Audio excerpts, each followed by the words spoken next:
Transcending into a member of the Uchiha clan, Uchiha Kai's mind was devoid of the concept of compromise. Under a collapsing nest, how could there be unscathed eggs? If Danzo targets us, does Sarutobi Hiruzen also wish to join in? Then let us fight. The position of Hokage can be held by the Senju clan, the Sarutobi clan, and equally, the Uchiha clan can claim as well. Leading the Uchiha, Uchiha Kai proclaimed, "Ladies and gentlemen, follow me. Let the Uchiha rise to greatness once more." Chapter 1. It is all caused by you, Uchiha Fugaku. You Uchiha only bully us powerless commoners. Why not seize those ninjas from the prominent clans? Indeed, I merely had a bit too much to drink, and when they apprehended me, they even resorted to violence. And I, who was dining at a restaurant and paid for my meal, merely raised my voice when intoxicated, and now I find myself captured? Truly, you Uchiha are not virtuous folk. The buzzing of disputes and insults forced Uchiha Kai to end his midday rest. He opened his eyes to behold the ugly faces of the commoners, his brow furrowing with a hint of impatience. These individuals truly are ignorant of their circumstances. Relying on the so-called Hokage, they dare to speak boldly to ninjas who can easily determine their fates. It is tantamount to courting death. Cursed be the useless clan leader. Cursed be the coward Fugaku. Every time Uchiha Kai reflected upon his clan's awkward position in the village and the impending threat of annihilation that remained unnoticed, he could not help but curse the feeble Uchiha Fugaku. Bring forth all these troublemakers disturbing my duties, let none escape. Yes, Vice Captain. Suppressing his rage, Uchiha Kai immediately gestured, commanding the other guards to execute the Vice Captain's orders. Right or wrong, it mattered not to him. He had neither the capacity nor the desire to intervene. He was merely responsible for obeying orders. The audacious commoners, seeing the Uchiha ninjas truly take action against them, were instantly thrown into a panic. "What are you doing?" "I shall report this to the Hokage. I will accuse you of abusing your power and enforcing violence." "Let go of me, you Uchiha cannot bully us. The Hokage will stand for us." Regardless of how brazen these rioting commoners were, the strength of the Uchiha was beyond their capacity to resist, and they were swiftly taken away to be imprisoned. "Vice Captain, how should we report this to the clan leader?" With the deed done, Uchiha Kai's face began to show signs of worry. "What is there to fear? If there are any issues, let Fugaku come to me personally." Uchiha Kai snorted coldly, his icy gaze shifting towards the Hokage's office. "Some fear the power of my Uchiha clan and continuously constrict our space for existence. Our clan is never lacking in talent. We merely lack someone who can stand up for our kin in times of peril." With a sigh, Uchiha Kai departed from the scene. All considerations had been made, and all preparations were in place. It was time for Konoha to hear the voice of the Uchiha. "Are you referring to that person, yourself?" Uchiha Kai watched Uchiha Kai leave, his gaze lingering the indecision that had long plagued him transformed into unwavering resolve at that moment. "Kai, I have something to discuss with you." Having received the news, Uchiha Fugaku could not endorse Uchiha Kai's methods. His desire to align with the village led him to consistently choose retreat, solely to prevent the Uchiha situation from deteriorating further. Now, Uchiha Kai's actions undoubtedly pushed the Uchiha towards an irreversible abyss. The villagers are not to be feared. It is the hearts of men that are truly terrifying. In Konoha, the Uchiha had long since lost the support of the people, their reputation in tatters. In a courtyard beneath a cherry blossom tree, a tea table set with a cup of hot tea, sat a white-clad youth with flowing black hair, leisurely at ease. Uchiha Kai was not surprised by Uchiha Fugaku's arrival. "Should I address you as clan leader or cousin?" Seated across from him, Uchiha Fugaku furrowed his brow, his expression solemn. "Just call me cousin. No need for such formality in private. Are you here to counsel me to temper my ambitions?" "Cousin?" Uchiha Kai regarded him with a half-smile, pushing the cup of hot tea forward, his tone growing colder. "If that is your intent, then please take your leave, clan leader." Uchiha Fugaku's gaze fell upon the cup of tea, his thoughts complex. Once, he too was filled with the fervor of youth, much like the warm tea before him. But now he had seen the stark reality. To restore the Uchiha's standing, to rectify their plight, they must align with the Hokage's faction.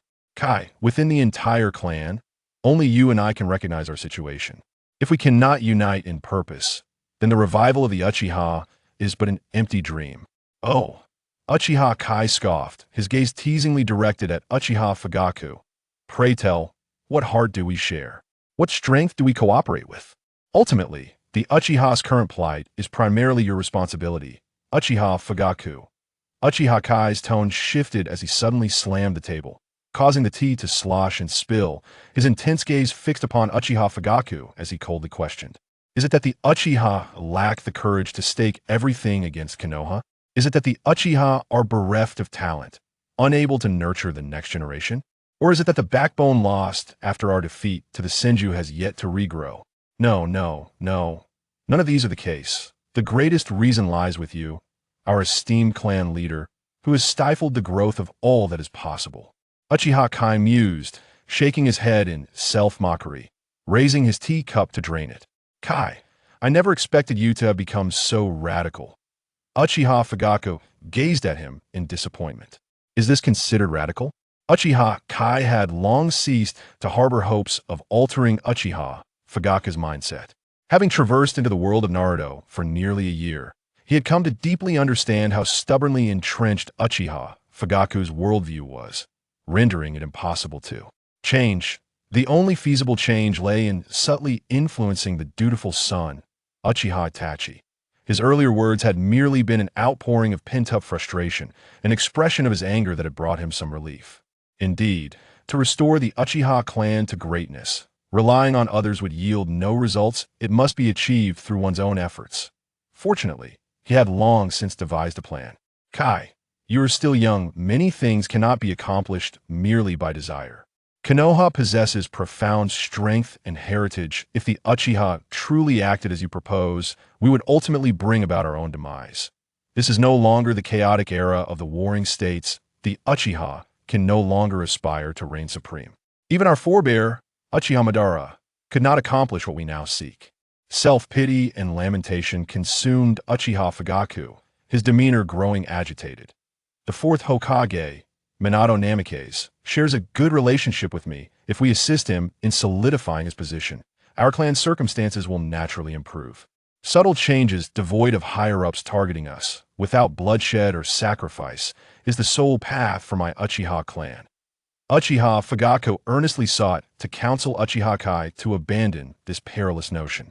Uchiha Kai turned the teacup upside down on the table, his words sharp and incisive, striking directly at Uchiha Fugaku's core.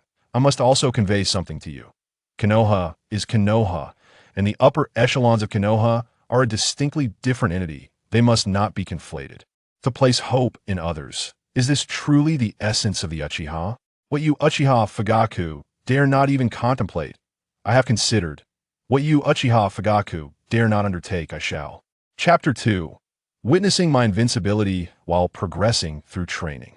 Even faced with such fervent accusations, the soft-hearted Uchiha Fugaku maintained a calm and serious demeanor, devoid of anger.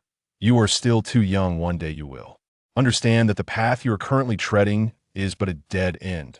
The road you traverse has been walked by others before, however, those individuals did not meet a favorable fate. I cannot persuade you, nor can you persuade me. Then let me see how far your ambition can carry you. Uchiha Fugaku downed his tea, solidifying his resolve, and departed without a backward glance. Ambition, huh? Uchiha Ryu recalled the great filial son, Uchiha Itachi, upon hearing this term. It seems the notion of ambition was inherited from Uchiha Fugaku. Truly, a crooked beam leads to a warped pillar. Then let us rely on our own abilities. Uchiha Ryu's gaze, profound and aggressive, fixated on Fugaku's retreating figure.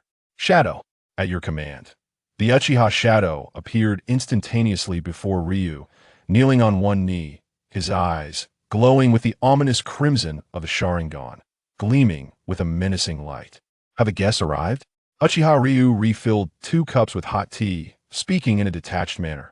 The guests have indeed arrived, the Uchiha Shadow replied respectfully, bowing his head. Ryukin, it is good to see you well. A chilling voice, as serpentine as it was sinister, slithered from the shadows of the courtyard. A nameless venomous snake slowly opened its mouth, and Orochimaru, one of the legendary Sannin of Konoha, emerged, dripping with repugnant serpent venom. At the sight, Uchiha Ryu instinctively furrowed his brow, only to relax and chuckled derisively. I never imagined that one of the esteemed Sannin would come to me in such a manner. The glory of the Sannin has diminished to the point of clandestine visits. It is indeed a lamentable sight. Times have changed. The Orochimaru's pallid face betrayed no anger. Having long been disillusioned with his mentor, he now sought to achieve his dreams by any means necessary. Please take a seat. Uchiha Ryu gestured invitingly towards Orochimaru. It seems Ryukin is preparing to take action. A hoarse, cold voice escaped Orochimaru's lips, akin to a serpent anticipating its prey. I have prepared the test subjects you requested. What are the items I seek? Uchiha Ryu smiled enigmatically, his fingers rhythmically tapping the wooden table. Engaging in dealings with Orochimaru is perilous. Yet, provided their powers are balanced, Orochimaru would be unlikely to act treacherously. Upon hearing that the test subjects were ready, a rare smile graced Orochimaru's colorless face as he instinctively licked his lips. I have naturally prepared what you desire, Ryukin. A venomous snake slithered to Orochimaru's side, directly regurgitating a scroll. Orochimaru felt no revulsion. Instead, he cheerfully placed the serpent-slick scroll on the wooden table. Uchiha Ryu gazed at the scroll, which was now within arm's reach, his face a mask of unspoken thoughts as he cast a bemused glance at Orochimaru. I shall not inspect the scroll. Please ensure that next time it is cleaner. I am not particular, but you are testing my patience. Shadow, have the test subjects delivered to Orochimaru immediately. At once, the Uchiha Shadow replied respectfully, bowing before vanishing from sight. Ryukin, I eagerly anticipate what unfolds next. Orochimaru sipped his tea, his form dissolving into a multitude of venomous snakes that vanished without a trace. You are indeed a difficult adversary to eliminate. Uchiha Ryu observed the snakes gradually disappearing into the corners of the courtyard, his gaze flickering with a glimmer of insight, his deep eyes resembling an unfathomable abyss. Orochimaru was a formidable character, one who had evaded death itself time and again. It could be said that even the sage of six paths, Kagaya Otsutsuki, could not outlive him. Uchiha Ryu fixated on the reflection in his cup, the kaleidoscopic Sharingan swirling vividly in the tea. Though his time in this world of shinobi had not been extensive, his strength had surged to levels unattainable by ordinary individuals. It is said that those who traverse worlds possess inherent advantages. Uchiha Ryu was no exception. With a mere thought, he activated his cultivation progress panel, effortlessly observing his advancement. Body flicker technique, 100. Sharingan, 80. Fire release. Great fireball technique, 100. Fire release. Great fire extinguishing, 100. Lightning release. Chidori, 100. Sharingan. Izanagi, 100. Sharingan. Izanami, 100. Whether it be the ordinary body flicker technique or the forbidden arts of Sharingan, he had effortlessly achieved complete mastery. The presence of progress bars had obliterated the shackles of cultivation. The visibility of advancement transformed training from a monotonous chore into a source of tangible strength. That in just 1 year, Uchiha Ryu ascended from being merely Uchiha Fugaku's cousin to the vice captain of the Uchiha Guard, a prodigious talent rarely seen in a century. The ambitious youth of the Uchiha clan regarded him as a lifelong beacon, an idol to idolize. The core faction of the Uchiha clan viewed him as the hope for the revival of their former glory. This transaction with Orochimaru was merely the inception of his grand design. These test subjects were no ordinary specimens. He hoped the higher-ups of Konoha would appreciate this gift. Vice Captain, Orochimaru's men have successfully retrieved the test subjects. Uchiha Shadow leaped down from the rooftop, kneeling beside Uchiha Ryu, respectfully detailing the transaction's proceedings. Go and have the scroll cleaned thoroughly. Understood. Uchiha Ryu could hardly tolerate Orochimaru's transactional methods. While it could be concealed in his pocket, placing it into his stomach was a different matter altogether. Once the clean scroll was returned by the Uchiha Shadow, Uchiha Ryu finally unfurled it to examine the forbidden ninjutsu within. The techniques inscribed on it were drawn from the sealed book privately held by Konoha's elite, a tome that could also be referred to as the exclusive forbidden arts of Senju. Tobarama. Most were uniquely devised by Senju Tobarama, whose influence dictated the chaos within the shinobi world. Orochimaru, as the favored disciple of the third Hokage, Hiruzen Sarutobi, had certainly perused the sealing book extensively. This exchange with Orochimaru was aimed at acquiring the Flying Thunder God technique and the Five-Element Seal. The Flying Thunder God technique is a rare space-time ninjutsu. It was this very technique that led to Uchiha Izuna's demise, and he had coveted it for quite some time. Today, he would finally have his wish fulfilled. The Five-Element Seal is the sealing technique employed to bind the Nine Tails, and it even contains the method for unsealing it. Currently, the Nine Tails Jinchuriki is Kushina Uzumaki, known to be one of the last surviving members of the annihilated Uzumaki clan. Though the fourth Hokage, Minato Namikaze, has risen to power and extended a hand to the Uchiha clan, only Uchiha Ryu knows that Minato is like a brilliant meteor streaking across the night, sky fated to be short-lived. Once Kushina becomes pregnant, it signifies that both she and her husband will perish after childbirth. Chapter 3. What makes you think the fourth will assist you? With the fourth sacrifice and the third reclaiming power, the Uchiha clan, which had wagered everything on the fourth Hokage, will become a thorn in the side of the third Hokage. This is why, merely a few years after the fourth Hokage's death, the Uchiha clan faced annihilation. The death of Uchiha Shursui was merely a catalyst. In truth, Uchiha Ryu could have chosen to prevent the fourth Hokage from meeting his end, but the fourth Hokage's very stance aligned with that of the Hokage lineage. It is essential to recognize that Minato Namikaze is the grandson of the third Hokage, Hiruzen Sarutobi, and the most cherished disciple of Jiraiya. The IT is precisely for this reason that Uchiha Ryu scoffs at Uchiha Fugaku's decisions. What basis does Uchiha Fugaku have to naively believe that the direct disciple of the Hokage lineage would wholeheartedly aid the Uchiha clan in altering their current predicament? Ultimately, it is merely a matter of laboriously escaping one pit, only to leap into another. The stance was predetermined from the very beginning. Even if Minato Namikaze had not perished, Fugaku Uchiha's investments would inevitably culminate in failure. Now that I possess the Flying Thunder God technique, even should Minato himself intervene, I would remain invincible. The realm of shinobi offers scant remedies against spatial ninjutsu. The only techniques capable of countering spatial ninjutsu, aside from it, are sealing arts. The Uzumaki clan, renowned for their sealing prowess, has been annihilated, and Kushina Uzumaki is soon to embrace the Grim Reaper, leaving behind only a handful of inconsequential remnants. Once I master the five-element sealing technique, even if I am to sever ties with the higher echelons of Konoha, I will possess the capability to overturn the chessboard. If necessary, I could unleash the Nine Tails and cleanse Konoha anew as for the dead demon-consuming seal. This sealing technique is a mutually destructive forbidden art. Not only is its preparation excessively lengthy, but it also demands a forced exchange. Thus, it is better left unlearned. In the scroll's annotations, Orochimaru specifically highlighted critical points, emphasizing that the essence of the Flying Thunder God lies in one's aptitude. The disappointment and reluctance he felt upon realizing his own inadequacy while studying the technique are evident from the nuances in his commentary. However, for Izumi Uchiha, there exists no such threshold. He merely requires an initiation. After perusing the complete version of the Flying Thunder God, he instantly unlocks the progress bar for the skill, sensing the countless spatial fluctuations that draw the masses. In serene solitude, Izumi diligently cultivates the Flying Thunder God technique, and the progress bar begins its gradual ascent. At this moment, within the Uchiha police force, the commoners forcibly imprisoned by Izumi were released by Fugaku's trusted subordinate, Kuda Uchiha. Ultimately, Fugaku is the clan leader. Even if Fire Uchiha wishes to intervene, he can only comply in the face of the leader's authoritative command. Observing Kuda's courteous dismissal of the commoners, coupled with promises of compensation, Fire Uchiha felt a pang of helplessness.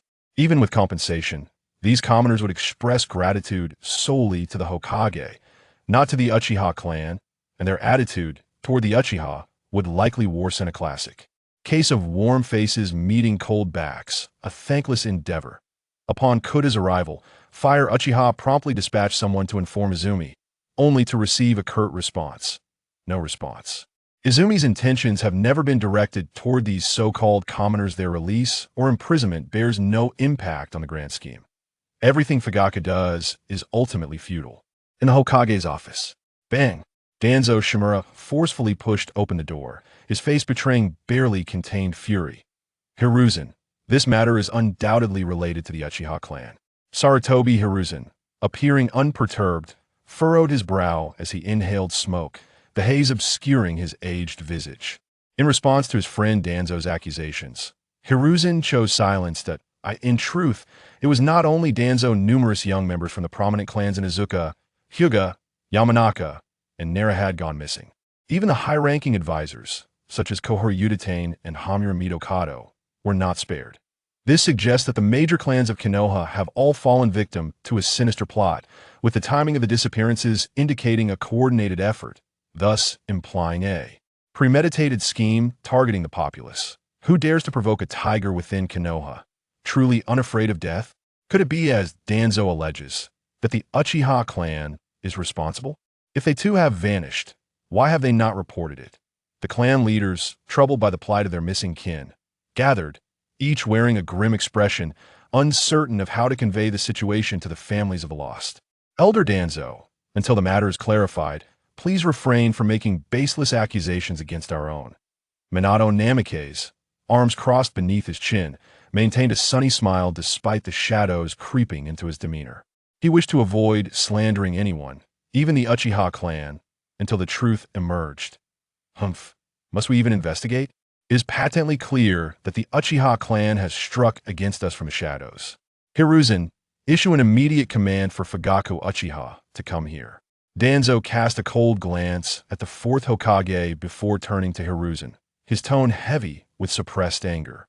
In his eyes, the fourth Hokage was merely a puppet propped up by Hiruzen. Had it not been for the devastating toll of the Third Ninja World War and the clandestine machinations of Orochimaru, Hiruzen would still occupy the Hokage's seat, and Minato would never have ascended to such heights. The fourth position was owed to Danzo, not a series of conflicts with him. While the leaders of other ninja clans refrained from openly accusing the Uchiha, the atmosphere of unspoken consensus directed their gazes towards Hiruzen. Danzo, the Uchiha clan is Konoha's foremost clan. We should not hastily suspect our own comrades. How about this, Minato?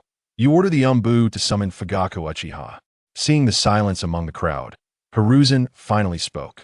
If the Uchiha were indeed the culprits, it would signify a decisive intent to sever ties with the village. It felt as though a shadowy puppeteer loomed over Konoha, orchestrating these events. Minato complied, issuing orders for the Umbu to convey the message. Meanwhile, the naive Fugaku Uchiha remained deluded, contemplating how to mend relations with Konoha's higher-ups, oblivious to the fact that reconciliation was an impossibility. The Uchiha sought to reclaim their rightful status and power, while the Konoha elite were reluctant to relinquish their grip on authority, fearing that the Uchiha might demand more, even posing a threat to their positions. In the expansive courtyard, beneath the cherry blossom tree, a respectful figure reported to the composed young man before him regarding the happenings at the Hokage building.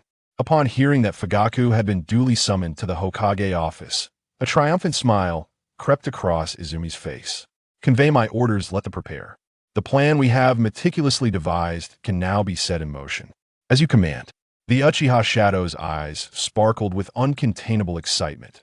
Sitting cross-legged, Izumi dipped his brush into ink, slowly inscribing upon the blank parchment, channeling his restless heart to cultivate a greater sense of calm and composure.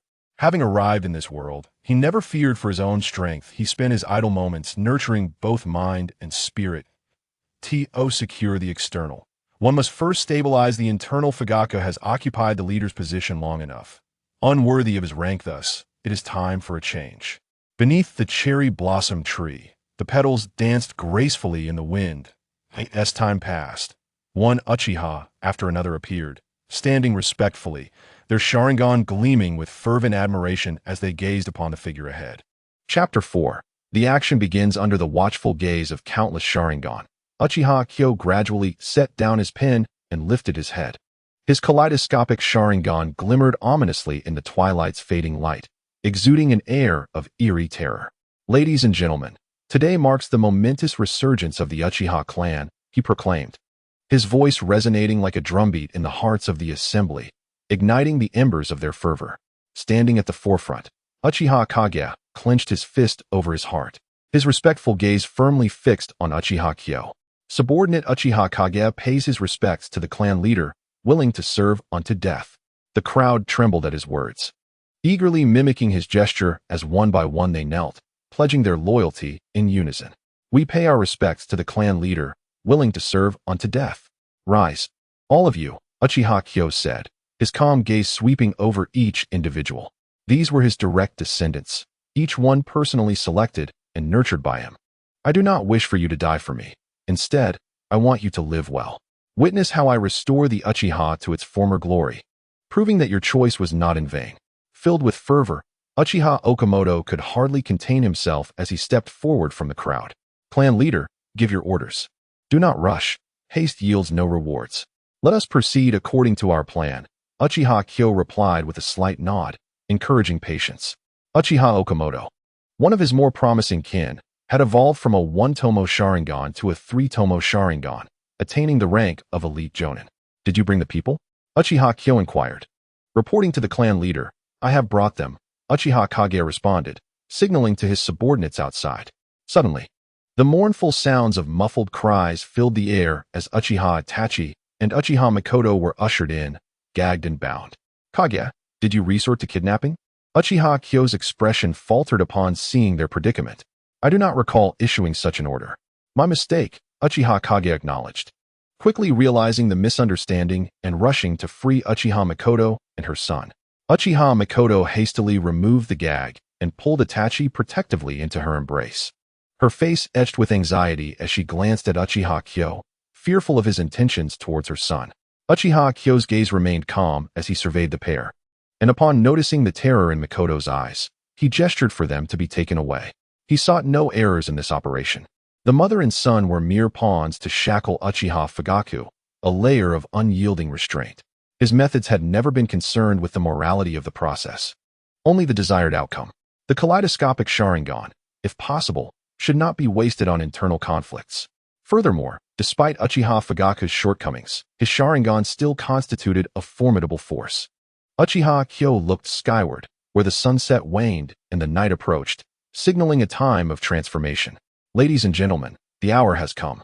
Beneath the night sky, in the modest courtyard, the 40-odd Uchiha clan members' crimson Sharingan appeared particularly sinister.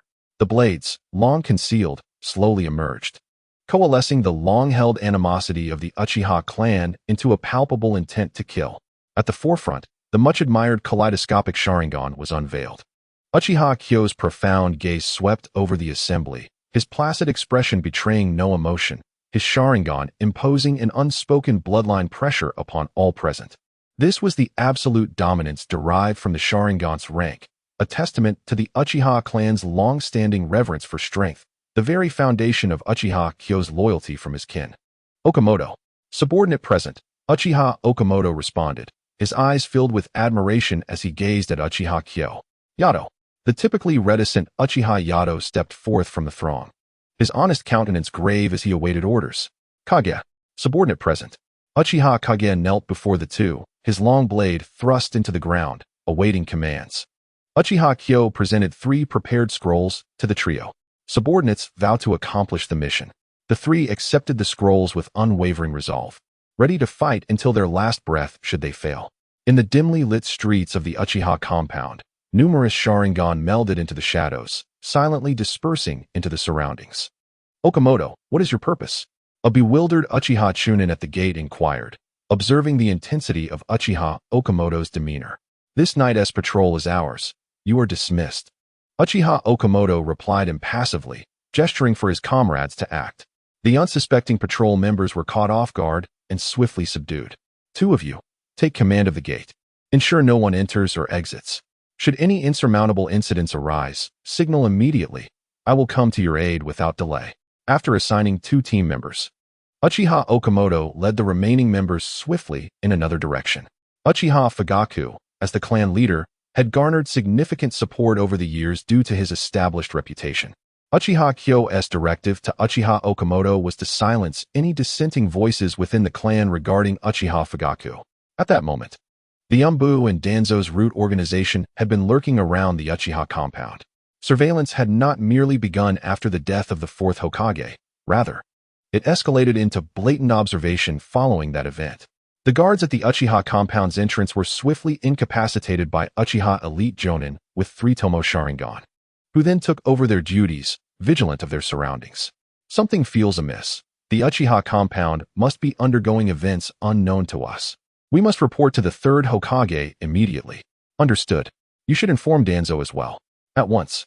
The 2 masked ninjas, donned in canine masks, received their orders but were suddenly startled by the sight of a 3 Tomo Sharingan.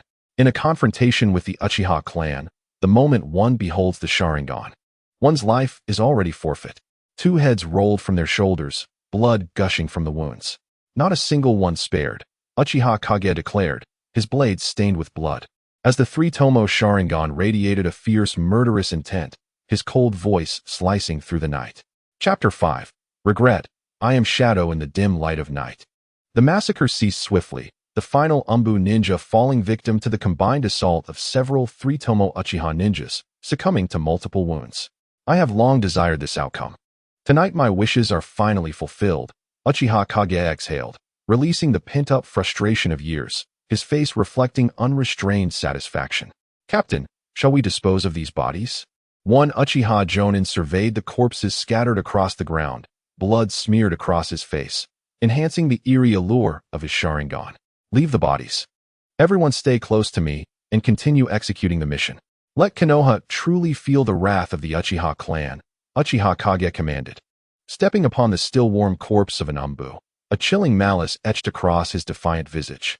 At this moment, Uchiha Fugaku, unaware of the troubles at home, was receiving a reprimand in the Hokage office, his demeanor betraying none of the authority befitting the head of the Uchiha clan. Fugaku, you must understand our predicament, Sarutobi Hiruzen asserted, employing his most diplomatic tone, leaving Fugaku momentarily speechless, at a loss for how to respond.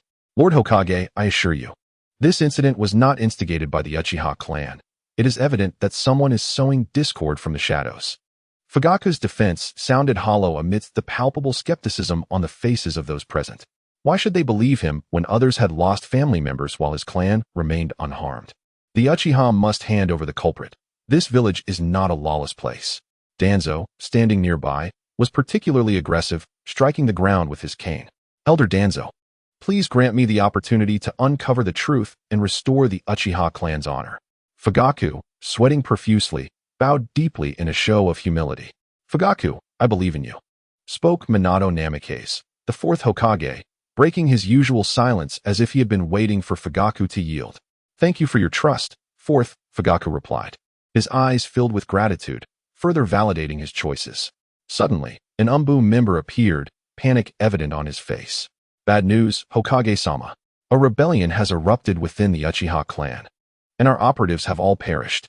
The shocking revelation startled both Minato and Hiruzen, their gazes instinctively shifting to the wide-eyed Fugaku. Impossible, Fugaku exclaimed, his expression betraying his anxiety. I have always said that the Uchiha harbor ulterior motives. Sees Fugaku the traitor. Danzo's eyes glinted with malice as he commanded several root members to take action. The assembly instinctively distanced themselves from Fugaku, wary of potential retaliation. Hiruzen returned to his seat, silently smoking, his expression inscrutable. Wait, Minato interjected, stepping in front of Fugaku to halt Danzo's subordinates. What are you doing? The evidence is irrefutable. The Uchiha clan is prepared to turn against us. Danzo's eyes burned with ferocity, and even the 4th Hokage could not sway him. 4th, I truly know nothing. Please allow me to return and oversee the situation. Fugaku recalled the words exchanged with his cousin, Uchiha Sasuke, earlier that day, a troubled look crossing his face. Boom, boom, boom. A series of violent explosions erupted outside, shaking the ground. Notify all Umbu to act immediately and escort the villagers to safety. Hiruzen, unable to remain silent in the face of chaos, issued the command. Fugaku, I do not believe this is your desire. The Uchiha clan still needs you to support the greater good.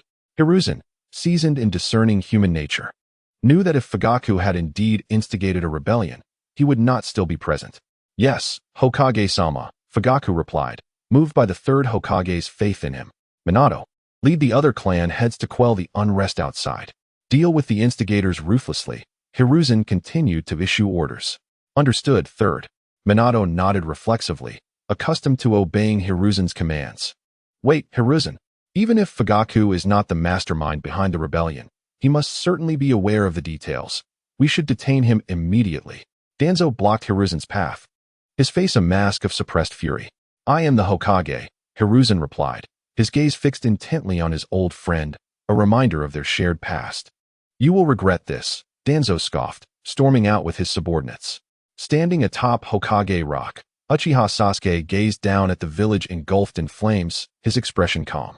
Nagato was right. Only through suffering can one truly understand pain.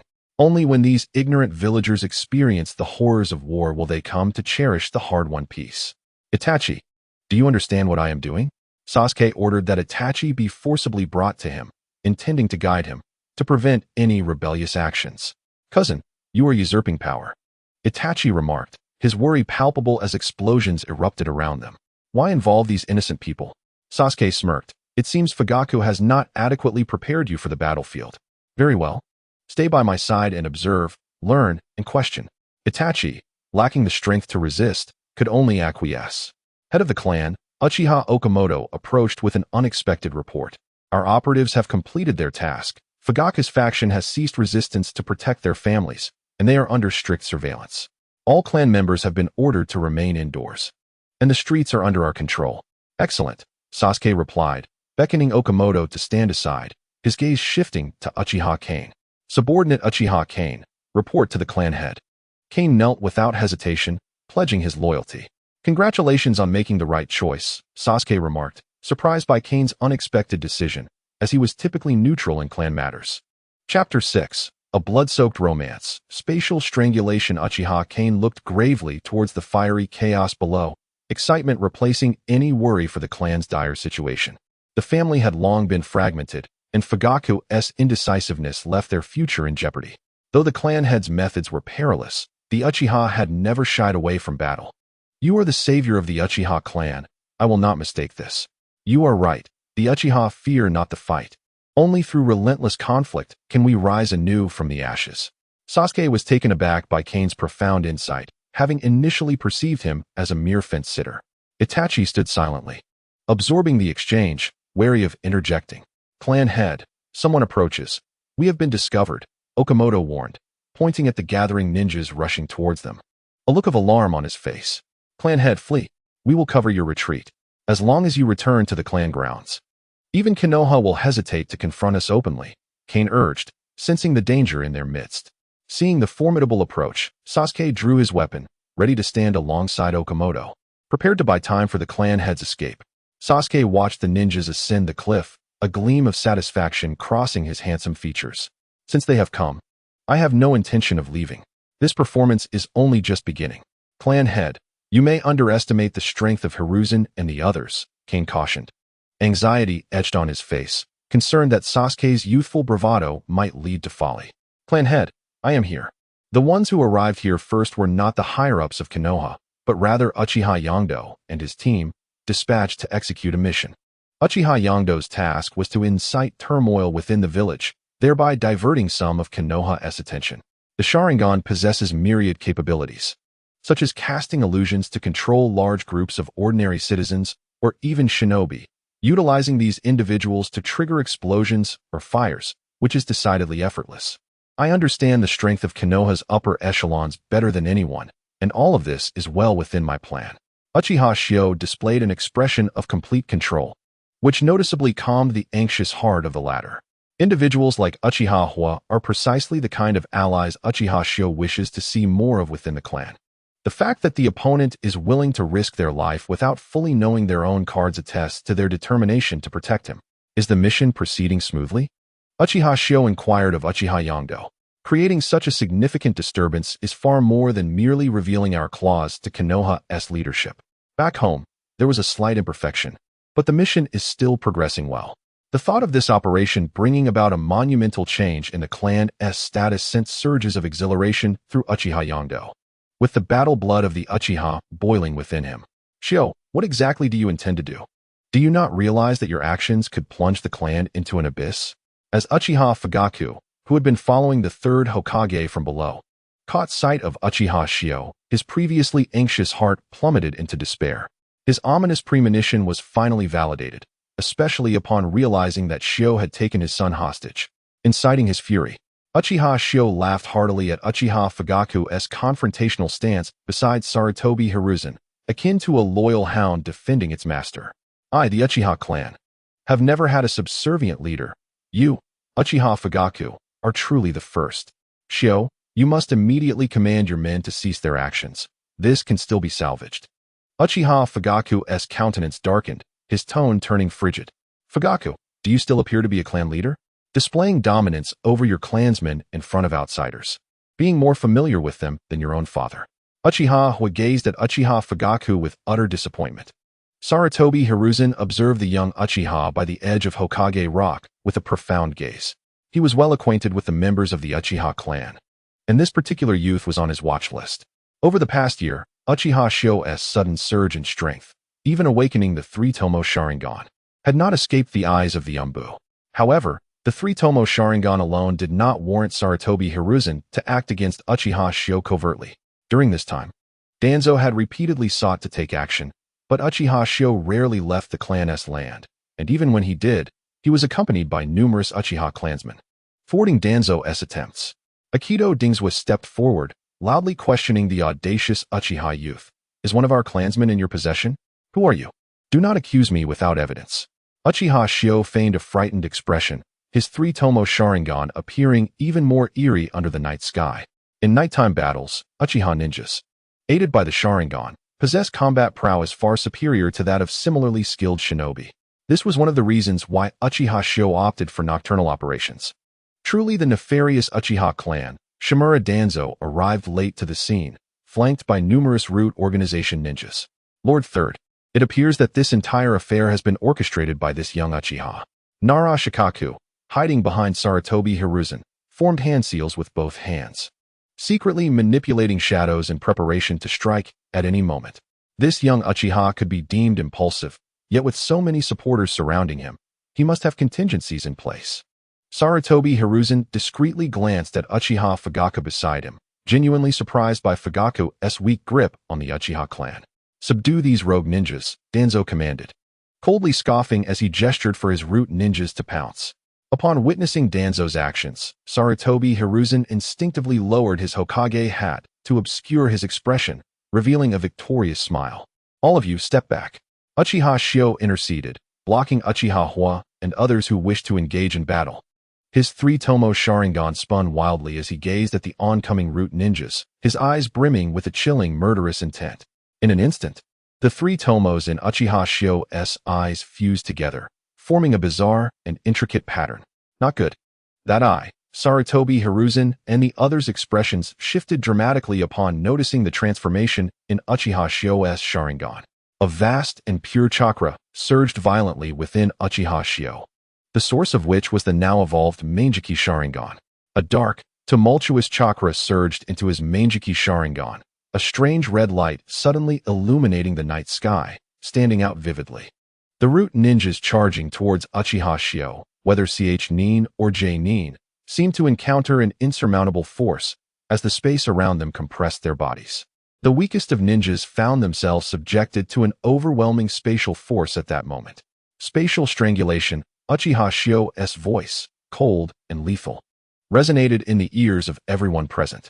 Chapter 7. The 300 million fund for external aid. Before the root ninjas could even grasp a fraction of Uchiha Shio's attire, they were subjected to unimaginable agony, their bodies crumbling under an irresistible spatial force, exploding on the spot.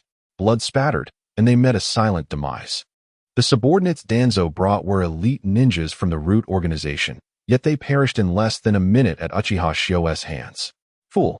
Danzo glared at Uchiha Shio with disgust, particularly fixating on those Meijiki Sharingan, which struck a chord deep within him. The loss of a few subordinates was trivial, but what he stood to gain was a pair of Meijiki Sharingan, a deal that was far from a loss. Sarutobi Hiruzen and the others were utterly stunned, having anticipated that Uchiha Shio possessed contingencies, yet they never imagined he would wield Meijiki Sharingan. Uchiha Fugaku's expression was a tapestry of emotions, shock intertwined with a hint of relief, mingled with regret. Is that all? Uchiha Shio's Meijiki Sharingan radiated arrogance as he tilted his head to gaze at the opposition, his tone betraying a hint of dissatisfaction. Spatial strangulation was one of the abilities of his Manjiki Sharingan, and very few in the shinobi world could withstand it.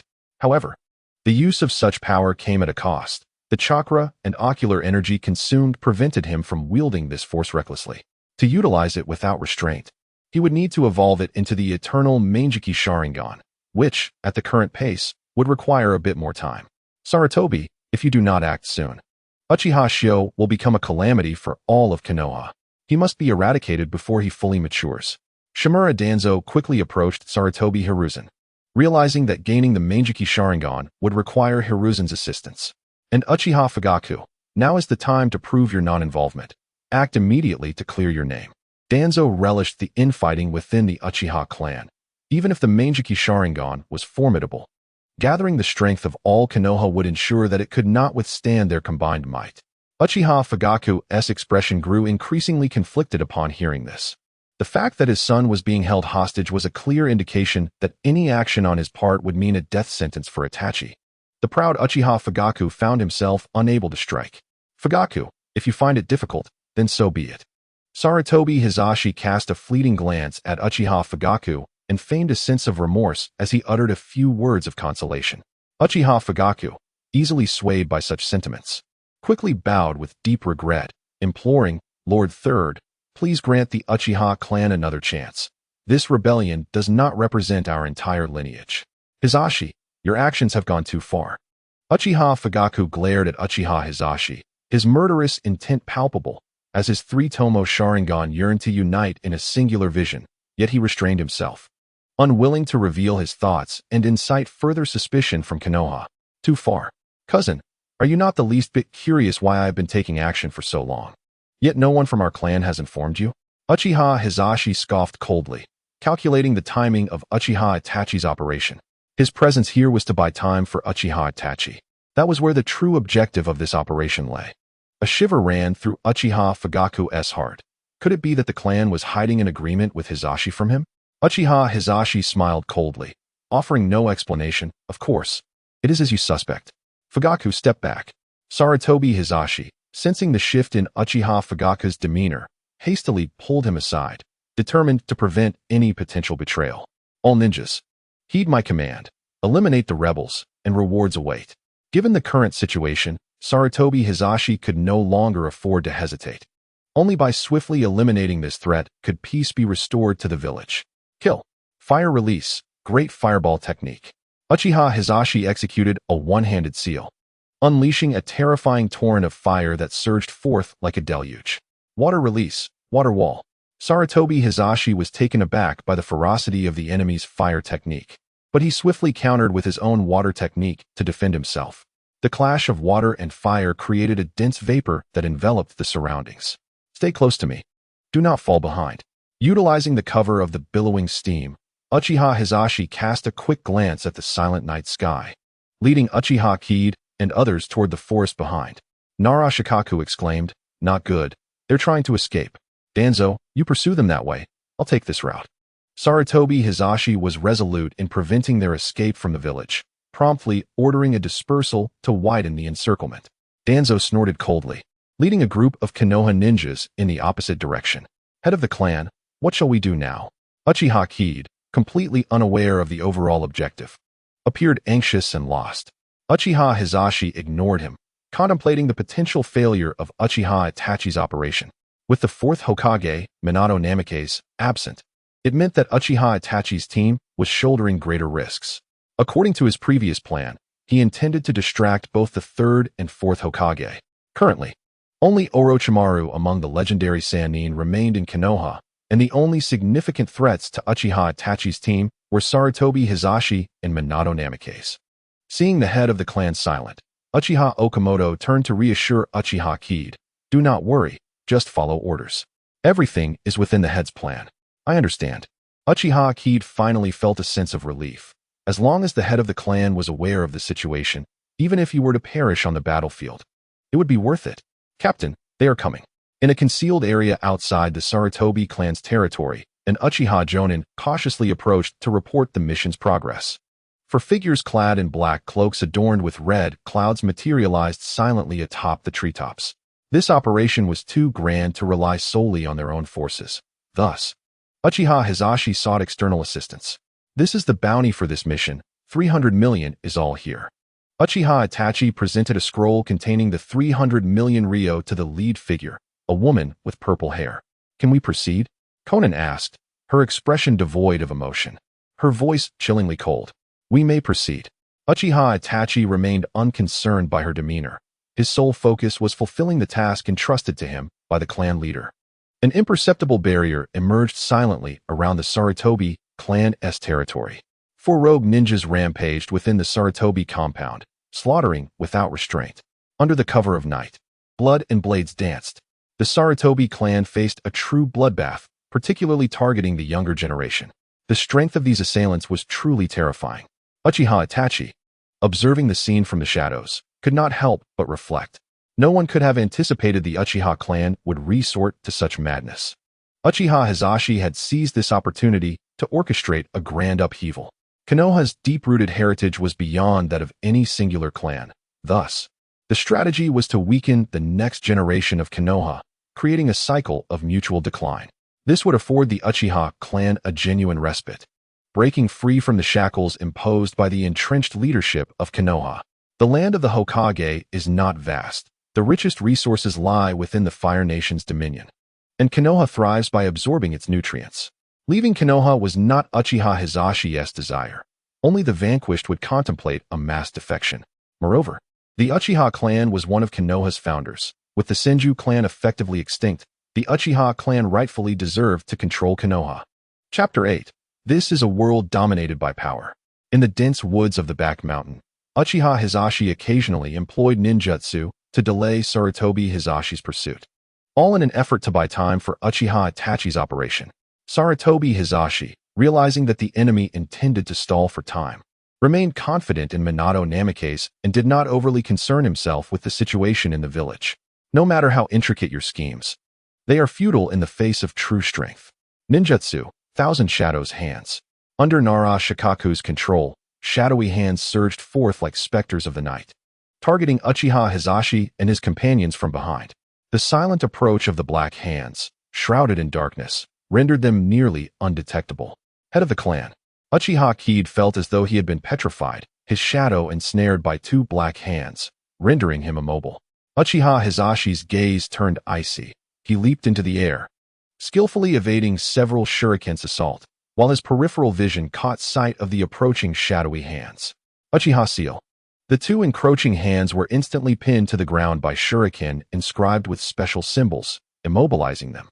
Uchiha Kid, rescued by Uchiha Hizashi, wore a face of guilt, lamenting that his presence had led to the pursuit of their comrades. You cannot escape.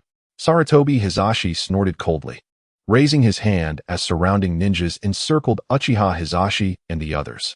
Boom. Simultaneously, a dazzling firework erupted in the sky above Konoha. Head of the clan, we succeeded. Uchiha Okamoto exclaimed, gazing excitedly at the fading firework. The precocious Uchiha Itachi, witnessing his cousin's success, felt a growing concern that the peace of the village would soon be shattered. Now, let Konoha experience the might of the Uchiha.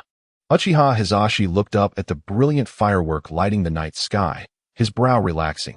After tonight, Konoha would undergo a profound transformation. I can no longer contain myself. Brothers, follow me into battle. Upon sensing the head of the clan's resolve, Uchiha Okamoto rallied all his teammates to charge forth. The head's safety is in your hands. Uchiha Kid firmly grasped Uchiha Yado, who was eager to rush into the fray. Although the head was powerful, he still required protection. I understand. The usually taciturn Yado nodded solemnly. Itachi, why do you believe that the peace of the village is more important than the clan's interests? Uchiha Hizashi turned to Uchiha Itachi, intending to impart wisdom to his nephew, who had been rendered half ineffective by Uchiha Fugaku's teachings. Because if the village falls into internal strife, other ninja villages will seize the opportunity, leading to chaos throughout the ninja world. Uchiha Itachi expressed his concerns earnestly, hoping to persuade his uncle against further disruption in Konoha. Ha ha ha. Uchiha Su could not contain his laughter as he kicked Uchiha Itachi into the chaotic battlefield, immediately drawing the attention of 2 Konoha Umbu. What does it matter to you, you great saint? What face do you have to speak of world peace when you disregard your own kin? Do you even deserve it? Let you insignificant ants witness the true power of the Uchiha clan. Susanoo. The instant Uchiha Su entered the fray, a chilling and suffocating aura of terrifying chakra erupted from him. An indomitable, fearsome skeleton seemed to claw its way from the depths of hell, its bones adorned with sinew and flesh, resembling a demon from the abyss. Roar. The chakra energy unleashed by Susanoo was sufficient to effortlessly send the ninjas before him flying. The Konoha ninjas who sought to attack Uchiha Su were struck down one by Susanoo's mighty fists, which repelled relentless assaults with impenetrable force. In comparison to Susanoo, these ninjas appeared as mere children wielding toy swords, utterly powerless and laughable. Meanwhile, the pressure on Uchiha Fire and the others, besieged from all sides, was significantly alleviated, as Uchiha Su bore the brunt of the onslaught alone. The merciless slaughter stained Susanoo with the blood of countless Konoha ninjas, rendering the already dark figure even more terrifying with a hue of crimson. Danzo's greedy gaze could no longer be contained. He believed that with the acquisition of those Manjiki Sharingan, he could dominate all of Konoha. Sarutobi Hiruzen, witnessing the grim toll on his side, was filled with sorrow and concern that the neighboring ninja villages would seize the opportunity to strike Konoha while it was vulnerable. This battle was destined to plunge Konoha into turmoil. Uchiha Fugaku knew well the power of the Manjiki Sharingan, and amidst the chaos, he considered bringing Itachi to his side. However, the thought of his clan's Mikoto made him grit his teeth in restraint, unwilling to act rashly. Do you wish to dance as well? Uchiha Su's terrifying Manjiki Sharingan bore down on a Konoha ninja grasping his throat, his indifferent words evoking profound fear. The Manjiki Sharingan bombarded the opponent's nervous system, causing their eyes to seem on the brink of explosion, their blood surging, veins bulging with strain. Was this the legendary power of the Uchiha clan's Manjiki Sharingan? Our strength is indeed of an entirely different caliber. Many Konoha ninjas were crushed to death by Susanoo's might. The gruesome and bloody scenes shattering the courage of numerous Konoha ninjas, rendering them pale and drenched in cold sweat, unable to advance. Watching these Konoha ninjas, who typically flaunted their bravado before the Uchiha patrols, now paralyzed with fear, Uchiha Su laughed heartily.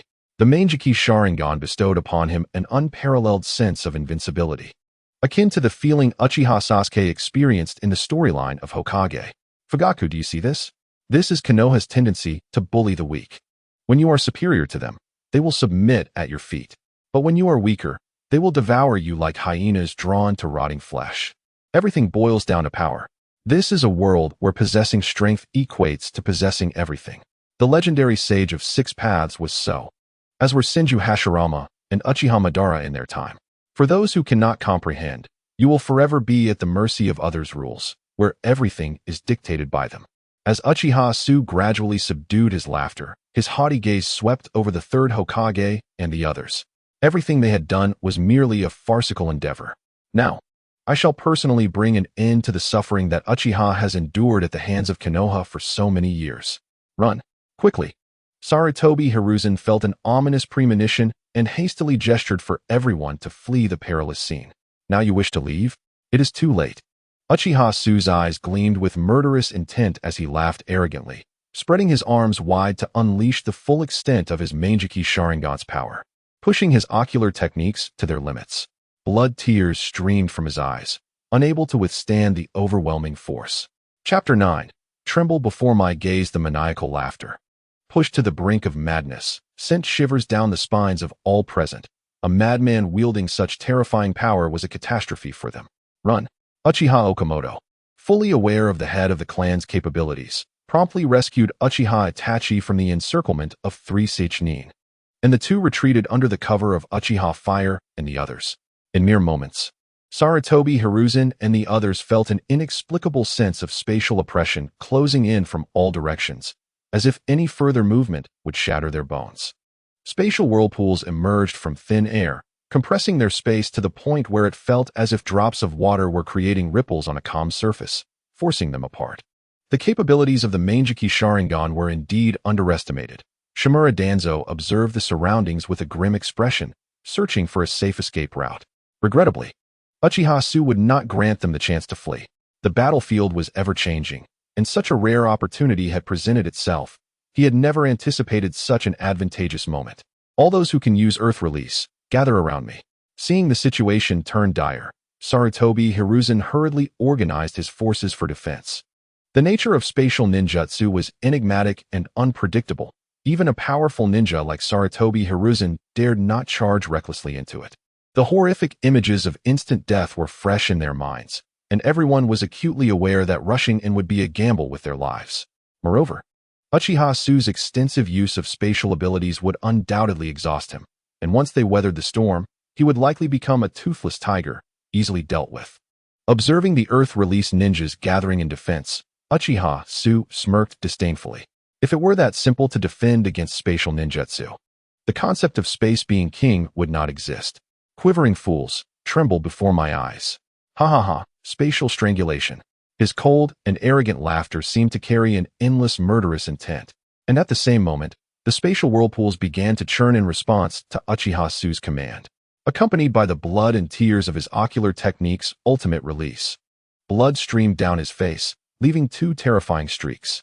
The overwhelming power of this ocular technique granted Uchiha Su an exhilarating sense of combat. There was no one who could rival him. So exhilarating. This is the Sharingan. This is the bloodline limit, an insurmountable chasm between ordinary people and bloodline ninjas. Boom. The defensive earthen walls formed by Earth Release crumbled like tofu under the chaotic spatial currents, rendering their attempts to channel chakra utterly futile. The relentless spatial turmoil surged towards Sarutobi, Hiruzen, and the others. It's over. Despair washed over Danzo, his face paling as he frantically utilized defensive ninjutsu. Am I to fall here? Sarutobi Hiruzen looked up in despair. Can mere ants shake a great tree?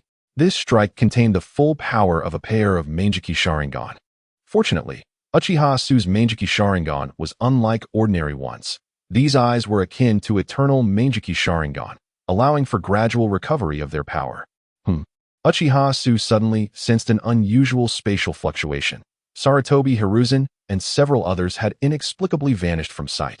The remaining individuals were not so fortunate, as hundreds of elite ninjas were obliterated beneath the might of the spatial strangulation. The harrowing cries of agony were non-existent, under the power of spatial strangulation.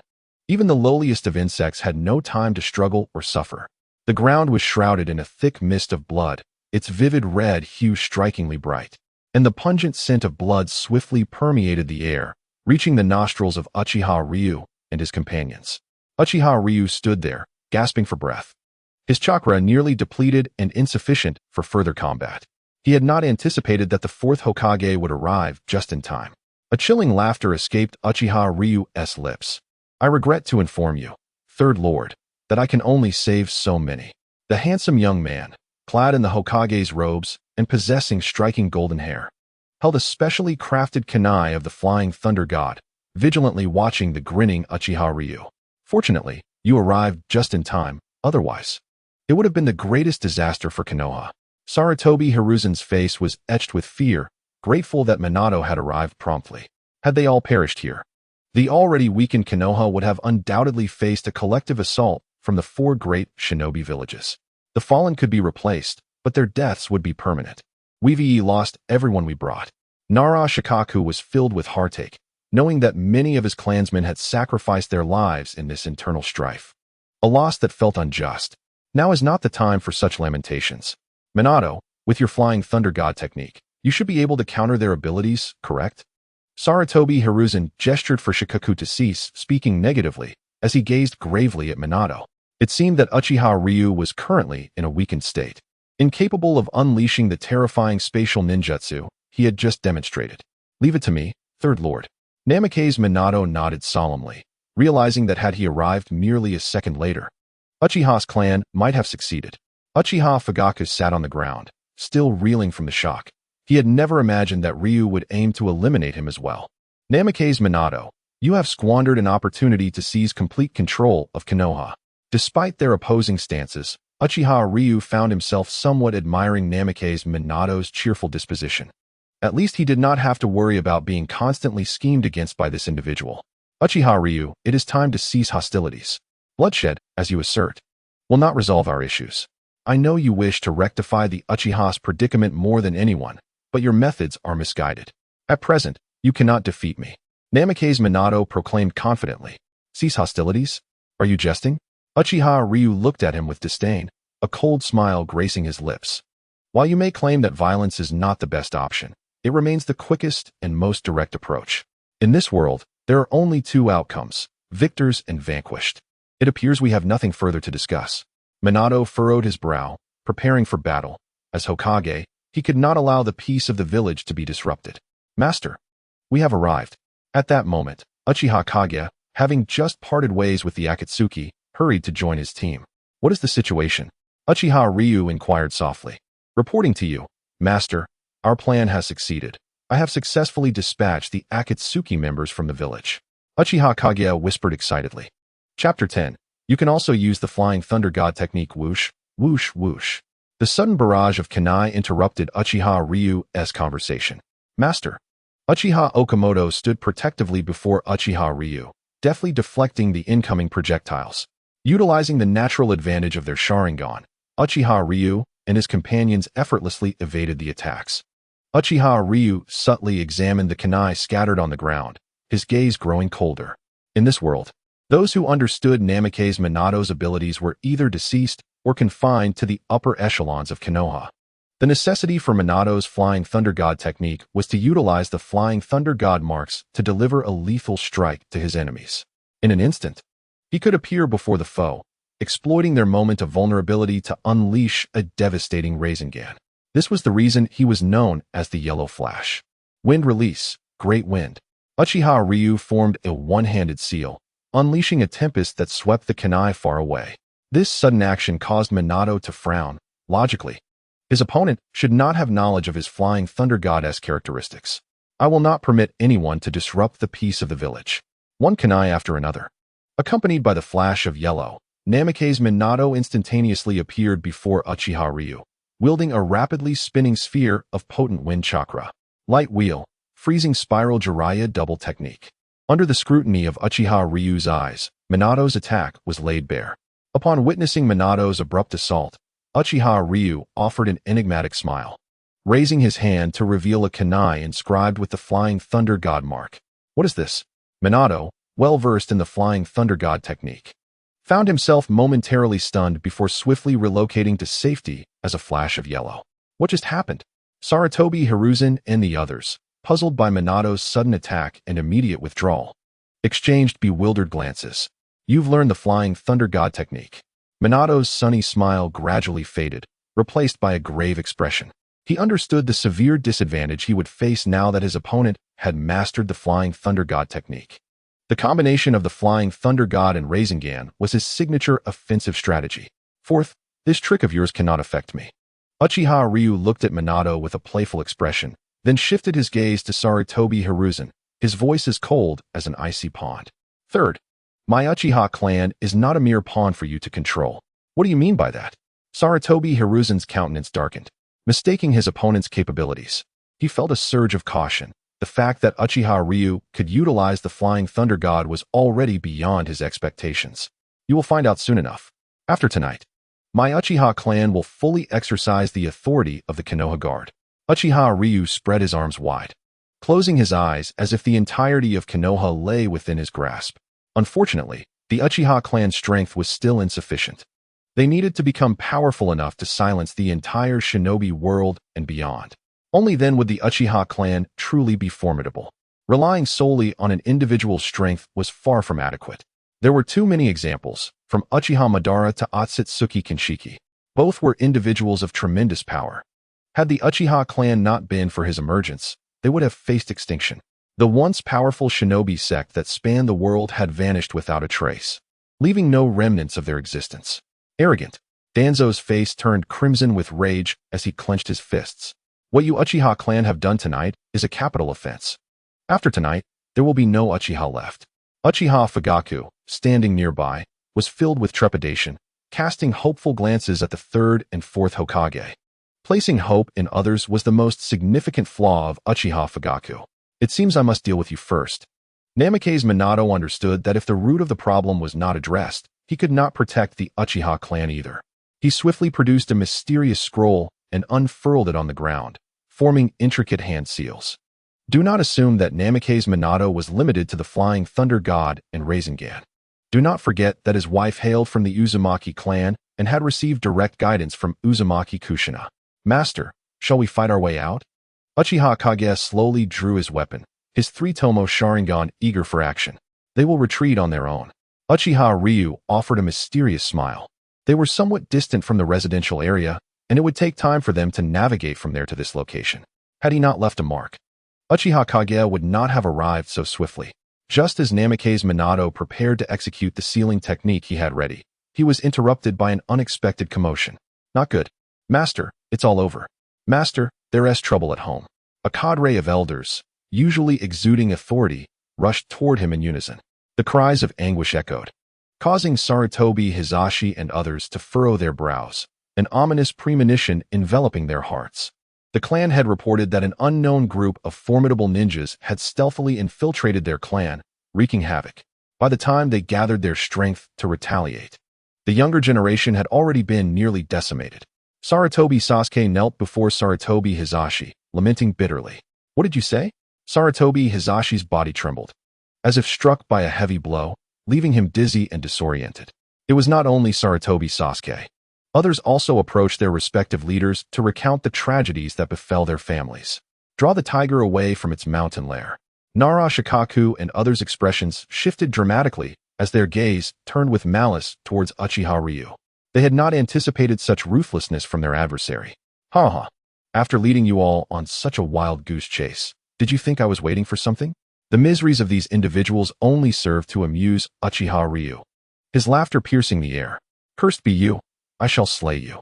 The accursed Uchiha clan would certainly pay the price. Let us strike together. The blood of the Uchiha shall be avenged. Sarutobi Hizashi's face was as cold as winter. His will to kill palpable as he formed seals. I shall not let you leave today. The Sarutobi clan had grown increasingly powerful under his leadership, their younger generation outnumbering that of other clans in Konoha. The loss of hundreds of their youth felt like a dagger to his heart, leaving them bereft for the next decade.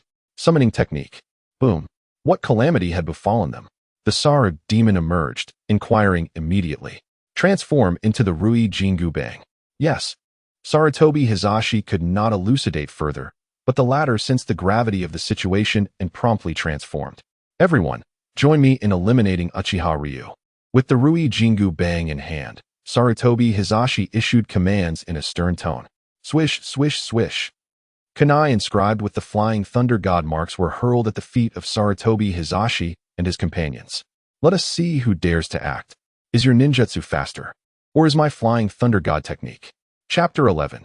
I shall not allow anyone to harm my son. Uchiha Ryu strode forward with an air of confidence, each step a torment to his opponents. Nara Shikaku and others felt the tension rise, cold sweat beading on their brows, terrified of an unexpected assault from Uchiha Ryu. They were well aware of the terror the Flying Thunder God technique invoked. Should he choose to strike, the fourth Hokage would not be able to protect them all. The fourth Hokage recognized the technique as his own, but felt disgusted when it was turned against him. Damn it! Gritting his teeth. Even he dared not act recklessly at that moment. Sarutobi Hizashi's expression darkened to an extreme, gripping the Rui Jingu Bang as he stood his ground. The Flying Thunder God technique was a forbidden technique, one he had tightly guarded.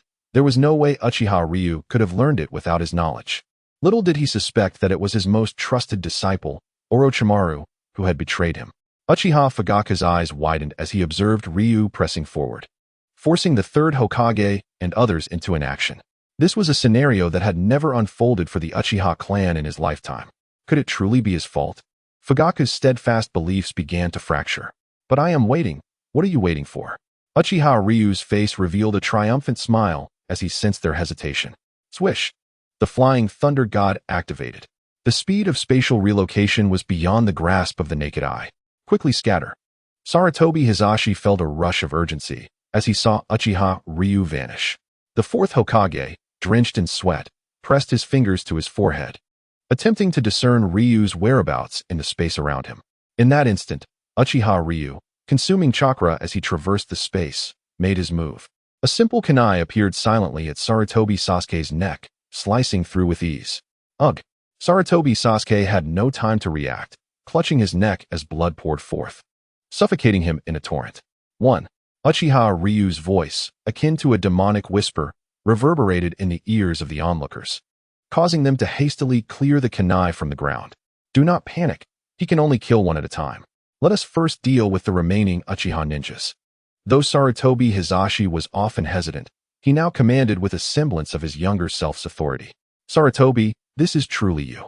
Danzo observed Sarutobi Hizashi with mixed emotions, as if recalling the time when Hizashi had first stepped up to protect others. Thud. An elder from the Nara clan fell lifeless before his clan leader, completely unresponsive as a kunai tore through his throat. 2. Kill. Sarutobi Hizashi roared. He alone wielded the Rui Jingu Bang, swinging it with tremendous force towards Uchiha Itachi and his allies, the weapon extending over 10 meters with ease. Secret technique, swarm of insects. Secret technique, tooth for tooth. Ninja art, multiplication technique. Ninja art, shadow bind technique. Secret technique, heart sense transmission. The clan leaders unleashed their chakra without reservation, determined to eliminate Uchiha Ryu's subordinates swiftly, even aiming to restrain Ryu's continued use of the Flying Thunder God technique. Thud. In mere moments, Uchiha Ryu had eliminated a fifth victim, finding them easier to kill than foul. Run. Uchiha Kage pushed Uchiha Itachi and others aside, intending to shield them as they retreated, his three-tomo Sharingan spinning wildly. Boom. A skeletal giant withstood the ninjutsu unleashed upon them, even overpowering the massive meatball war machine. What? The sight before Sarutobi Hizashi and the others compelled them to halt, retreating to a safer distance. I will not allow you to harm my son. Uchiha Fugaku's eyes, adorned with the kaleidoscope Sharingan, radiated obsession and madness. He was neither a good clan leader nor a good husband, but he was unequivocally a devoted father.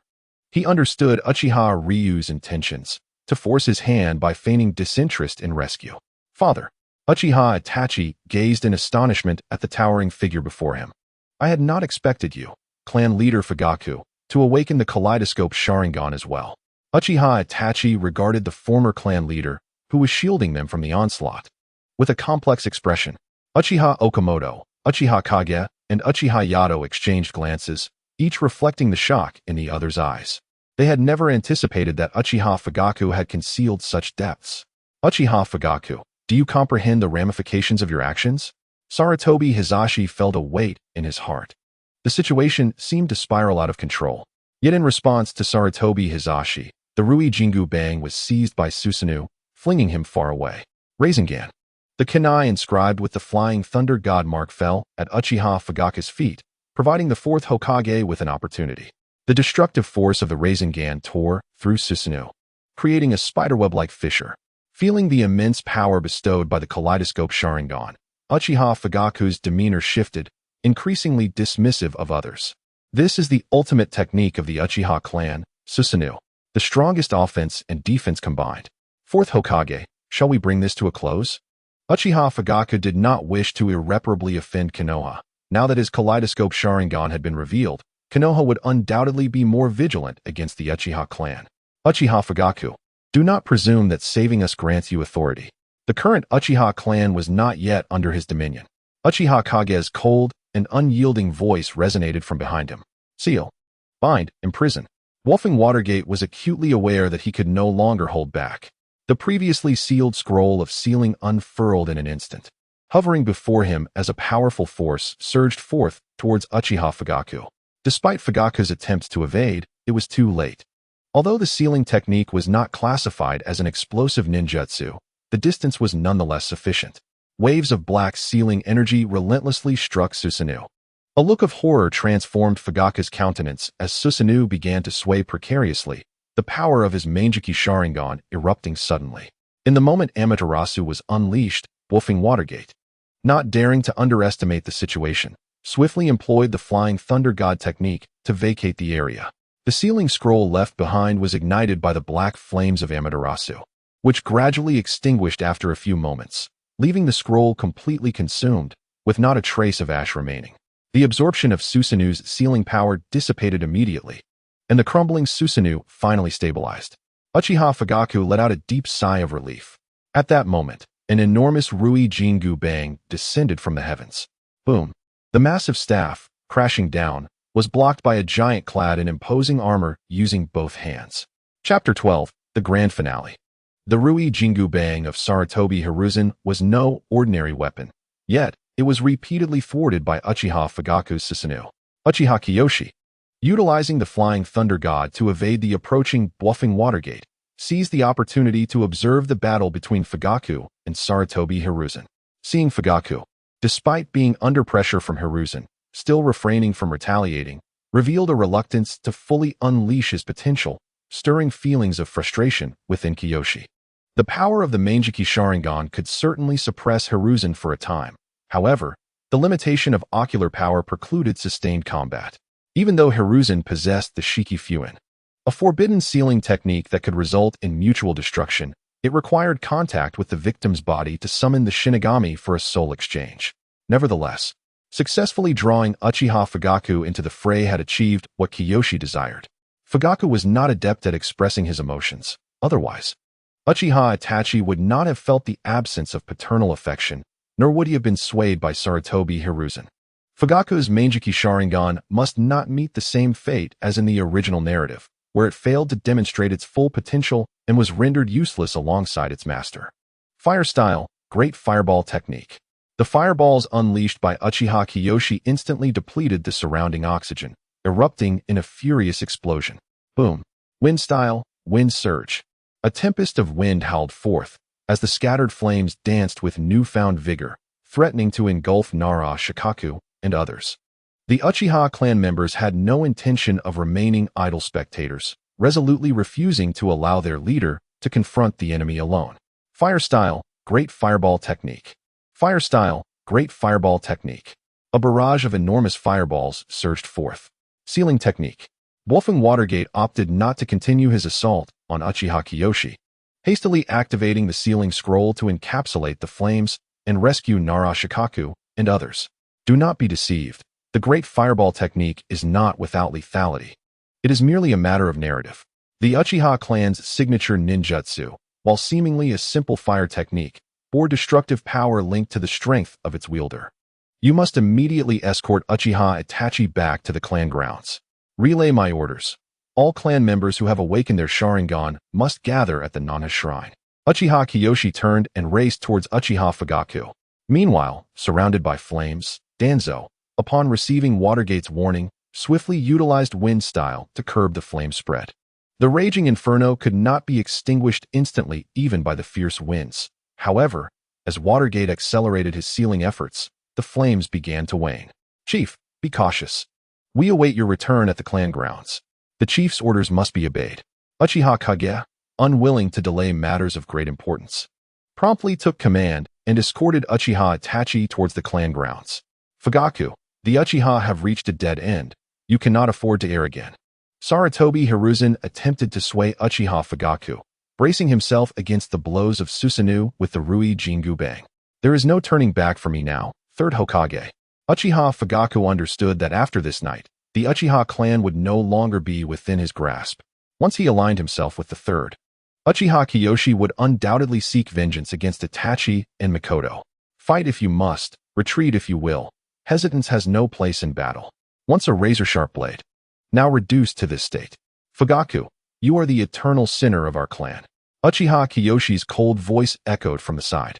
In unison, Uchiha Fugaku and Sarutobi Hiruzen turned to face the source of the voice. There stood Uchiha Kiyoshi, emanating an aura of terrifying annihilation, with a Susanoo brimming with overwhelming, suffocating power. Third, this is the true power of the Uchiha. Uchiha Kiyoshi commanded Susanoo to deliver a punch. Disaster.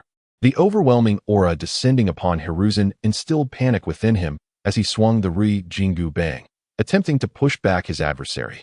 Seeing the staff rapidly extend towards him, Kiyoshi's eyes reflected disdain. A mere monkey dares to obstruct me, then let it perish. Boom. Sarutobi Hiruzen was sent flying, his frail form colliding with several large trees before finally coming to a halt. One punch. Just one punch. Gasp. Hiruzen, battered and bloodied, leaned against a tree, his face flushed and veins bulging, blood surging from his throat as he coughed violently. Hiruzen. The exposed Saru was gripped tightly by Uchiha Kiyoshi, who rendered the once mighty figure as feeble as an insect within Susanoo's grasp. Bang! The Saru, realizing that further resistance would lead to certain death, dispelled the summoning technique just as Kiyoshi was about to crush him. Merely an insect. Uchiha Kiyoshi scoffed, disregarding the astonished Fugaku beside him as he approached Sarutobi Hiruzen. Looking down upon Hiruzen's disheveled state, Kiyoshi crossed his arms and smirked. I know you possess hidden cards, but do you dare to play them? I will not allow you to continue to threaten Konohagakure. A flicker of resolve crossed Hiruzen's hesitant gaze, as if he had made a decisive choice. Hiruzen, not far away. Danzo and others rushed toward the scene. Danzo. Hiruzen, unwilling to let his dear friend witness his disgrace, struggled to rise, leaning against a massive tree. Whoosh. A kunai suddenly embedded itself before Hiruzen. Third Hokage, are you unharmed? My sincerest apologies for my tardiness. The ever-late, bluffing Watergate materialized using the flying thunder god technique between the two, swiftly transporting Hiruzen to safety. Upon Watergate's arrival, Hiruzen's resolve dissipated instantly. Hokage-sama, we can no longer continue this battle. Third Hokage, with Uchiha Kiyoshi wielding the flying thunder god, he is no longer someone we can contain. He may leave at any moment. To prevent any further schemes, we must return to the clan. Nara Shikaku was deeply concerned for the situation within the clan, unwilling to allow Hiruzen to act recklessly. The other clan leaders nodded in agreement, their faces etched with worry for their family's plight. For them, Konoha was Konoha, but the clan was paramount.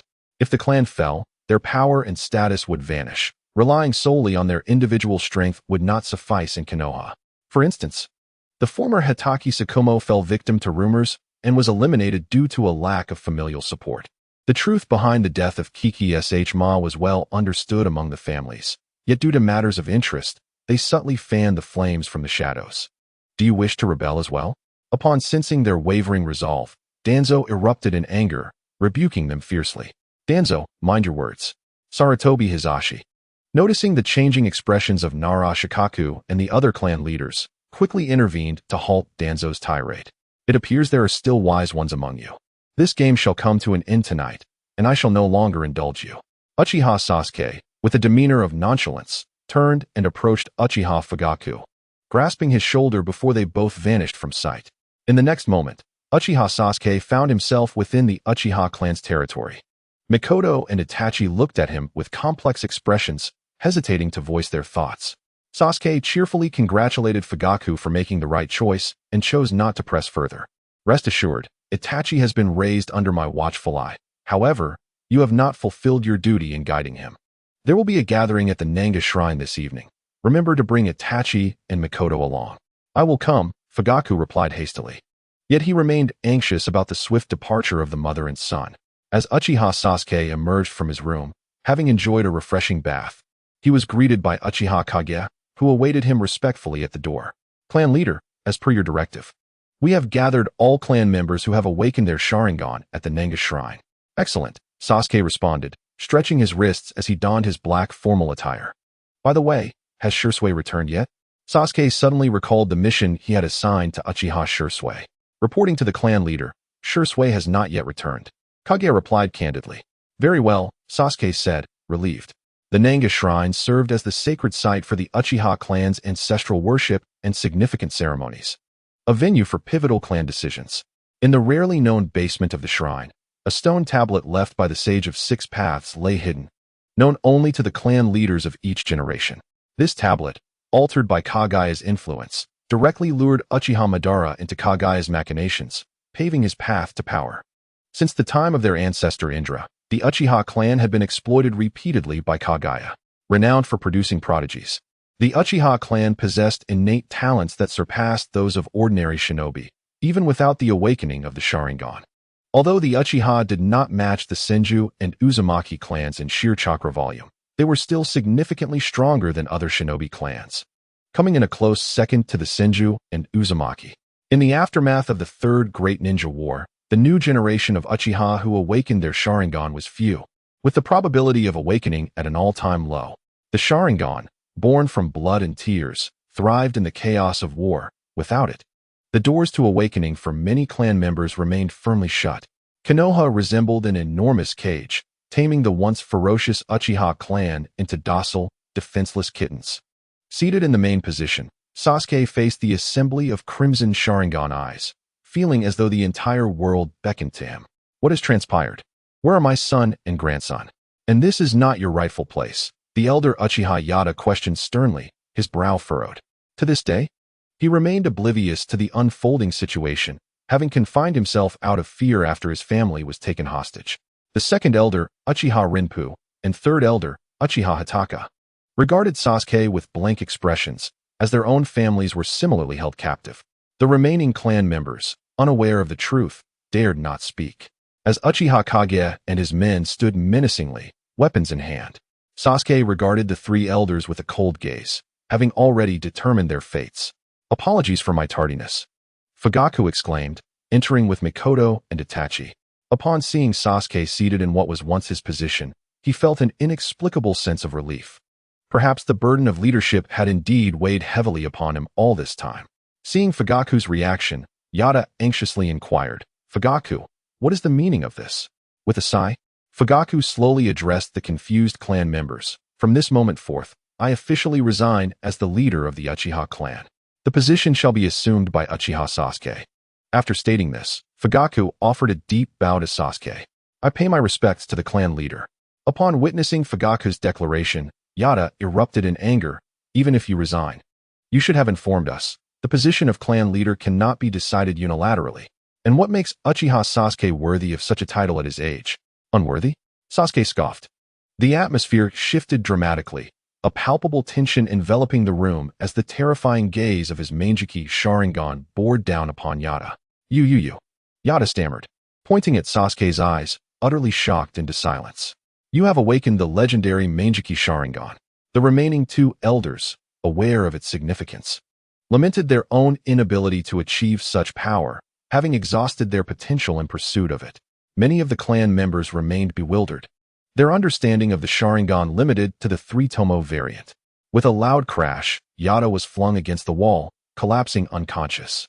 The other two elders attempted to act, but were ensnared by the overwhelming power of Sasuke's Manjiki, succumbing to an illusion and crashing into the wall, losing consciousness before all eyes. The ease with which Sasuke toyed with the three elders felt surreal to the gathered Uchiha. Fugaku observed the spectacle, poised to speak, but was forcibly silenced by Mikoto's gesture for him to remain quiet. Itachi, transformed by the events of the previous night, stood silently beside his parents, curiously observing the unfolding drama. Sasuke, with the terrifying power of his Manjiki Sharingan, commanded the attention of all present, instilling an overwhelming fear that prevented anyone from daring to meet his gaze. "As the leader of the Uchiha clan, I hereby announce the formal abolition of the elder system." Sasuke gestured for his subordinates to bind the three incapacitated elders. "The Uchiha clan shall heed the orders of the clan leader alone." "But what if that command is erroneous? Must we still comply?" protested a member of Yada's faction, a three-tomo Sharingan user, his defiance evident. Just as Kage was about to reprimand the troublemaker, Sasuke intervened. "I am not so intolerant as to lack the capacity for mercy." With a smile directed at the dissenting individual, he continued, "You are correct. Even if the head's orders are misguided, you must execute them without hesitation. Why must we follow commands we know to be wrong? Wouldn't that lead the clan to ruin?" This question ignited unrest among the neutral clan members. "It is precisely due to your indecisiveness and stubbornness that our former leader, Fugaku, wavered, leading the clan to this embarrassing predicament. The precedent is before you. Can none of you see it?" Uchiha Shio's cold and domineering voice struck the hearts of all present like a heavy hammer. Chapter 14. Uchiha Fugaku is at fault. Are you all truly blameless? The chilling fury in his tone sent a collective shiver through everyone, their gazes simultaneously turning to Uchiha Fugaku. Uchiha Fugaku's expression darkened. Even though he was no longer the clan leader, it was unthinkable to use himself as an example. He need not look at him. He bore responsibility. But were those present genuinely so innocent? At the very least, they shared 40% of the blame. A family may heed the command of one, yet it is not solely the family of a single individual. Do not presume I am unaware that some among you have already begun to align with outsiders, contemplating becoming the dogs of the Hokage. Upon hearing this, Uchiha Fugaku found it impossible to maintain his composure, incredulously raising his gaze. "You have taken the position of clan leader, yet you persist in disparaging me. After all, I am your cousin." Uchiha Shio disregarded Uchiha Fugaku's resentful glance. What of it if he spoke harshly? Were it not for his arrival, the Uchiha clan would have faced annihilation. I could overlook the transgressions of those present. But should I discover any further collusion with outsiders, I shall not spare them, nor their families. Uchiha Shio warned those traitorous individuals in attendance. Betrayers are the most detestable. Those with guilty consciences dared not lift their heads, their hearts in turmoil. Now that I have assumed the role of clan leader, who is in favor? Who is against? I pledge my unwavering loyalty to the clan leader.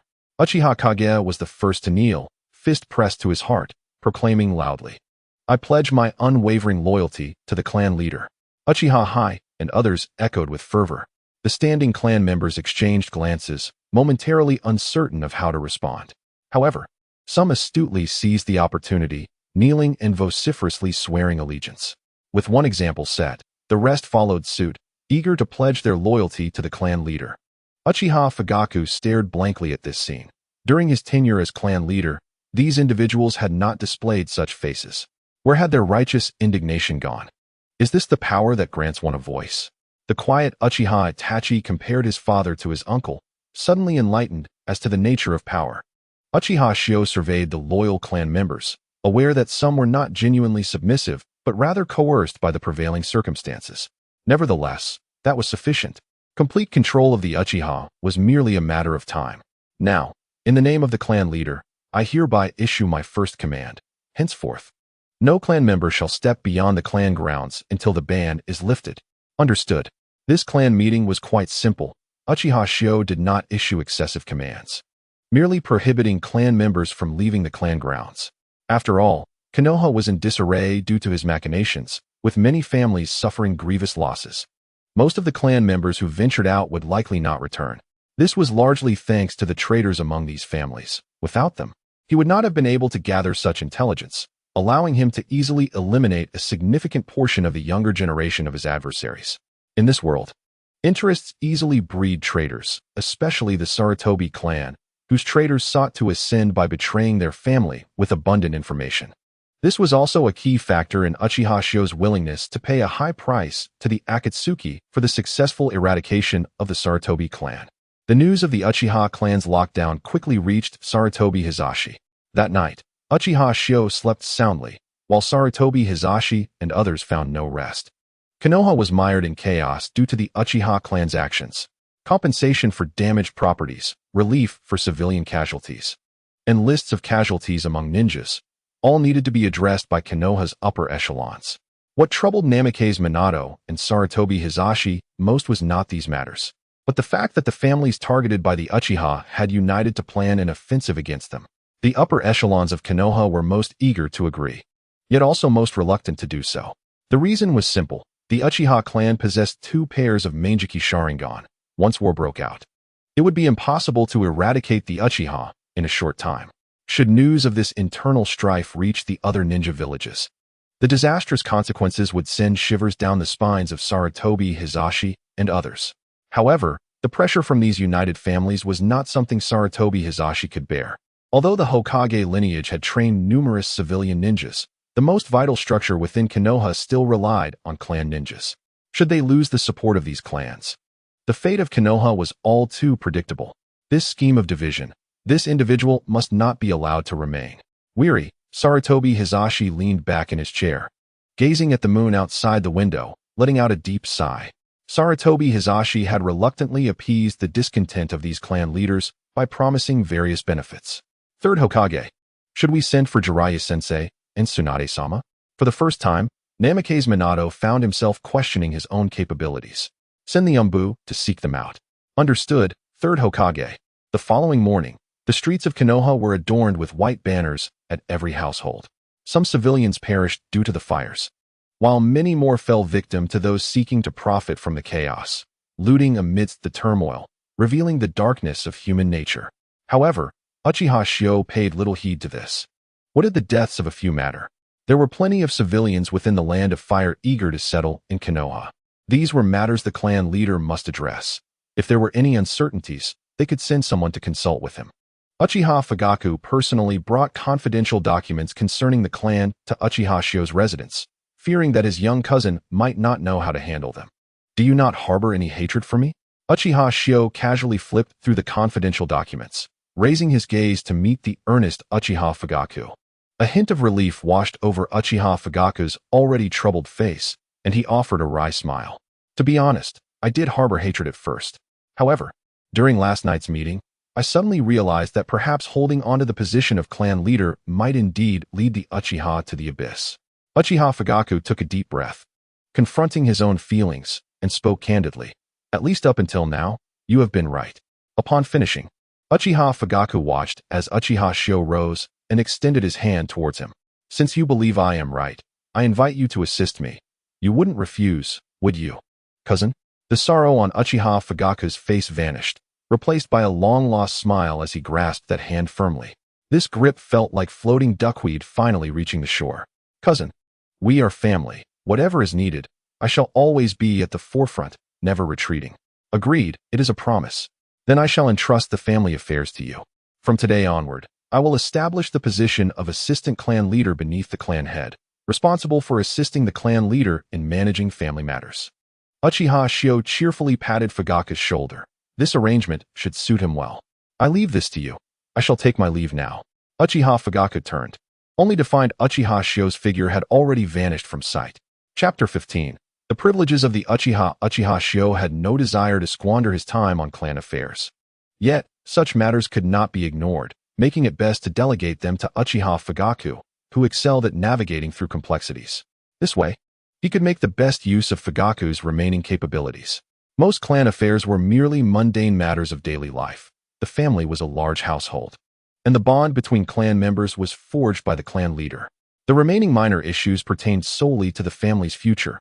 Regarding this, Uchiha Shio need not ponder, for he had a reference point. When Konoha was first established, the Sarutobi clan boasted no more than 200 ninjas. In the early years of Konoha, the number of ninjas from the Sarutobi clan and their overall strength did not even rank among the top 10. It was merely due to the intentions of the second Hokage, Senju Tobarama, that Sarutobi Hiruzen was taken as a disciple, thereby elevating the status of the Sarutobi clan. According to intelligence from a mole within the Sarutobi clan, their current number of ninjas is quite substantial, exceeding 1,000. After several decades of Sarutobi Hiruzen's leadership, the Sarutobi family has naturally grown stronger due to the secret allocation of resources. For the Uchiha clan to reclaim its former glory, or even surpass it, they would require significant resources and the baptism of brutal warfare. However, this would inevitably result in the elimination of some clan members, yet such temporary pain is deemed necessary. The majority of Uchiha clan members find it a luxury to leave the village. Those deemed too weak are easily treated as mere fodder, while those who have awakened the Sharingan risk having their eyes gouged out. With his own Manjiki Sharingan and overwhelming power, Uchiha Kai has forcibly unified the Uchiha clan. Following the commotion he caused last night, it is inevitable that Sarutobi Hiruzen will concede some benefits to him, even after having killed numerous individuals and offended many clans. The third Hokage will certainly pacify these families for the stability of Konoha. Today, he plans to reclaim the authority of the police force. Although the police force is part of Konoha's administration, the appointments and dismissals of its personnel are solely determined by the police force captain. This position, traditionally held by the Uchiha clan leader, is not subject to the Hokage's authority. The police force resembles an extension of Uchiha power, with only those who have awakened the Sharingan eligible for employment. Now that he has succeeded Uchiha Fugaku as the clan leader, the captaincy of the police force naturally transfers to him. Uchiha Fugaku's confidants were hurriedly convinced by him to avoid any actions that could lead to irreparable consequences. The power of the Konoha police force is formidable, but unfortunately, due to the gradual weakening of the Uchiha clan, this power has been tacitly diminished. The most significant of these powers pertains to maintaining public order and combating crime, encompassing personnel registration, case investigations, and arrests, thus covering an extensive range of authority. Alas, this power has now become a mere facade, entirely supplanted by the Umbu. The moment Uchiha Kai stepped outside the clan grounds, over 20 Umbu surrounded him from all directions. Drawing their weapons, the clan head and 2 elite Uchiha Jonin responsible for guarding the clan entrance rushed out to shield Uchiha Kentucky. They were determined to defend their territory against mere pawns of the Hokage. A glint of danger flickered in Uchiha Kai's eyes. These individuals were hardly worthy of his attention. Yes, clan head, The two elite Uchiha Jonin complied, retreating to the entrance of the clan grounds. Their Sharingan remained vigilant, ready to signal for help at the slightest movement from the Umbu. To resist meant certain death. Uchiha Kai ordered the Umbu to withdraw, as if he were their commander. The Umbu surrounding him did not dare to act without orders. How audacious! The Uchiha clan is one of the founders of Konoha, yet we are being surveilled in our own home.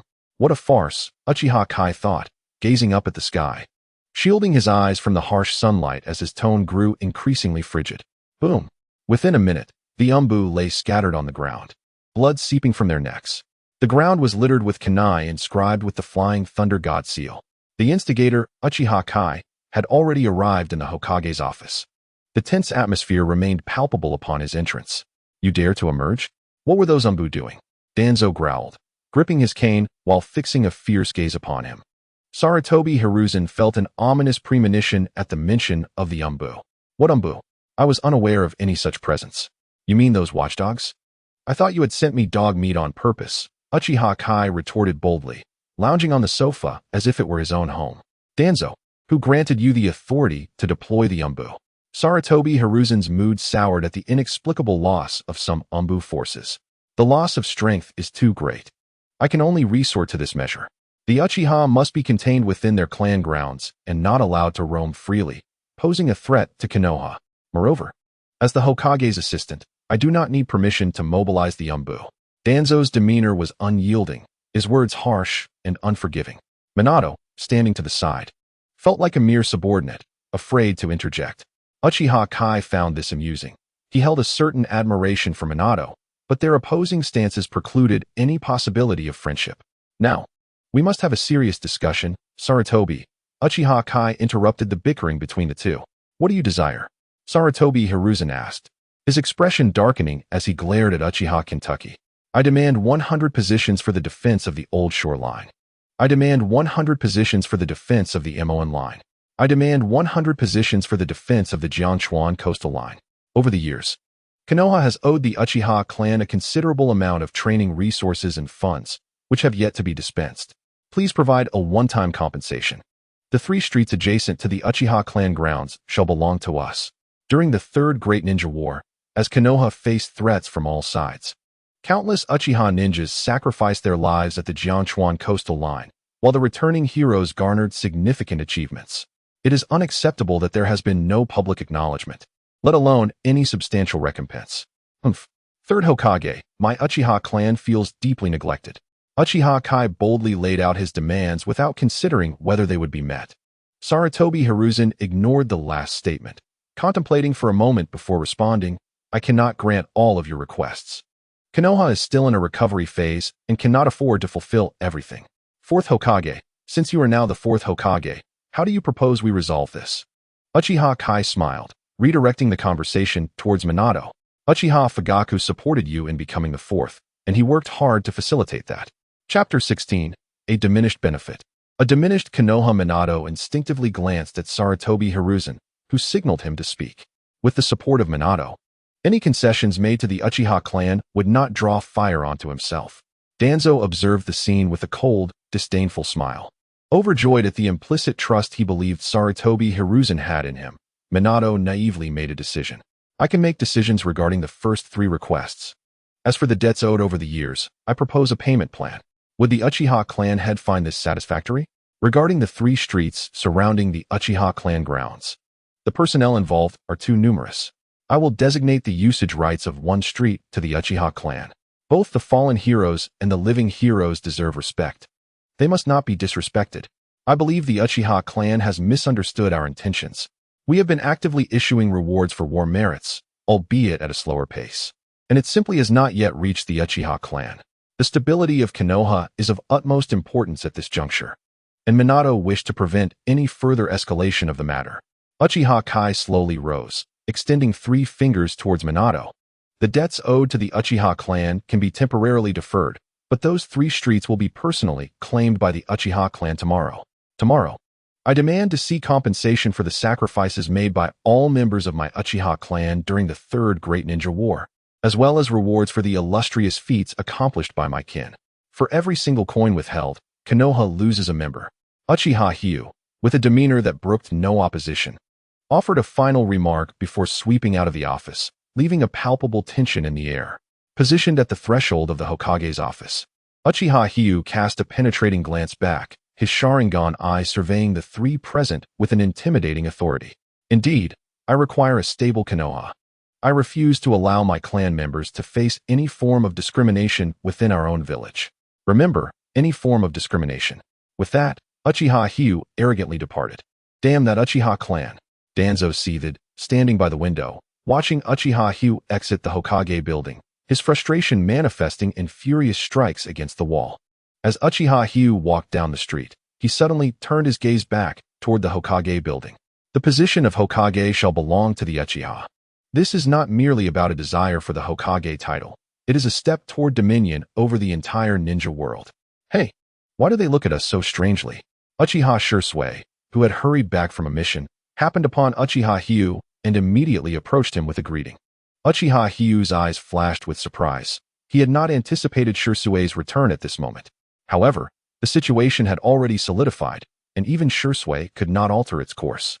Come, let's return and discuss matters in detail. Uchiha Hyuga maintained a decent relationship with Uchiha Shursui, though Shursui stubbornly believed in his own righteousness. Upon returning to the clan, Uchiha Hyuga entrusted Shursui to Uchiha Itachi, signaling him to elucidate the situation. After hearing about the events of the previous night, Uchiha Shursui was immediately incensed, expressing his concerns. This is too reckless. It jeopardizes Konoha's stability and could even ignite a war. Do you realize that with a single misstep, the entire ninja world could plunge into chaos, resulting in the loss of countless lives? Shursui, have you ever taken a life? Uchiha Hyuga calmly sipped his tea, his demeanor unruffled. Of course. And what does that have to do with our discussion? Uchiha Shursui looked at him, puzzled. Uchiha Hyuga tossed a kunai onto the table, where it spun slowly. The catalyst for war is the ninja. Eliminate all ninjas, and peace shall reign. Faced with such a logical reasoning, Uchiha Shursui could only sigh in resignation. Then what was the outcome of your meeting at the Hokage building? Uchiha Shursui ceased to dwell on past events, focusing instead on how to remedy the situation. Uchiha Hyuga pondered the possibility of using this opportunity to fully align Shursui with his plans, thus revealing all his schemes to him. If Uchiha Shursui were to betray him to the higher-ups of Konoha, it would be inconsequential. It would also rid him of any double agents, his lifelong disdain. Uchiha Shursui remained silent after hearing everything. Unlike Uchiha Itachi, who harbored extremist views, Shursui was resolute in his desire to maintain a balanced relationship between the clan and Konoha, ensuring their peaceful coexistence. Although Uchiha Hyuga's actions diverged from Shursui's ideals, the results exceeded Shursui's expectations. The process was of little consequence. What mattered was the outcome. At the very least, in this game of strategy, we emerged victorious. The Uchiha clan would no longer have to act in deference to others. Uchiha Hyuga stood and placed a reassuring hand on Shursui's shoulder, gazing earnestly into his eyes. There will be a family meeting shortly. I hope you will be present. With a firm pat on Shursui's shoulder, he departed, leaving Shursui momentarily dazed, only to realize that Uchiha Hyuga had vanished without a trace. This family meeting marked the first significant gathering since Uchiha Hyuga's official ascension as clan leader, destined to shape the trajectory of the Uchiha clan for the next decade. Historically, the Uchiha clan had functioned without foresight, operating on a day-to-day basis without any long-term strategy. This lack of vision had rendered the clan akin to a headless fly, stagnating its development. Only by establishing a long-term objective could the Uchiha members truly perceive their direction, leaving no time to waste on trivial matters. At this gathering, Uchiha Hyuga did not exclude ordinary clan members. This was a matter concerning the entire Uchiha clan. Among the ordinary members, he selected a few capable representatives to participate. Although the Uchiha clan had no formal divisions between the main and branch families, a rigid hierarchy based on the Sharingan persisted. Even those possessing the strength of AJ Nin, lacking the Sharingan, found themselves unable to be regarded as true Uchihas. This led many talented individuals, despite their potential, to suffer discrimination due to their inability to awaken the Sharingan, resulting in a crushing blow to their ambition and leaving them in a state of despondency. The entire Uchiha clan existed in a state of profoundly unhealthy development. This was the very condition Uchiha Hyuga most dreaded, and sought to transform. Seated at the head of the meeting room, Uchiha Hyu sat cross-legged, eyes closed in meditation. Each clan member who entered the room found their restless hearts inexplicably calmed in his presence. Perhaps this was the power of a steadfast leader. As Uchiha Fugaku entered, he was met with a peculiar scene. A group of usually arrogant clan members sat obediently in their places, not even engaging in conversation. The atmosphere was strikingly quiet, eerily so. Uchiha Fugaku hesitated to speak, merely gesturing to Mikoto to have Itachi sit aside. He then took his assigned position, which Uchiha Hyu had carefully arranged for him, directly beneath Uchiha Hyu's left side, a position of great significance. Uchiha Hyu's arrangement for Uchiha Fugaku indicated his role as the assistant to the clan leader. The elder system would be formally abolished today, replaced by a position of assistants with no real power but significant responsibility. As the clan members gradually assembled, Uchiha Hyu assumed Shursui would not align with him. However, Shursui soon strode into the room. "My apologies for being late," Uchiha Shursui said, quickly taking his seat in the front row. Uchiha Hyu slowly opened his eyes, his gaze immediately finding Uchiha Shursui, offering a nod and a smile. "It's good that you're here," he acknowledged, indicating that Shursui was not yet beyond redemption. This also indirectly illustrated the Uchiha clan's remarkable cohesion. Had it not been for the treachery of Uchiha Itachi, the clan would not have faced annihilation. Their internal strength would merely have been diminished to the utmost extent.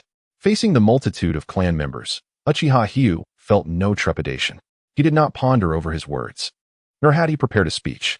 He was acutely aware of all the issues at hand. "I have long harbored a question, and I wonder if any of you can provide an answer." The audience exchanged curious glances, pondering what pressing matter could so trouble the young clan leader, who had awakened the Manjiki Sharingan at such a tender age. "Are we, the Uchiha clan, weak?" Once Uchiha Hyu posed his question, the room erupted into murmurs of confusion. "What is this inquiry?" "Leader, we the Uchiha are the proud bearers of the most powerful bloodline limit, the Sharingan. How could we possibly be weak?" A proud elite J-nin with a 3-tomo Sharingan declared loudly. "Indeed, we the Uchiha are the strongest clan in the ninja world. Our enemies flee in terror at the mere sight of our Sharingan." Even those clan members who had not awakened the Sharingan spoke of it with pride. Their eyes brimmed with an unquenchable desire for the Sharingan. "However, if we truly possess sufficient strength, why have we descended to our current plight?" Uchiha Kai's words struck like a frigid shower, extinguishing the fervor of his kin in an instant. Silence enveloped the room once more, creating an atmosphere of palpable tension. Those who wished to contest his statement found themselves at a loss for words, their pride diminished to the point of invisibility. Indeed, if the clan were as formidable as they claimed, how could they have fallen to such depths? They languished in the glories of the past, unwilling to awaken from their self-constructed dreams, living in a bygone era. Uchiha Kai forcefully tore away the final veil of pretense from the Uchiha clan, laying bare the stark reality before them. Only by shattering the long-standing, barbaric misconceptions within the Uchiha can they hope to reconstruct genuine thought. Uchiha Shursui surveyed the expressions of his fellow clansmen, astonished to find that they were actually listening. This was entirely contrary to his expectations. Countless times, he had attempted to persuade his kin, seeking to alter the clan's circumstances, only to be disregarded and ridiculed for his perceived cowardice. Why then? Did Kai's words resonate with them? Uchiha Shursui resolved to closely observe Kai's every action, hoping for the proliferation of such phenomena. "Do not lower your heads." Uchiha Kai's calm and steady voice seemed to echo in the ears of each clansman, prompting them to instinctively lift their gazes. In their eyes, a flicker of confusion and fear was evident. Uchiha Kai felt satisfaction at this shift in expression, recognizing their fear was a step in the right direction. Only by acknowledging their trepidation could they be compelled to heed his decisions and enact genuine change. The Uchiha clan has endured countless trials of life and death throughout its history, never once bowing to its enemies. Must we compromise with Konoha? Must we yield to them? Uchiha Kai bared his terrifying Sharingan at the crowd, roaring, "Tell me, shall we bow our heads to them?" His thunderous shout startled the assembly, and upon regaining their composure, they responded with fervor, their faces flushed. "We shall never bow to Konoha. We are the noble Uchiha clan, wielders of the most powerful Sharingan. I would rather die than submit to them. Let us fight. Leader, I implore you, lead us into battle. I swear I will not retreat a single step." The long-suppressed grievances from being oppressed by Konoha erupted at that moment. When the anger, long repressed by Uchiha Fugaku, finally burst forth, both Fugaku and Shursui were taken aback. They feared that Uchiha Kai might lose control over the emotions of the clan and, in turn, be swept away by them, leading the family to ruin. Uchiha Kai gazed at the crowd with chilling calmness, gradually raising his hand to quell the tumultuous emotions. Stop! This single gesture subdued the clansmen's fervor, restoring silence. Their intense gazes were fixated upon Uchiha Kentucky. If you wish to alter the state of our clan, are you willing to pay the price? Even if it is your life? He did not grant them the opportunity to respond, immediately pointing to Uchiha Shursui, who was still observing him. If changing the clan requires my life as the cost, I would willingly offer it.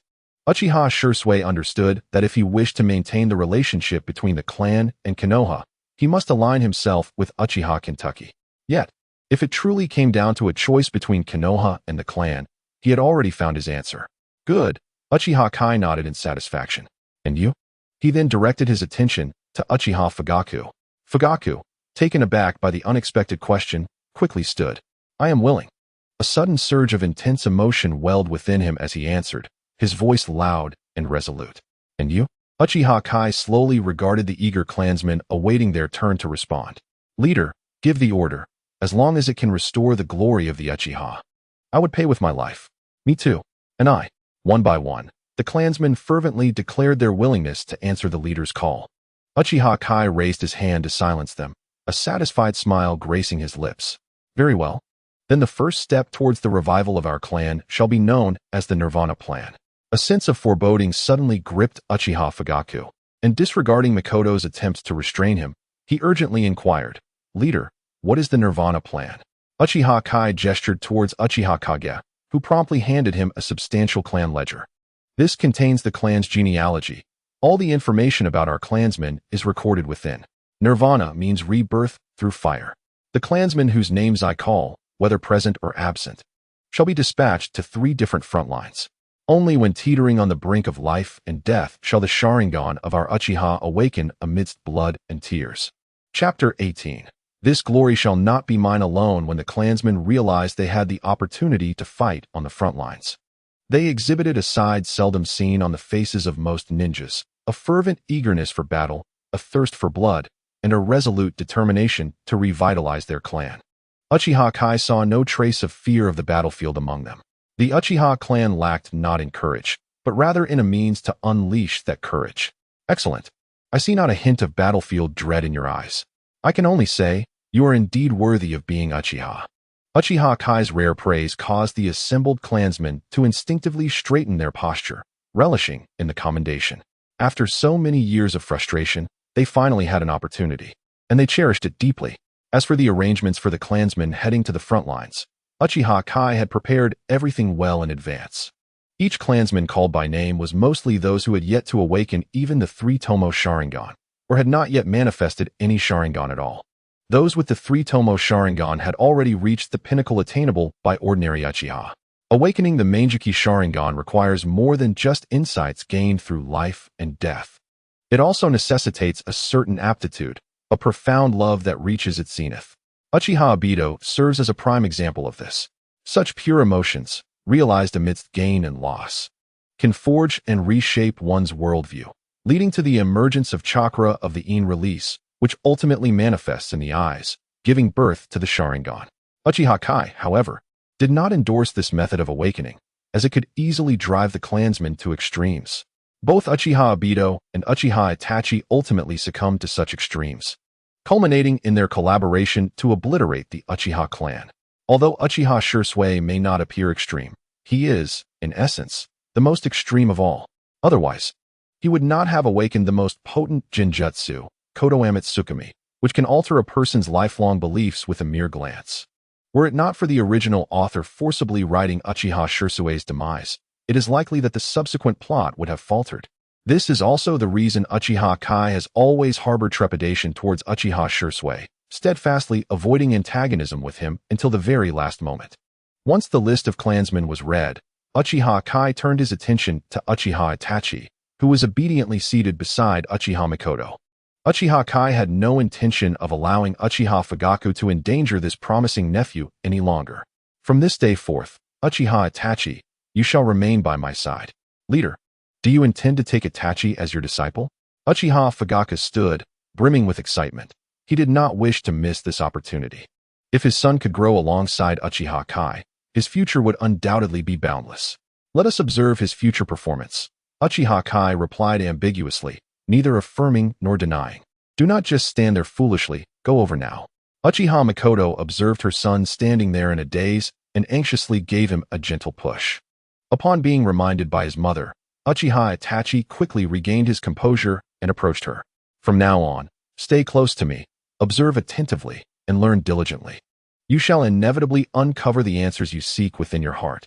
Uchiha Kyoshi harbored no significant malice towards Uchiha Itachi at this moment, as his counterpart had yet to commit any heinous acts and had not been completely brainwashed by Sarutobi Hiruzen. There was still hope for him to become an ally, to serve their cause. Yes, Uchiha Itachi obediently replied. The other clan members gazed at Uchiha Itachi with envy, wishing for their own descendants to receive the clan leader's regard. Alas, none of their offspring possessed talents surpassing Uchiha Itachi's. Uchiha Kyoshi pulled Uchiha Itachi closer and continued. There are many issues within our clan that cannot be resolved in an instant. We must proceed step by step. Soon, Konoha will undoubtedly bow before the Uchiha. This honor shall not be mine alone. I shall share it with all of you. Kyoshi's words seemed to etch themselves into the minds of the attending clan members, igniting a fervor among them. Uchiha Hai, seated in the front row, reacted even more swiftly than Uchiha Okamoto. He knelt on one knee, clenched his fist over his heart, his eyes glistening with tears of excitement, and proclaimed loudly, I vow to serve the clan leader with my life, striving for the glory of our clan. In response to Uchiha Hai's passionate declaration, the gathered crowd knelt in unison, pledging their loyalty to this young clan leader. No one had ever uttered such words before. Glory had always been a solitary possession. Only the current clan leader dared to voice such sentiments publicly. By virtue of this declaration, even should he perish in battle, the clan leader would assuredly honor his family. The clan assembly concluded successfully. For the Uchiha, the moment they exited the gathering, they were greeted by a tangible future. Uchiha Fugaku gazed thoughtfully at his cousin Uchiha Kyoshi as he departed from the named shrine. Uchiha Makoto looked at Fugaku with concern, fearing her husband could not accept this reality. It's all right. He is stronger than I am, Uchiha Fugaku replied with a relieved smile, taking Makoto and Itachi by the hand as they headed home. Let us go home. In that moment, Uchiha Fugaku felt an unprecedented sense of ease and happiness. However, the Uchiha's large-scale gathering during this sensitive period made the anxious Konoha higher-ups exceedingly tense. Sarutobi, we must urgently root out the traitors. Few can access the Forbidden Scroll. Can they not? Danzo was uncertain if it was Orochimaru, yet that did not hinder his suspicions. Orochimaru was aware of too many secrets. If he wished to become Hokage, he would need to diminish Sarutobi's power. Once the horse is out of the stable, we shall deal with Orochimaru first. Danzo, I will provide an account of this matter. Sarutobi Hiruzen had long been wary of Orochimaru, especially concerning recent investigations by the Umbu, which revealed collusion with Danzo behind his back. This was what truly infuriated Sarutobi. The private research on the first Hokage's cells was inconsequential in comparison. However, this matter could not be made public. If it were, even Sarutobi would be unable to protect Orochimaru. Sarutobi, you would do well to remember your words. Danzo left the Hokage's office with a grim expression.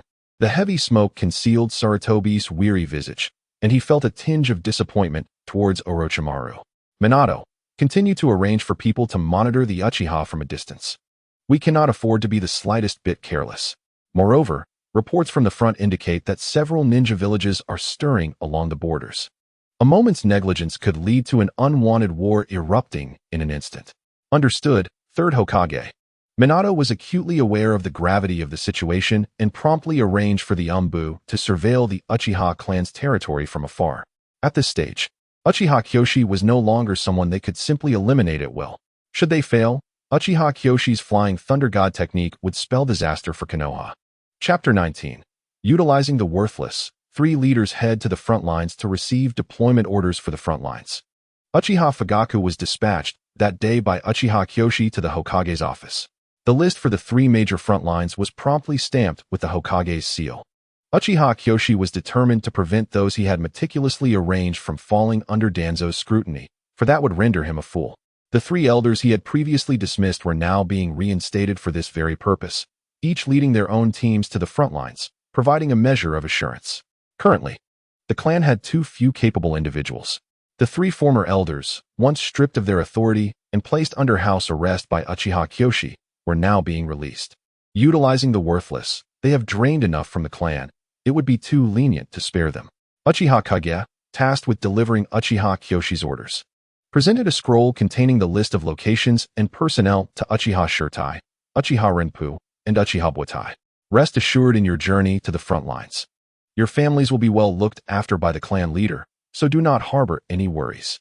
Uchiha Kage's cold, 3-tomo Sharingan swept over the 3, warning them against any complacency. Please convey to the clan leader that we shall do our utmost to fulfill our mission. The circumstances were more formidable than individuals. Uchiha Shirtai understood that his era had irrevocably passed, and now, for the sake of his kin, he could only resign himself to fate. Uchiha Renpu stood silently beside him, refraining from speaking until Uchiha Kage departed, at which point he expressed his indignation. That guy is excessively arrogant, daring to threaten us to our faces. And then what? What can you do? Uchiha Shirtai replied with a stoic expression. Uchiha Renpu, infuriated, found his retort lodged in his throat. In contrast, Uchiha Butai appeared more nonchalant. We are all relics of a bygone era. It is commendable for the youth to possess ambition. Although Uchiha Kyoshi has stripped me of my elder status, I still believe he is the one who can elevate the Uchiha clan to its zenith once more. Uchiha Shirtai concurred with Uchiha Buatai's perspective, attempting to soothe Uchiha Renpu. Enough, he merely reclaimed his power and will not act against us old-timers. Regardless, I am still a part of the clan.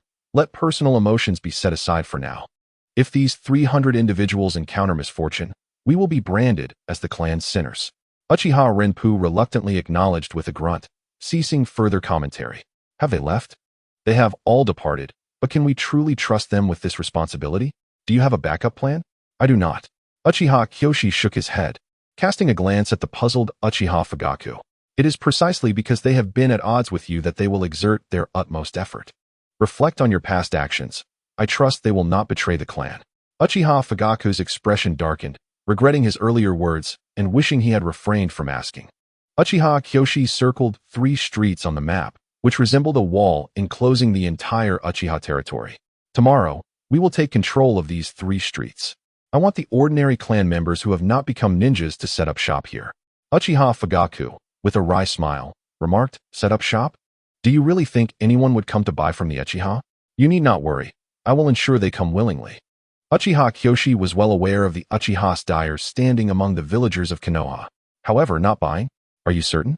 I shall commence exercising the authority of the Konoha Guard, readily finding an excuse to seal you off under the pretext of safeguarding the village's security. Power, indeed, is the most substantial backing for lucrative endeavors. Without the support of authority, no matter how grand your business may appear, it merely becomes a tempting morsel in the eyes of others. With the formidable backing of the Konoha Guard, the 3 streets will inevitably prosper. Uchiha Fugaku buried his doubts deep within. For now, his position was merely that of an assistant, so he would focus on fulfilling his duties. Very well. I shall select the most suitable clansmen to open shops along the 3 streets. Thank you for your efforts. It's no trouble at all, Uchiha Fugaku replied, casting a glance back at the room as he departed. Inside, Itachi was engaged in a lesson with Uchiha Shursui, inquiring about the finer details of ninjutsu. Truly, he is my pride and joy. Uchiha Fugaku left with a heart full of pride. Just as Uchiha Shursui began discussing the ninja academy, Uchiha Itachi suddenly interjected. Teacher, I do not wish to attend the ninja academy. Uchiha Shursui exclaimed in surprise, his expression devoid of anger. May I ask why? Because I believe the ninja academy teaches me nothing of value. Uchiha Itachi, too, bore the common flaw of the Uchiha clan, an overwhelming sense of pride. From recollections of the original narrative, one could discern his disdain for attending classes, opting instead to use shadow clones. This arrogance blurs his self-awareness, leading him to look down on his clansmen and believe himself infallible, straying down a misguided path. He even contributed to the Uchiha clan's withdrawal from the ninja world. leaving only Uchiha Sasuke as its lone survivor. Uchiha Shursui tousled Uchiha Itachi's hair, smiling with satisfaction. It is not merely that the Ninja Academy cannot teach you. Konoha cannot either. No one understands the Uchiha better than the Uchiha themselves. Uchiha Shursui gazed confidently into Itachi's eyes. Do you wish to grow stronger? Yes. Uchiha Itachi nodded earnestly. Shadow. Uchiha Shursui called out, and Uchiha Shadow entered, kneeling before him, bowing his proud head. Head of the clan.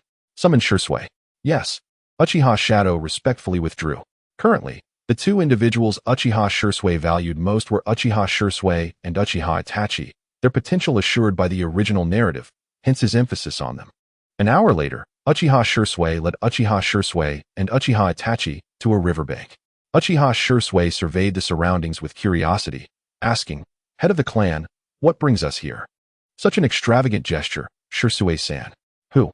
A sudden, unfamiliar voice made Uchiha Shursui and Uchiha Itachi alert to their surroundings. Uchiha Shursui remained silent, gesturing for the two to look towards the river. They turned to see a several-meter-long water serpent emerge from the turbulent river, its mouth agape. As the individual emerged from the serpent's mouth, Uchiha Shursui suggested, perhaps a wash would be in order, otherwise, I may struggle to suppress the urge to take action against you. After all, you are a prominent figure in Konoha, and encountering you in such a disheveled state leaves me at a loss for words.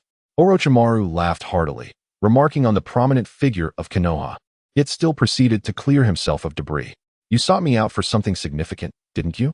Orochimaru observed Uchiha Shursui with keen curiosity, wondering if he was not too busy. You have already been betrayed by Danzo, and your clandestine collaboration with him on Mokuton research is likely laid bare before Sarutobi Hiruzen. Uchiha Shursui's visit was not born of idleness. He intended to continue supporting Orochimaru. In this world of shinobi, there are many scientists, but only Orochimaru has captured his attention. Even the likes of Hiruzen do not compare. Chapter 20. I shall shield you, taking the initiative. I sincerely appreciate your timely warning, Shursui-san. But you are not here solely for that, are you? Orochimaru had already sensed the presence of Umbu investigating him and was internally contemplating leaving Konoha. Uchiha Shursui, unfazed by being seen through, smiled calmly. You know me well. I am here for but one purpose, to enlist your service. To serve you? Orochimaru looked at him in surprise. Indeed, to serve me. Uchiha Shursui casually strolled a few steps, crouching by the water's edge, allowing the water to flow slowly through his fingers. Sarutobi Hiruzen has grown frail. What awaits you is a slow demise. You understand Hiruzen's inability to safeguard you. I am aware of your intention to leave Konoha. You are merely waiting for the right moment. Noting Orochimaru's growing interest, Uchiha Shursui chuckled softly. You need not regard me so. Whatever you desire will not encounter any opposition from me. In fact, I shall assist you in attaining your goals. Orochimaru's serpentine eyes widened in surprise. Then pray tell, what is it that I desire? Uchiha Shursui recalled Orochimaru's previous musings. Life may hold little meaning. Yet only by living can one discover joy. Hence, you seek immortality. You yearn to study all ninjutsu and unravel the significance of all things in this world. Your insatiable curiosity is the strongest I have encountered, and I hold you in high regard. A glimmer of trepidation flickered in Orochimaru's gaze. If memory serves, he had never spoken such thoughts aloud. You are becoming increasingly intriguing, Shursui-san. Orochimaru feigned a smile, for being so thoroughly understood is hardly a comforting experience. You fear what I might do to you. Uchiha Shursui discerned Orochimaru's apprehension and leaned closer. The unexpected move caused Orochimaru to instinctively step back, mistakenly believing Shursui intended to strike. This reaction amused Uchiha Shursui. Few could instill such fear in Orochimaru. What I desire does not conflict with your aspirations. We are natural collaborators. In fact, the Uchiha clan's millennia of recorded history is at your disposal. Uchiha Shursui has always been generous in attracting talent, offering everything except the forbidden techniques concerning the Sharingan. As he spoke, Uchiha Shursui extended his hand to Orochimaru with sincerity. Whether you wish to explore immortality, study the cells of Hashirama, or even delve into cloning, I shall fully support you. Is there any reason for refusal? With someone willing to provide for all his experimental needs, Orochimaru naturally agreed. If he discovered a disparity between words and actions, he could always leave. In the world of shinobi, aside from the Uchiha, No one would favor a scientist obsessed with ninjutsu, bloodline limits, and corpses. They would fear that one day, your hand might reach for them. After releasing his grip, Orochimaru inquired with interest. Are you not afraid, Shisui-san? Uchiha Shisui felt the sticky sensation in his palm as he washed his hands, responding, to become a true strongman, to realize my dreams. If I were to falter in fear, I would not dare to seize the power I rightfully deserve from Konoha's upper echelons. Since we have chosen collaboration, I shall arrange for individuals to assist you in relocating all your laboratory equipment. Orochimaru looked puzzled. To where, might I ask? Not to the Uchiha compound, I presume? No, you would likely find that unsuitable. Uchiha Shisui waved his finger. The location is beneath the Uchiha Guard headquarters. I have already prepared it for you. You need only move your equipment there to begin your work seamlessly. It seems Shisui-san is quite determined about our collaboration. Orochimaru was acutely aware that any hint of reluctance on his part to cooperate would likely prompt his counterpart to abandon civility and resort to violence. A glimmer of cunning flashed in Uchiha Kai's eyes, his smile laced with mischief. I have a brilliant scheme to ensnare Danzo. One that may even grant us the opportunity to eliminate him entirely, freeing you from all future concerns. You could even traverse Konoha openly as the legendary Sannin, Orochimaru. While Orochimaru's motives were self-serving, he intended to rid himself of Danzo regardless. Such an assertion would render him indebted to Kentucky. After Orochimaru acquiesced to Kai's plan, the intricate details they discussed left Itachi and Shisui, who had been silently observing, in a state of sheer anxiety. The matters under discussion felt akin to treason. The plan progressed seamlessly, and after a cordial farewell, Kai and Orochimaru departed. Head of the clan, is it true that Lord Orochimaru is indeed researching the cells of the first Hokage? Shisui inquired, struggling to fathom the reality. Considering Orochimaru was a disciple of the third Hokage, nothing is impossible in this world. Reality often proves to be more ruthless than we anticipate. Kai glanced at the quietly contemplative Itachi, who he had brought along to gradually expose him to the darker facets of Konoha, shattering his illusions. Itachi, do you have no questions? Kai's inquiry prompted Itachi to lift his gaze, his expression revealing little. I have no questions. Shisui exchanged a glance with Itachi, but remained silent. Kai chuckled softly, choosing instead to impart wisdom neither Shisui nor Itachi had previously encountered. Danzo is the root of this towering tree known as Konoha, absorbing all its shadows while the light is personified by Sarutobi Hiruzen, the Hokage. Do not be deceived into believing that Hiruzen is untainted. Chakra possesses both light and dark aspects, and so too do people. The brilliance of light is often matched by the magnitude of darkness. Even the first Hokage, Senju Hashirama, was not above slaying his only childhood friend, Uchiha Madara. My intention in sharing this is to enlighten you both. The world is devoid of absolute right or wrong, only positions of power and failure. Strength is merely a foundation. One must wield their intellect to harness their power rather than allow power to dominate their thoughts. Kai's profound words resonated deeply with both Itachi and Shisui, lingering in their minds long after they returned to their clan's territory. The impact of his insights was considerable, and it was only natural for them to grapple with such revelations. Chapter 21. No choice. The only path. Genius, like iron, requires repeated tempering. Excessive adulation only leads to self-deception. Leading a clan appears less joyful than one might imagine. A trace of fatigue crossed Kai's features, the weight of contemplation over the past days draining his energy. Uchiha Fugaku, engrossed in a plethora of clan affairs, looked up sharply at Kai's remark, longing to express that the true burden lay upon him. Nevertheless, steering the clan had secured the Uchiha's fate. Stretching languidly, Kai pivoted to inquire about Fugaku's personal life. When do you and Makoto intend to have another child? Fugaku's eyes widened in surprise, the question striking him as peculiar. Realizing the awkwardness of his inquiry, Kai cleared his throat and elaborated. The number of clan members remains insufficient. As a former clan leader and now the assistant to the current leader, it is incumbent upon you to set an example and contribute to the continuation of our lineage. Fugaku reluctantly accepted this rationale, feeling somewhat embarrassed as he fiddled with his pen. Actually, Makoto and I have been planning to have another child, as Itachi is rather lonely. However, we are still striving toward that goal. Then I wish you success. Kai, lost in thought, casually dismissed the conversation and took his leave. According to the original narrative, Uchiha Obito would summon the Nine Tails to attack Konoha during Uzumaki Kushina's childbirth. Roughly 2 months after Sasuke's birth, Naruto would arrive, leaving approximately a year to maneuver. In the Hyuga clan territory, the absence of direct targeting by the Uchiha made the Hyuga increasingly vigilant, the atmosphere more tense than ever. Hyuga Hayashi sat cross-legged on a cushion, his hands poised on his knees, his fierce Byakugan rendering his already stern visage even more intimidating. Hayashi, have the 3rd and 4th Hokages sent anyone yet? Hayashi shook his head gravely. Brother, perhaps we should send someone to inquire about the current situation? I suspect the higher-ups in Konoha have begun to doubt our allegiance with the Uchiha. With a heavy sigh, Hayashi replied, at this juncture, we are at a disadvantage. Caught in a dilemma. Uchiha Kai is a master of concealment. He appears benign, yet he is a fierce predator. The Uchiha truly are an unending source of genius. Contemplating the clan's plight, Hayashi felt a sense of helplessness. The Hyuga were frequently compared to the Uchiha, each vying for the title of Konoha's foremost clan. Yet only Hayashi understood that the overall strength of the Hyuga was far inferior to that of the Uchiha. Not wishing to burden his brother with further thoughts on this matter, Hayashi's sibling quickly shifted the conversation. Brother, what do you believe the elders' opinions to be? They only ever compromise. It is better left unsaid. Hayashi's response was tinged with disappointment regarding the elders.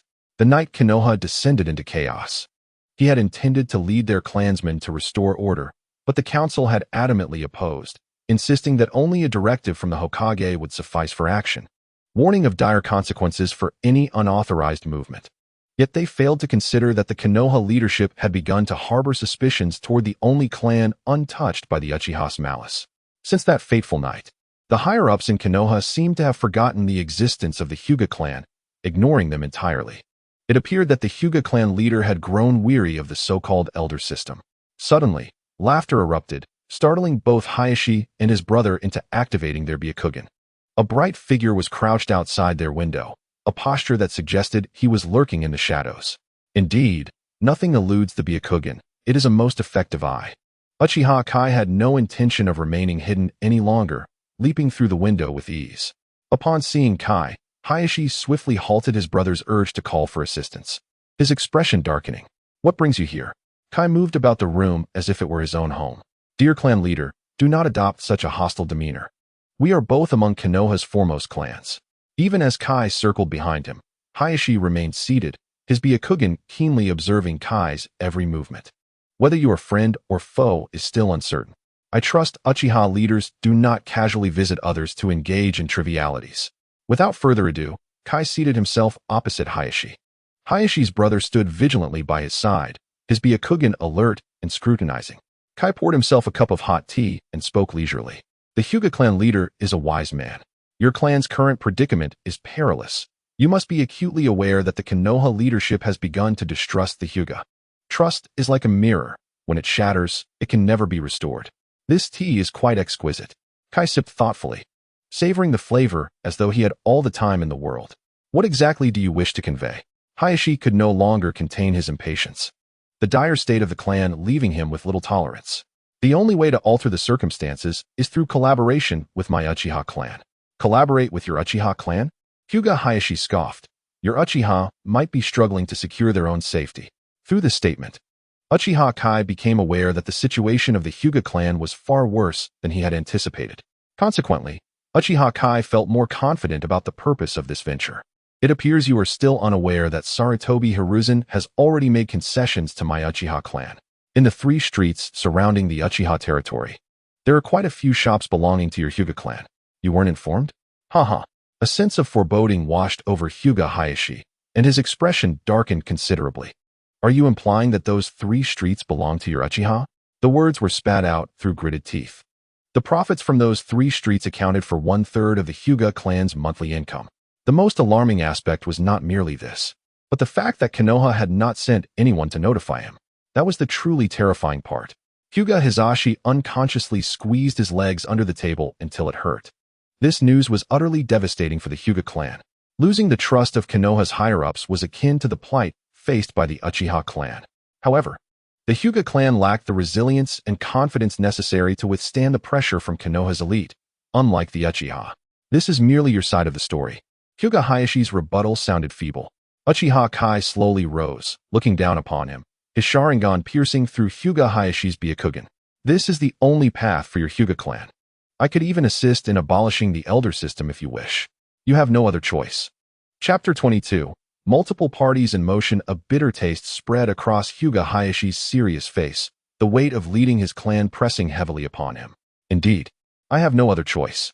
Uchiha Kai smirked, knowing that the Hyuga clan leader would surely be grateful for today's decision.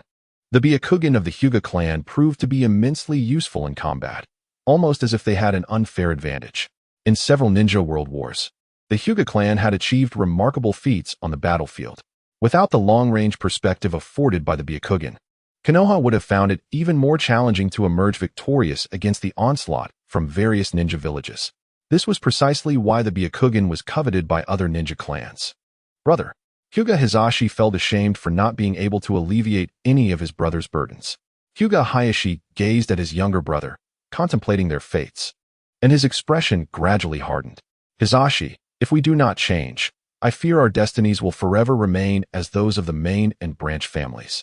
Hyuga Hisashi's eyes widened in disbelief, his heart racing with anxiety. Hyuga Hayashi raised a hand to silence Hisashi, turning to Uchiha Kai with a grave tone.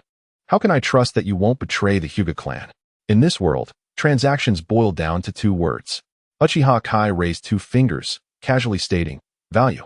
When your worth far exceeds the value of selling you, you will naturally not be betrayed. Rather, I will place even greater importance on you. The Senju clan had already been reduced to just Tsunade, and now the top families of Konoha were united. I can only describe it in two words: invincible. Boasting is free, and Uchiha Kai was eager to paint a grand picture for Hyuga Hayashi. Hearing this, Hyuga Hayashi felt somewhat enthralled, but quickly regained his composure. Inquiring, what about the 3 streets pertaining to the Hyuga clan's businesses? Uchiha Kai waved his hand, appearing quite generous. As a gesture of goodwill for our collaboration, ordinary members of the Hyuga clan who do not train in chakra can go to the 3 streets to take over the clan's businesses. Rent should be paid regularly. And as for taxes, simply pay them directly to my Uchiha clan. That is only fair. Hyuga Hayashi's expression softened considerably. The issue concerning the clan's businesses had finally been resolved. After reaching a preliminary agreement, Hyuga Hayashi became notably more amicable, and Uchiha Kai was pleased to engage in casual conversation. Through their discourse, Uchiha Kai relayed the happenings outside to Hyuga Hayashi to express his gratitude. Hyuga Hayashi personally poured a cup of tea for him. Thank you, Uchiha clan head, for informing me. Otherwise, the Hyuga clan would have remained in the dark. Uchiha Kai planned to stoke the flames further, casting a cheerful glance at Hisashi, and casually remarked, Brother Hayashi, let me share another secret with you. Hyuga Hayashi restrained his younger brother, who was eager to leave, and inquired with curiosity, what secret? There are no outsiders here. Feel free to speak plainly. Uchiha Kai swirled his teacup and revealed a staggering secret. The Byakugan and Sharingan are essentially the same. Without giving them a chance to inquire further, Uchiha Kai swiftly utilized the Flying Thunder God technique to depart from the Hyuga territory. This visit not only established a preliminary collaboration with the Hyuga clan, but also kept Hyuga Hayashi intrigued, ensuring he would be diligent in future endeavors. Just as Hyuga Hayashi was about to pursue further questions, he realized Uchiha Kai had vanished completely. Brother, he might have said that intentionally, Hisashi urged. Do you think he would do it on purpose? He must know something. Hyuga Hayashi, as the clan leader, was privy to certain secrets that his younger brother was not. Yet, this was merely a fragment of knowledge. Previous Hyuga clan leaders had regarded it as a mere aspiration of a certain ancestor regarding the Byakugan. Now that Uchiha Kai had suddenly brought it up, it could not help but weigh heavily on Hyuga Hayashi's mind. The following day, Uchiha Fugaku promptly began arranging for clan members to take over the 3 streets surrounding their territory. The efficiency of Konoha's higher-ups was truly commendable, aside from the Hyuga clan. All other businesses had swiftly vacated the area. As of now, the Uchiha territory had not yet been forcibly removed from the core of Konoha, indicating the value of these 3 streets. In any world, financial resources are vital. In the ninja realm, many ninja clans, including those with bloodline limits, were reduced to wandering due to their financial ruin. As for the arrangements, Uchiha Kai entrusted everything to Uchiha Fugaku. Meanwhile, Uchiha Kai's gaze fixated on Danzo, who had remained motionless. This individual was somewhat difficult to eliminate, given the multitude of Sharingan embedded in his arm. Just imagining his own Sharingan being on Danzo's arm made Uchiha Kai feel a sense of discomfort. By allying with the Hyuga clan, Uchiha Kai aimed not only for future plans, but also to ensure that when calculating against Danzo, everything would proceed flawlessly. The Byakugan's capabilities in reconnaissance were unparalleled. No other bloodline limit could rival it in that regard. Bang! A photograph of Danzo was pinned to the wall. Danzo must die. The first step is to sever Sarutobi's arm. In the land of Rain, Rain Village, perpetually drenched in rain. The air in Rain Village was perpetually tinged with the scent of rust. Conan, you have returned. The true body of Nagato slowly lifted his head in a concealed location, his face appearing as if drained of vitality, looking alarmingly frail. Upon seeing Nagato, Conan's icy demeanor melted, revealing a hint of a smile. During this trip to Konoha, I discovered something intriguing. Konoha will have virtually no fresh blood for the next decade or two. Aside from the Hyuga clan, the younger generations of Konoha's prominent families have largely been eliminated by the Uchiha clan. As a spatial vortex appeared, Uchiha Obito, donned in a mask, emerged before them. It seems I arrived just in time. Uchiha Madara, Nagato remarked upon hearing this news. You appear quite pleased. His Rinnegan fixated on the masked man, scrutinizing him for his true identity. Since Yahiko's death, Nagato had harbored suspicions regarding the masked man's identity. Uchiha Obito lowered his voice. Do you think I would be pleased about the Uchiha clan that once betrayed me? Who knows? Nagato replied weakly, lowering his head with a feeble smile. Beneath the mask, Uchiha Obito furrowed his brow and inquired, What are you laughing at? Did you come here specifically to engage in idle chatter with us? Conan, trusting Yahiko's instincts, had never taken a liking to this masked figure from the very beginning. Uchiha Obito was not here for mere conversation. He excitedly expressed his thoughts. The recent weakening of Konoha's future backbone would greatly benefit our plans. Should war erupt at this juncture, Konoha would undoubtedly deploy a substantial number of personnel to the battlefield. By dragging Konoha back into the quagmire of war, we could further diminish the strength of all ninja villages, making it more advantageous for us to capture tailed beasts in the future. Coincidentally, those ninja villages were also restless, eager to seize a piece of the pie from Konoha. We wouldn't even need to expend significant resources to stoke the flames among these ninja villages. Chapter 23. Reasonable, legal, and compliant. Nagato frowned and asked, What should we do now? Uchiha Obito feigned a somber demeanor and replied, The old method will suffice. We simply need to accept employment from the ninja villages. At this moment, Uchiha Obito still held sway over the Mizukage of the Hidden Mist village, disrupting its entire development. To initiate a full-scale war, it was essential for the Hidden Mist village to take the lead, prompting the other three major ninja villages to succumb to their greed. Two conditions were necessary to instigate war. First, Konoha must appear weak and vulnerable at a certain time. Second, a ninja village must take the initiative to strike Konoha. Fortunately, the first crucial condition had already been met. At that point, he could unleash the infinite Tsukuyomi and once again see Rin within the dream world. Uchiha Obito began to indulge in boundless fantasies, and the mere thought filled him with sweetness.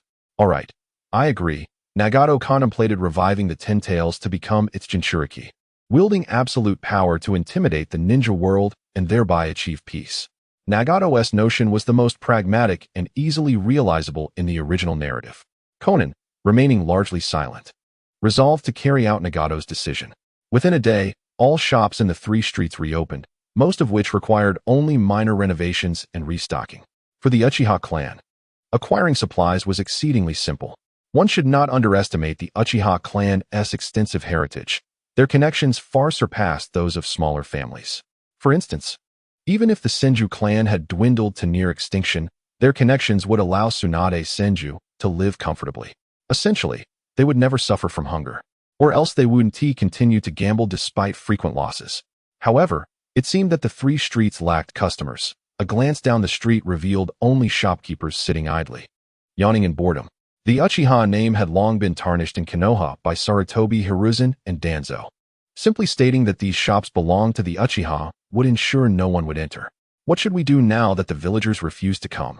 Uchiha Fugaku was momentarily at a loss, prompting him to seek Uchiha Kaisuk's opinion. Uchiha Kaisuk, currently enjoying his lunch, glanced at Fugaku, bemused. You can't even handle such a trivial matter? Uchiha Fugaku found himself at a loss for words, remaining silent beside him. Uchiha Kaisuke summoned Uchiha Hai, the vice captain responsible for the guard team. Fugaku was puzzled about Hai's connection to this issue. From his understanding, Hai lacked the capacity to resolve it. Seeing Fugaku standing there in confusion, Uchiha Kaisuke said, "Perfect timing. Come sit down and have a bite." Itadakamasu. Uchiha Itachi hurriedly set down his bowl and rushed to the kitchen. Uchiha Fugaku, too pressed for time to be courteous, sat down to pour himself a glass of water. Uchiha Kaisuke teased, "One must balance work and rest. Otherwise, my sister-in-law might blame me for keeping you from home." "Not at all, not at all." Uchiha Fugaku waved his hand awkwardly. Uchiha Itachi returned with a bowl of rice. "Father, please have your meal." Facing his son, Uchiha Fugaku instinctively maintained a serious demeanor. "Have you been listening to the head of the family lately?" Just as Itachi was about to respond, Uchiha Kaisuke interrupted their conversation. "All right, let us eat first." After a brief respite following the meal, Uchiha Hai hurried in. Observing this, Uchiha Kaisuke instructed Itachi to pour a glass of water for him. "No need to rush. We have ample time." Uchiha Hai took the offered glass and gulped it down. "Thank you, clan leader." Only then did Uchiha Kaisuke begin to speak. "You may proceed with the matters I assigned you earlier." Uchiha Hai's excitement surged at the mention. "I was wondering if this was the reason I was summoned." "Remember one thing." Uchiha Kaisuke raised a finger. "It must be reasonable, legal, and compliant." Filled with confidence, Uchiha Hai patted his chest and assured, "I understand, rest assured. I will ensure everything is handled in a reasonable, legal, and compliant manner." Uchiha Kaisuke smiled with satisfaction. "Do not worry about the Hokage's response. We are merely conducting our affairs according to protocol. I will take care of it immediately." Uchiha Hai bowed and exited. Uchiha Fugaku sat there, stunned. When did the guard team acquire such authority, and why was he unaware? "All right, you may go. Await Uchiha Hai's good news." Uchiha Kaisuke was too lazy to explain further. Some things needed to be understood through experience. For instance, Uchiha Itachi, who remained by his side, had not received much direct guidance. Many lessons needed to be observed and learned independently. His role was merely to provide direction, ensuring that Uchiha Itachi's thoughts did not stray from their intended path. In the Hokage's office, Danzo confronted, "You must not overstep your bounds." "Overstep? The evidence is right here. Do you intend to shield him?" "This is merely your word. Do not push me." "Humph, I am the root of Konoha. If there are matters you cannot address, then leave them to me." With a loud bang, the door slammed shut, revealing Danzo's sinister, triumphant smile behind it. "Sarutobi, I shall see if you will take action against your own disciple." Meanwhile, within the Konoha office, Sarutobi Hiruzen continuously inhaled and exhaled smoke to numb himself. The fourth Hokage, Minato Namikaze, found it difficult to intervene in the matter, given its ties to the third Hokage's disciple and the closeness of the issue to his own mentor. Exhausted, Minato persevered with his paperwork. Konoha was truly in tumultuous times. On another front, Orochimaru stealthily relocated all essential experimental documents and equipment with the assistance of the Uchiha clan. The items left behind served merely to continue deceiving Danzo. Unexpectedly, Orochimaru, who should have been in the laboratory, appeared at the Konoha guard team building. "Lord Orochimaru, please follow me." An elite Uchiha Chunin respectfully led the way. Orochimaru squinted, observing his surroundings, and suddenly asked, "Where is your clan leader?" The Uchiha elite Chunin pressed a mechanism, causing the ground to slowly open a door, gesturing for Orochimaru to descend. "The clan leader awaits you in the underground laboratory. I do not have the authority to enter. I hope Lord Orochimaru understands." Orochimaru replied nonchalantly, descending as the mechanism above gradually closed. The staircase was approximately 10 meters high. Upon completing the descent, Orochimaru spotted Uchiha Kaisuke waiting for him on the opposite side of the corridor. However, he noted with surprise that a familiar figure stood beside Uchiha Kaisuke. Upon seeing Orochimaru's arrival, Uchiha Kaisuke unreservedly smiled at Hisashi. "Hisashi, I entrust you with Orochimaru's affairs. We are all in this together and must exert ourselves to the fullest." Chapter 24. Teacher, you have grown old, rest assured. This matter will undoubtedly proceed without a hitch. Upon witnessing Orochimaru's arrival, Hyuga Hisashi felt his previously anxious heart finally settle. Collaborating with the Uchiha was akin to allying with a tiger. The Hyuga clan had no further options left to consider. Consequently, Hisashi could only tread a solitary path into the abyss. With Orochimaru's involvement, their chances against the higher-ups of Konoha had gained a modicum of assurance.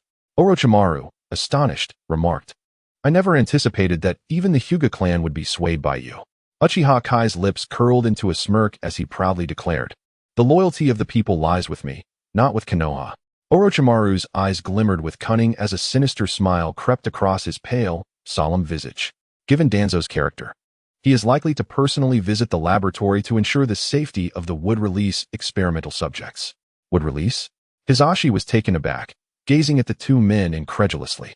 Uchiha Kai cast a peculiar glance at Hisashi. "Are you not aware that Danzo covets the bloodline limits? His bandaged arms are a testament to the Uchiha's Mangeki Sharingan. If it were not for your main family rarely leaving the clan grounds, and the branch family's Byakugan being under tight control, Danzo would surely not have overlooked the Byakugan either." His root organization comprised the once prominent ninjas from various clans, now brainwashed and marked by the cursed seal of the tongue, rendering them incapable of revealing any secrets pertaining to Danzo. "How do you know all this?" Hisashi felt as though he had lived in ignorance for far too long. Uchiha Kai's voice was laden with menace. If one wishes to keep a secret, they must themselves refrain from wrongdoing. Regardless, Danzo is destined to perish today. Meanwhile, upon receiving news of the successful would-release experimental subject from Orochimaru, Danzo immediately summoned his subordinates to the laboratory. Even with utmost stealth, Danzo and his group could not evade the watchful gaze of Byakugan from over 100 meters away. Hisashi did not leave immediately, instead confirming that it was indeed Danzo before departing the scene. Orochimaru had not deceived Danzo. There was indeed an extremely unstable would-release experimental subject still alive in the container. Simultaneously, the Umbu relayed information about Danzo's approach to Orochimaru's laboratory. The strength of the Umbu far surpassed that of the root organization. Danzo had never escaped the grasp of Sarutobi Hiruzen precisely because the Umbu had always maintained surveillance over him. Even when Danzo had attempted to assassinate Hiruzen years ago, Hiruzen had received advance warning and used it to his advantage, reeling in Kakashi, the troubled youth. Minato Namikaze dared not conceal any information and promptly dispatched someone to inform the third Hokage. Should Danzo act rashly against Orochimaru, the consequences would be dire. Upon receiving the news, Hiruzen's concern for his disciple's safety intensified, for Danzo's temperament truly posed a threat in such a scenario, especially with so many elite subordinates accompanying him. Worrying that matters might spiral out of control, Hiruzen hastily donned his combat attire and instructed the Umbu to accompany him. His concerns were not solely for Orochimaru's safety. He feared that if this information were to leak, his own reputation might suffer irreparable damage. According to the latest reports, both Danzo and Hiruzen had successfully set out as planned. Hisashi, adhering to tradition, knelt in the courtyard of Uchiha Kai, placing the message just received from his brother upon the tea table. Uchiha Kai turned to Uchiha Kage beside him, instructing, "Ensure that the camera is ready for immediate use." It must be said that certain aspects of this ninja world bear resemblance to the modern era, a fusion of the backward and the advanced.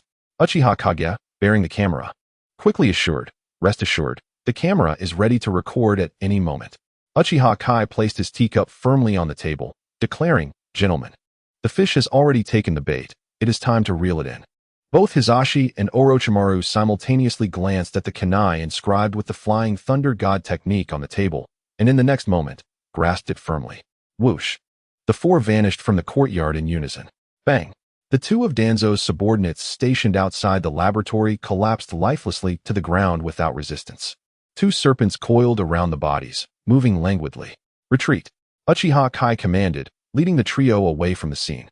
The timing allowed Sarutobi Hiruzen to arrive just as the bodies of the guards were discovered, and without hesitation, he led his team into the laboratory. "Seeing how your teacher is so concerned for you, do you feel a twinge of emotion?" Just as Hiruzen entered, Uchiha Kai and Orochimaru appeared. In Orochimaru's icy serpent-like eyes, there was not a flicker of sentiment. He had aged, no longer the formidable ninja of yesteryear. Given the chance, he would take matters into his own hands. Uchiha Kai narrowed his eyes, revealing an inscrutable smile. If Orochimaru merely wished to eliminate Hiruzen, Kai found it hard to believe. The tears shed in the original story was a testament to his conflict with Hiruzen. Moreover, eliminating Hiruzen was also intended to grant him a noble end, one not marked by death from illness or old age, but rather a valiant stand in defense of Konoha. The laboratory's secluded location meant that even in the event of a fierce battle, it would likely go unnoticed for some time. Upon Hiruzen's entrance, he did not find Orochimaru, but instead saw Danzo hastily moving an apparatus. Danzo, wishing to keep his intentions concealed from Hiruzen, aimed to swiftly remove the equipment. Hiruzen, not a fool, understood that any experimental subject of such significance should never be entrusted to Danzo. The argument between them escalated, growing increasingly heated and passionate. What a lively commotion. I could hear you two quarreling from afar, Uchiha Kai remarked, clapping his hands as he entered, accompanied by Orochimaru, Hizashi, and Uchiha Kage, who was tasked with recording. As the former Hokage and the current Hokage's advisor, it was shocking that he conducted clandestine human experiments.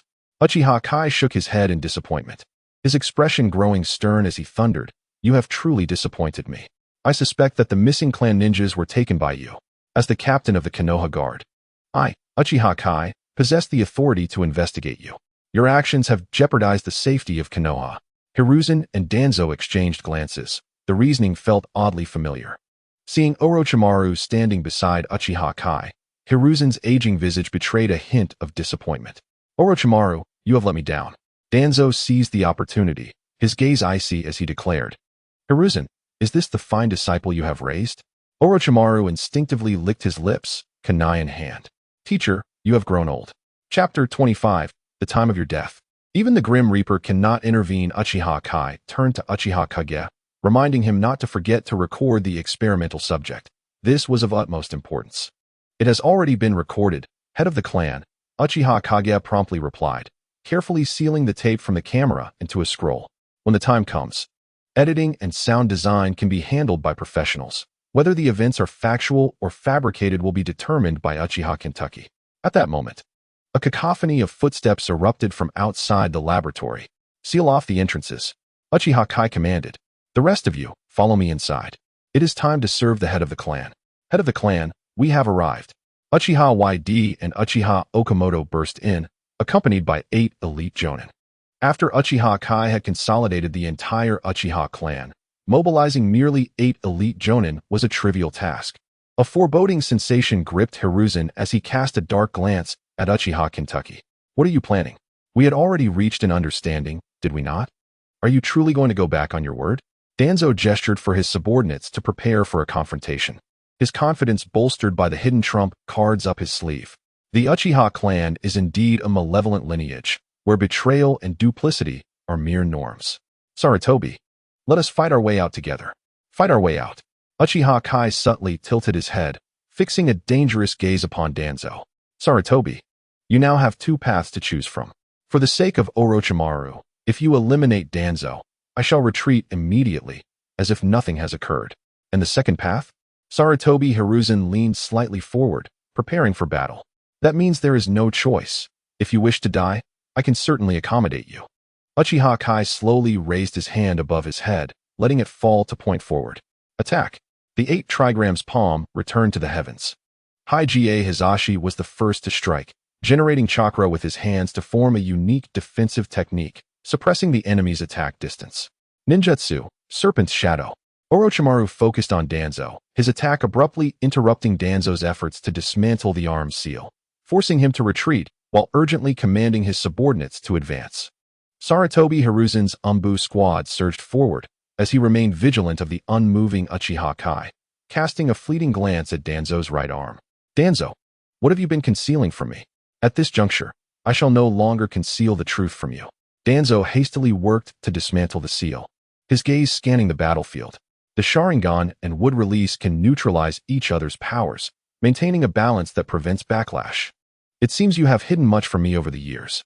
Sarutobi Hiruzen believed he had Danzo under control, only to find himself outmaneuvered. "Are you not going to make a move?" Orochimaru, observing Uchiha Kai's hesitation, felt puzzled. "There is no rush." Uchiha Kai's eyes darkened slightly, waiting for the seal to be broken. Otherwise, acquiring a sealed arm would be of no use to him. "Brother." Hyuga Hayashi arrived belatedly, accompanied by the loyal Hyuga Hizashi, a formidable member of the main clan. "Just in time, let us strike together." Hyuga Hizashi turned slightly, a sharp blade thrusting from behind. 8 trigrams, Crushing Palm. Hisashi clutched the blade with both hands, rotating it to shatter the razor edge instantly. 8 trigrams, 36 palms. With ample battle experience, Hisashi unleashed the Hyuga secret technique, delivering a series of strikes to the Umbu ninja. The Umbu's organs were shattered, bones splintered, as he collapsed to the ground like a heap of mud. With the addition of the elite J-Nin from the Hyuga clan, the situation became increasingly dire. Faced with the elite J-Nin from both the Uchiha and Hyuga clans, the terror of the Sharingan and Byakugan caused significant losses among the Umbu and Root Organization ninjas. As Danzo unsealed the bindings, a triumphant smirk emerged on his face. Let your arrogance accompany you to the grave. The open Sharingan eyes on Danzo's arm were revealed, though the Uchiha clan had not been entirely wiped out. Only 2 pairs of 3 Tomo Sharingan remained. Sarutobi, create an opportunity for me. Understood. Danzo and Sarutobi Hiruzen moved in perfect sync, one shielding the other. With Sarutobi Hiruzen in front, Danzo acted like a venomous serpent lurking in the shadows, ready to strike. Uchiha Kai, you will regret your actions today. Sarutobi Hiruzen deliberately drew the enemy's attention, granting Danzo a prime opportunity. Ha! Uchiha Kai laughed loudly, his kaleidoscopic Sharingan glinting with malice. The laughter abruptly ceased as an eerie grin spread across Uchiha Kai's icy countenance. At this moment, I have waited long enough. Whoosh! Uchiha Kai vanished from sight. Concurrently, amidst the chaos, a kunai silently zipped past Danzo's side. Swish! Uchiha Kai materialized beside Danzo like a specter, his voice chilling and filled with murderous intent. Whispering in Danzo's ear, the item returns to its rightful owner. Danzo barely registered a flicker before Uchiha Kai appeared beside him, and in an instant, an arm shot out like lightning. Get away from me! Uchiha Kai concentrated a Rasengan, striking fiercely at Sarutobi Hiruzen's back. Bang! Sarutobi Hiruzen, caught off guard with his back, turned to Danzo, was unable to defend himself. The aged body could not withstand the devastating force of the Rasengan, his back torn open, blood gushing forth, the sound of bones fracturing echoing. Uffed! The ambushed Sarutobi Hiruzen coughed blood and collapsed unconscious to the ground. Sarutobi! Danzo, witnessing his dear friend felled by a surprise attack, felt his eyes redden with urgency. Ignoring everything, he tore at his clothing, intent on using the 4-symbol seal inscribed on his body to take his opponent down with him. I am the root of Konoha. Today, I shall protect Konoha. Sarutobi. This time I have triumphed. Danzo closed his eyes, reminiscing about the moment that sealed his and Sarutobi's fates years ago. Did you think I would allow you to have your way? Uchiha Kai's voice, akin to a devil's whisper, echoed. Danzo suddenly opened his eyes, his face paling in an instant, realizing he could not even choose death. His 4-symbol seal did not activate. Instead, his sealing technique was counter-sealed. You cannot even choose to die. Your time of death is determined by me. Uchiha Kai delivered a kick that sent Danzo flying. In a blink, Uchiha Kai leaped into the air, delivering a fierce kick to Danzo's abdomen. Wow! Danzo expelled a torrent of blood, nearly losing his eyes from the force. Boom! Following that, Uchiha Kai landed heavily on Danzo's face. Your time of death, even the Grim Reaper cannot intervene. Uchiha Kai trampled on Danzo's face mercilessly, continually humiliating him, while retrieving the arm he had severed. Chapter 26. Not wanting Minato to reap the benefits. From the moment Uchiha Kai initiated the attack until the battle's conclusion, it took less than 10 seconds. Sarutobi Hiruzen, due to his carelessness, was ambushed and gravely injured, collapsing unconscious. Furthermore, Danzo's trump card had been known to Uchiha Kai from the very beginning. Once a ninja's information is thoroughly understood, they become easy prey. As for the subordinates they brought, they were all annihilated by the combined forces of Uchiha and Hyuga ninjas, with not a single individual escaping. What transpired here must not be whispered outside. After humiliating Danzo, Uchiha Kai cruelly broke his limbs. No matter how Danzo cried out, it was merely the lamentation of one on the brink of death. Behave yourself. Uchiha Yongdo delivered a chop that rendered Danzo unconscious. Allow me to strike once more. It never hurts to be cautious. Hyuga Hisashi, well aware of Danzo's treachery, added a final blow, sealing all of Danzo's chakra pathways without exception. The Byakugan, in conjunction with the unique techniques of the Hyuga clan, enabled a distinctive sealing technique. The Byakugan effortlessly discerned Danzo's chakra pathways, sealing them with a surge of chakra to form a wall. rendering the ninja incapable of using any chakra and reducing him to an ordinary person. Uchiha Kai tossed Danzo's severed arm to Orochimaru. Ensure you extract the Sharingan intact. Have someone come to retrieve it tomorrow. Orochimaru unhesitatingly agreed, devoid of any obsessive desire for the Sharingan. Uchiha Kai acknowledged with a nod, gesturing to the bodies of the fallen ninjas on the ground. These still fresh corpses, I wonder how useful they will be for your experiments? After all, they are elite ninjas. Utilize them if possible. No matter how affluent your resources, waste is disgraceful. Orochimaru eyed the corpses hungrily, licking his lips. I would appreciate it if the Hyuga clan leader could assist me in preserving the corpse's vitality. Hyuga Hisashi frowned and inquired, how should I proceed? When Orochimaru spoke of his experiments, he clearly became more animated. Simply slow the rate of chakra loss. This will help retain the corpse's full vitality, allowing for more precise experimental data. Hinata Hisashi still couldn't discern the correct course of action, his brow furrowed in contemplation. So, Uchiha Ryu, standing nearby, couldn't help but interject. His implication was clear. You must seal the chakra pathways of these corpses to prevent chakra from flowing out of their bodies, thereby preserving the chakra within their pathways to maintain cellular vitality.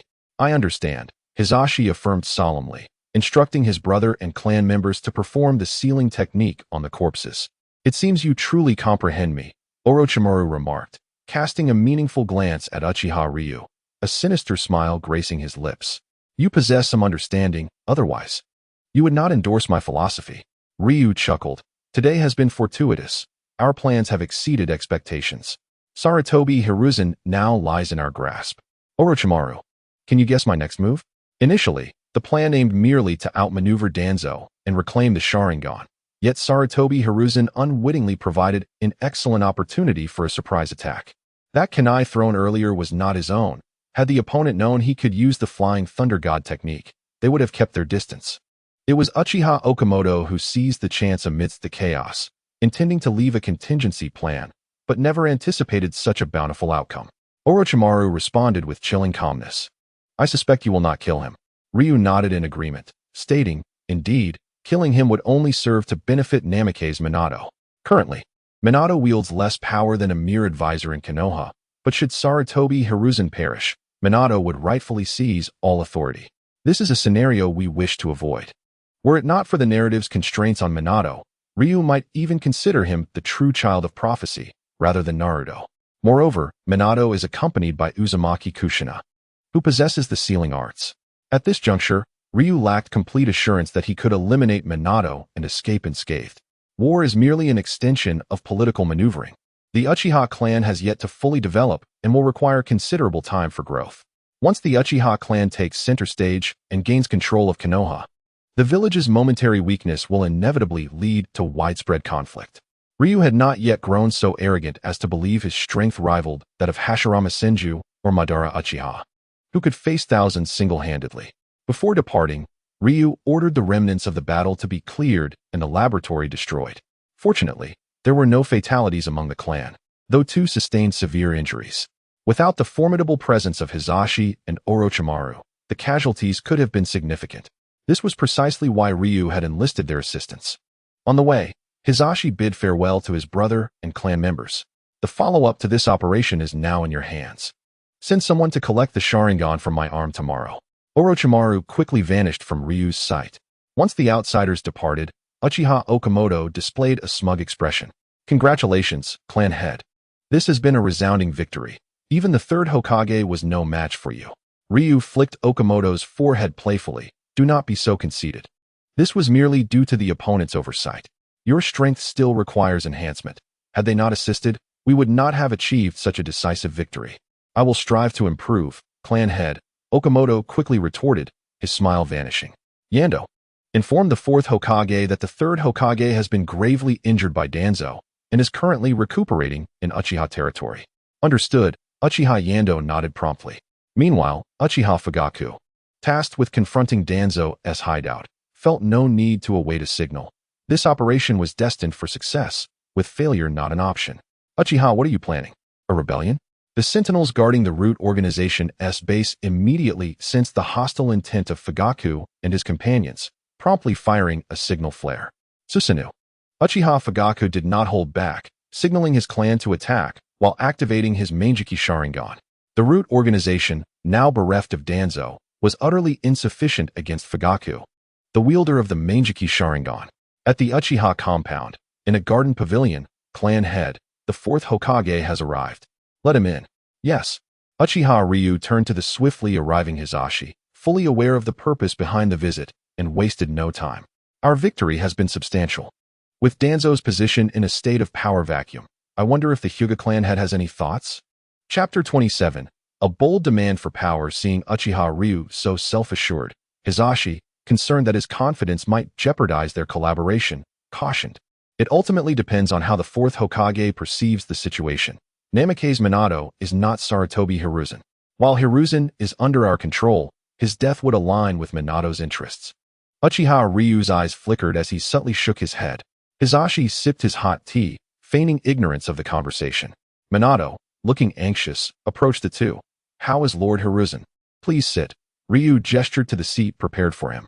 Minato hurried over upon receiving the news, only to find the Hyuga clan head present, which momentarily steadied his mind.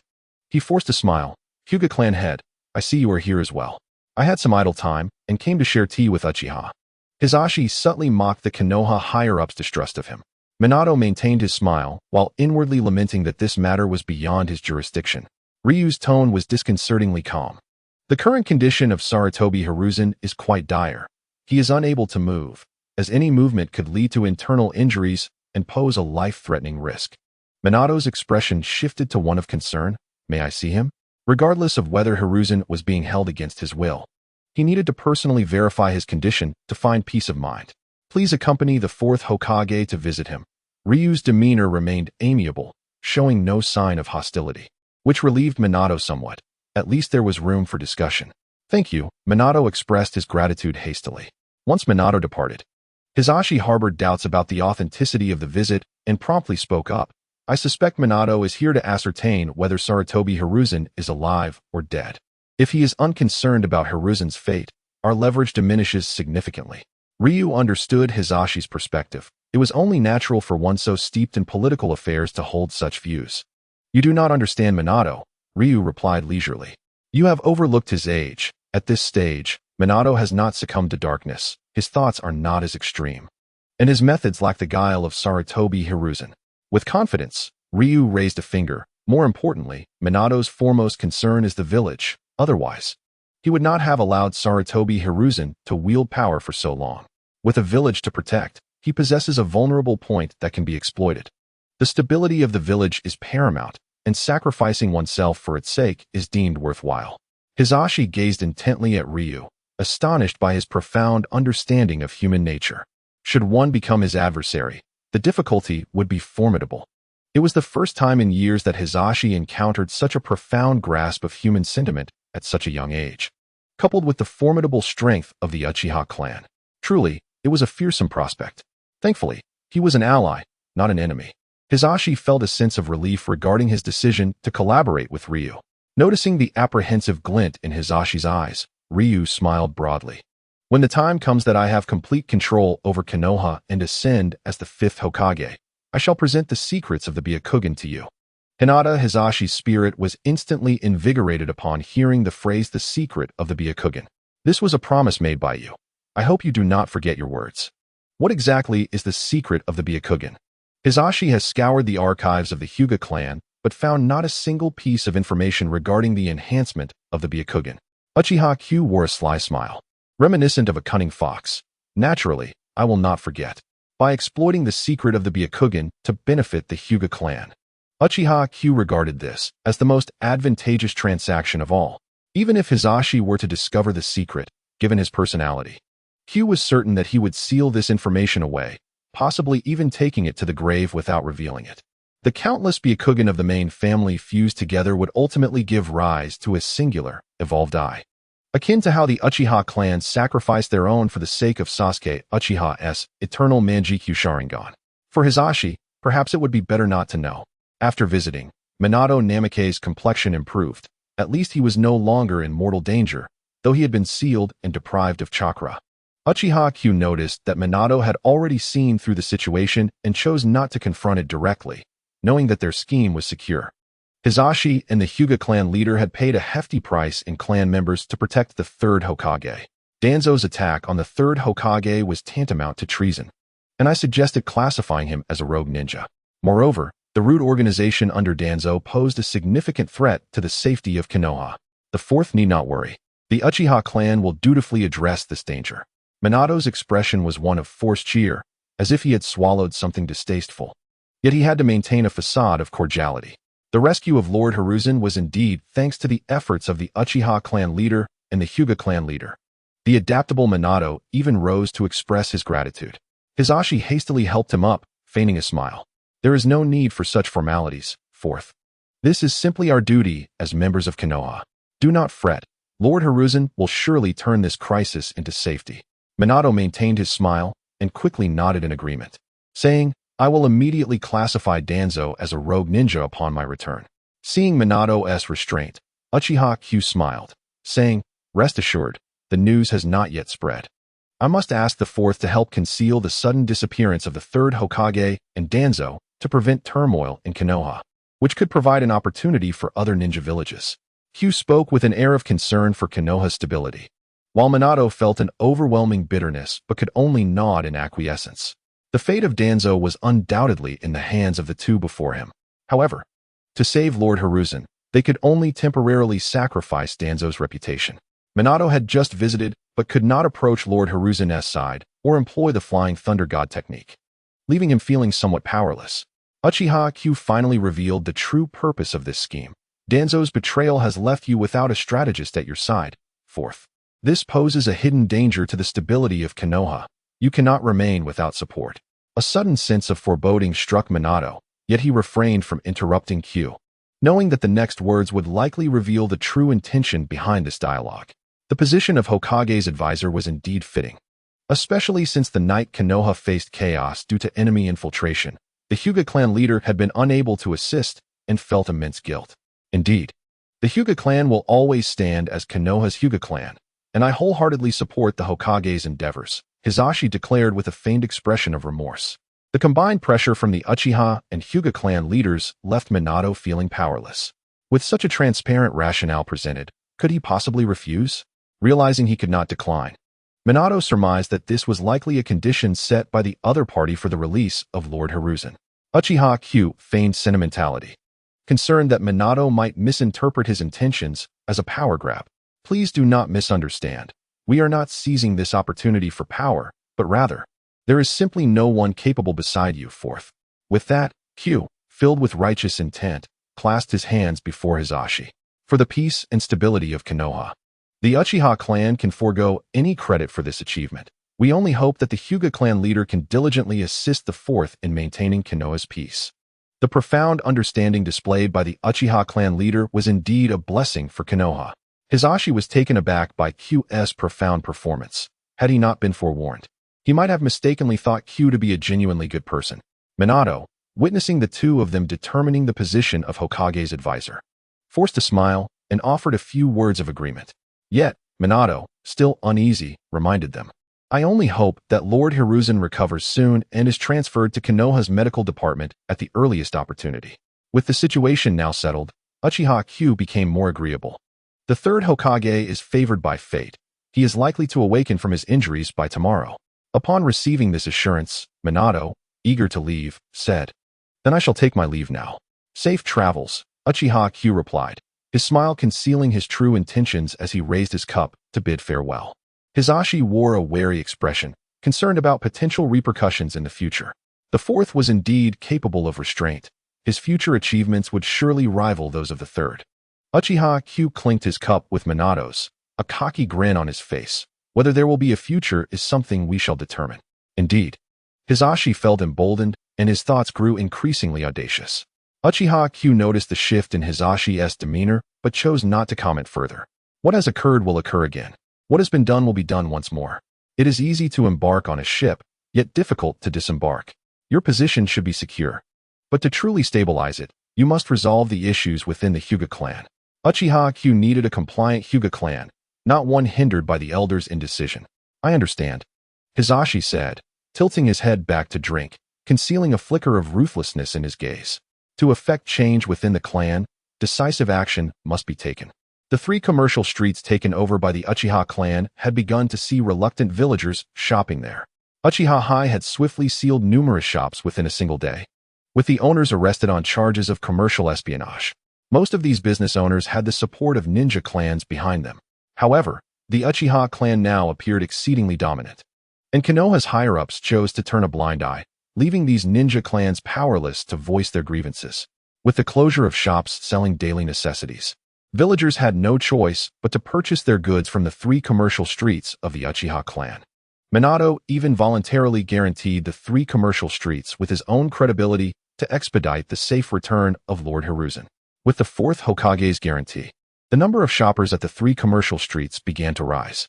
However, the 3 commercial streets were vast, and neither the Uchiha nor the Hyuga clans could monopolize them all. Uchiha Q planned to invite some merchants from the Land of Fire to set up shop in the vacant spaces, collecting a fee for their placement.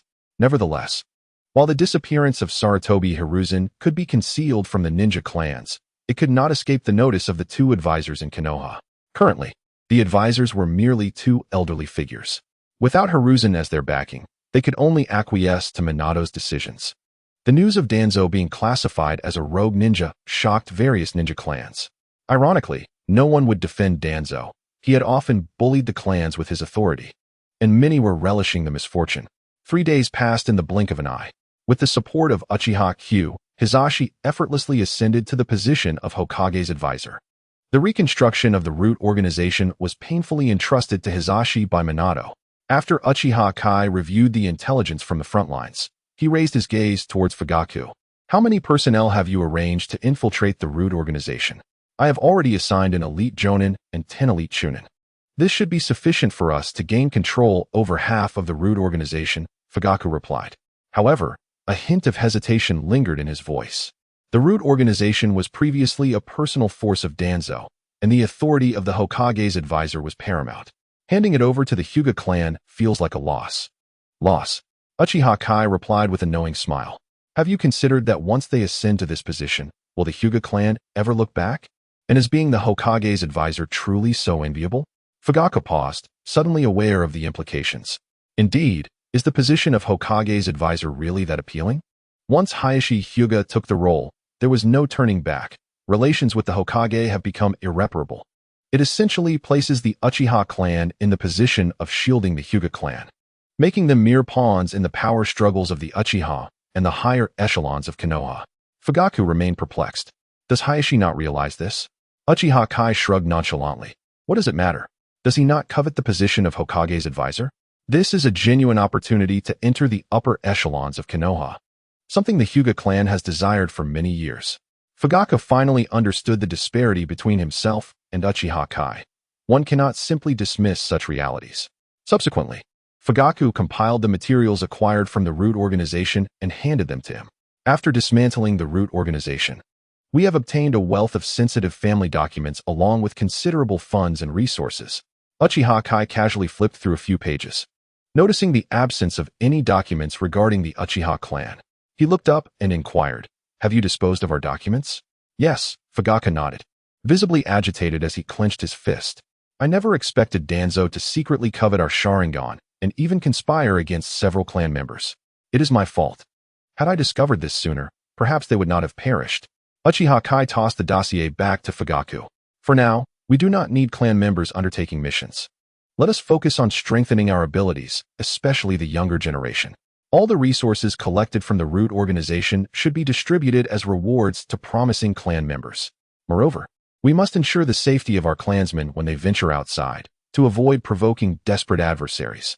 Fugaku secured the dossier and assured, Rest assured, I will safeguard the younger generation of our clan.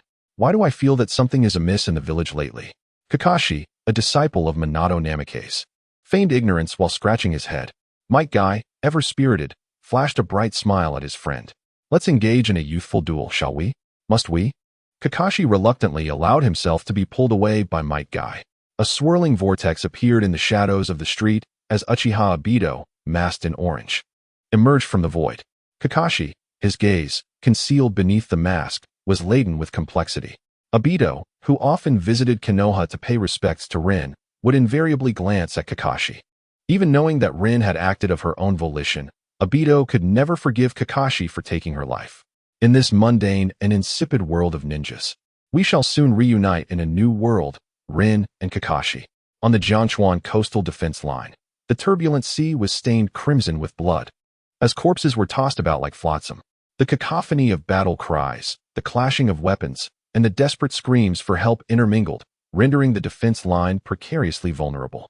Faced with the aggressive offensive from the hidden mist village, Konoha's defensive forces appeared somewhat inadequate. Yet, thanks to the valiant efforts of Uchiha Butai and his fellow Uchiha ninjas, some sections of the line had not yet succumbed. The battlefield was a relentless expanse of death. Even the Uchiha clan was not spared, as their numbers dwindled. Nevertheless, Uchiha Butai would not retreat out of fear of death. Despite his long absence from combat, his wounds bore testament to his valor. Standing resolutely at the forefront, Uchiha Butai sought to convey a clear message. The Uchiha clan harbors no cowards. The Konoha ninjas surrounding them felt their spirits lift upon witnessing this display of courage. With an Uchiha as a comrade, their confidence soared.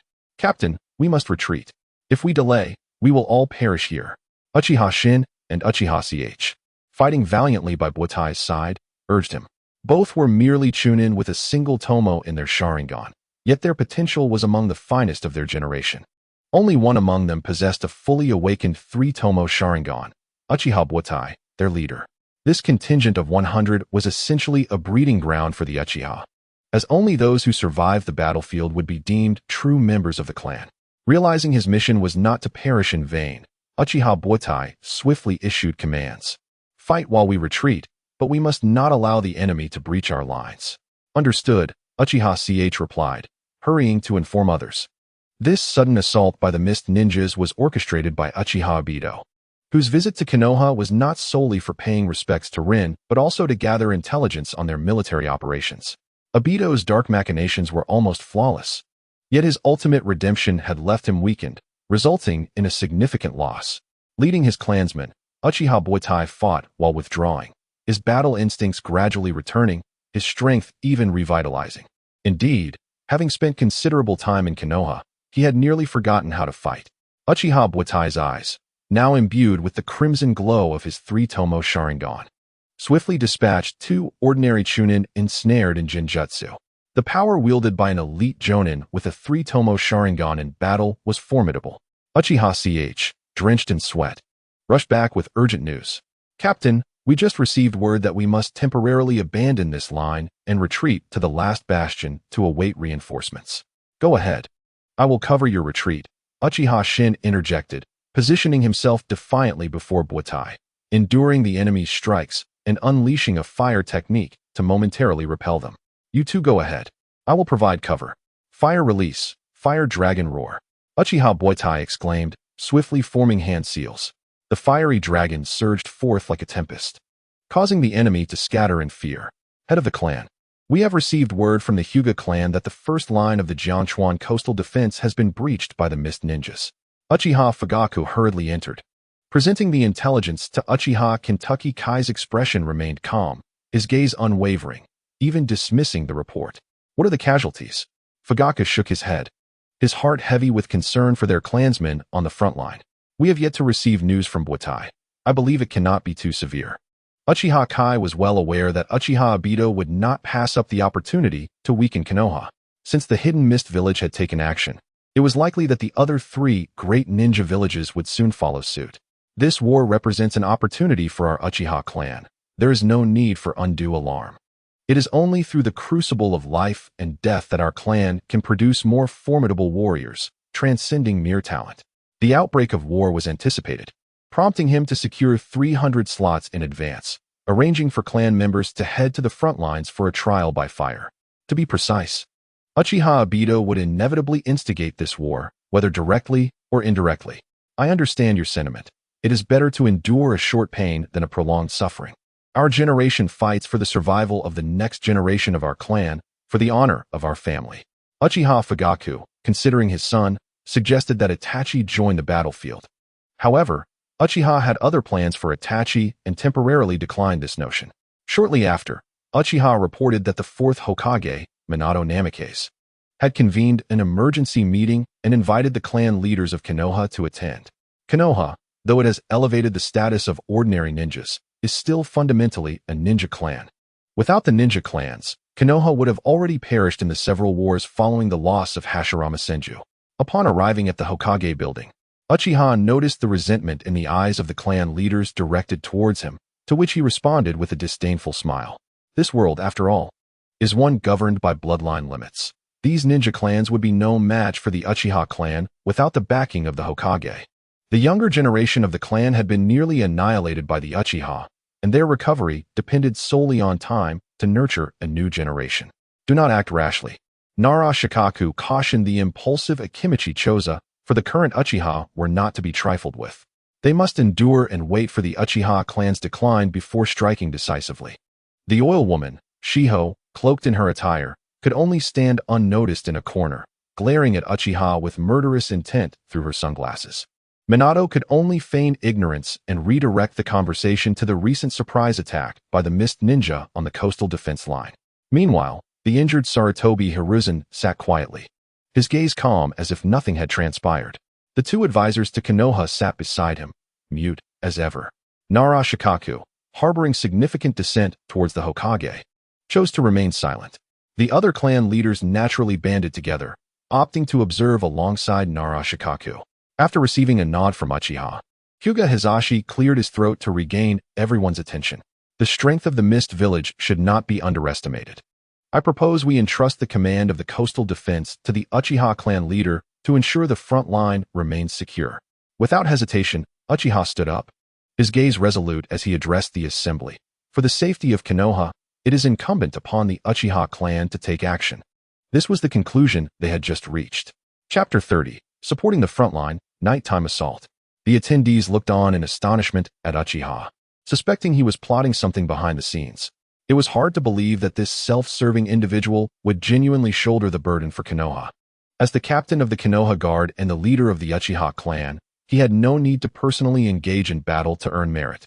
Minato, if the Uchiha clan leader is willing to take on this responsibility, we must not undermine his earnest desire to protect Konoha. Just as Minato contemplated his response, Sarutobi Hiruzen suddenly spoke up. Minato nodded, smiling. Very well, we shall leave it to the Uchiha clan leader. The war supplies had already been mobilized, and the necessary personnel were assembling. In half an hour, the Uchiha clan leader would be able to lead his troops to support the coastal defense. Supporting the coastal defense was of utmost importance. Even if there was discontent towards Uchiha, the higher-ups of Konoha would not cut corners on this matter. Uchiha rose and departed. Upon returning to his clan, he immediately summoned Uchiha Shursui and others. Uchiha Okamoto eagerly requested, "Head of the family, please allow me to accompany you to the battlefield." Uchiha waved his hand in refusal. "This time, it shall be just me. You all must remain at home." Uchiha Fugaku, understanding the purpose of Uchiha's deployment, steadfastly assured, "Since the head of the family has made up his mind, I will ensure everything at home is well taken care of."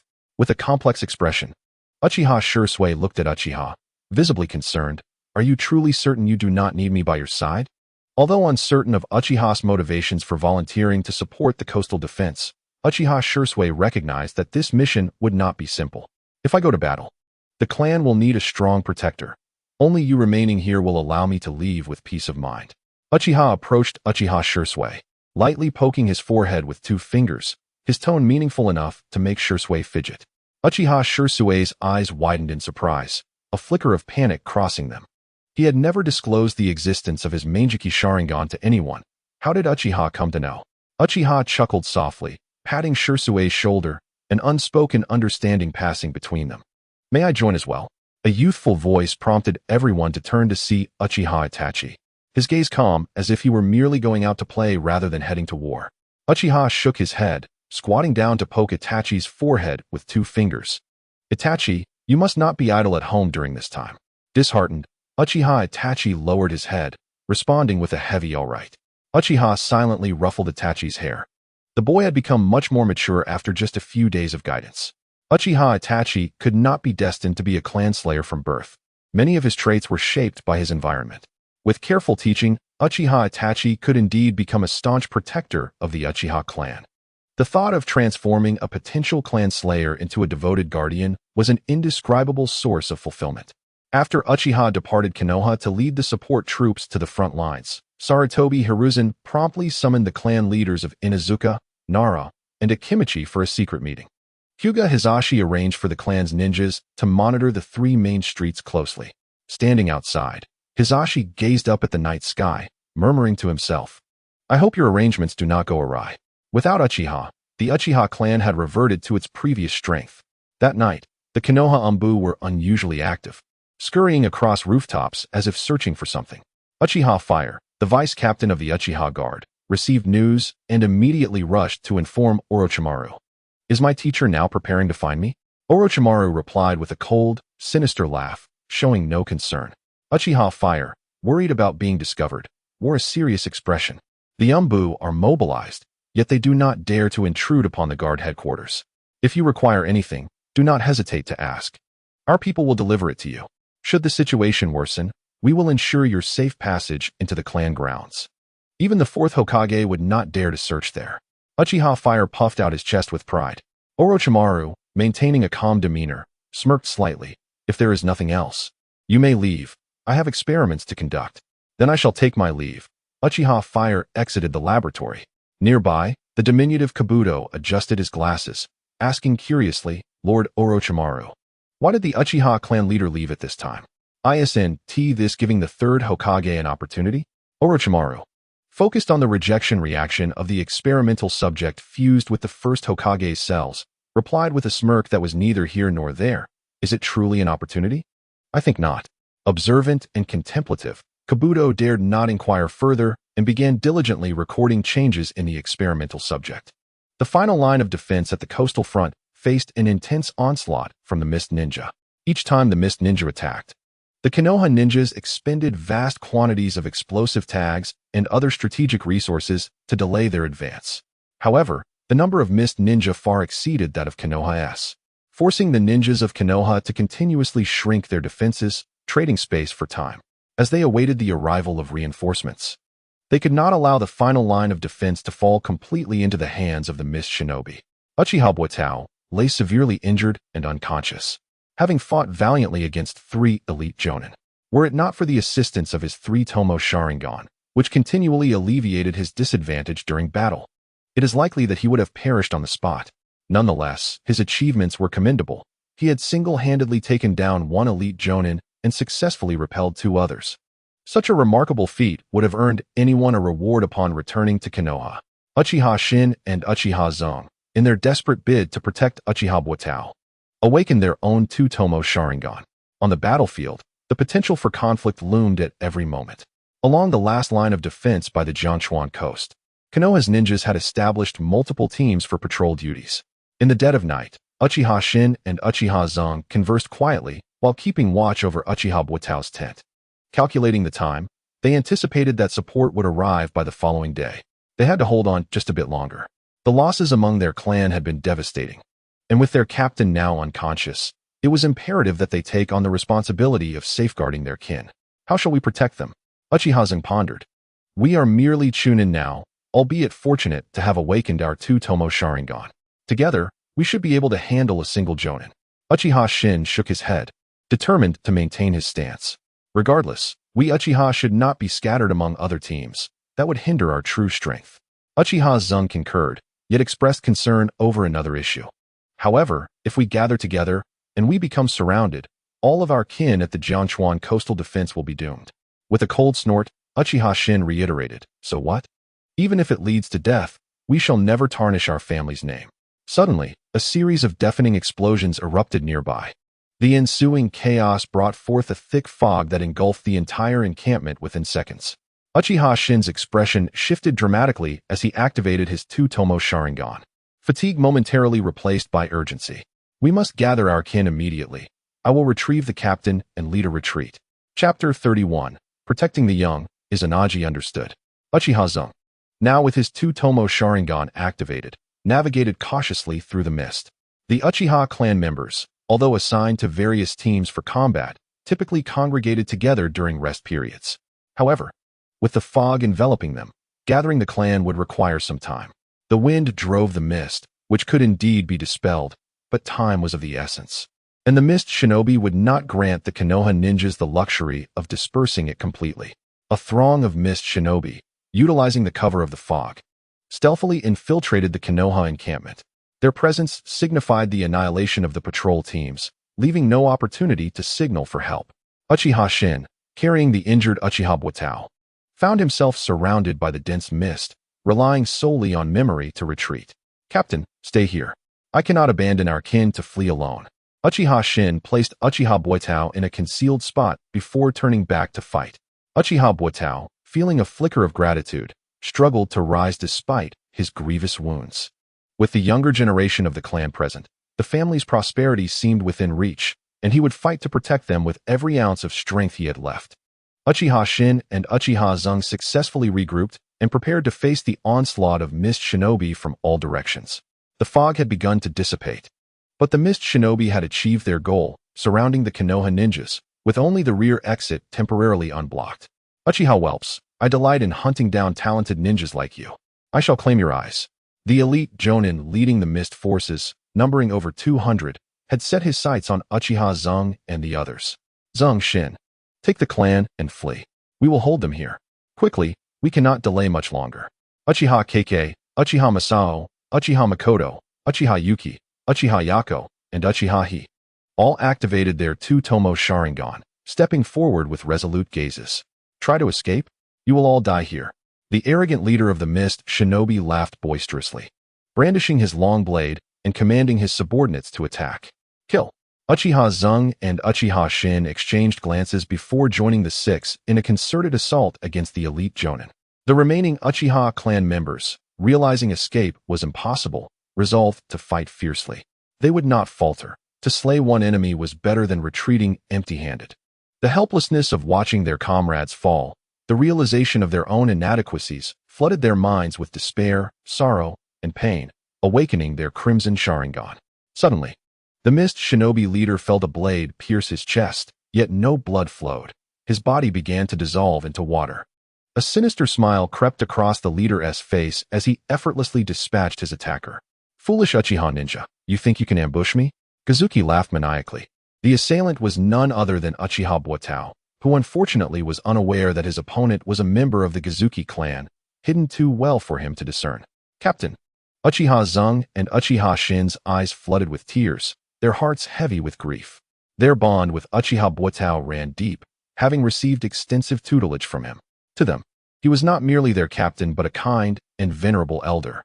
In that moment, their two-tomo Sharingan began to spin rapidly, awakening a third tomo. The enhancement from their three-tomo Sharingan propelled their abilities to the level of Jonin. "I will have you perish. Die," they shouted, their eyes blazing with newfound power as they charged at Kazuki. Three-tomo Sharingan.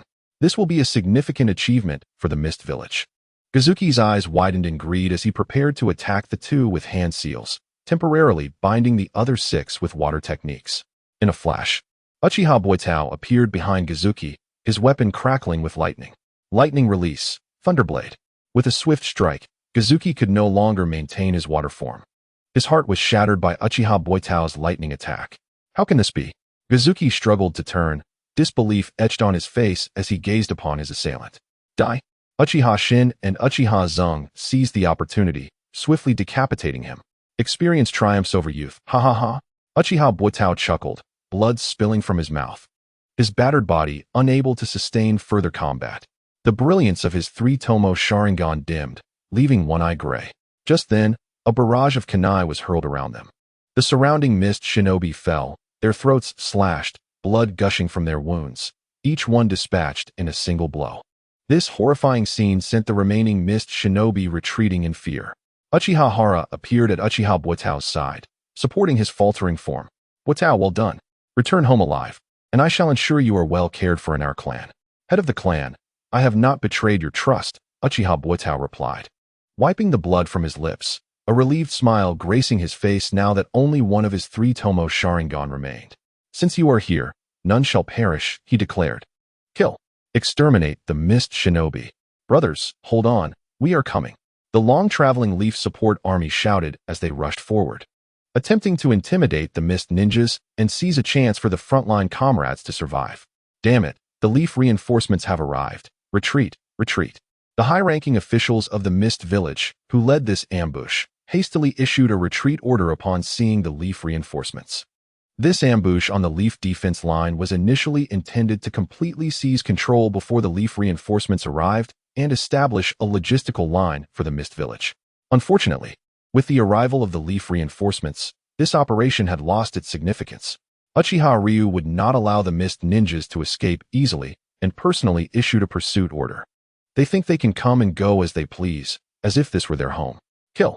Under Uchiha Ryu's command, the Leaf reinforcements pursued recklessly, annihilating the slower retreating Mist ninjas until they reached the first Jianchuan defense line, which was occupied by the Mist, at which point they ceased their pursuit. Congratulations to the two of you for successfully awakening the three-tomo Sharingan. The battlefield truly hones individuals.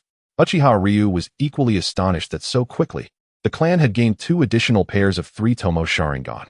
This was monumental news for the Uchiha clan. Chapter 32. Forbidden techniques are meant to be used. Not hidden away, Uchiha Shin cautiously touched his eyes, looking at Uchiha Ryu with hopeful eyes. Clan leader, can this pair of eyes help the clan? Uchiha Ryu nodded in affirmation, smiling. Do not underestimate your own power. Uchiha Ji confidently assured, Clan leader, I will surely use these eyes to protect our clan. However, regarding the captain's eye, Uchiha Ji lowered his head, his voice tinged with sorrow, his fists tightly clenched within his sleeves. The Sharingan holds paramount importance for every Uchiha member, often surpassing even their own lives. Izanagi and Izanami are forbidden techniques reserved for the clan's higher-ups. Ordinary clan members are entirely unaware of these techniques, as they have previously incited significant internal strife within the clan. Izanagi is a clan forbidden technique that sacrifices a three-tomo Sharingan to alter unfavorable realities, albeit with time limitations. Once you return to the clan, I will personally teach you this forbidden technique. Uchiha Ryu felt no need to conceal anything. He even contemplated revealing these 2 techniques to every clan member who had awakened the three-tomo Sharingan. Forbidden techniques are simply too dangerous, which is why they are not to be indiscriminately prohibited. They are meant to be utilized, not hidden away. Clan leader.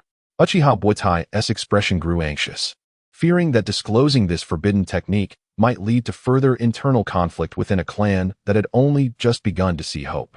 Uchiha Ryu raised his hand to halt Botai's words, speaking calmly. The ancestors who created this technique did so to protect the clan. We cannot allow the fear of a singular mistake to deter us from utilizing Izanagi. The clan needs change, and the members require strength. Uchiha Botai could only sigh, earnestly explaining, Clan leader, I am merely concerned that this power could control the members, leading to irreversible consequences for the clan. This matter is for me to decide. There is no need for further discussion. Understood. Seeing the clan leader's resolve, Uchiha Botai could only acquiesce with a nod. Uchiha Shin and Uchiha Ji listened, their hearts filled with aspiration. They yearned to learn the Izanagi technique, empowering them to better protect their kin, just as Captain Botai had done, using the Sharingan to safeguard their clan. The younger generation's perspectives are easily influenced by those of the older generation, and the notion of protecting their kin has been passed down through the ages. Uchiha Ryu signaled for everyone to rest well before visiting the 6 courageous clan members who had valiantly defended their kin, despite being merely Chunin with double Tomo Sharingan. Such bravery and responsibility at such a young age was commendable. On that basis, Uchiha Ryu wagered that these 6 would inevitably awaken their 3-Tomo Sharingan in the future. The 6 lay gravely injured and unconscious, so Uchiha Ryu assigned a medical ninja to care for them. The Leaf forces that had pursued the Mist ninjas returned, and Uchiha Ryu issued orders to camp and recuperate on the spot. This time, while commanding the Jianchuan coastal defense line, Uchiha Ryu would not personally intervene to hasten the conclusion of the war. Instead, he was waiting for the other ninja villages to make their move against the Leaf. Only in such chaotic circumstances could the Uchiha clan thrive amidst the turmoil. Sarutobi Hiruzen, do not disappoint me. Uchiha Ryu gazed at the night sky, his eyes filled with calculation. Inside the command tent, Uchiha Ryu arranged the troops, ensuring that nearly every crucial position was manned by members of the Hyuga clan. With the Hyuga ninjas' assistance, Even the mist techniques could not breach the defenses of the Byakugan. Hyuga Hisashi would not permit any harm to come to Uchiha Ryu. Should anything happen to him, it would inevitably lead to repercussions for the Hyuga clan. Thus, even among the elite ninjas of the Hyuga clan, Hisashi had secretly assigned 2 top-tier jonin to protect Uchiha Ryu. Uchiha Butai entered the tent, lowering his voice to inquire, "Clan leader, should we not reclaim the first line of defense?" Uchiha Ryu looked up at him, snorting softly. "What are you in such a hurry for? Our priority now is to stabilize the current situation. We are not in a rush. It is the 4th Hokage who should be anxious. If we simply drive back the mist ninjas, this war will end abruptly." Uchiha Butai pondered this. So the clan leader intended to leverage the war to buy time for the Uchiha clan's development? Smart, Uchiha Ryu commended. Over the course of 2 weeks, the mist ninjas attempted various tactics to assault the last line of defense of the leaf, but all returned empty-handed. During this time, Uchiha Ryu had requested the supply of strategic resources from the leaf. The battlefield was rife with profit. How much strategic material was consumed could be addressed with a mere word from Uchiha Ryu. Making money from war was no idle boast. 7 days prior, the Rock, Cloud, and Sand villages had coordinated an attack on the Leaf's borders on the same day. Namake's Minato and Sarutobi Hiruzen were overwhelmed, with multiple fronts stretching the Leaf's internal forces thin, leaving no one available for dispatch. Namake's Minato personally led a support team to the front lines to resist the Cloud Ninjas' onslaught. The Cloud Ninjas were spearheaded by the 4th Raikage, a former adversary of Minato from the 3rd Great Ninja War. Jiraiya had been summoned back by Sarutobi Hiruzen, leading a support team to the Old Shore defense line to counter the fierce assault of the Rock Ninjas. The command of the Moen defense line fell to Nara Shikaku. Previously, Orochimaru might have been the one in charge of the Moen defense line, but now he had become estranged from the Leaf's higher-ups, and even after digging deep, they could not locate him. Within the Uchiha clan territory, Uchiha Fugaku summoned Uchiha Shursui with a serious expression. "Shursui, I suspect the Leaf's higher-ups are planning to take action against us soon." Uchiha Shursui was taken aback, quickly regaining his composure. "Impossible. We are in a time of war. There is no reason for them to act against us." "No, the less likely it seems, the more likely it is." Uchiha Fugaku's brow furrowed, recalling how they had once taken action against the prominent families of the Leaf in a similar manner. The clan leader's presence on the battlefield was intended to provoke the Leaf into action, revealing their hidden cards. A formidable ninja village like the Leaf, especially under the leadership of Sarutobi Hiruzen for decades, could not possibly lack any trump cards. Aside from the dead demon consuming seal, Hiruzen must possess other ninja powers unknown to him. Uchiha Ryu wished for no unstable factors to exist. Only by ensuring Sarutobi Hiruzen fully comprehended the situation could he find peace of mind. In the world of Naruto, one must never underestimate the importance of intelligence. Intelligence is the key to defeating the enemy. Even an invincible being like Tsutsuki Kagaya was ultimately crushed by intelligence, leading to her resealing after being freed. Chapter 33. Given a chance, do not be ineffectual. Uchiha Sasuke never underestimates anyone. Only by cornering the enemy step by step can one completely annihilate them. The ninja world is rife with unsolved enigmas, such as the prophetic abilities of the priestess from the land of demons and the dragon veins of Lulan. Uchiha Sasuke has left contingencies in Konoha. Even if Konoha turns against the Uchiha, they possess the strength to resist. Uchiha Shursui, concerned about his ability to protect the clan, hastily inquired, "What should we do now? Should we inform the clan leader?" "I have already sent word to the battlefield. I believe the clan leader will receive news shortly," replied Sasuke. "Konoha Zambu are keeping a close watch on me. I need you to secretly leave the clan grounds and seek out the Hyuga clan leader." Shursui quickly asked. And then, Uchiha Fugaku, somewhat fatigued, rubbed his temples. "The Hyuga clan leader will instruct you on the next steps." For these past few days, Fugaku has been restless, fearing that Konoha might launch a surprise attack while he sleeps. The Uchiha have their schemes, and Konoha has theirs. The clan leader had entrusted the lives of the entire clan to him, and he dared not be negligent. After Shursui departed, Fugaku returned home to inquire about Itachi's situation. Itachi had been assigned to train within the root organization before Shursui's departure. The training was not as brutal as it had been in the past, but it still involved practical missions. Itachi had only returned home once in the past half-month. Mikoto gently massaged Fugaku's shoulders, noting that their son still kept everything bottled up, enduring all hardships alone. You've been busy, and so has Itachi. Both of you have been away from home. Fugaku comforted her. There's no choice. With the clan leader absent, I cannot betray his trust. Thank you for your hard work at home. Also, try not to go out. The relationship between Konoha and the Uchiha is becoming increasingly tense. Mikoto paused and suggested, should we consider relocating the clan members to a secure underground passage? Fugaku hesitated but ultimately declined. If we move them prematurely, Konoha will surely notice something amiss, and the clan leader's objective of moving to the front lines will be in vain. No, I must find Uchiha Itachi. You must stay safe at home during this time. Do not go anywhere. Before leaving, Fugaku repeatedly urged Mikoto to prioritize her safety. On the Jianchuan coastal defense line, the Mist Ninja became considerably quieter after participating in the conflict among the three great ninja villages. It seemed as if their previous reckless assaults were merely to compel the three villages into action. If you do not strike, then neither shall I. Days passed in monotony, watching the turmoil in the ninja world unfold. Uchiha Sasuke also discovered a substantial river, beginning his routine as an angler. Clan leader, we have received a letter from home. Uchiha Buotai said, presenting the letter to Sasuke with both hands. Sasuke, having anticipated its contents, opened the letter to find it aligned closely with his expectations. Dispose of it, he commanded Buotai, instructing everyone to prepare for battle. 2 hours later, an attack would be launched on the Jianchuan coastal defense line to reclaim lost territory. Understood, Buotai replied, a hint of confusion in his heart, but respectfully accepting the order.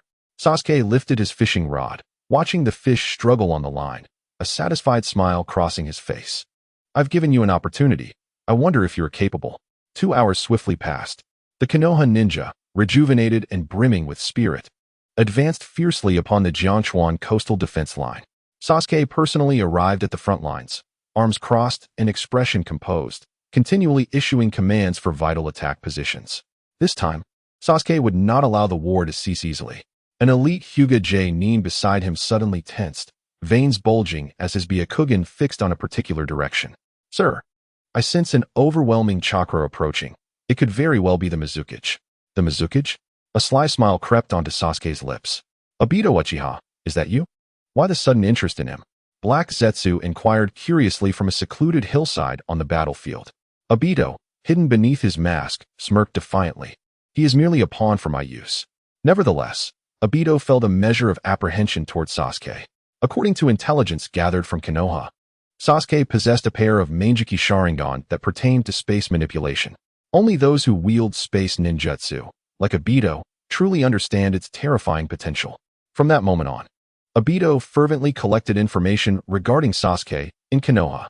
Unfortunately, Sasuke had engaged in combat too infrequently for Obito to ascertain his true strength. His presence on the battlefield was to utilize the fourth Mizukage, Yagura, to gauge Sasuke's capabilities. The infinite Tsukuyomi plan must not be impeded by anyone. Boom. Yagura unleashed the power of the tailed beast, causing an overwhelming chakra that rendered those near him breathless. The elite Hyuga J-nin gasped, Sir, this is bad. It's the power of a tailed beast. Sasuke's Manjiki Sharingan manifested swiftly, a disdainful snort escaping him. A mere three-tails beast, how presumptuous. Obito Uchiha, you shall learn what true Manjiki Sharingan is. Seeking to test my strength? You are not worthy. In the vicinity of Yagura, Konoha's ninja were effortlessly slaughtered, unable to resist against the tailed beast's power. Fire release, great fireball technique. Yagura looked up to see a fireball hurtling toward him. Water release, water mirror technique. With a swift motion of his weapon, a mirror-like water surface materialized. The mirror instantly reflected the fireball and another Uchiha Sasuke. The two fireballs collided, erupting into an explosion. Sasuke swung his blade toward his false self, mocking with a laugh. A fake can never become real. In mere moments, Sasuke swiftly dispatched his illusion, which dissolved into water. This statement pierced the heart of Obito, who controlled Yagura through the Sharingan. What do you mean by fake? That was my creation of another peaceful world. Obito roared internally. Sasuke, utilizing the Flying Thunder God technique, appeared before Yagura, grasping his throat. The power of the Manjiki Sharingan pierced Yagura's eyes, invading his mental space. Obito Uchiha, do not attempt to probe into powers beyond your reach. I will find you. Sasuke did not seize control from Yagura, but merely consumed a fragment of his mental energy, fulfilling the conditions for a backlash from the illusion. Conversely, upon realizing his true identity had been uncovered, Obito's expression shifted to one of shock. Suffering immediate backlash, Obito clutched his bleeding eyes and hastily fled the scene. Chapter 34. The Third's Counterattack, The Fate of the Branch Family. Release the 4th. Came the shouts from the mist ninja surrounding Sasuke. A group of ninjas clad in mist umbu attire surged toward him. You want him? Then take him back. Sasuke snorted coldly, adhering several explosive tags to Yagura's body before kicking him toward the approaching ninjas. Boom. A blinding light erupted from Yagura, the explosive tags detonating instantly. The mist ninjas attempting to catch Yagura were immediately harmed by the explosion, with several dying on the spot. Do not be deceived into believing that explosive tags are harmless. Unless your physique rivals that of the Raikage, an explosion can indeed be fatal. However, as the Jinchuriki of the Three Tails, Kurama Yagura narrowly escaped death thanks to the timely release of chakra. After all, if a Jinchuriki perishes, the tailed beast also dies, and its rebirth takes a considerable amount of time. Uchiha Kai intends to impart a lesson to Uchiha Obito by implanting his ocular power within Kurama Yagura's mind. At a crucial moment, he merely needs to seize control from Obito, turning Yagura into a pawn for his own purposes. Currently, should Kurama Yagura be killed, the most significant consequence would be the Mist Ninja's retreat to their village, which does not align with Uchiha Kai's ambitions. His objectives remain unfulfilled, thus, this war cannot conclude until he decides otherwise. The reclamation of the Jiangchuan coastal front did not occur in a single day. Instead, it has progressed gradually, placing immense pressure on the Mist Ninja. The fleeing Uchiha Obito realizes that Uchiha Kai has not taken control of Kurama Yagura, and he feels a sense of triumph. It seems Uchiha Kai is not as formidable as he imagined, incapable of even usurping control. Consequently, Obito arranges for continued support from the Mist Ninja, believing that regardless of which side suffers losses, it benefits his scheme. Ideally, he wishes for the Uchiha to become embroiled in a protracted battle, for he does not believe that Konoha will refrain from acting against the Uchiha clan. To Obito, his family pales in comparison to Rin. It would be most advantageous for both Konoha and the Uchiha to inflict mutual destruction, thereby facilitating the capture of the Nine Tails and the resurrection of the Ten Tails. Warfare fundamentally relies on logistics. Even shinobi are not exempt from this reality. The depletion of chakra leads to a significant loss of cellular integrity, necessitating substantial meat supplies for replenishment. Disrupting the adversary's logistics is intrinsically tied to the outcome of frontline battles. Were it not for the Land of Fire possessing the most fertile terrain in the ninja world, Konoha would likely have succumbed long ago. The repeated failures of other ninja villages stem from their logistics faltering, unable to compete with Konoha, ultimately leading to their surrender. In the Hokage office of Konoha, Minato Namikaze rests his chin on his hand, his gaze wavering. Third Hokage, must we truly take action? Could this provoke Uchiha Kai into alerting the frontline enemies, thereby courting danger? After stabilizing the frontline, his immediate return to Konoha is aimed at confronting his own kin, leaving him somewhat uneasy. Sarutobi Hiruzen, the seasoned strategist, replies with a cold smile, rest assured. We need only to sever the younger generation of the Uchiha clan. We are not annihilating the clan entirely, and the Uchiha will retain hope for revival. This way, Uchiha Kai will not persist in his relentless pursuit, leveling the playing field between the Uchiha and us, and restoring the status quo. Whenever Sarutobi closes his eyes, the vivid memory of that night, when blood stained the entire clan grounds, torments him like a persistent nightmare. What must I do? Minato Namikaze, for the sake of Konoha's stability, reluctantly agrees. Of course, his consent bears little weight on the operation. The Hokage's authority remains firmly in Sarutobi's grasp, who consistently deflects with the excuse of Minato's youth. Sarutobi, filled with animosity, declares, this matter must circumvent Hinata Hayashi. Were it not for the current weakness of the village, I would not even spare the Hyuga clan. You need not act, simply detain the Hyuga clan. With you present, Hayashi will not dare to intervene. As the Hokage who has presided over Konoha for decades, Sarutobi's hidden cards extend far beyond this. He has secretly nurtured a loyal core of death warriors, a battalion of 500, with the weakest being Chunin and the strongest possessing the prowess of a Kage. He does not intend to reveal this force until the last moment, the culmination of over 20 years of effort. Sarutobi plans to deploy it all tonight to ensure the operation's success. I understand, Minato nods resolutely. Suddenly, Kushina Uzumaki burst through the door, her boisterous voice preceding her entrance. Minato, this is your meal. Oh, third Hokage, you're here too? But I didn't bring your lunch. Sarutobi gazes at Minato with pity, shaking his head, no need for concern. I am not hungry. This is delicious. Minato exclaims as he tastes the soup, his face turning green with discomfort. If anyone could subdue Minato, the most effective method would be to have Kushina poison him, for he would undoubtedly consume whatever she prepared. At the Hyuga clan grounds, Hayashi Hyuga paces anxiously in his courtyard, his heart lodged in his throat. The atmosphere in Konoha grows increasingly ominous. Are the events spoken of by Uchiha Kai on the verge of unfolding? The greatest uncertainty lies in when and how Sarutobi will strike. The elders, having secured the position of Hokage, increasingly lean towards supporting him.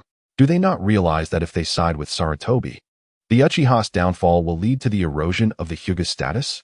Such foolish old fools. Hayashi recalls a remark made by Uchiha Kai during a casual conversation. Those who cannot keep pace with the times should be swept into the annals of history. No. Decisive actions must be taken. He cannot allow the Hyuga clan to perish alongside those elders. Hayashi promptly seeks out his brother, Niji, and shares his thoughts. Brother, is this truly feasible? Niji asks, wide-eyed and sweating profusely. Hayashi, with an attitude of desperation, insists it must be done. Whether it succeeds or fails, you must go.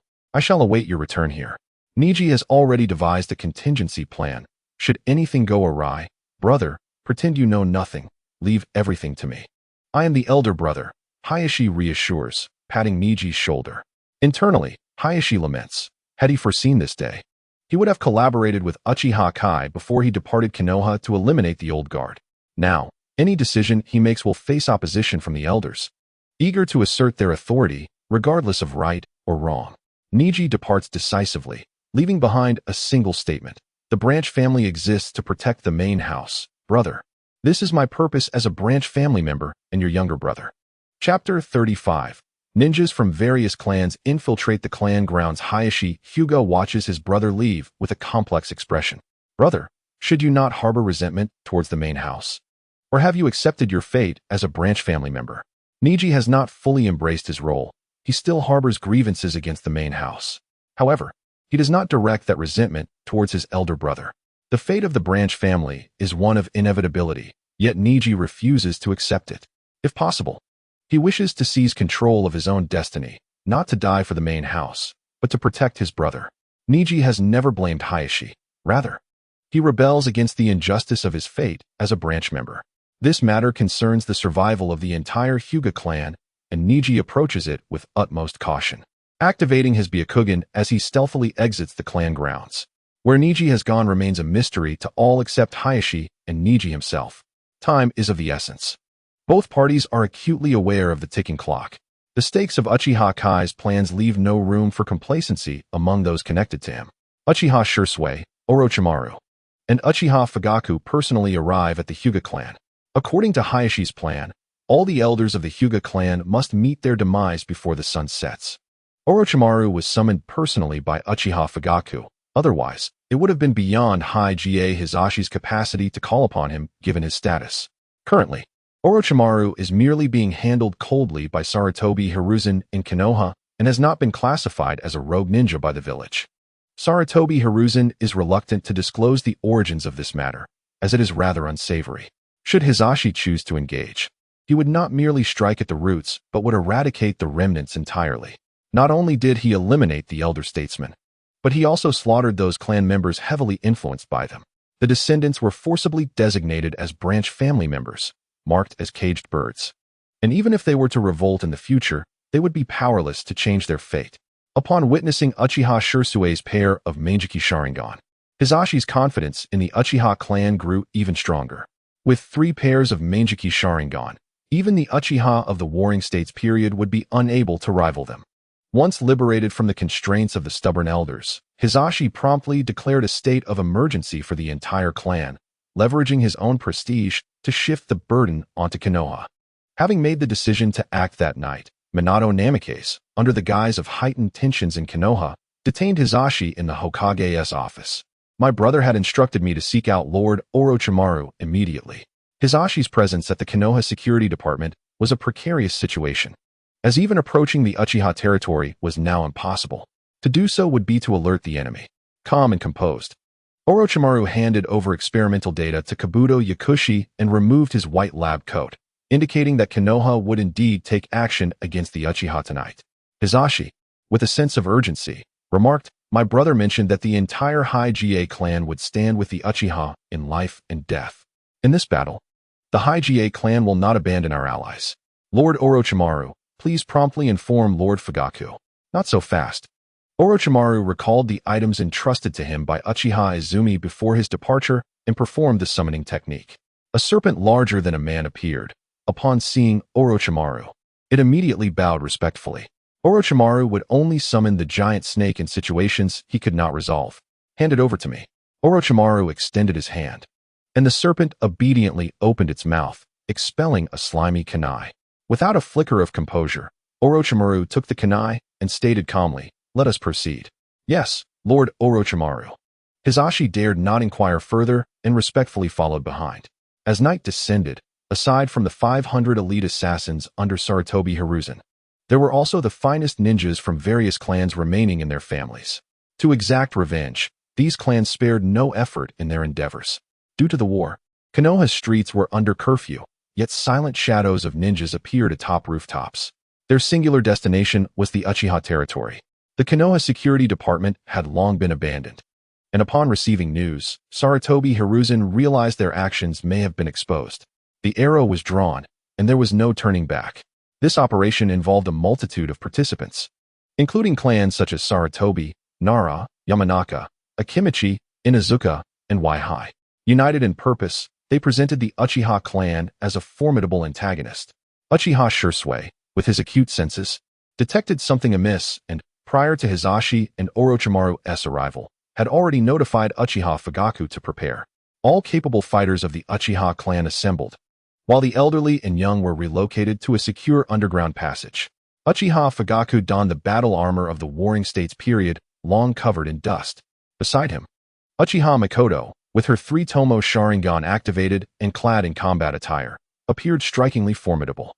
As the mother of the prodigious Uchiha Itachi and Sasuke, Uchiha Mikoto was far from ordinary.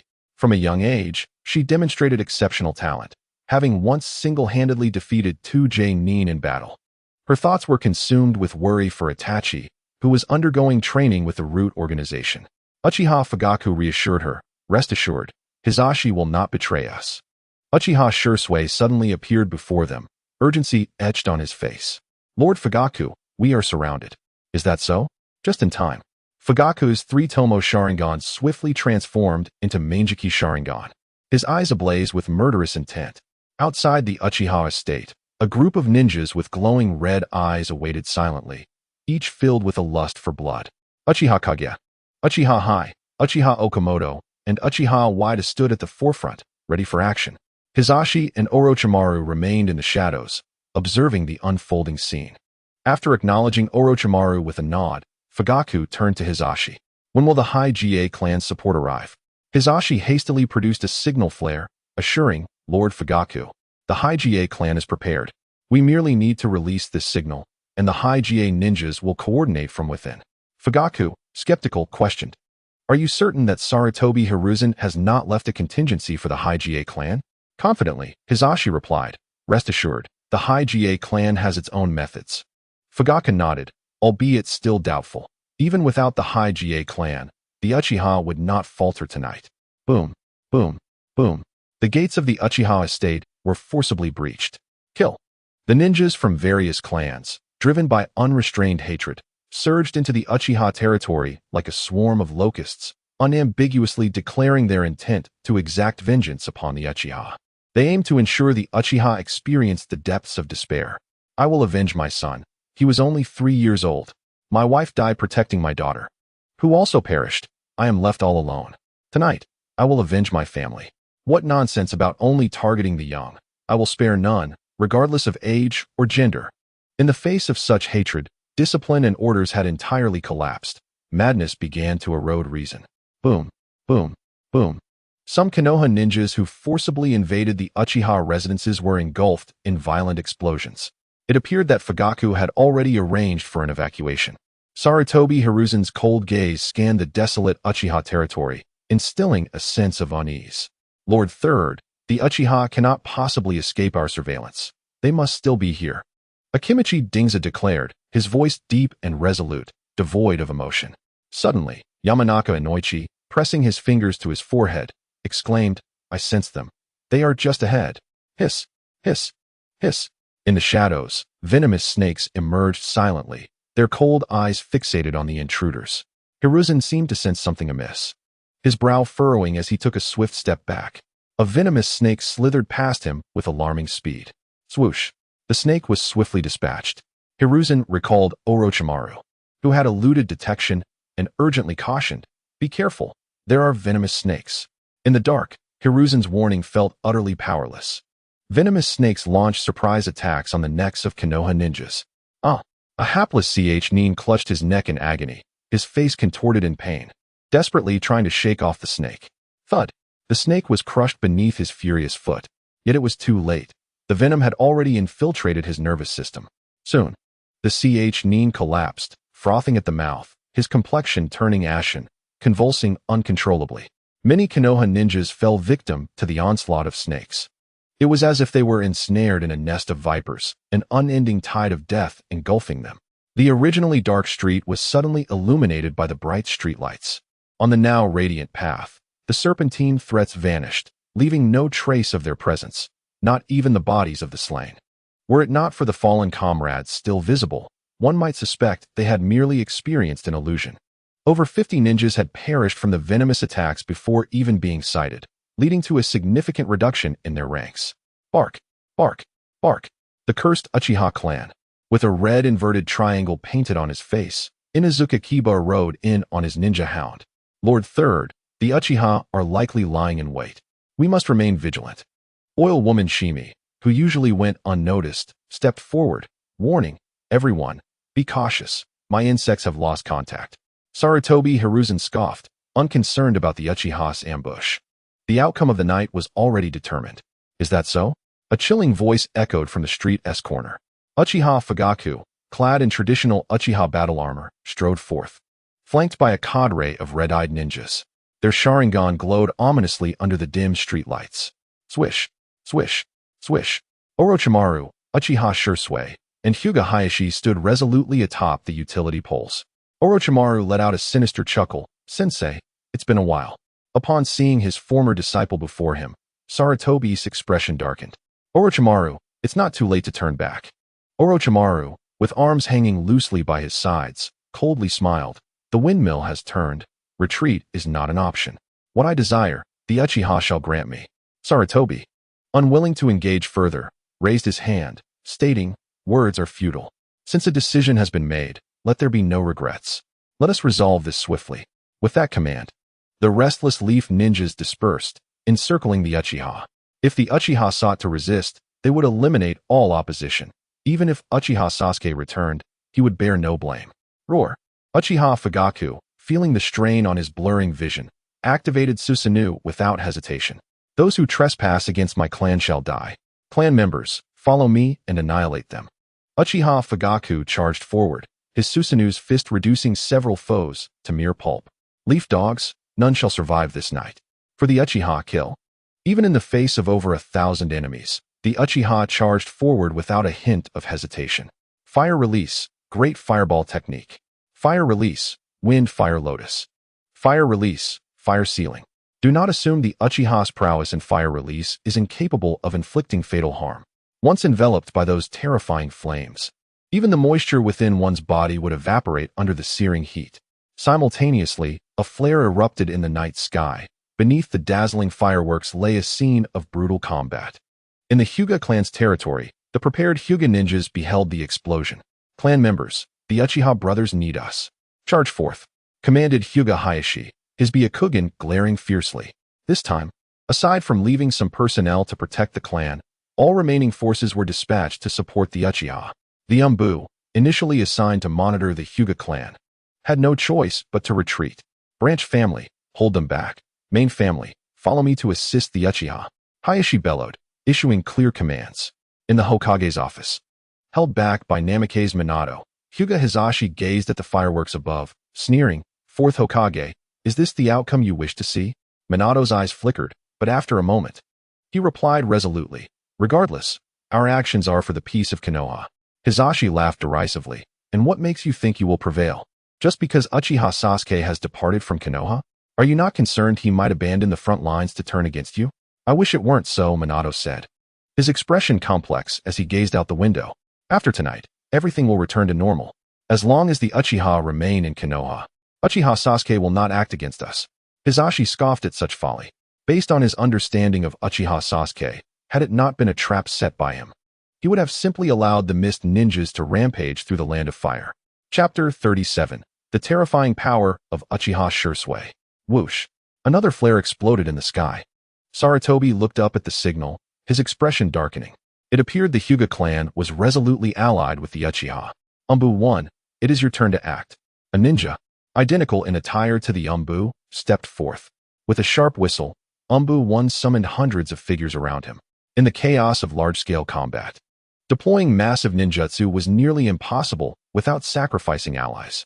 These death warriors possessed cold, merciless gazes, akin to machines of slaughter. Shunshin no jutsu.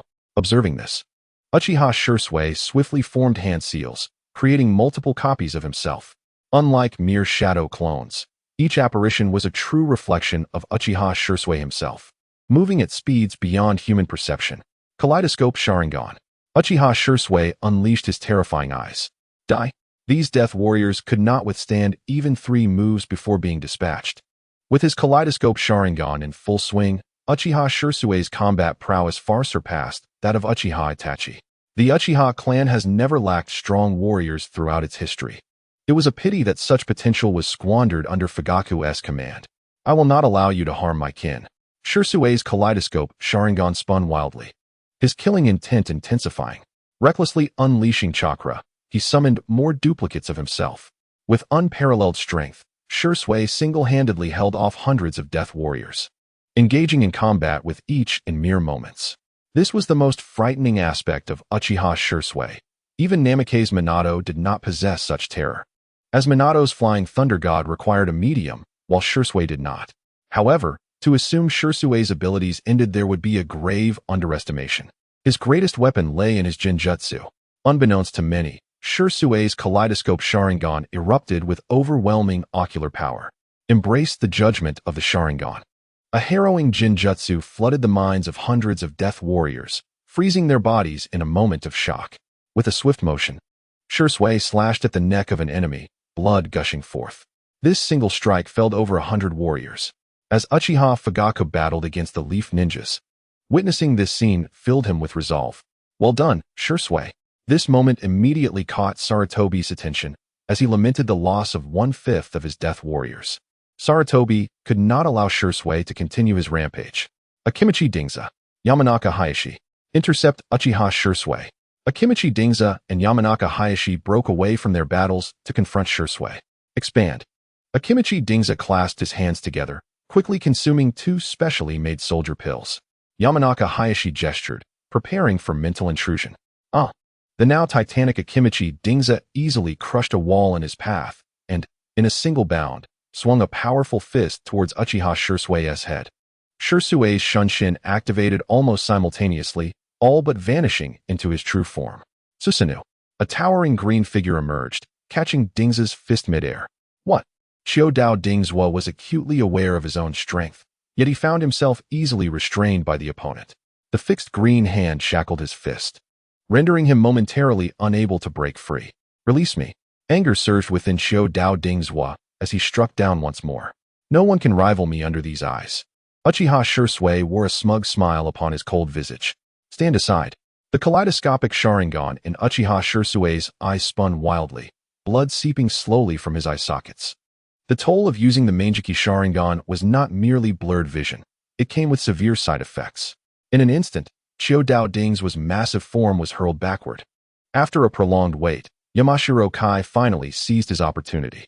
Ninjutsu, mind disturbance technique, utilizing his mental prowess to disrupt the opponent's spirit and movements. Even if the enemy remained conscious, they would be unable to control their body. It was a success. However, Before Yamashiro Kai could revel in his achievement, he was struck by a mental backlash, his head feeling as though it had been struck by a hammer, nearly causing him to collapse. Uchiha Shirsue's gaze turned toward him, his expression eerily calm. Underestimating the Uchiha's mental strength had proven to be a grave mistake. Uchiha Shirsue formed a series of hand seals, unleashing fire release, wind fire meteor. Damn it! Yamashiro Kai found himself unable to move, helplessly watching as the fiery meteors hurtled toward him. Kai, a gargantuan figure, shielded Yamashiro Kai from the impending onslaught. Boom, boom, boom. Several fireballs detonated around them. In a flash, Uchiha Shirsue lunged forward, thrusting his long blade into Chiu Dao Ding's body. Secret technique, insect tornado. Just as Uchiha Shirsue aimed to deliver another strike, he leaped high, forming hand seals midair. Fire release, great fireball technique. The swarm of buzzing insects was instantly engulfed in flames. Is Dingzhou all right? A dense cloud of insects, swirling like a tornado, materialized behind Chiu Dao Dingzhou, dispersing to reveal Oil Woman Sure. Oh no. Chiu Dao Dingzhou reverted to his original size, attempting to assure everyone of his well-being, only to involuntarily spew a mouthful of blood. Kill. The dogs of Konoha, I have endured you for long enough. Brothers of the Uchiha, we have arrived. The reinforcements from the Hyuga clan finally made their appearance, having encountered obstacles from the Umbu along the way, but they forcefully broke through. The Hyuga clan paid a price for their arrival. After dispatching a Nin with a single strike of his 8 trigrams palm, Hyuga Hizashi was overjoyed. Reinforcements have arrived. Uchiha Fugaku glanced at the fallen clansman on the ground, gritting his teeth, silently continuing the fight. Surrounded by enemies, Sarutobi Hiruzen swung his Rui Jingu Bang to repel Orochimaru, hastily consolidating his forces for a counterattack. Tonight is our only chance. If we miss it, we will face Uchiha Sasuke's wrath. Kai, hold them back. Clan leaders, do not hold back. Resolve this battle swiftly. Understood. Rest assured. Third Hokage, we will not hold back. Third Hokage, why not allow the fourth to join the fray? With his strength, the Uchiha cannot withstand him. Indeed, Third Hokage, signal him. Struggling against his injuries, Chiu Dao Dingzhou supported the mentally afflicted Yamashiro Kai as they approached Sarutobi Hiruzen, quickly proposing, let us do it. Hiruzen's expression was conflicted, but he ultimately nodded, personally launching a special signal flare. Once Minato Namikaze entered the fray, his reputation would undoubtedly eclipse that of Hiruzen. This posed a significant threat to Hiruzen's control over Konoha.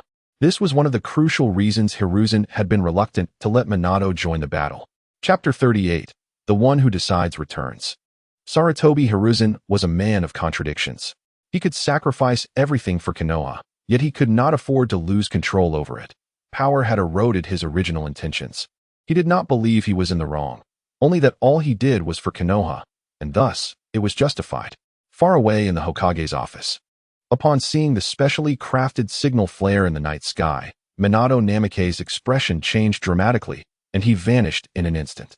Finally, it has come to this. It must end. Upon witnessing Minato's disappearance, Hyuga Hayashi smirked slightly, unhurriedly leaping through the window in pursuit. Utilizing the Flying Thunder God technique, Minato swiftly arrived at the Uchiha clan's territory. His presence would undoubtedly alter the entire situation. Minato positioned himself before Sarutobi Hiruzen, gazing at Uchiha Fugaku with a face full of regret. Fugaku, I am sorry, it is time for this to end. Uchiha Fugaku stared at the figure blocking his path. Memories of Uchiha Sasuke's words flooding his mind, a harsh slap to his own face. Ha ha. Uchiha Fugaku laughed heartily, a flicker of relief in his eyes. Indeed, outsiders cannot be relied upon.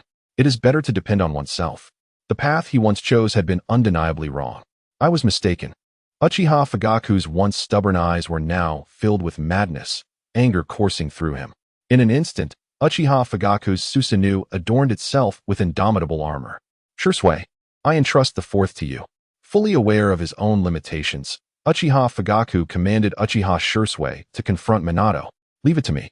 The youthful Uchiha Shirsue, his face smeared with blood, appeared terrifying, his blood-red Mangeki Sharingan spiraling into madness.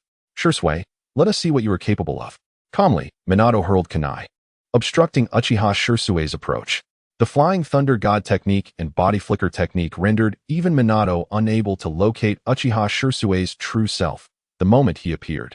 He was met with an onslaught, leaving no room for counterattack.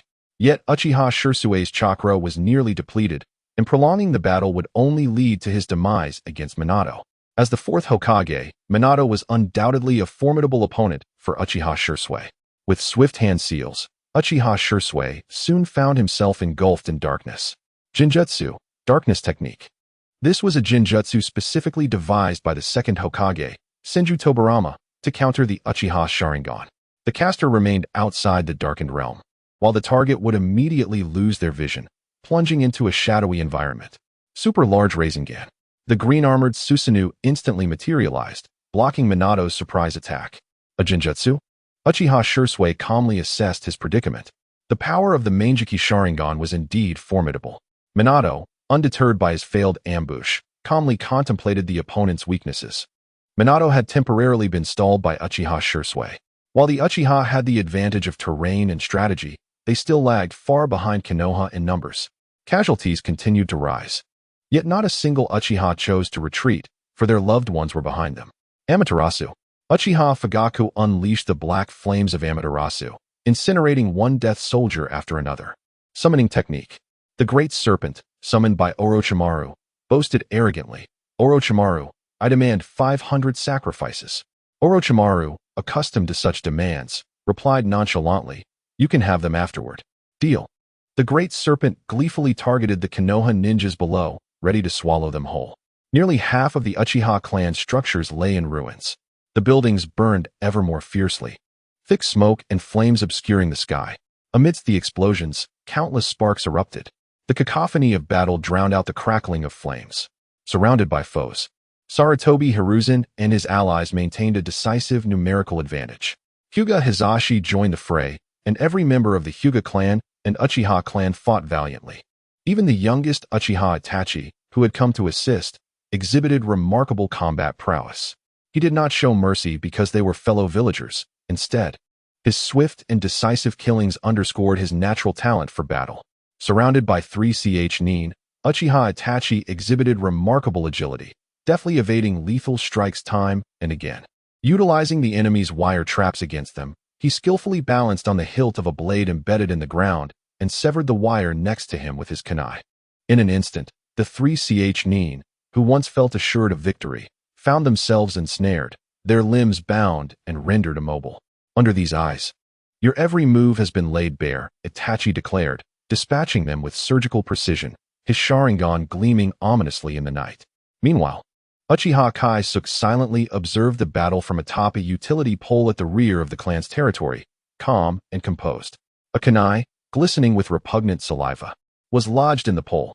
Following this confrontation, a new generation of Sharingan would emerge, each pair forged from the blood of Uchiha clansmen. The Uchiha would experience a qualitative enhancement in their numbers and a significant augmentation of their power. Kaisuke's plan to depart from Konoha and advance to the front lines was proving exceedingly successful.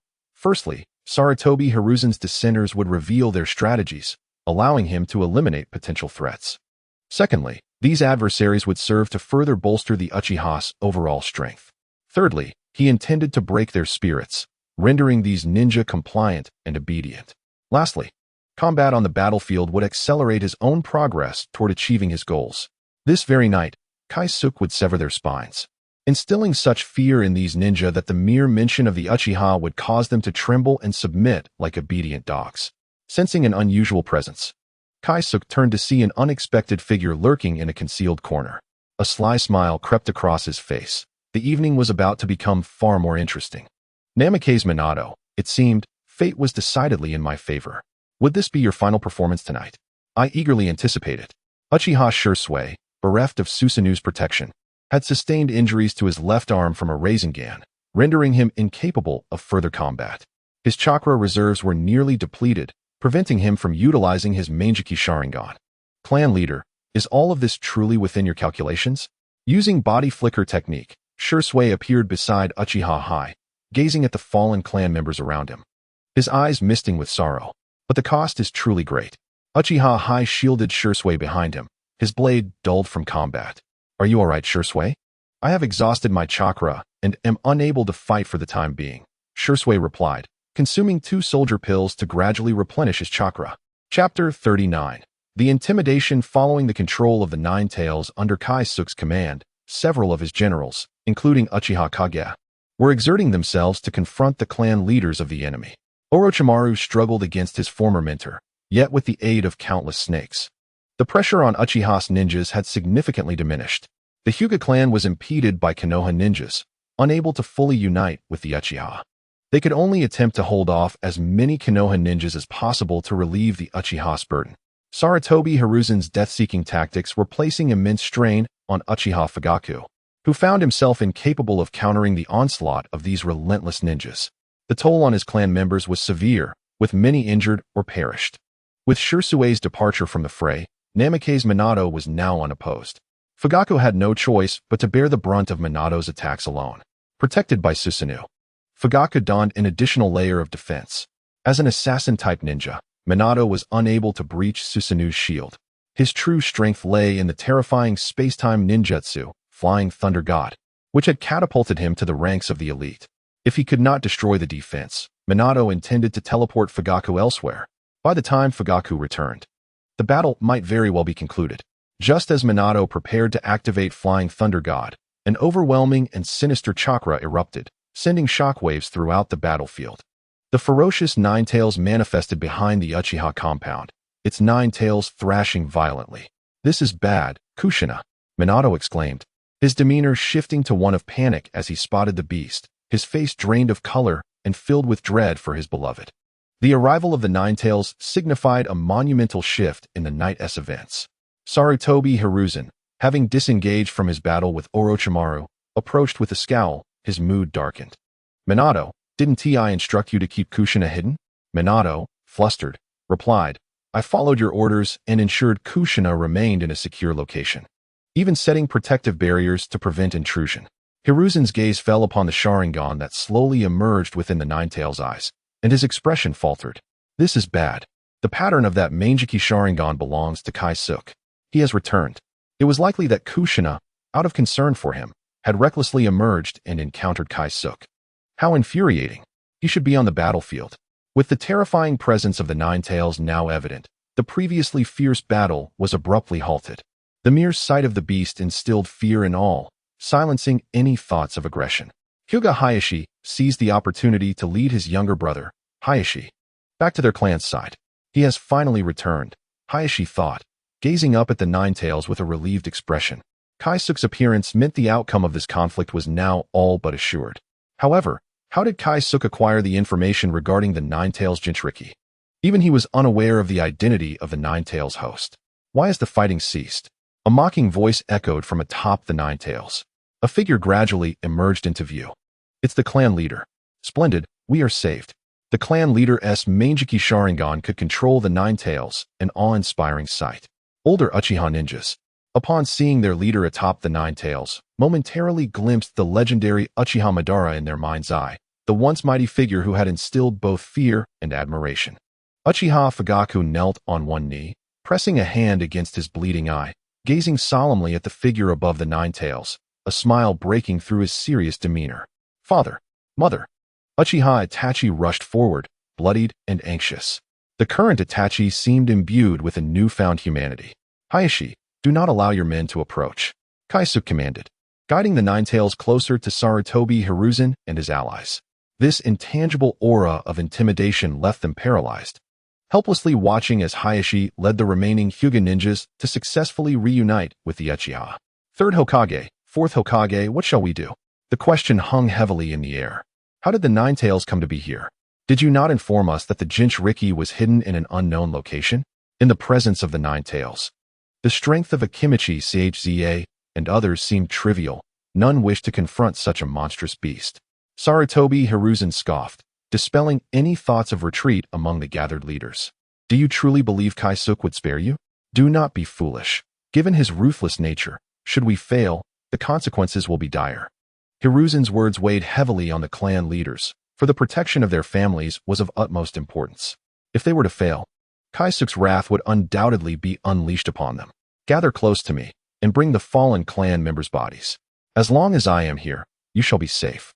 The composed and gentle voice of Uchiha Yushina resonated in the ears of his clansmen. The sensation of being bullied externally, only to have a parent return and restore one's dignity, caused many Uchiha members to silently wipe away their tears. Sarutobi Hiruzen fixated his gaze on Uchiha Yushina, questioning whether all of this was anticipated. Did you deliberately venture to the front lines to compel my hand? Uchiha Yushina let out a derisive laugh, its warmth fading into coldness. Now that you have discovered my intentions, I shall no longer conceal the truth from you. Everything is indeed part of my grand design. Akimichi Ding spat in frustration, exclaiming, "You despicable fiend." Despicable? Uchiha Yushina scoffed. I shall not debate with the defeated. Minato, Kushina's status as a Jinchuriki has been meticulously safeguarded. Sarutobi Hiruzen harbored suspicions that Namake's Minato had disclosed the Jinchuriki's information, thereby allowing Uchiha Yushina to seize the opportunity. Minato felt a twinge of resentment towards the third Hokage, suspecting that Orochimaru had leaked the information. Sarutobi Hiruzen nearly forgot that Orochimaru had collaborated with Danzo, who was privy to the information regarding the Nine-Tails Jinchuriki. How infuriating. Sweat beaded on Sarutobi Hiruzen's forehead, realizing that the operation he had initiated was spiraling out of control. Coincidentally, it seemed this woman is rather concerned for you, Minato. Let us first allow you to experience the taste of a tailed beast bomb. Uchiha Yushina sat cross-legged, stroking the smooth fur of the Nine Tails, commanding it to gather a tailed beast bomb. Despite the terrifying presence of the Nine Tails, even the Manjiki Sharingan could only result in being controlled. The destructive power of a tailed beast bomb was immense. A single bomb could annihilate a significant portion of Konoha. Kushina. Minato's eyes reddened with urgency. The thought of Kushina worrying about him being captured by Uchiha Yushina tore at his heart.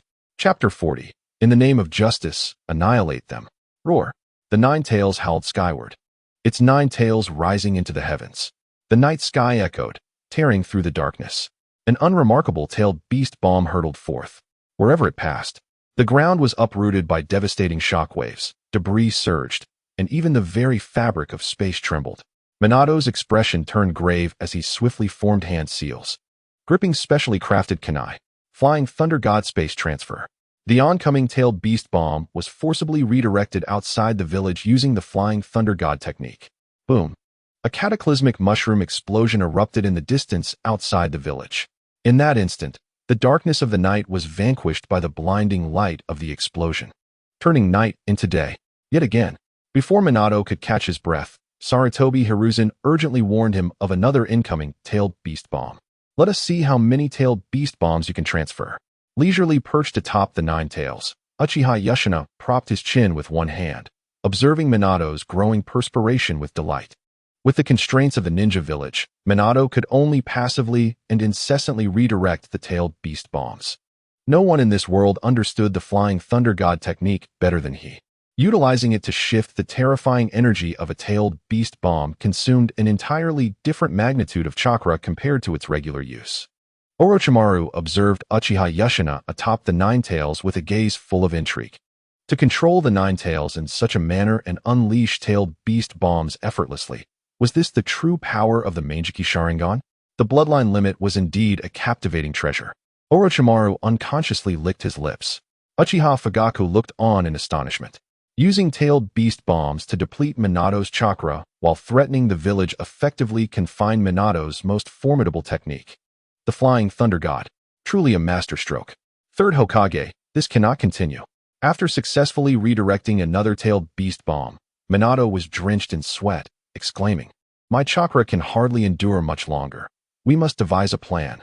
Sarutobi Hiruzen's resolve solidified. There was no other recourse but to charge once more. With over 200 elite shinobi remaining, alongside thousands from various clans, Sarutobi Hiruzen turned to Akimichi Dings and the others. Minato cannot hold on much longer. Let us reveal all our trump cards. Akimichi Dings sighed heavily, as if resigning to fate. We have no choice but to fight with all our might. He retrieved a special signal flare from the Akimichi clan. Over the years, numerous shinobi had quietly nurtured their allegiance to the third Hokage. Although only a little over 100 had joined this operation, what was initially assumed to be an effortless endeavor had now transformed into a desperate gamble. How ironic. Yamanaka Inoichi spoke with a weak voice. Third Hokage, We cannot tolerate the existence of a malevolent clan like the Uchihas within Konoha. The Yamanaka clan shall exert our utmost efforts. So shall the YN clan, and my Inazuka clan, and my Nara clan. Several signal flares, each adorned with the characteristics of their respective clans, exploded in the night sky, creating a breathtaking display of artistry. Uchiha Fugaku observed with a serious expression. It seems they are preparing for a final stand. Uchiha Shirsue's pallid visage radiated intense battle intent. I have regained some chakra and can assist. Uchiha Itachi clenched his fists tightly. Brother Shirsue, I am with you. Orochimaru, unfazed, continued to chuckle ominously from the side. Hyuga Hizashi calmly regarded his clansmen. If we are to fight, let us fight to the end. Upon witnessing the signal flares in the night sky, Uchiha Yushina scoffed derisively. Shout all you wish. Call upon everyone. Only then will I be able to unleash my full potential. He intended to eliminate the disobedient ones, leaving behind only the compliant hounds. Uchiha Yushina could already envision the Hokage's authority beckoning him. Originally, he had intended to merely weaken the ninja clans further tonight. But he had not anticipated the variable presented by Uzumaki Kushina. Had it not been for her secretive venture outside, Uchiha Yushina would have been unable to locate her hiding place. With the Nine Tails backing him, the tailed beast bombs could be unleashed with near limitless frequency. However, the gathering of a tailed beast bomb required some time. It was not instantaneous, which would have been ideal. His chakra could not sustain prolonged high-intensity combat. Yet the presence of the Nine Tails neatly mitigated this flaw. Uchiha Yushina slowly rose, subconsciously grasping the air with his empty hand. I lack an Uchiha fan. I shall retrieve it from Uchiha Obito someday. Uchiha belongings should not be lost. Leaping from the Nine Tails, Uchiha Yushina swiftly returned to Uchiha Fugaku and the others. Head of the clan. Head of the clan. Uchiha Itachi and others looked at Uchiha Yushina with adoration, their clansmen passionately chanting the praises of their invincible leader. Uchiha Yushina raised his hand to silence the crowd's cheers. The upper echelon of Konoha has harmed our shinobi brethren, disregarding the law and acting without restraint. The third Hokage seeks power for personal gain, utilizing his authority to clandestinely nurture a band of elite assassins. The fourth Hokage condones and shelters the third, blatantly defying the law. Clans such as Akimichi, YN, and Yamanaka assist the Konoha elite in their misdeeds, an unforgivable crime. Uchiha Yushina's roar resonated profoundly, demanding, tell me, shall we continue to endure this? The Uchiha ninjas surged with fervor, roaring in response, no. Uchiha Yushina raised his fist, his voice deep. Clansmen, brothers of the Hyuga clan, for the justice that resides in our hearts, aid me in annihilating the enemies. After this night, I shall share the glory of victory with you all. Roar. The Nine Tails echoed in support. Uchiha Yushina's words ignited a fervent passion, as if standing atop the pinnacle of righteousness, ready to judge the irredeemable wrongdoers. Hyuga Hizashi unveiled a concealed smile, raising his weapon high. Clansmen, for justice. Follow me to slay. Kill. Hinata Hizashi closely followed his elder brother, leading the Hyuga clan members into battle. Uchiha Fugaku gently patted Mikoto's back, his expression filled with murderous intent as he raised his blade and shouted with fervor. For the family, for the clan leader, for justice. Follow me and slay the enemies. Kill. The air crackled with the ominous energy of Uchiha Itachi and others as they surged forward. Uchiha Shirsue cast a contemplative glance at the Nine Tails, a glimmer of calculation flashing in his astute eyes. Hold the line for me. Once reinforcements arrive, the advantage will be ours. Just as Sarutobi Hiruzen, ready to lead the charge, suddenly froze, gripping his aching lower back. Damn it. Why must my old injury flare up now? I will find a way to deal with the Nine Tails. You must hold on, Lord Third. Minato Namikaze had no time to concern himself with Hiruzen's condition, hastily uttering a word before vanishing from sight. Chapter 41. Subjugated beneath these eyes, Minato transformed into a flash of yellow, utilizing the Flying Thunder God technique to bypass the throng and materialize before Uchiha Shirsue. I've been waiting for you. Uchiha Shirsue, who had long anticipated Minato's arrival, hurled a kunai that soared like an arrow. Clash. As Minato parried, the sight of Shirsue's Sharingan filled his vision, and Shirsue instantaneously appeared before him. Illusion, hell viewing technique. This is bad. Minato's heart sank as he attempted to retreat using the Flying Thunder God, only to find himself ensnared in a terrifying illusion. Seeing his opponent trapped in his Jinjutsu, Uchiha Shursui ruthlessly thrust towards Minato's heart. Whoosh! Just as Minato broke free from the illusion, he narrowly evaded danger by employing the Flying Thunder God technique. What a pity! Shursui smirked, his expression devoid of regret. If it were that easy to eliminate Minato, the worth of the fourth Hokage would be far too low. Kushina. Minato, drenched in sweat, murmured to himself, his eyes reflecting the terror he had encountered within the Jinjutsu. Clearly, he had faced something that haunted him the most. At that moment, a tailed beast ball, having coalesced from the ether, plummeted toward Minato. The ferocious aura emanating from the tailed beast ball caused the ground to collapse 3 feet, with structures around it scattering in chaos. Whoosh! Boom! A dazzling light persisted. The earth trembled violently, and the deafening explosion momentarily rendered the surrounding shinobi in stunned silence. You have begun the countdown on your use of the Flying Thunder God. How much longer can you endure? Uchiha Shursui rubbed his ringing ears, realizing the explosion's proximity to the village. It was evident that the closer the destination for the Flying Thunder God, the less chakra it would consume. This meant that Minato's remaining chakra had become a precious resource he had to use judiciously. With the threat of the tailed beast ball dissipated, Minato seized the opportunity to breathe a sigh of relief, questioning, how can you not fear collateral damage to your own people with a tailed beast ball at such close range? Fear? Uchiha Shursui chuckled softly. If he were afraid, he wouldn't be a ninja. Moreover, I am betting you wouldn't dare sacrifice these people.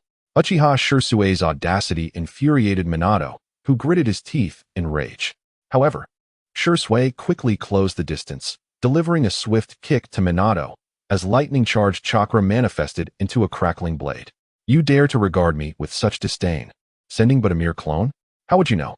Minato's face showed a hint of astonishment, only to be pierced by Shursui's lightning blade, erupting into white mist. Roar! The Nine Tails suddenly became agitated, thrashing violently in place, its 9 tails wreaking havoc on the ground. In mere moments, the raging chakra of the 9 tails gradually dissipated, the colossal beast vanishing from Uchiha Shursui's sight. The disappearance of the 9 tails was dire news for Uchiha Fugaku and his kin. Yet, for Sarutobi Hiruzen's side, morale surged. With the terrifying force of the 9 tails no longer looming, their chances of defeating Uchiha Shursui doubled. Vortex Kushina lay in Minato's embrace, her feeble gaze filled with remorse. Minato, I'm sorry. If I hadn't recklessly left the seal's confines, I wouldn't have caused you such trouble. It's all right, Kushina. As long as you're safe. We must leave this place. Once I resolve everything, I will come to fetch you.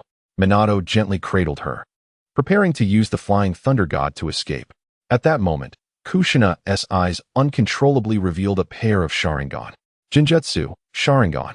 Caught unawares, Minato ignited the sealing flames and pressed them against Kushina's navel. Released the seal. The 9 tails, previously resealed within, erupted once more, its terrifying chakra rapidly expanding. Die, old man. The sudden assault of the 9 tails claws aimed at Minato. No. With only a shred of rationality remaining, Kushina could not accept the scene unfolding before her. Chains emerged from behind her, forcibly halting the 9 tails' furious onslaught. Lightning release. Lightning serpent dance. Uchiha Shursui's gaze remained eerily calm as he swiftly formed seals with one hand. The writhing lightning serpents ensnared Kushina's limbs, delivering a surge of thunder that nearly extinguished her life force. Had it not been for the Vortex clan's tenacious vitality, Kushina would surely have been on the brink of death. With Uchiha Shursui's assistance, Kushina succumbed into unconsciousness. Without her restraint, the 9 tails was entirely liberated, reappearing before them. Damn it! Having fought desperately to create an opportunity, Minato broke free from the Jinjutsu.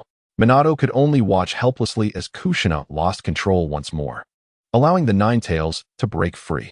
You think I would be so simple-minded as to be distracted by a tailed beast ball while you use a clone to stall me?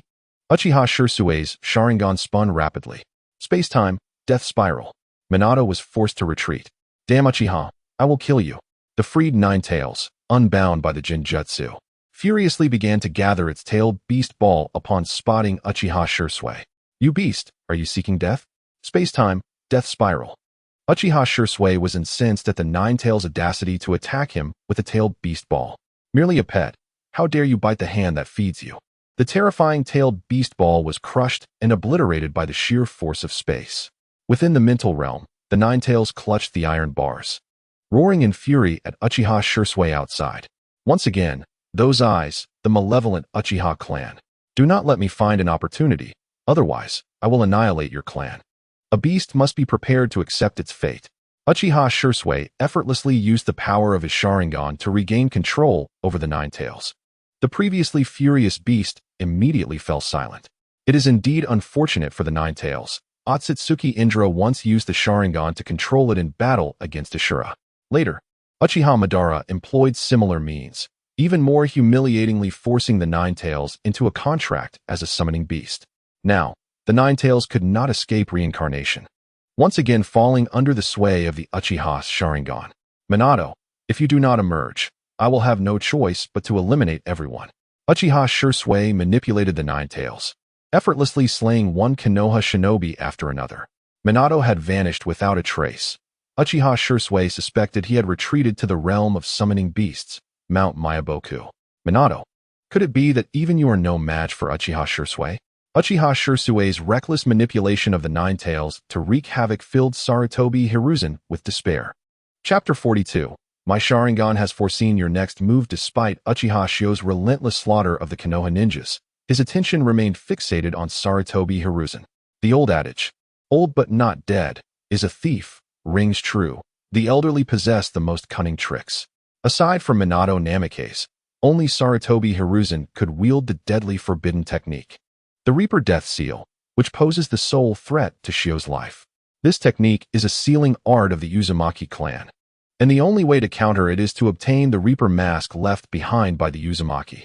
Sealing techniques and illusion arts are intricately linked to the overarching narrative of the Naruto universe. A prime example is Kaguya Akatsuki, who was sealed on the moon by the Six Paths Yin-Yang sealing technique. Moreover, the infinite Tsukuyomi, which ensnares all of humanity in an illusion, ultimately transforms them into white Zetsu, turning them into instruments of war. With increasing strength, Uchiha Shio discovers the plethora of unresolved mysteries within this world.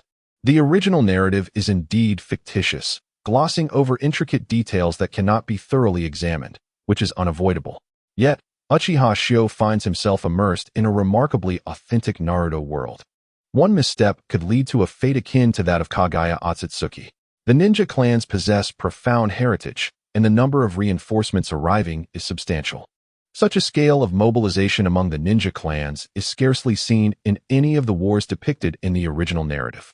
The Nara, Akimichi, and Yamanaka clans alone contribute over 2,000 ninjas. Over the years, this mighty tree of Konoha has nurtured these self-serving clans. As the true founders of Konoha, the Senju clan has perished, and the Uchiha clan's plight within the village is utterly dismal. Akimichi ninjas, with their massive physiques, utilize their robust bodies to provide cover for their comrades. The Nara clan's shadow imitation technique is executed to perfection under the cloak of night. They possess control, resilience, and offensive capabilities. The three clans have always been intertwined, their secret arts capable of forming formidable combination jutsu. Akimichi ninjas act as the primary damage dealers, while Nara ninjas manipulate the shadows to control them, and Yamanaka ninjas serve as the eyes of the group, directing their strikes with devastating precision. Dance to please me. Uchiha Shio manipulates the Nine Tails, seizing two elite Akimichi Jonin. The terrifying chakra of the Nine Tails surges into their nostrils. This chakra is beyond the endurance of ordinary individuals. In an instant, their bodies are obliterated by the Nine Tails' frenzied chakra. As the number of Konoha ninjas increases, the scale of battle expands, reaching beyond the Uchiha clan's territory. Uchiha Shursui leads a portion of his clan to defend the rear, ensuring that no enemy crosses that threshold, as their loved ones are concealed within the safe passage behind the clan's stronghold. The shadow imitation technique. The shadow imitation technique. The shadow imitation technique. Suddenly, numerous elite Nara Jonin appear around the Nine Tails, intertwining their hands to manipulate the shadows enveloping the beast. Roar! The temporarily restrained Nine Tails moves stiffly, struggling against the control of over 10 Nara ninjas. For the Nara ninjas, the Nine Tails' power is overwhelmingly potent. Even this many can only maintain control for about a minute. Lord Third, we only have 1 minute. One Nara ninja shouts, "Leave it to me." Sarutobi Hiruzen seizes this rare opportunity to approach the Nine Tails. Is he finally going to make his move against me? Uchiha Shio's gaze remains icy as he watches Sarutobi Hiruzen charge towards him. Shadow Clone Technique. With a single hand gesture, Uchiha Shio skillfully performs the jutsu, summoning 3 shadow clones that leap from the Nine Tails. These clones consume half of Uchiha Shio's chakra, yet the remaining half suffices for his needs. Fire Style, Great Fireball Technique. Fire Style, Great Fire Extinguishment. Fire Style, Great Fire Disappearance. The 3 shadow clones' eyes ignite with the crimson glow of the Sharingan. Water Style, Water Wall Technique. 3 elite Sarutobi Jonin hastily unleash the Water Style to shield Sarutobi Hiruzen. Sizzle. Bang. A wooden stump remains where Hiruzen once stood, having vanished. The ground erupts as the lightning surges forth, transforming the battlefield into a scorched wasteland. 8 trigram ceiling. Finally reaching the foot of the Nine Tails, Sarutobi Hiruzen rapidly forms seals, intending to reseal the beast. Flying Thunder God Spatial Transfer. Uchiha Shio appears beside Sarutobi Hiruzen, clutching a specially crafted kunai, as the Flying Thunder God seal flickers over the Nine Tails. With the shadow control relinquished, the Nine Tails reappears in the front line, startling the Konoha ninjas who witness its terrifying form. Roar. Caught off guard, the Konoha ninjas are left pale as the Nine Tails, free from restraint, unleashes havoc, resulting in the deaths of over 100 Konoha ninjas. This exemplifies the horrific power of the Nine Tails. Possessing nearly limitless chakra, the Nine Tails rivals the combined combat prowess of the other 8-tailed beasts. Whether it is due to the Sage of 6 Paths favoritism or intentional design remains uncertain. Damn it. Sarutobi Hiruzen curses, realizing that despite his arduous efforts to arrive here, the Nine Tails has been shifted behind him by Uchiha Shio. This is not a turn-based battle. My Sharingan has foreseen your every subsequent move. Uchiha Shio relentlessly swings his blade, each strike precisely targeting Sarutobi Hiruzen's vulnerabilities. The action capture of the Manjiki Sharingan far surpasses that of the standard Sharingan. Uchiha Shio's overwhelming combat style leaves Sarutobi Hiruzen gasping for breath. Cursed Sharingan. Truly the mark of an evil clan. Constantly evading Uchiha Shio's Manjiki Sharingan, Sarutobi Hiruzen remains wary of inadvertently succumbing to Uchiha's illusions. Noticing the elderly ninja's desire to avoid close combat, Uchiha Shio intensifies his assault. The blade flashes like an afterimage, each attack executed flawlessly. Sarutobi Hiruzen's strength lies in ninjutsu. Uchiha Shio aims to exploit the opponent's weaknesses to secure victory. A moderately sized frog materializes not far behind Uchiha Shio. Reverse Summoning Technique. Minato Namikaze replaces this frog, reappearing from Mount Myaboku. The re-emerged Minato bears an unusual pattern on his face. Sage Mode. Sage Art. Wind Release. Rasengan. The colossal Rasengan, charged from Mount Myaboku, is hurled toward Uchiha Shio's rear in an instant. Puff. Meanwhile, Sarutobi Hiruzen relinquished his defense, allowing Uchiha Ryu to thrust violently into his abdomen. Uchiha Ryu was momentarily taken aback, realizing he had been ensnared. Sarutobi Hiruzen revealed a triumphant smile, his hands firmly grasping Ryu's arms. What a timely arrival, Minato. Chapter 43. Well done, Minato.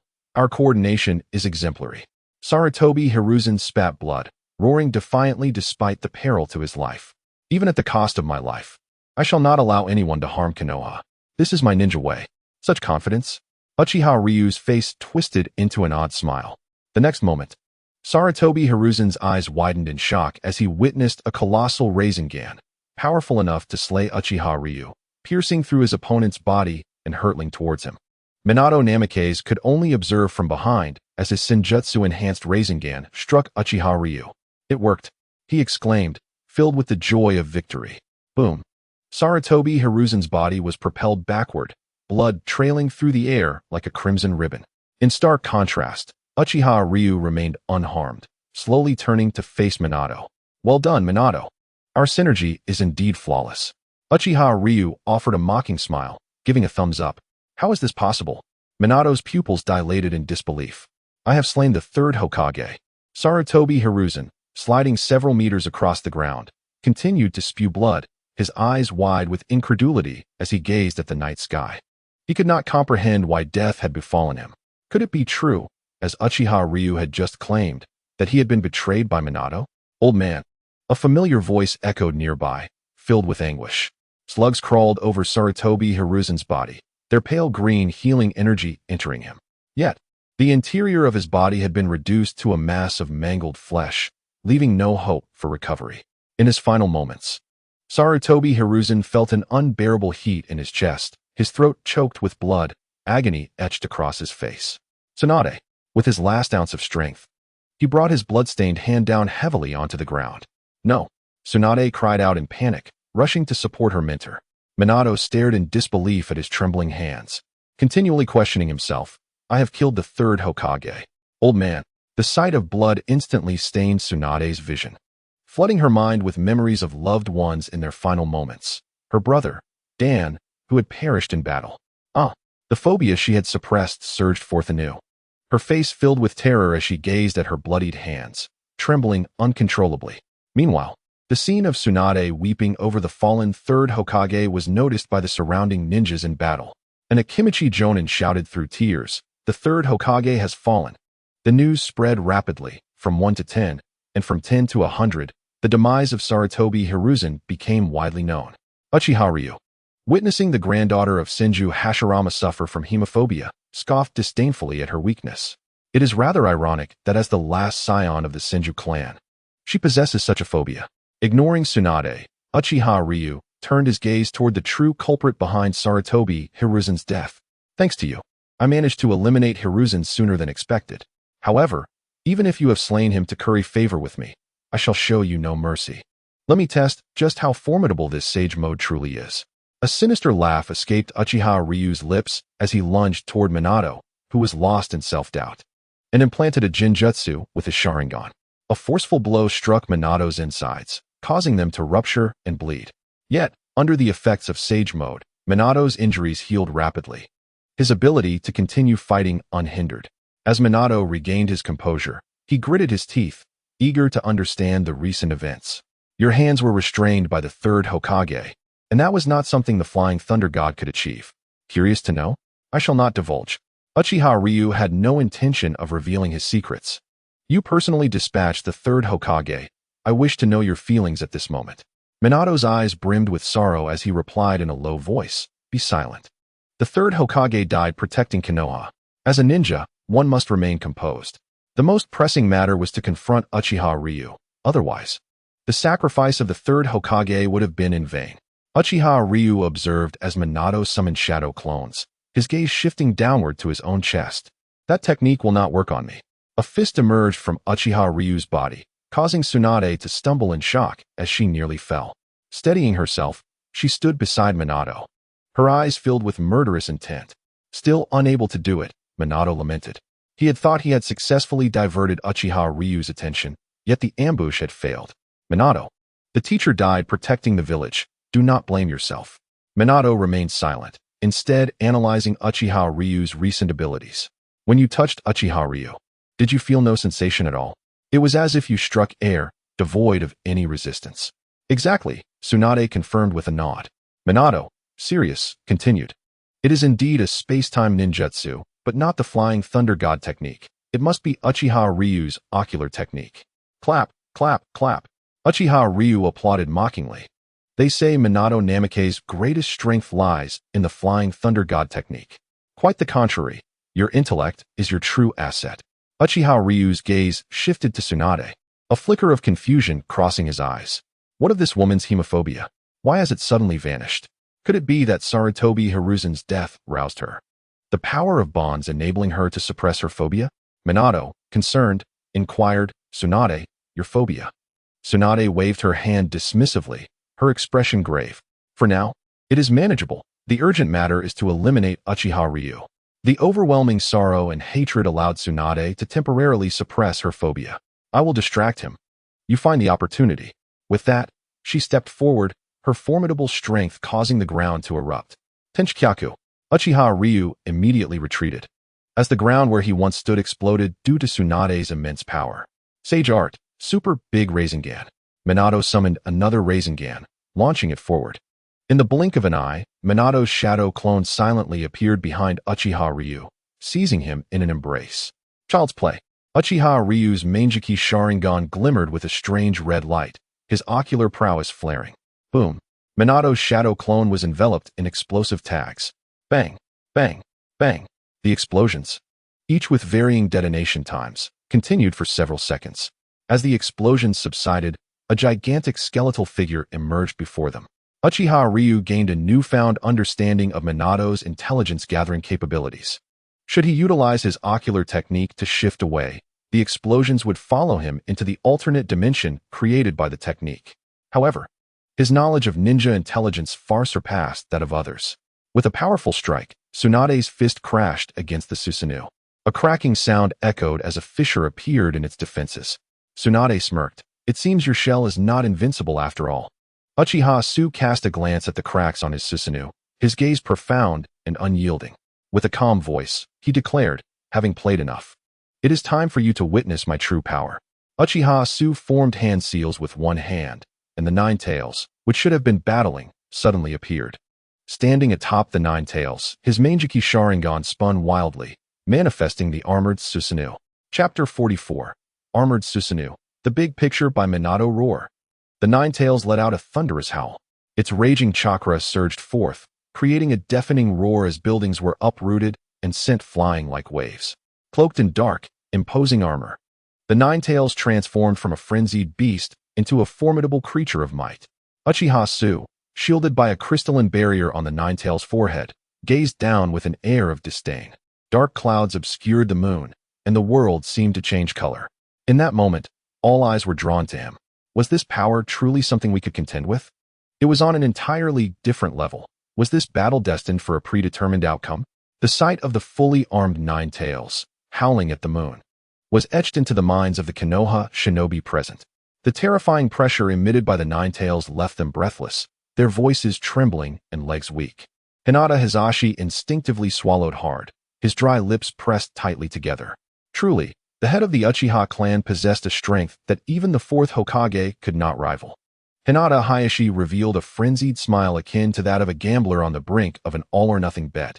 The true future of the Hyuga clan was beginning to unfold. In this moment, Uchiha Fugaku had never felt so clear-headed, amplifying his voice with chakra as he shouted, "The third Hokage is dead. Surrender, and you will not be killed." Under the leadership of Uchiha Su's 3 shadow clones, the number of shinobi from the clans dwindled drastically. Even when outnumbered several times over, they were powerless against Uchiha Su. His loyal confidants, including Uchiha Ing, exchanged knowing glances with Uchiha Su's shadow clones, and upon receiving affirmation, they joined in the chorus. "The third Hokage is dead. Surrender, and you will not be killed." In the face of absolute power, quantity could not compensate for quality. Uchiha Su had already attained everything he desired. The resilient shinobi among the clans had been meticulously eliminated by him. The remaining shinobi trembled at the mere sight of the Nine Tails, a group of spineless individuals destined to become obedient hounds. Those who had believed they were facing certain death and fought desperately now saw a glimmer of hope in the possibility of surrendering to avoid death. Seizing this opportunity, they hastily discarded their weapons, crouching with hands on their heads, their movements so practiced they seemed to have been trained for this very moment. "I surrender. Do not kill me. I have not spilled the blood of your clan. Spare me, spare me." The tide of surrender swept over the battlefield like a tidal wave. Even the Sarutobi clan surrendered more swiftly, demonstrating their awareness of the situation. Only the elite warriors led by Sarutobi Hiruzen continued to fight, their courage seemingly manifesting solely within these dying defenders. It was, indeed, a bitter irony. Tsunade Senju stood on the ground, gazing up at the terrifying Nine Tails, feeling utterly insignificant. Her trembling eyes were lost in memories of the secret records she had once cherished at home. The once unstoppable Uchiha Madara had fought her grandfather while commanding such a beast. She never expected that years later, another Uchiha Madara would emerge. Tsunade's expression grew increasingly grave. She did not believe she could measure up to her grandfather. While Uchiha Su was not Uchiha Madara, the shadow of Madara was already faintly discernible in him. With a single stroke of his Susanoo, Uchiha Su had no time to waste. Maintaining this form consumed a vast amount of chakra. The moment his blade was drawn, the air was sliced with an overwhelming force that startled the dark clouds above, revealing the moon once more. The blade's energy descended with the ferocity of a tempest. Tsunade felt as though she was ensnared by the blade's aura, a sensation of inescapability overwhelming her. Tsunade. In that fleeting moment, Minato Namake's swiftly formed hand seals. Boom.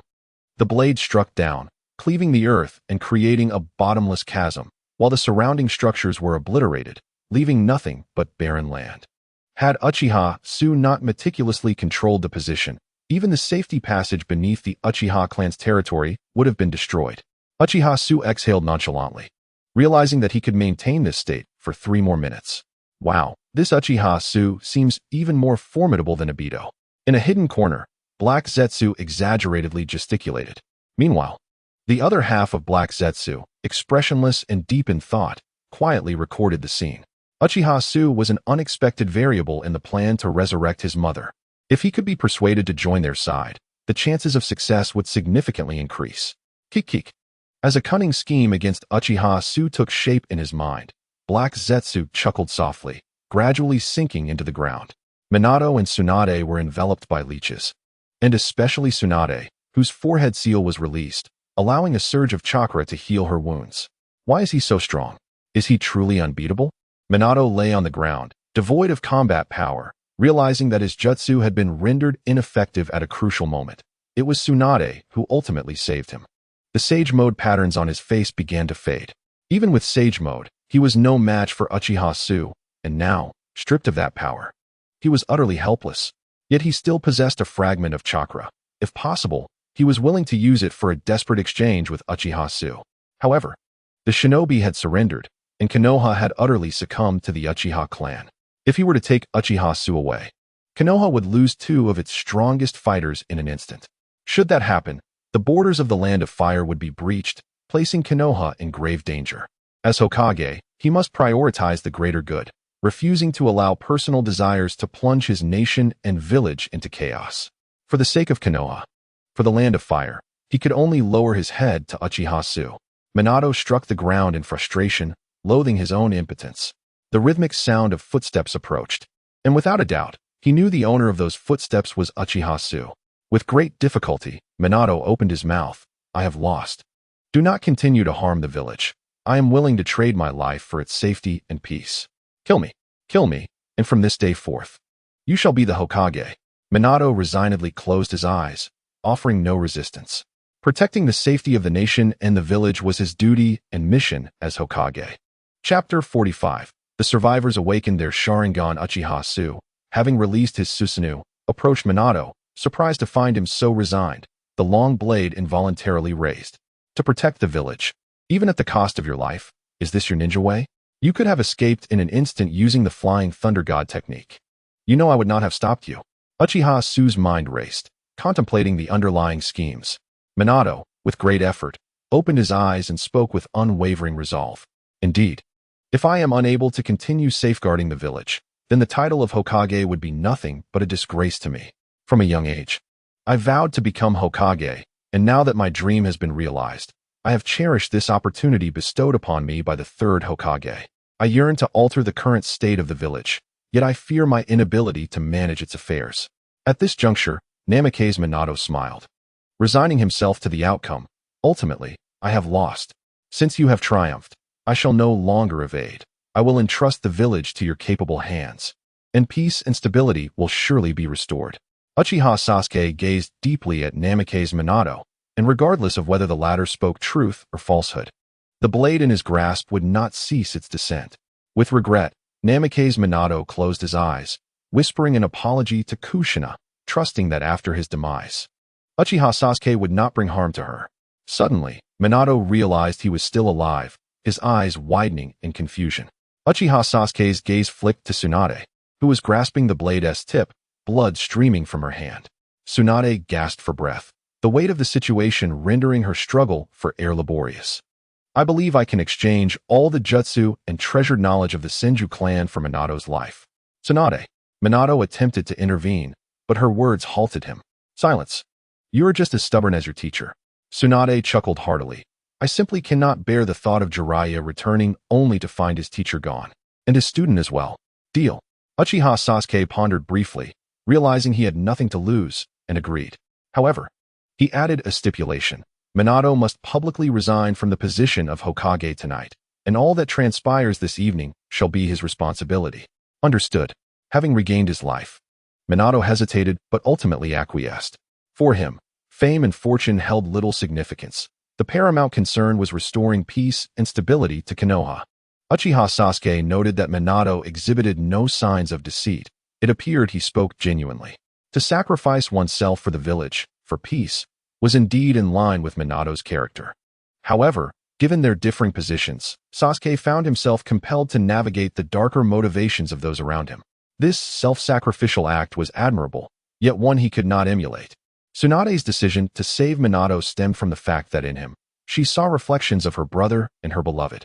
All were willing to sacrifice for the village, never once lamenting its shortcomings, even unto death. Head of the Uchiha clan, Sasuke, Uchiha Fugaku, Orochimaru, and Hinata Hayashi hurriedly approached. Upon seeing Orochimaru, Tsunade's emotions surged, and she coughed up blood as she vehemently questioned him.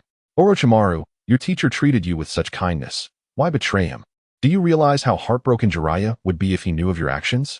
Orochimaru replied with a sinister smile. Emotions are the most worthless currency in the world. Sooner or later, Jiraiya will come to accept reality. Your teacher has grown old. Why not grant him a grand funeral worthy of a shinobi legend? How despicable. Tsunade could only harbor more hatred for Orochimaru's callousness. Sasuke ordered Hinata Hayashi to seal the chakra pathways of both individuals to prevent them from reneging on their commitments. Though unlikely, it was necessary to take precautions. The two offered no resistance, resigned to being bound and unable to utilize their jutsu. Sasuke had initially intended to eliminate Minato, but Tsunade's unexpected intervention brought him to a state of calm. First, the known reincarnation of Ashura, Uzumaki Naruto. Should Minato perish, the future of Ashura's reincarnation would become uncertain. Second, Minato's commitment to the greater good in the village provided Sasuke with the opportunity to manipulate him, transforming Minato into a formidable weapon against external threats. Third, Kushina, as the Jinchuriki of the Nine Tails, meant that controlling Minato's fate would allow indirect control over the beast itself. Fourth, once he became Hokage, certain inconvenient tasks could be delegated to Minato, who possessed the necessary strength. Tonight marked a decisive battle for the fate of the Hokage position, a surprising turn of events. Sasuke felt immense gratitude towards Minato for his sudden appearance during the fight against Sarutobi Hiruzen, delivering a swift strike that eliminated the latter. Had it not been for Minato's timely intervention, securing the Hokage position would have required further opportunities. In light of this joyous occasion, Sasuke promptly assigned Orochimaru to oversee the two captives, while he, along with Hayashi and Fugaku, began to manage the aftermath of the battle. Fugaku, please provide an account of our clan's casualties. The losses are significant. Uchiha Fugaku succinctly encapsulated the clan's dire situation in 4 words. Suddenly, Fugaku's demeanor shifted to one of excitement. However, there is good news that will surely please the clan head. Speak. Sasuke, hands clasped behind his back, surveyed the clan grounds, personally offering condolences to those who supported one another. This was not mere pretense. The former self had never faced disdain from the clan, having never wronged them. Conversely, during this past year in this world, he had experienced a sense of bloodline heritage that he had never known in his previous life. Noticing Sasuke's bloodied hands, Fugaku hastily offered a clean towel. Clan head, over 500 members survived the battle, though over 200 perished. Is that truly good news? Sasuke turned to regard him, his expression darkening. Since when did Fugaku dare to jest at my expense? Have you grown bolder? Under Sasuke's intense gaze, Fugaku felt the pressure mounting but quickly continued. However, all survivors have awakened their Sharingan, including those who had previously awakened theirs. Fugaku was so overwhelmed with excitement that he did not know where to place his hands. It was nothing short of miraculous. Compared to the past, the Uchiha clan was now exponentially more powerful. In light of this, Fugaku felt that all sacrifices made were indeed worthwhile. Hinata Hayashi could only stand by in silent envy. Even Sasuke was taken aback, uncertain as he asked, "Are you saying that all those who had not awakened their Sharingan before have now done so?" Fugaku nodded vigorously yes. Sasuke fell silent. Perhaps this was the result of the Uchiha clan finally rebounding from their nadir. The sudden onslaught against their clan had unified the Uchiha's resolve. In the face of such brutality and bloodshed, awakening the Sharingan was only natural. Chapter 46, Ascending to Hokage. full of vigor beneath the darkened sky. The air was thick with the stench of blood. The bodies of ninjas lay strewn haphazardly across the battlefield, each death more grotesque than the last. After a night of combat, the clan grounds lay in ruins. Yet for Sasuke, this was of little concern. As long as the Uchiha clan remained, they could rebuild. In fact, he had new plans for the Uchiha territory. In the wake of victory, the surviving clan members began to reflect on the heavy toll, carrying the bodies of their kin with somber hearts. Sasuke gently closed the eyes of those who could not find peace in death, then turned to address his companions. Ensure all those severely injured are sent to the medical department for treatment. Those with minor injuries will accompany them. Protect our heroes. The fallen shall receive a unified burial. While I shall leave the arrangements for the Hyuga clan to you, Hayashi. Tomorrow, Konoha will compensate the ninja of both clans for their sacrifices. Fugaku nodded in agreement. I will caution the medical ninjas to behave appropriately. After a moment's hesitation, Hayashi volunteered. It would be more convenient for my clan to oversee the medical department, ensuring they do not engage in any underhanded dealings. Uchiha Fugaku hesitated as he glanced at Uchiha Q. Entrusting outsiders with the care of clan members inevitably breeds unease. It will be arduous for you, he conceded, but in the future, the Hyuga clan will have many opportunities to contribute. Uchiha Q meaningfully patted Hinata Hizashi on the shoulder before striding towards the surrendered individuals. A wave of suppressed excitement surged within Hinata Hizashi. Could it be that Uchiha Q's gesture hinted at the Hyuga clan becoming one of his trusted allies? Uchiha Q held no favorable sentiments towards these clans. After all, Konoha had once shown them too much leniency. A glance at the original narrative reveals that these clans merely took without giving back. During several crises faced by Konoha, the number of ninja dispatched from these clans was dismally low, with most being mere cannon fodder. The surrendering clan leaders, such as Akimichi Choza, knelt on the ground with their hands bound. They bore no semblance of shame. Rather, their minds were preoccupied with scheming ways to extract greater benefits once Uchiha Q ascended to power. To them, Konoha represented a shield under which they could greedily enrich themselves. This was not the first time they had surrendered to the Uchiha clan. At the inception of Konoha, they had already capitulated. Uchiha Madara had single-handedly dealt with the villains while bestowing upon Senju Hashirama the role of hero. The terror instilled by Uchiha Madara far outweighed that of Senju Hashirama in the minds of these clans. The selection of the Hokage had favored Senju Hashirama precisely because these clans harbored deep-seated animosity towards Uchiha Madara, who had slaughtered many of their kin. Uchiha Q's icy gaze swept back and forth over the clan leaders, causing their scalps to prickle and hearts to race with trepidation. Yet, in the face of Uchiha Q's formidable power, they could only bury their heads deeper into submission. Surrender is not without conditions. By tomorrow, I expect each clan to submit a list of 2/3 of your ninja.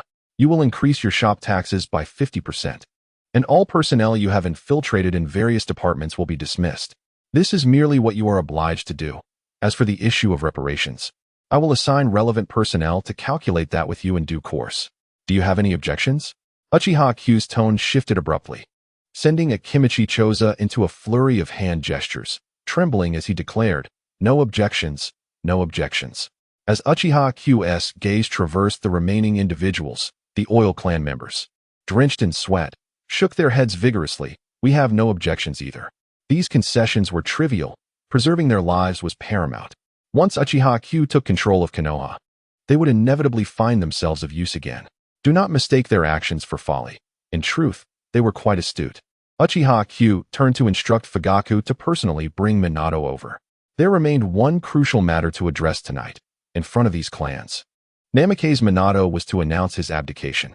Minato was led in by Uchiha Fugaku, and upon witnessing the clan leaders, who typically flaunted their seniority before him, kneeling, a sense of schadenfreude welled within him.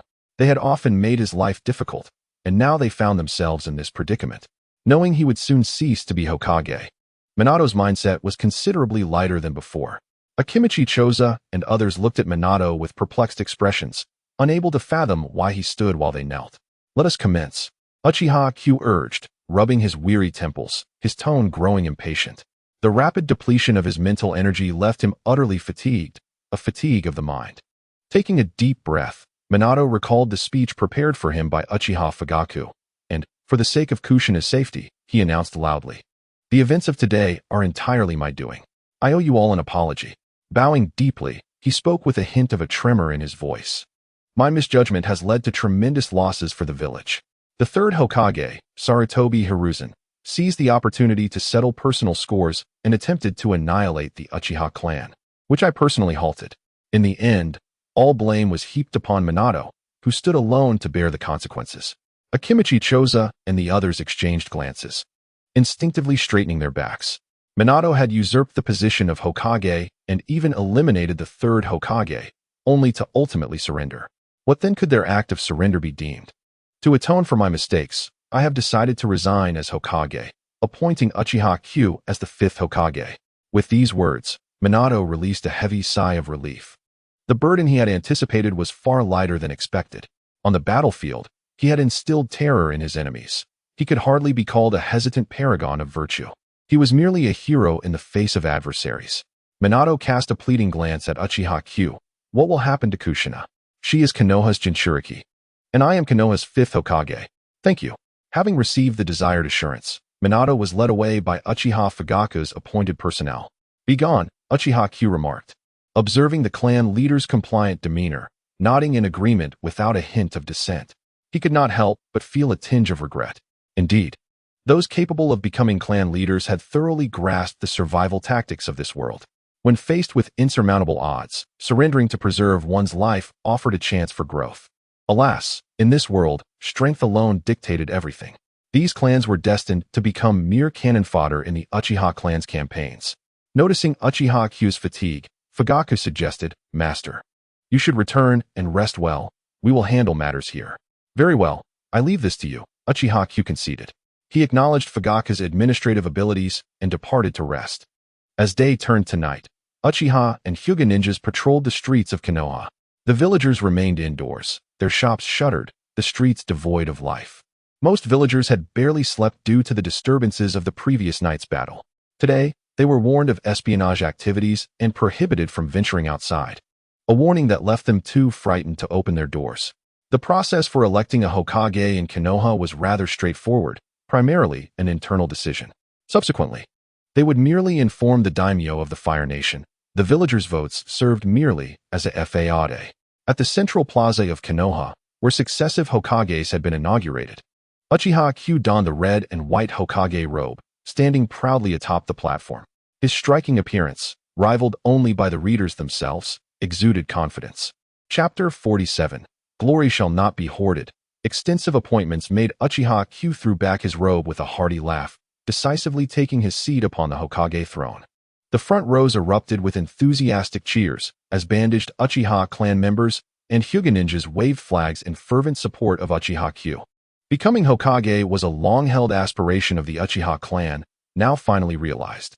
The elder members of the Uchiha clan were overwhelmed with emotion, tears of joy streaming down their faces. Among the younger generation, Uchiha Q stood as their invincible war god. The Hyuga ninjas were elated, for Uchiha Q's ascension to Hokage would undoubtedly elevate their clan's status in relation to the Uchiha. Meanwhile, the expressions of the ninjas from the defeated clans were a mask of forced smiles, their hearts heavy with despair. Yet, they had no choice. They were the vanquished, the captives who had surrendered at the feet of the Uchiha. Akimichi Choji, Yamanaka Inoichi, and others, nursing their wounds, also attended this Hokage succession ceremony. The jubilant scene before them felt like a world apart from their current feelings. A young couple stood among the crowd. The woman's tears flowed unabated. Minato, it is my fault you lost the Hokage position. Namikaze Minato gently wiped her tears away. Kushina, do not speak such nonsense. I lost to him. Whether you were here or not, I would have lost last night. Kushina glared at the figure on the stage. But that was your lifelong dream. You just handed it over to this guy. Kushina's fiery hair was gently caressed by Minato, his face illuminated by a warm and tender sunlight. I may lack the skills of others. Perhaps he is more deserving of the title of Hokage than I am. My desire to become Hokage stems from a wish to protect the village, not from a lust for power. Minato. The tears sparkled in Kushina's eyes, touched by his sincerity. As Minato gazed at the confident and imposing figure of Uchiha Yu, he hoped the village would flourish under his leadership. Uchiha Yu addressed the gathered clansmen and Hyuga ninjas with a booming voice full of ambition. My friends, I have promised that if we achieve victory, this honor shall not be mine alone. With his back turned to the crowd, he pointed to the words 5th Hokage emblazoned on his cloak. This glory belongs to all of you. Without your support, I would not be standing here. Slowly turning to face the crowd, he gestured grandly. Now, I will reward your contributions and bestow this honor upon each of you. Uchiha Okamoto, with his bandaged arms, excitedly raised his fist and shouted, I pledge my undying loyalty to the Hokage. The crowd erupted in response, echoing his fervor and relishing in the shared honor. Even the previously composed Hinata Hayashi was swept up in Yu's magnanimity, joining in the cheers. Hayashi finally recognized the inspiring words of Uchiha Yu. From a distance, Orochimaru remarked to Tsunade, Yu is the most fascinating individual I have encountered. Tsunade, unwilling to admit that she too was moved by Yu's words, feigned indifference. That may be true for you, but in my heart, he remains the one who killed my teacher. Orochimaru teased. But it was the jutsu of Namake's Minato that ended your teacher's life, was it not? Tsunade snorted dismissively, unwilling to continue the debate. Uchiha Yu, holding a list, addressed the microphone, calling out Orochimaru's name. Tsunade was taken aback, her gaze fixed on Orochimaru in disbelief. I never expected you to be the first called. What a surprise. I am surprised as well. Orochimaru shrugged nonchalantly as he made his way to the stage. The crowd instinctively parted, allowing him passage. Upon reaching the stage, he stood quietly before Uchiha Yu, who then pulled him closer. From this day forth, a new scientific research department will be established in the village, and Orochimaru will be appointed as its head. The head of this department will have the authority to mobilize the Umbu and coordinate with other departments. The resources of the research department will be prioritized above all else. Orochimaru gazed at Uchiha Yu in astonishment, realizing the significance of such power. A new department with the authority to command the Umbu? You truly dare to delegate such power. However, he mused, I quite like this position. It will allow me to pursue my interests openly. Thank you, Hokage. Orochimaru knelt in gratitude, acknowledging the tremendous gift bestowed upon him. This kneeling marked the dawn of a promising future. Tsunade's eyes widened in shock. She had never imagined that even Orochimaru would willingly bow before Uchiha Yu. Hayashi was aware of Orochimaru's intentions, but was astonished by Yu's audacity. Establishing a scientific department so openly, was that truly wise? Doubts lingered in Hayashi's mind. Uchiha Yu helped Orochimaru to his feet. Rise. I will never shortchange my allies. Follow me, and you shall attain what you desire. Orochimaru struggled to contain his excitement. This was a level of authority that even Sarutobi Hiruzen had never granted him. Next, Uchiha Yu continued to share the honor with others. Following Orochimaru's example, Hayashi stepped forward. Bowing respectfully, Hokage, Yu nodded and declared, you will retain your role as Hokage's advisor, dissolve the root organization under your command, and serve concurrently as the medical minister, with the authority to mobilize the Umbu. Although he had relinquished his armed forces, Hayashi felt he had gained significantly by also becoming the medical minister. Thank you, Hokage. Subsequently, Uchiha Yu appointed Uchiha Fugaku as the head of the Konoha Guard. He meticulously arranged mid-level positions for all those who had contributed, filling vacancies until every role was occupied. The clansmen and Hyuga members who had earned their positions felt a sense of fulfillment. However, the smiles of people like Yamanaka Ino began to falter. None of these accomplishments belonged to them. Rather, these positions had once been theirs. The sting of being overshadowed was palpable, painful, excruciatingly so. Upon uttering the name Namake's Minato, all eyes turned to him in unison. What was happening? Did this involve Minato? Was it possible that Minato's attack on Uchiha Yu was merely a ruse, with the true target being the third Hokage? This suspicion weighed heavily not only on the clan leaders like Yamanaka Ino, but also on Tsunade, who had once held an unwavering belief in Minato. Uchiha Fugaku, Hayashi, and Orochimaru were equally taken aback. Uchiha Yu's personnel appointments had not been discussed with anyone. If one cannot lead without resorting to tyranny, then what was the point of being Hokage? With Kushina's concern for him in mind, Minato approached the stage step by step. Uchiha Yu began to address Minato directly. In these turbulent times, with the front lines in chaos, the village needs capable individuals. I have always valued talent over trivialities. I hereby appoint you as the head of the Umbu. Do not betray Konoha's trust in you. The burden may be heavy, but we all believe you can excel. Minato, who thrived on such encouragement, readily accepted the offer. Thank you for your trust, Hokage. After appointing Minato, Uchiha Yu entered the Hokage office. taking his place at the pinnacle of Konoha's power. He turned his gaze outside to the distant Hokage rock, its four heads glaring back at him. In the future, the village should steer clear of such superficialities. Perhaps it was time to dismantle the Hokage rock's likeness. Uchiha Okamoto, with a glint of understanding in his eye, promptly volunteered. I shall take care of that. Chapter 48. The seat is secured.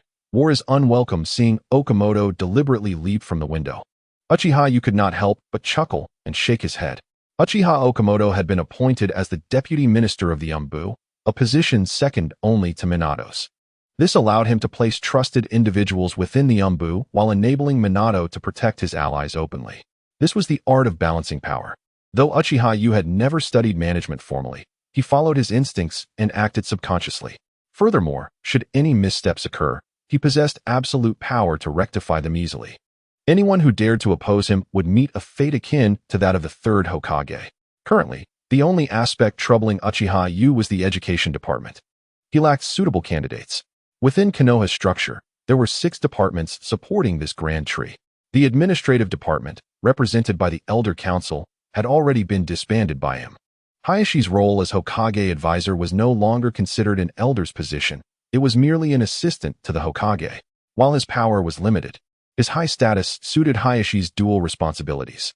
The interrogation department had been merged with the intelligence department, now overseen by Uchiha Shursui, who needed the weight of responsibility to accelerate his growth. Uchiha pondered deeply as he reviewed the materials in his hands. Intelligence Department, Uchiha Shursui, Umbu. Namake's Minato, Medical Department. Hyuga Hizashi, Security Department. Uchiha Fugaku, Research Department. Orochimaru, Education Department. Pending, the Education Department is the cradle of fresh ninja blood, making it of utmost importance. Thus, Uchiha Kai is prepared to continue the brainwashing techniques of Sarutobi Hiruzen to instill ideologies in the next generation. As long as leaves flutter, flames shall ignite. The light of fire illuminates the village, nurturing new sprouts, and the will of fire shall never be extinguished. This sentiment aptly describes the Uchiha clan. Suddenly, a series of knocks disrupted Uchiha Kai's contemplation, prompting him to look up and respond. Come in. Hokage-sama, there has been an incident at the front lines. Hyuga Hizashi entered with a grave expression, immediately making way for Uchiha Shursui, who followed closely behind. Uchiha Shursui swiftly presented intelligence, stating, Hokage-sama, we have received news from the front. After discovering that Namake's Minato was absent, the Cloud Shinobi launched a fierce attack, with Raikage personally taking the lead. The front has been breached, and our casualties are severe. Uchiha Kai tossed the intelligence onto the desk and called out, Get in here. Yes, Hokage-sama. The Umbu member Kakashi, who was on guard outside, hurriedly entered. Kakashi? Uchiha Kai was taken aback by Kakashi's melancholic aura, even concealed by his mask.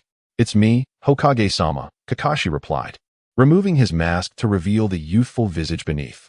Uchiha Kai issued his orders. Immediately relay my command for Namake's Minato to lead 2 Umbu squads to the battlefield and keep the Cloud Shinobi at bay at all costs. Additionally, as the son of Konoha's White Fang, you too shall experience the battlefield. While the Sharingan is powerful, do not become overly enamored with its strength. After all, you are not Uchiha. Understood.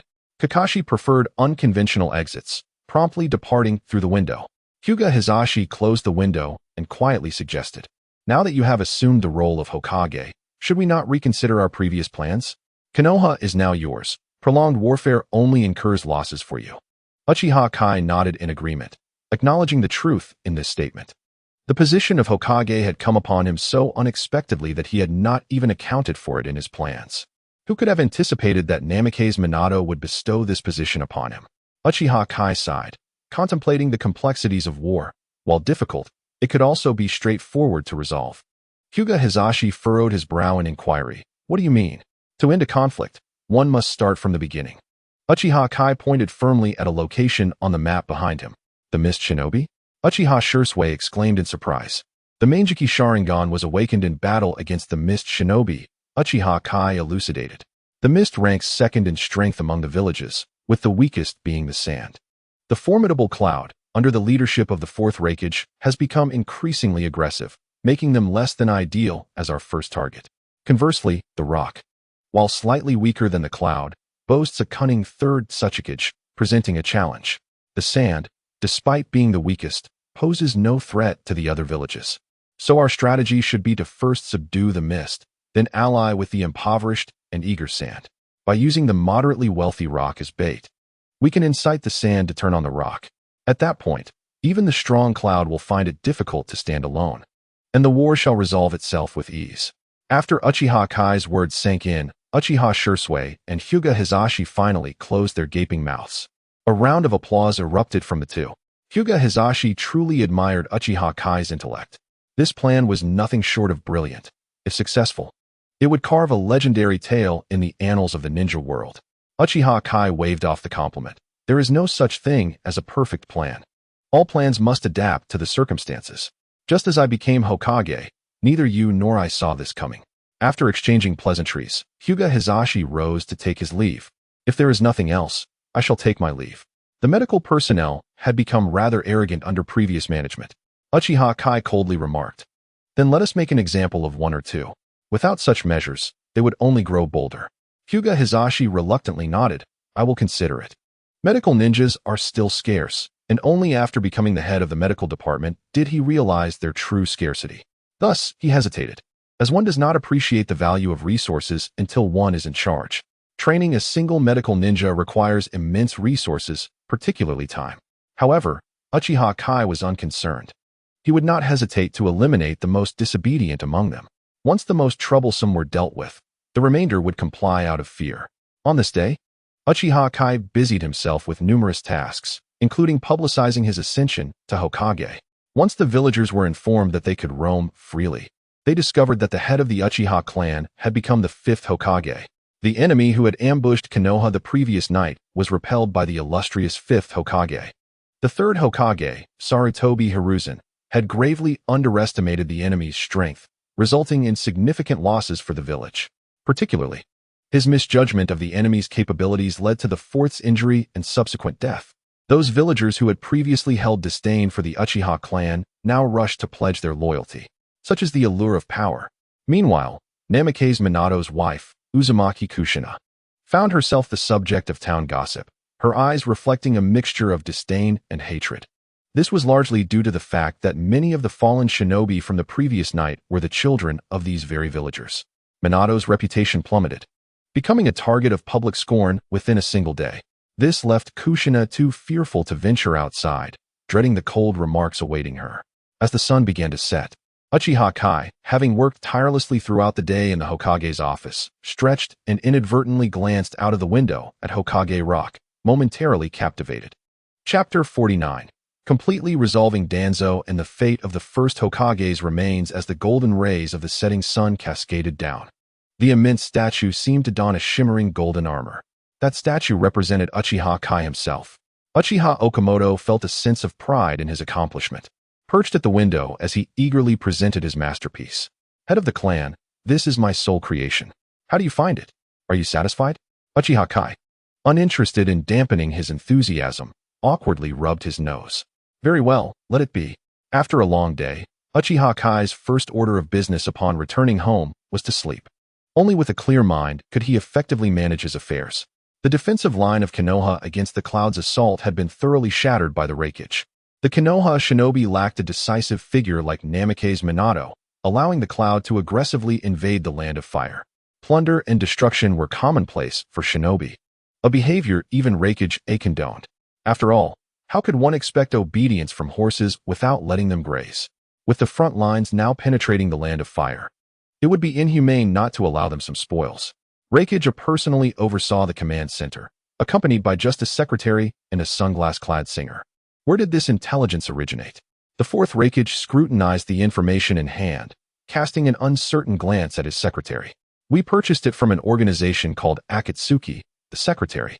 Mabuai replied respectfully, holding the documents. It is still the Akatsuki organization that has specifically contacted us, and I suspect they have sold this intelligence to other ninja villages as well. The 4th Raikage chuckled with a sense of schadenfreude. So, the authenticity of the intelligence is indeed confirmed? Mabui nodded vigorously, assuring him that the information was absolutely genuine. Furthermore, the news of Minato Namake's departure from the front lines was also deliberately disseminated by the Akatsuki, which I have only just learned from their members. The fourth Raikage was indifferent to the Akatsuki itself. What concerned him was the intelligence detailing the coup d'etat of Uchiha Shursui. The third Hokage, Hiruzen Sarutobi, was mistakenly killed by the fourth Hokage, and Uchiha Shursui ascended to the position of the fifth Hokage. The Leaf Village suffered heavy casualties internally. Perhaps this attack on the Land of Fire could yield more benefits. Despite his robust physique and seemingly simple mind, underestimating the fourth Raikage would surely lead to dire consequences. Convey my orders. Cease the plundering of wealth. Assemble everyone, and let us invade the heart of the Land of Fire. I have heard it is rich beyond measure. I wonder if it is true. Such a splendid opportunity. The fourth Raikage was determined to seize it. He believed that a forceful raid on the heart of the Land of Fire would at least secure a decade of peace for his village. Meanwhile, Minato Namikaze, who had hurried to the front lines, had no time to catch his breath before receiving news of the fourth Raikage's imminent large-scale assault. Looking ahead, Minato murmured to himself, I shall rectify the mistakes I have made. The very next day after becoming Hokage, Uchiha Shursui had already contemplated lingering in bed a while longer. Thus, he indulged himself, delegating matters to Hinata Hisashi, his advisor. After a brief nap, Uchiha Shursui made a special visit to the research department to seek out Orochimaru. Most of the personnel in the research department were former subordinates of Orochimaru. The adage holds true, one attracts followers that reflect oneself. Under the guidance of Kabuto Yakushi, Uchiha Shursui met with Orochimaru. At that moment, Orochimaru appeared exceedingly serious, more thrilled than during battle. I must kill you. Sarutobi has truly raised a treacherous wolf. He laughed darkly. Where's the body? You will never find the first Hokage's body. I shall not divulge that, so give up on that thought. It seemed the potency of the potion was somewhat lacking. Sarutobi will surely come to rescue me. This pain is unbearable. Danzo, still stubborn, was swiftly rendered docile by Orochimaru's injection of a pain-multiplying serum. Uchiha Shursui approached Danzo, wrinkling his nose at the stench of the drugs clinging to him. Hasn't this fellow been dealt with yet? Orochimaru scoffed coldly. Without extracting the information I desire, he shall find it difficult to meet his end. Uchiha Shursui felt that this matter should be entrusted to a professional, saying, let me give it a try. As soon as he spoke, the kaleidoscope Sharingan manifested in his eyes, reflecting vividly in Danzo's gaze. Uchiha Shursui directly inquired, where have you hidden the first Hokage's body? Under the Jinjutsu, Danzo immediately revealed. In the waterfall of the Valley of the End, I have concealed the first Hokage's body there. Done. Uchiha Shursui clapped his hands, resolving the issue that had troubled Orochimaru for so long. The first Hokage's body contained highly active senjutsu cells, which could not only be used to create white zetsu, but also to mitigate the side effects of the kaleidoscope Sharingan. Truly, the power of the Sharingan was remarkable. Orochimaru cast a covetous glance at Uchiha Shursui before quickly concealing his thoughts. This person is not one to provoke. Uchiha Shursui had already discerned Orochimaru's keen interest in the Sharingan. It appeared that even without the stimulus of Uchiha Itachi, Orochimaru still harbored desires for the Sharingan. Once your cloning cell technology matures, how about I allow you to clone a child with Uchiha blood? It's a deal, Orochimaru replied eagerly. Currently, Uchiha Shursui's credibility was impeccable, thus Orochimaru had no doubts of being deceived. At that moment, Danzo awakened from the Jinjutsu, realizing what he had disclosed, and he cursed vehemently. The wicked Uchiha clan, all of you should perish. He furiously lamented, how could I have fallen for the Sharingan's Jinjutsu? Orochimaru, in high spirits, decided to share some good news with Danzo. Oh, I forgot to mention, the teacher has already outpaced you. What nonsense are you spouting? Sarutobi could never die? Danzo remained unaware that monumental changes had transpired outside. Without further response, Orochimaru swiftly cut Danzo's throat with a scalpel. In a manner akin to drawing blood from a chicken, Kabuto hurriedly brought a tube to staunch the flow of blood from the wound. The straw released immense suction, drawing Danzo's blood into another container. Uchiha Shursui inquired curiously, what use is this blood? Orochimaru patiently explained, the first cells in Danzo's body have mingled with his blood over time. I need to extract the first S cells anew. Such valuable material must not be wasted. By the way, is there something of great importance that you wish to discuss? Orochimaru was well aware that Uchiha Shursui would not approach him without a significant matter at hand. Chapter 50. Holding the two firmly in check, Uchiha Shursui appeared somewhat hesitant. as commanding others like beasts did seem rather unethical, especially with someone like Orochimaru, who was deeply immersed in research. It was almost as if he wished to devote all his time to his studies. Yet, who else could he consider for this role? Observing Uchiha Shirsui's indecision, Orochimaru furrowed his brow, feeling as though he were about to be ensnared. If you find it difficult to voice your thoughts, then perhaps it is best left unsaid. I am rather busy at the moment. Progress has been made with the first cells integrating into ordinary human bodies, so please do not disturb me. Noticing that Orochimaru sought to dismiss him, Uchiha Shirsui cut to the chase. I would like you to take over the now vacant position of Minister of Education. Aside from you, I cannot think of anyone more suitable. Orochimaru looked at him in astonishment. He had not anticipated such a request, and without hesitation, he declined. I barely have enough time for my research. How could I manage the affairs of the education department? Uchiha Shirsui, feeling troubled, pressed on. Are you truly not going to consider it? Orochimaru shook his head. No? To prevent Uchiha Shirsui from further delaying his work, he suggested, I believe Jiraiya would be a more fitting candidate. While he may not agree with your philosophy, he would never joke about education. He won't do. Uchiha Shirsui firmly rejected this suggestion, the reason being straightforward. To place someone who does not share my vision in the education department would only lead to a generation of rebellious youths opposing me. Orochimaru found himself at a loss for a rebuttal, resorting to dissecting his experimental subjects in silence. Uchiha Shirsui, typically gentle towards his own, noticed Orochimaru's aversion to accepting the position and began to walk away. What a pity. I had hoped that once you became Minister of Education, you might occasionally draw blood under the pretense of checking the students' health for your experiments. There are many children of ninja clans in the school. Perhaps they could be of assistance to your research. Uchiha Shirsui lingered at the staircase, deliberately making these remarks to provoke Orochimaru. Wait, Orochimaru, realizing the benefits of being Minister of Education, quickly called out to him. I have suddenly come to realize that education is indeed a matter of utmost importance. I cannot entrust it to others. It must be in my hands. A smirk appeared on Uchiha Shirsui's face as he slowly turned to face the regretful Orochimaru. Did you not just say you had no time? Orochimaru's words had drastically changed. If time is tight, I can certainly make adjustments. Rest assured, if need be, I can always create a clone to manage it. With my abilities, I can ensure the cultivation of obedient students.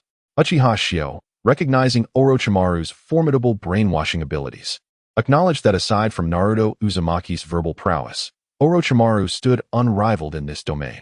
A prime example of this was Kimimaro. Uchiha Shio nodded with a smile. Very well. I entrust the Ministry of Education to you. As he spoke, he tossed a pre-prepared appointment letter towards Orochimaru. The moment Orochimaru laid eyes on the document, he realized that Uchiha Shio was confident he would accept the position of Minister of Education. A self-deprecating smile crossed Orochimaru's face. This man truly understood him. With the ministry's affairs settled, Uchiha Shio found himself with a newfound leisure. Strolling through the streets, he encountered the familiar figure of Might Guy. Lord Fifth Hokage. Might Guy exclaimed excitedly upon spotting Uchiha Shio, rushing over to bow respectfully. Uchiha Shio regarded the somewhat oblivious Might Guy with kindness, inquiring, to what stage have you progressed in your taijutsu training? After all, this was the same Might Guy who had nearly delivered a decisive blow in battle, albeit with a touch of exaggeration. Ah, Might Guy exclaimed, tears of joy welling in his eyes. I never imagined that you would know of my taijutsu training. Today, I must increase my practice twofold. In response, he declared, I have mastered the sixth gate. Uchiha Shio smirked slightly. The man's optimism conveyed an air of, I'm not embarrassed, thus others should not be either. This village belongs to me, yet ultimately, it is yours, he said, placing a firm hand on Might Guy's shoulder. His tone earnest. One day, the village will require your strength. Strive diligently. With that, Uchiha Shio continued his aimless stroll. Might Guy, never having heard such words, was profoundly moved, shouting after Uchiha Shio's departing figure, Lord Hokage, I will train hard to protect the village. Uchiha Shio waved back, reflecting on how he had always found Sarutobi Hiruzen's pretentiousness distasteful, yet here he was, employing similar rhetoric. Indeed, one's thoughts often shift according to their circumstances. The villagers regarded him with a mixture of reverence and awe, a state he deemed ideal and one that required no alteration. The shadow of a village must maintain an aura of mystery and authority to effectively govern its unruly populace. Meanwhile, The Uchiha police squad on patrol found the day unusually smooth, with no protests or defiance to contend with, a compliance that felt somewhat unsettling. This was the authority that came with being Hokage. Typically, the villagers dared to voice their grievances against the Uchiha's punitive measures due to the higher-ups' deliberate leniency. As he passed the Hokage office, Uchiha Shio feigned ignorance and quickly departed, wishing to avoid the gaze of Hyuga Hisashi, who was currently overwhelmed with work. Most village matters were now under Hisashi's purview, culminating in his review and approval. Meanwhile, Hisashi, buried under mountains of paperwork, gazed longingly at the empty Hokage's seat, rubbing his tired eyes. Where has the Hokage gone? He pondered, glancing at the towering stacks of documents before him, a headache already brewing. A significant portion of these documents originated from the medical department, requiring his personal attention and signature.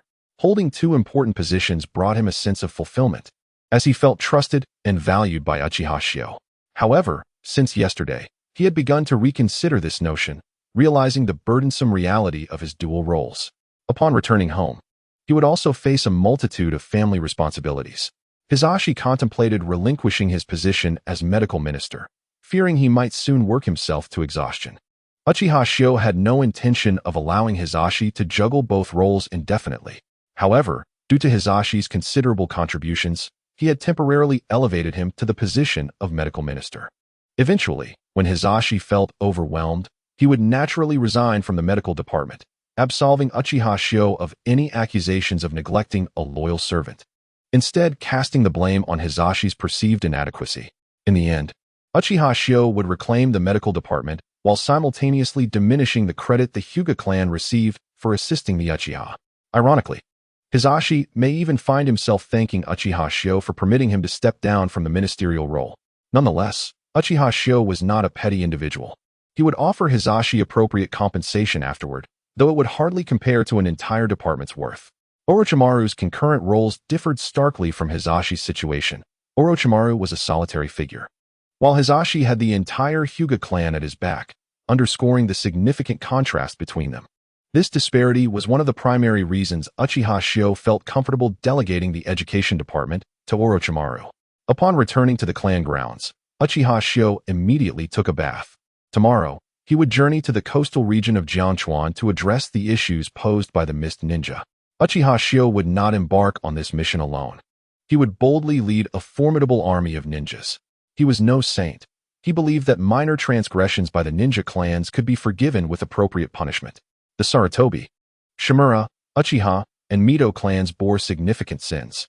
Nevertheless, these clans had shown some awareness, returning the vast sums they had embezzled over the years. However, while they could escape severe punishment, lesser transgressions would be hard to evade. As they entered the battlefield, each would be left to their fate. Uchiha Shio proclaimed this publicly, yet privately, their survival rested in his hands. After all, on the battlefield, even inexplicable disappearances were not uncommon. Orochimaru's need for experimental subjects would also serve to utilize them effectively. Head of the clan, Uchiha Ing knelt respectfully before him. All clans cooperated, presenting elite Jonin-level ninjas for the mission. The Shadow Guard was fully prepared and ready to depart at any moment. Uchiha Shio, drying his freshly washed hair, sat cross-legged on a cushion and, noticing Uchiha Ying's obedient demeanor, teased him lightly. Doesn't he being my guard feel somewhat confining? Uchiha Ing, mistakenly thinking Uchiha Shio doubted him, hurried to defend himself. To serve as the head's protector is the greatest honor you bestow upon me. I feel no grievance, rather. I view it as a privilege others cannot attain. Uchiha Shio shook his damp hair and retrieved a scroll from a drawer. Relax, there's no need for tension. You may attempt to learn this jutsu. It contains my annotations. Uchiha Ing bowed even lower, hands raised high to accept the scroll. Thank you, Patriarch. Uchiha Shio nodded slightly, indicating he could open it first and express his gratitude afterward. Understood. Uchiha Ing cautiously unfurled the scroll, revealing 5 characters. Flying Thunder God Technique. Is it truly the Flying Thunder God Technique? Uchiha Ing exclaimed in astonishment. There's no need for such surprise, Uchiha Shio chuckled. Everyone else has received their due rewards, while you have chosen to remain by my side, dutifully serving. I have taken note of your hard work. The Flying Thunder God Technique is not to be shared lightly.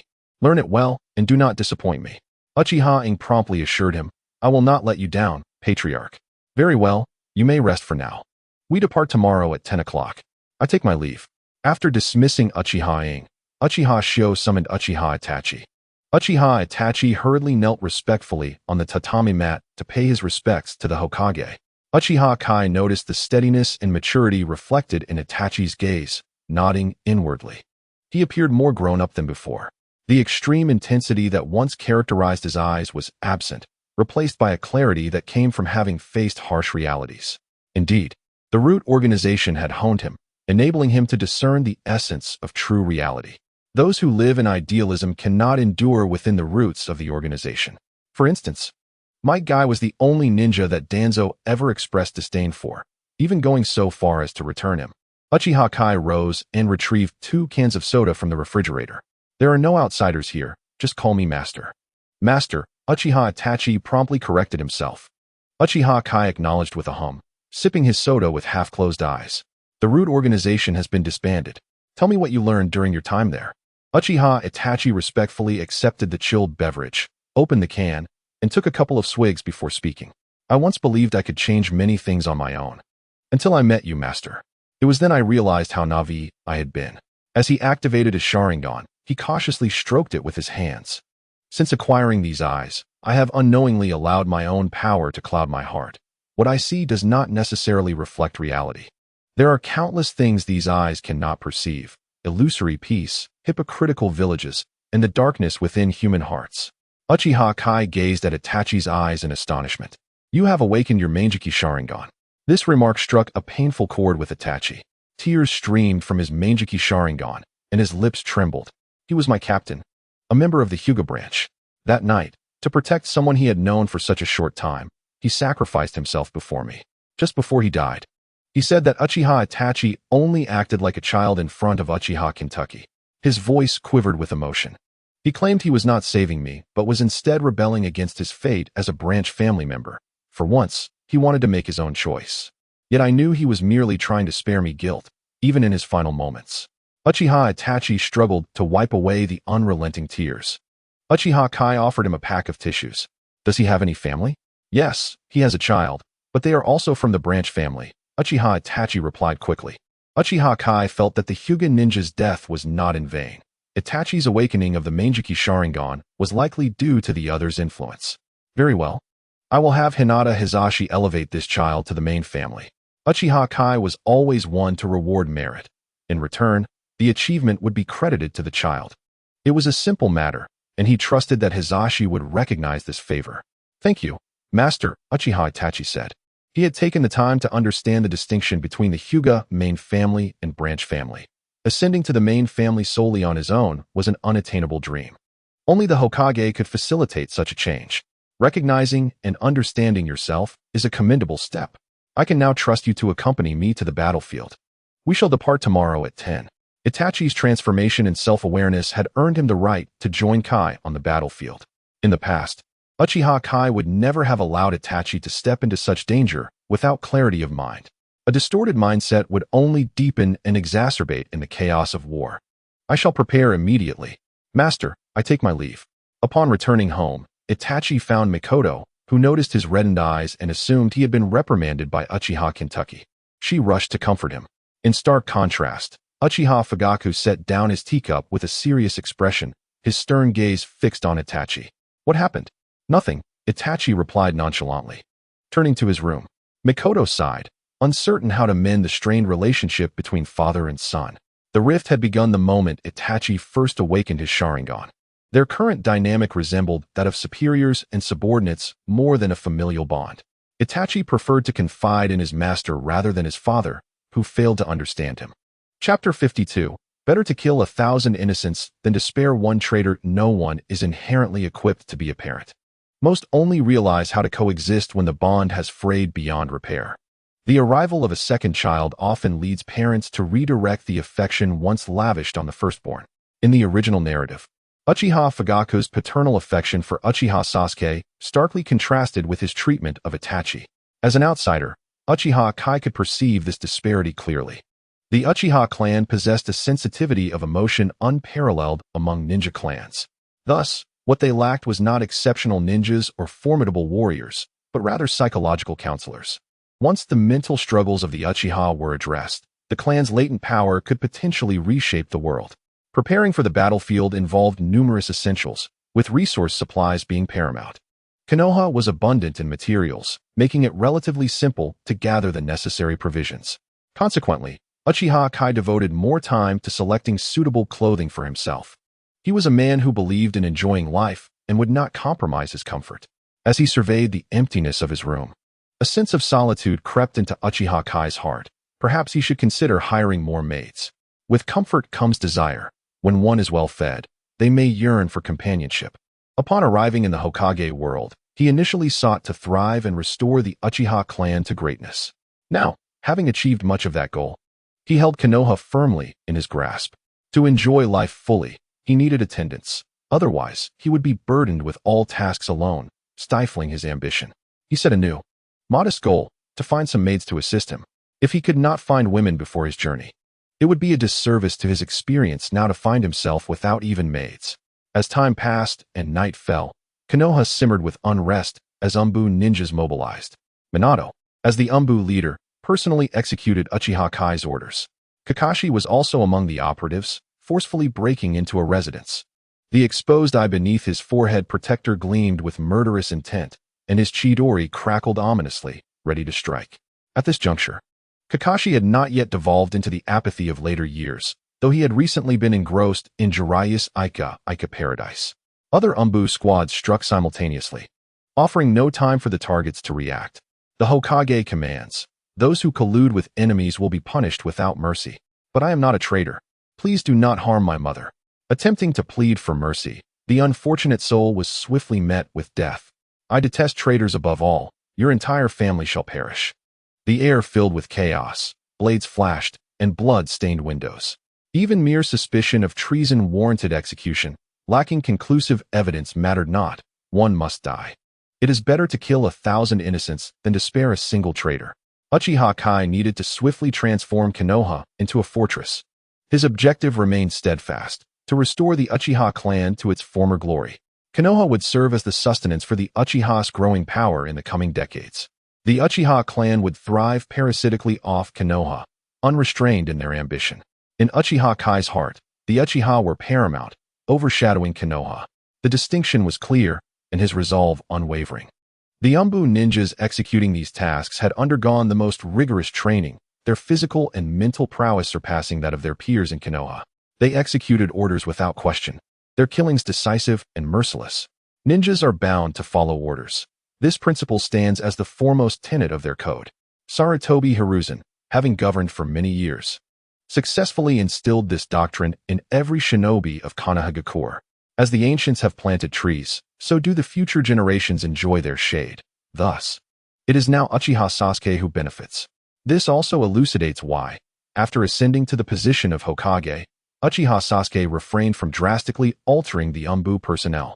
For their loyalty lay with the Hokage, regardless of who that Hokage may be. The operation to root out spies lasted a full 2 hours, affecting over 3,000 individuals, most of whom were ensnared by the misdeeds of their kin. Among them were spies who had lived in the village for decades, their entire families eradicated without mercy. During this tumultuous time, numerous spies with exceptional abilities attempted to flee the village, only to be relentlessly pursued by the Umbu. They perished without the opportunity to relay the latest intelligence back to their village. After the squads regrouped, Namake's Minato approached Kakashi, noting the bloodied state of his comrade with a frown. I had previously suggested this course of action to the third Hokage, yet he declined, fearing that such upheaval would destabilize the village and that more spies would infiltrate after the removal of those already present. Kakashi, methodically cleaning his weapon, replied nonchalantly, "Ninjas merely need to execute orders.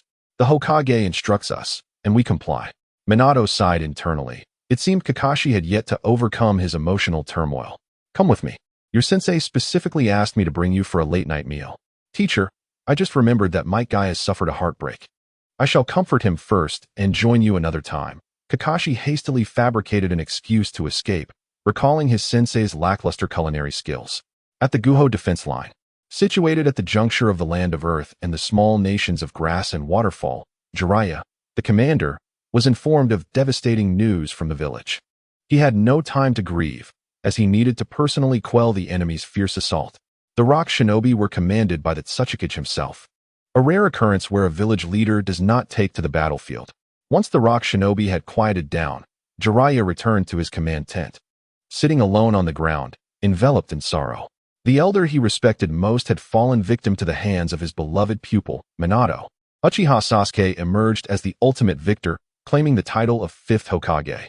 How had everything changed so swiftly? Why did Orochimaru betray the elder? Jiraiya yearned to confront Orochimaru personally, yet the weight of responsibility and the larger picture reminded him of his duty to remain selfless. Meanwhile, in another tent, Uchiha Shirtai convened several grown clan members, holding a long sought-after letter that Jiraiya had withheld for some time, which had just been delivered to him. This letter bore the emblem of the Uchiha clan and was sealed with a special technique that would incinerate it upon improper opening. The youngest Uchiha, Inosuke, knelt respectfully before Shirtai. Observing the elation on Shirtai's face, he inquired curiously, "Captain, has the clan received a letter?" With the question finally posed, Uchiha Shirtai could no longer contain his excitement and announced the good news to the assembly. The letter states that our clan head has successfully assumed the position of 5th Hokage. The 3rd Hokage met his demise at the hands of the 4th Hokage during battle. Now, the entirety of Konohagakure is under the dominion of the Uchiha clan. My comrades, the aspirations we have harbored for years have been fulfilled by our clan head alone. He is truly the savior of our Uchiha. Heaven has surely favored us. Uchiha Shirtai trembled as he clutched the letter, tears of joy streaming down his cheeks. The tent erupted with exuberant cheers. Fortunately, the surrounding area was filled with Uchiha tents. Otherwise, the implications of their jubilation would have sparked wild speculation. Uchiha Koji activated his Sharingan, laughing triumphantly. "Once I return, I shall settle the score with those who have wronged me. I tolerated their arrogance before, bolstered by the support of the Hokage, but now it is my turn." Uchiha Izumi and Uchiha Toshiro frowned, cautioning Koji not to let personal grievances tarnish the clan head's reputation, lest he face dire consequences. The remaining members, Uchiha Fuda, Uchiha Gu, and Uchiha Yashiro, shared in the excitement, already envisioning their glorious return to the clan. The composed Uchiha Inosuke, unable to endure the noise, reprimanded, "Everyone, quiet down." His authority commanded immediate silence, although the excitement on their faces remained unabated. Uchiha Shirtai gazed fondly at the spirited youth before him. It had been countless years since the clan had seen such a golden era. These young individuals had awakened their 3-tomo Sharingan. Astonishingly, they had been mere ordinary clan members before entering the battlefield. Such talent had gone unnoticed in previous generations. Shirtai's resentment for having lost his position among the elders dissipated, replaced by admiration for Uchiha Sasuke. He felt a glimmer of hope that he might witness the dawn of a prosperous era for the Uchiha in his lifetime. In the hidden mist village, the streets were filled with somber faces, reflecting the toll of war. Prices for basic necessities had surged, making life increasingly arduous.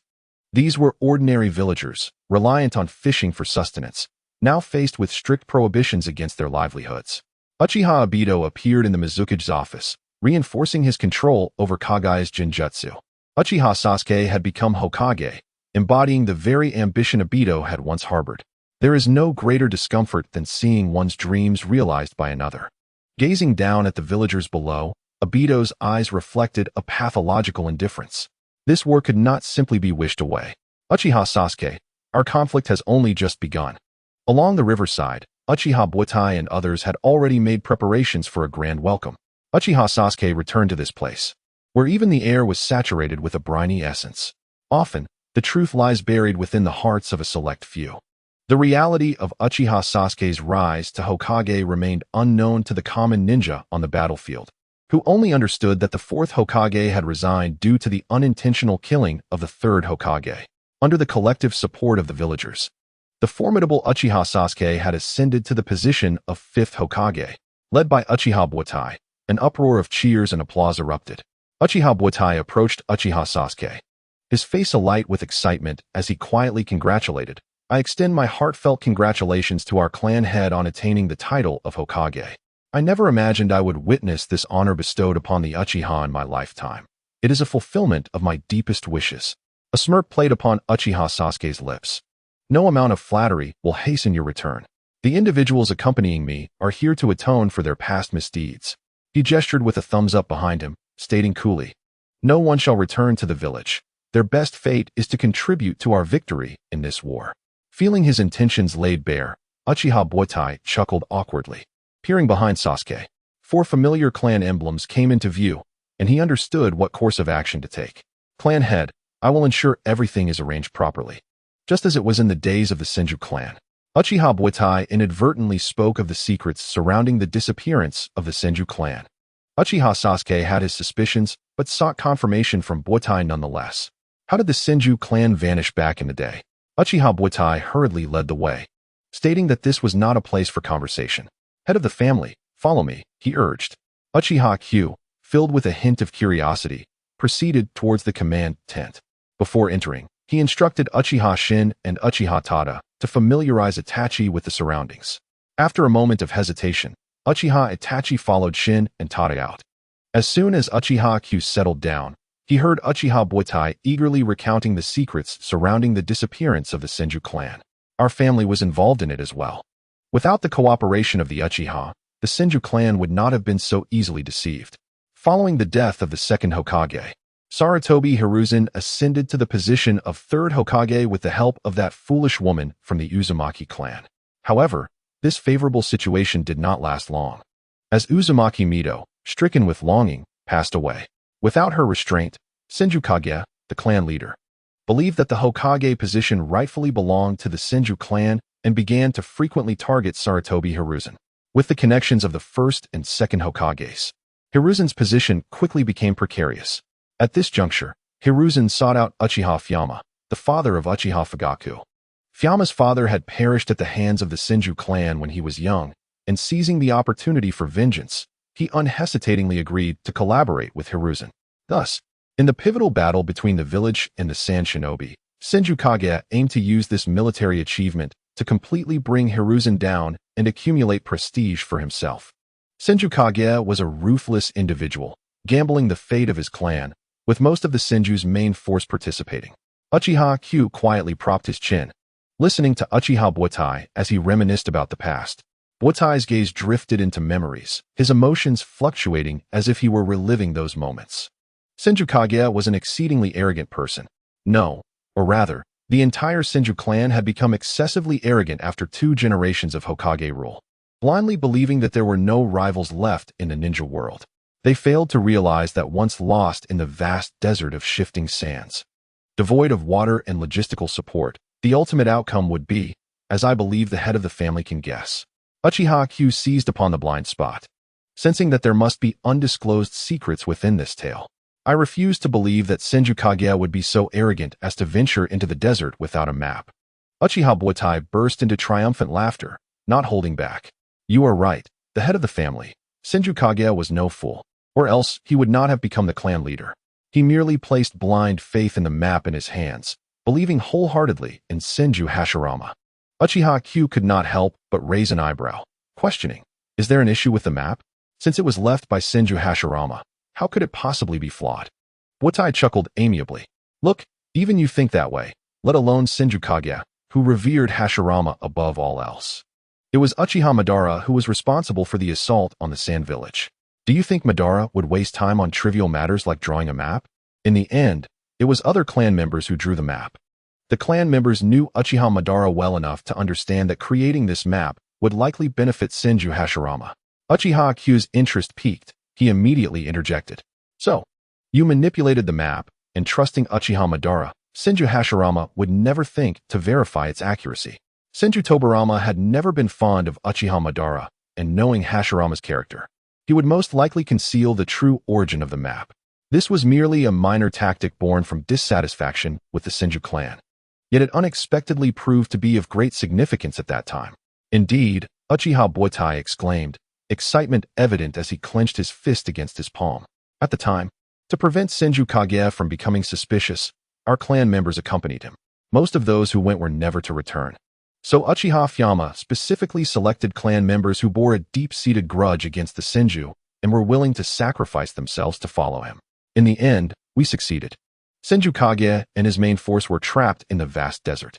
However, Sarutobi Hiruzen was also a ruthless individual. To thoroughly solidify his position, He spent a decade diminishing the Senju clan's influence in Konoha to a level where they were scarcely mentioned. Originally, there was a direct male descendant, Senju Narasuke, who ultimately met an untimely demise in a mysterious trap. It was said that when Narasuke was discovered, his innards had burst, truly a gruesome fate. Senju Tsunade once sought us out, attempting to glean the truth from us about that time. Though the village was established, the hatred never faded. We aim to let the last remnant of the Senju clan exist in a world shrouded in ignorance. We wished for the deceased Senju souls to never find peace, to remain forever restless. Uchiha Butai laughed maniacally. The surviving Uchihas from the early days of Konoha harbored a deep-seated hatred for the Senju, passed down from their predecessors. This animosity, embedded in their very bones, would not diminish with the passage of time.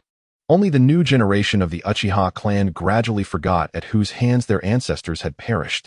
Uchiha Q took a sip of water, a glimmer of schadenfreude dancing in his eyes. It was likely that Senju Tobarama had never anticipated that the disciple he poured his heart into educating and entrusted with the Hokage position would become the very architect of the Senju clan's downfall. Uchiha Butai remarked with a hint of admiration. The first Hokage, Senju Hashirama, was a great sage whom we all respected, yet he sought to transform everyone into his likeness. Humans possess their own selfishness. For millennia, he was the only one of his kind. Uchiha Q was genuinely surprised by the captivating intricacies of the secrets surrounding the Senju clan. Truly magnificent, he mused. However, my primary purpose for coming to the front lines is to decisively address the Mist Shinobi. Upon hearing this, Uchiha Butai immediately took out a map. To win the war against the Mist Shinobi, we must dismantle their logistical supply line established along the coastline. Uchiha Q, unwilling to delay, resolved to take action the following morning, regardless of the cost. Uchiha Butai pondered. If you're so eager, I shall make the necessary arrangements tonight. As a subordinate, it is imperative to execute the superior's decisions flawlessly rather than question them. Over the years, Uchiha Butai had ascended to the position of elder not merely through strength. Uchiha Q yawned, reclining on the bed to rest for a while. You may leave, I will sleep here tonight. Uchiha Butai saw nothing amiss and respectfully exited the tent. The guard outside, an Uchiha shadow, called over a subordinate as soon as Butai emerged. Have him prepare something for the head of the family to eat, and change the sheets and blankets for him. Though the head of the family had not explicitly commanded it, as a subordinate, one must consider all matters thoroughly. 10 minutes later, Uchiha Q sat up again to eat something. In truth, he could single-handedly disrupt the Mist Shinobi supply line. However, he did not bring so many people to the front lines merely for them to lounge about. Taking matters into his own hands would diminish his stature. Moreover, Uchiha Q had even more pressing matters to attend to. In the dead of night, Uchiha Q suddenly flung open the tent. Hokage-sama. A member of the Shadow Guard bowed respectfully. Uchiha Q glanced at him and recognized him as a ninja from the Yamanaka clan, suddenly inquiring, "Do you hate me?" The subordinate, taken aback, stood frozen in place, unable to comprehend why the Hokage would pose such a question to him. Hate? How could I not? A mere 5-year-old child met a tragic end at the doorstep. Uchiha Ryu, however, had no inclination to dispel their animosity, instead proceeding forward with a faint smile. Once I was your adversary, now I am the esteemed Hokage. Your hatred is not directed at me, but at the former Konoha. The oil woman ninja abruptly looked up, realizing that the Hokage had already distanced himself. The former Konoha? The oil woman ninja repeated this phrase in her mind, half comprehending its meaning. Quietly departing from the Jiangchuan coastal defense line, Uchiha Ryu appeared near the makeshift defenses erected by the Mist Ninja. Let me observe your endeavors. Uchiha Ryu activated his Manjiki Sharingan, his hands forming seals with such rapidity that they became mere afterimages. Previously, he had left a contingency on Kei Yuzu Yagura. Upon connecting with the flying thunder god mark he had inscribed on Kei Yuzu Yagura, Uchiha Ryu vanished from his location. Suddenly, Kei Yuzu Yagura, resting in his tent, opened his eyes. A pair of Manjiki Sharingan manifested within them. Under the influence of the Manjiki Sharingan, Kei Yuzu Yagura disregarded Uchiha Ryu entirely. A singular thought surfacing in his mind. Tomorrow, we shall launch a full-scale assault. Success or failure hinges on this moment. Should we fail, we will withdraw to the Mist Village. Under the sway of the Manjiki Sharingan, every decision made by Kei Yuzu Yagura felt like his own, never suspecting any manipulation. This is why, Over the years, no one in the Mist Village uncovered the truth about the fourth Mizukage being controlled. Uchiha Ryu had never contemplated negotiation. As long as he held sway over Kei Yagura, whether the Mist Ninja would ally with Konoha was entirely at his discretion. As for whether Uchiha Obito would emerge to thwart him, Uchiha Ryu believed not. The last encounter had ended in Obito's defeat, and given his character, he would hardly dare to present himself again so easily. Indeed, after Uchiha Ryu's departure, Uchiha Obito immediately emerged from the alternate dimension. Poor Kei Yagura fell directly into Uchiha Obito's Jinjutsu. Due to the war, Uchiha Obito had never left Kei Yagura's side, ensuring he remained under control. Half of Zetsu, with only a portion of his body, complained, "Obito, Uchiha Ryu has gone too far, seizing your pawn." Uchiha Obito refrained from alarming the enemy and did not attempt to regain control over Kei Yagura. It seemed he had already discerned that Kei Yagura was under Uchiha Ryu's influence. With growing dissatisfaction towards Uchiha Ryu, Uchiha Obito coldly stated, "We must eliminate him, otherwise it will jeopardize our plans." Half of Black Zetsu cackled ominously. "The solution is rather simple. Let Nagato take action. I possess sealing techniques left by Madara that can restrict spatial movement." Surviving since the era of Otsutsuki Kagaya, Black Zetsu's mind was filled with countermeasures against various abilities. A flicker of apprehension crossed Uchiha Obito's eyes beneath his mask. Black Zetsu had never mentioned possessing such sealing techniques, especially knowing he too wielded spatial abilities. How detestable. Chapter 55. Uniting the Rinnegan to eliminate Uchiha Ryu. Black Zetsu gazed calculatingly at Uchiha Obito, a reminder not to harbor any ulterior motives. Uchiha Madara was the ideal vessel for resurrecting his mother, while Uchiha Obito foolishly desired to monopolize the Ten Tails for himself. "Let us seek out Nagato," Uchiha Obito huffed, expressing his displeasure. With the emergence of a spatial vortex, Uchiha Obito and Black Zetsu vanished from sight, possessing nearly half of Hashirama's cells. Uchiha Obito need not worry about the risks of blindness from overusing his Manjiki Sharingan. However, his excessive reliance on ocular techniques had rendered him rather ordinary after his Kimui was countered. Almost as if preordained, both sides launched their assaults simultaneously, igniting the flames of war. This battle was fiercer than any prior. The Mist Ninja nearly emptied their ranks. The strengths of the Sarutobi, Shimura, Nara, and Mito clans were not to be underestimated. The loss of the younger generation had not diminished the overall might of the four clans. Only when the older generation was entirely lost could the repercussions of the younger's demise become evident. Despite their fear of death, the ninjas of the four clans dared not retreat. Uchiha Butai had relayed Uchiha Ryu's orders. Retreating would lead to death, with dire consequences for their immediate kin. They approached the battlefield with a resolute mindset.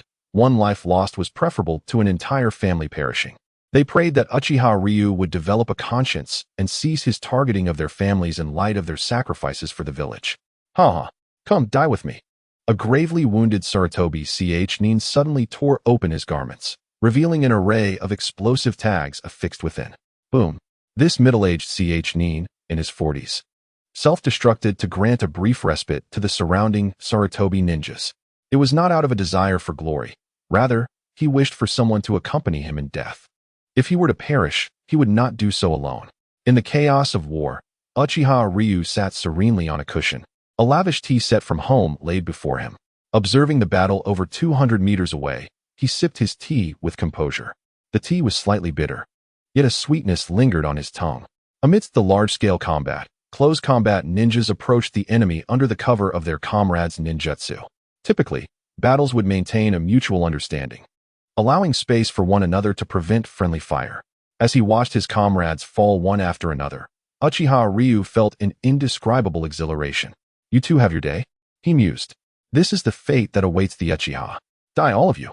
The words of Sarutobi Hiruzen echoed in his mind. All of this is for Konoha. Now, the Sarutobi clan sacrificed themselves for Konoha, and surely, Sarutobi Hiruzen in the realm of the dead must be grinning from ear to ear. With power and authority in hand, this shinobi world was destined to be turned upside down by him. This war played out like a film.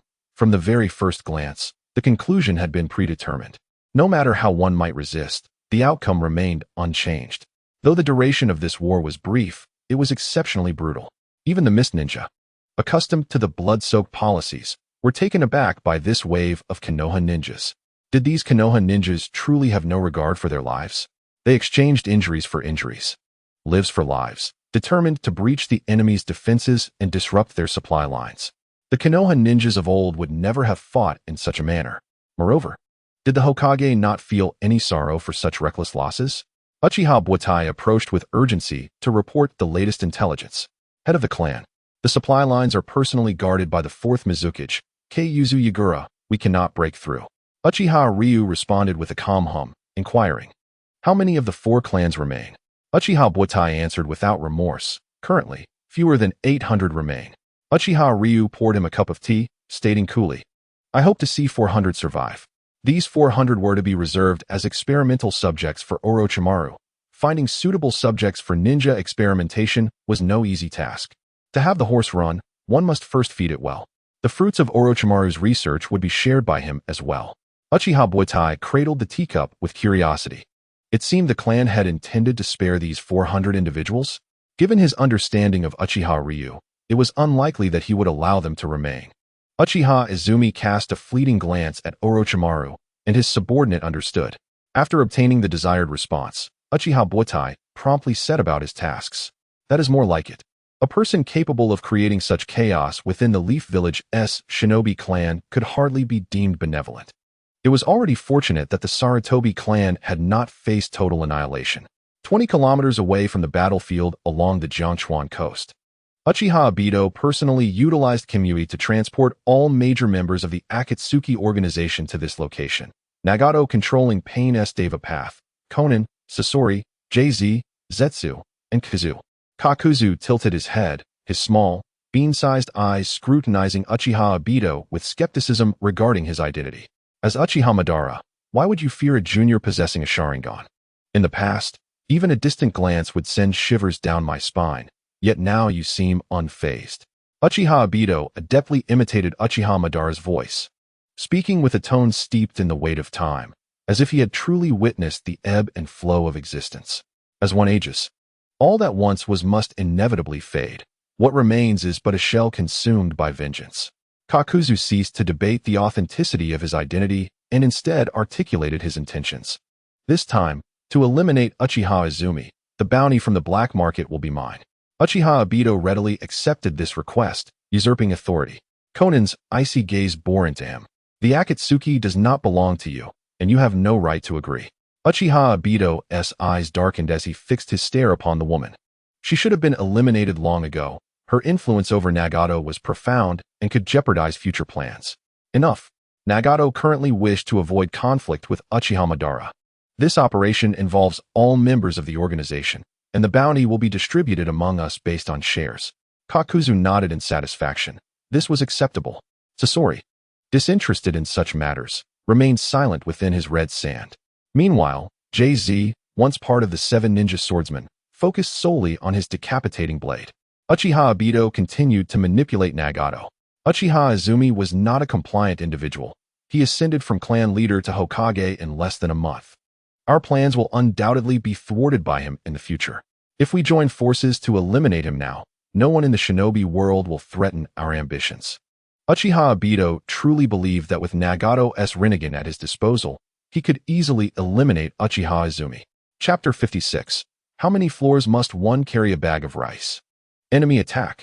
How many floors must one carry a bag of rice? Shinra Tensei. Nagato, controlling the Deva Path of Pain, floated midair with arms outstretched, palms facing outward.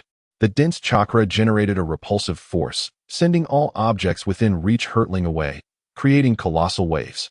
The Leaf Ninjas attempted to defend themselves, but found their strength as fragile as tofu, easily destroyed by the enemy's jutsu. In an instant, the rear was thrown into disarray by this sudden ambush. What kind of power is this? Uchiha Butai watched in horror, his pupils dilating in fear. It was terrifying. Luckily, he was not in the rear. Otherwise, he would not have survived under such overwhelming power. Unless he gambled his last Mangeki Sharingan, survival seemed impossible. A multitude of highly armed human puppets emerged among the crowd.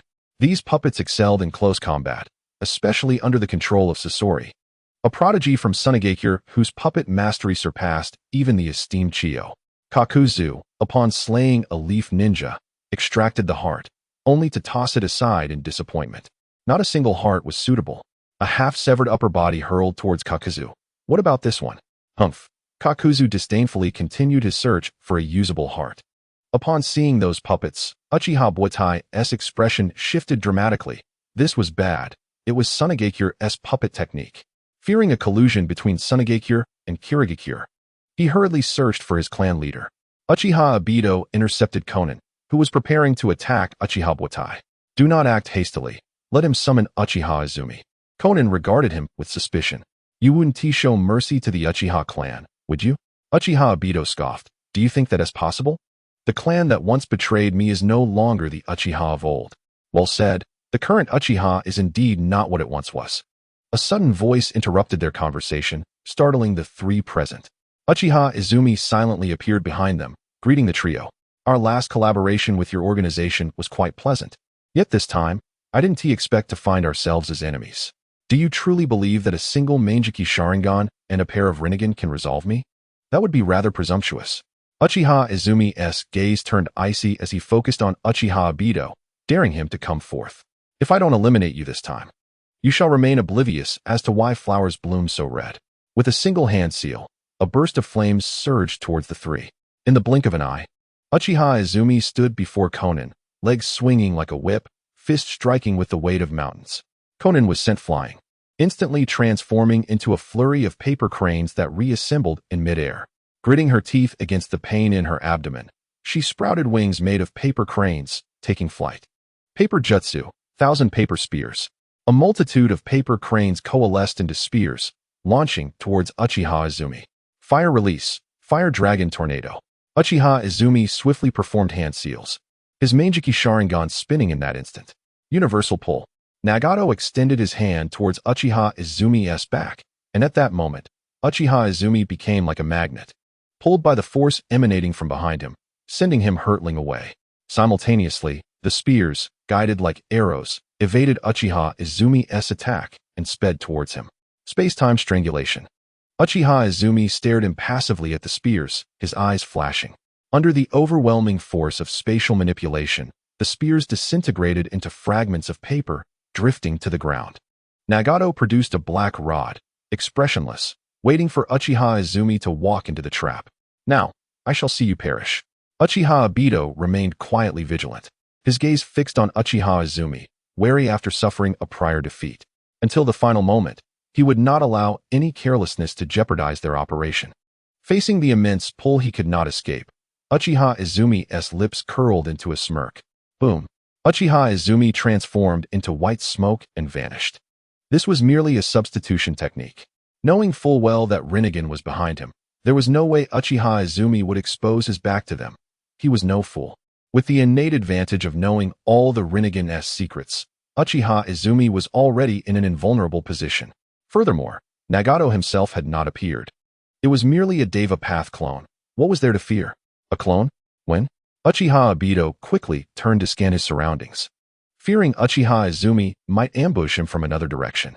You merely seized control of the Mizukichi. Do you think the Akatsuki would come for me? Uchiha Obito? From behind a large boulder, Uchiha Izumi emerged, a glimmer of amusement in his eyes as he directly exposed Uchiha Obito's true identity. Since you sought me out, do not blame me for revealing your identity. If you wish to flaunt Uchiha Madara's name in this world, you must first consider whether you are worthy of it. As long as you bear the name Uchiha, it signifies that you act under the banner of the Uchiha clan. However, why do the rebellious offspring of the Uchiha clan seem ever more unruly than the last? Is it that the Uchiha are too powerful, or perhaps too weak to manage their own kin? As the clan leader, one possesses the authority to reclaim the eyes of these two troublemakers. Without their eyes, they would naturally be rendered incapable of causing discord. Uchiha Obito, young one, it appears you have mistaken your adversary. Beneath the mask, Uchiha Obito had anticipated this and feigned calmness as he coldly spoke. Konan, filled with skepticism, cast a doubtful glance at Uchiha Obito. A strong intuition told her that Uchiha Kai's previous statements were not mere fabrications. In contrast, Uchiha Madara's reaction upon having his identity unveiled was somewhat abnormal. Akin to one who had foreseen such a revelation, and thus prepared a facade of nonchalance with rehearsed words. Universal pull. Vortex Nagato chose to disregard Uchiha Madara's true identity for the moment. Instead, he felt a twinge of unease at Uchiha Kai's formidable presence. Declaring himself a god, Nagato would not tolerate any provocations against divinity. Uchiha Kai launched himself toward his opponent, emitting a cold snort as he retrieved a long blade from the realm of Kamui. Let me see what prowess the Rinnegan truly possesses. Uchiha Obito frowned. Such reckless use of ocular techniques. Did this individual not fear blindness? Or perhaps Uchiha Kai possessed a means to resolve the issues of the Manjiki Sharingan's ocular power. No longer resisting the gravitational pull, Uchiha Kai accelerated in his retreat. Yet, the long blade in his grasp inexplicably lunged toward Vortex Nagato first. Once the repulsive force was set in motion, it could not be redirected. If Nagato pressed on, Uchiha Kai would be pierced by the blade before he could be struck by the black rod. Nagato, glaring with Rinnegan, was compelled to employ Shinra Tensei. The terrifying repulsion manifested once more, and the universal pull did not dissipate. The long blade was instantaneously crushed by this force. Kamui, even with his back turned to Nagato. Uchiha Kai could hear the sound of the blade shattering, his gaze flickering. Chapter 57. I have caught you, Nagato's flaw. Quietly observing beside Uchiha Obito, Black Zetsu grinned sinisterly as he noted Uchiha Kai's intent to utilize space-time ninjutsu to escape. Uchiha Kai's calm demeanor abruptly shifted as danger loomed. Susanoo manifested in an instant. In the blink of an eye, the black rod in Nagato's hand pierced Susanoo. The forces of Shinra Tensei and Universal Pull simultaneously obliterated the damaged Susanoo. Uchiha Kai furrowed his brow, concentrating all his strength in his legs. With a powerful push, he swiftly distanced himself from Nagato. His gaze flitted across the onlookers, lingering on Black Zetsu for an extra moment. The recent inability to use spatial powers could very well have been Black Zetsu's doing. Truly, he was a cunning old creature. Moreover, that black rod was indeed formidable. Even he could not heal the damage it inflicted upon Susanoo. Just from observing the original work, one could perceive that the harm wrought by the black rod was beyond the healing capacity of even the Edo Tensei bodies. Had it not been for Susanoo's inability to heal, its defensive prowess would have rendered it unafraid of such attacks. It was indeed Susanoo that had assisted him. Uchiha Obito, who had never invoked Susanoo, had not considered this factor and was taken aback. Are you envious? Black Zetsu exclaimed loudly from the side. Silence. Uchiha Obito, embarrassed at having his thoughts exposed, fell into a fit of anger. Nagato slowly ascended, preparing to unleash Shinra Tensei once more, intending to eliminate his opponent in one fell swoop. Twice I have allowed your escape, but before a god, no one can evade. Enough chatter, let us strike together. Uchiha Obito interrupted Nagato, unwilling to witness his theatrics any longer. If they did not act in unison, Kakuzu and the others would surely falter. Paper Jutsu, Floral Decay. Konan did not hesitate, waving her hand as white flowers erupted from her robe sleeves. Like snowflakes, they swirled and danced, mesmerizing the eye. Uchiha Kai sprinted across the ground with remarkable speed, conserving chakra and avoiding the reckless expenditure of his abilities. The explosions trailing behind him threatened to inflict harm should he falter for even a moment. The Akatsuki organization mobilized collectively, though a few members were absent. Their remaining strength was still formidable. Especially with Konan wielding a substantial number of explosive tags, it was likely these paper flowers were crafted from such tags. Go. Konan directed the paper flowers to converge upon Uchiha Kentucky. Indeed, Uchiha Kai raised an eyebrow, instantly realizing his initial suspicions were correct. Head of the family, we have arrived. Uchiha Shin, Uchiha Tadao, and Uchiha Masaru rushed in frantically. Seeking death? Kakuzu scoffed, his hands detaching from his shoulders as black threads shot toward them. We will hold him off. Uchiha Akira, Uchiha Seek, and Uchiha Waisher stepped away from the group to intercept Kakuzu's assault. These three had previously endured severe injuries while valiantly blocking elite J-Nin and had successfully awakened their 3-Tomo Sharingan, elevating their prowess to J-Nin level. Leave it to you. Uchiha Shin led the others to swiftly assist the head of the family. Uchiha Barrier. Uchiha Obito gradually crouched down, slamming his hands onto the ground. For walls of crimson barriers erupted instantaneously, effectively isolating Uchiha Shin and the others. Uchiha Barrier? Uchiha Kai, evading the explosions of the paper flowers, cast a cold smile upon witnessing the barrier rise. Had Uchiha Obito forgotten the nature of this barrier? Uchiha barrier release. Uchiha Kai swiftly formed hand seals, slamming his palm onto the ground once more. Susanoo materialized anew, shielding him from the barrage of explosive force. The Uchiha barrier dissipated in an instant. Outside, Uchiha Shin and the others, filled with anxiety, hastened to hurl shuriken at Konan. You harm our head of the family. Damn that wretched woman. Stop this. Upon realizing his barrier had been dispelled, Uchiha Obito was left dumbfounded. He had almost forgotten that this individual was also a member of the Uchiha clan, and moreover, the clan leader. Naturally, he would be aware of the means to unravel such a high-level sealing technique. More fools come to their demise. Universal pull. Nagato's icy gaze fell upon the Uchiha ninjas rushing to support Uchiha Kai as he extended his hand.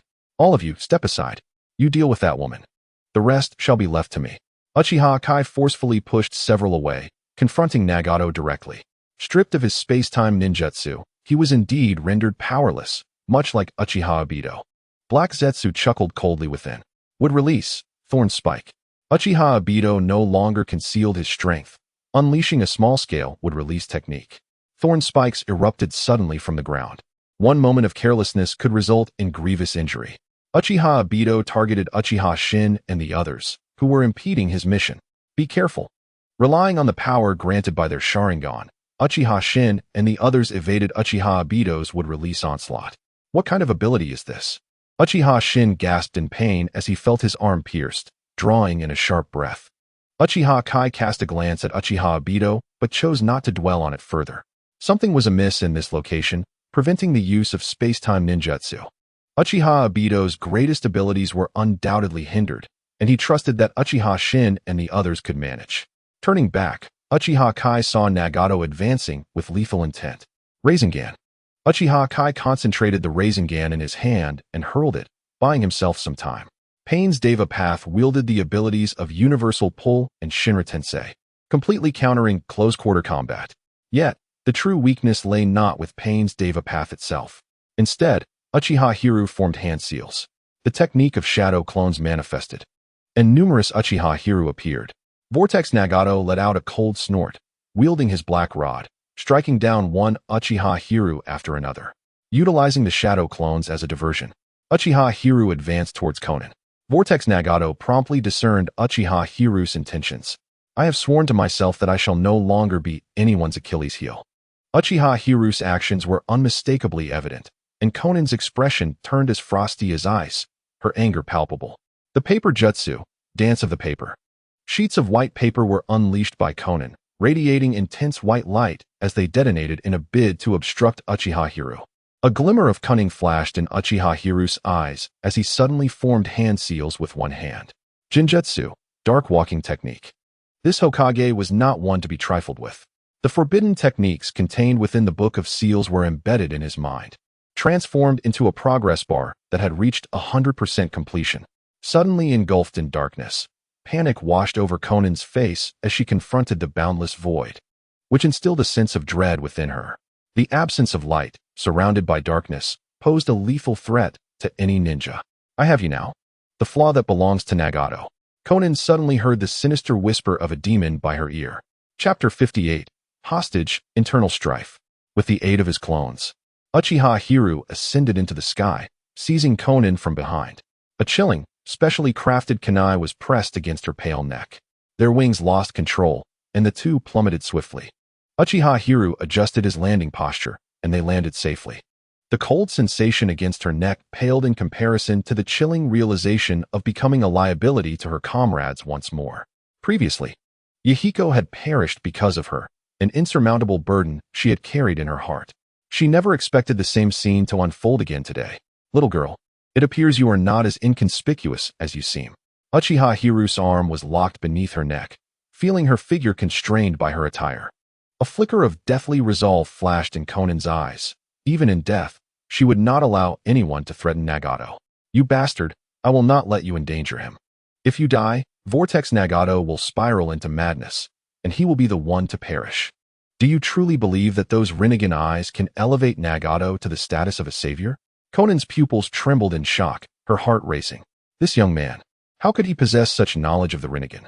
Originally intent on self-destruction, Conan immediately abandoned that thought. If he understood those eyes, he might also know the means to restore Nagato's body. Now that is better. Uchiha Hiru chuckled gleefully as he sensed Conan's cessation of resistance. Master. Uchiha Shin and others rushed over, encircling Uchiha Hiru to guard against enemies. Be cautious, their strength surpasses that of elite Jainin, especially that purple-eyed one. Those are the Rinnegan. Uchiha Hiru quickly relayed information about the Rinnegan to his companions. Conan felt a chill run down her spine. This individual had a deeper understanding of the Rinnegan's abilities than Nagato himself. Indeed, he must know something, perhaps the elusive truth from years past. Vortex Nagato gazed at Uchiha Hiru in astonishment. You seem well-versed in the power of the divine. Thus, you should understand that the divine is invincible. Release Conan, and I may grant you a little more time.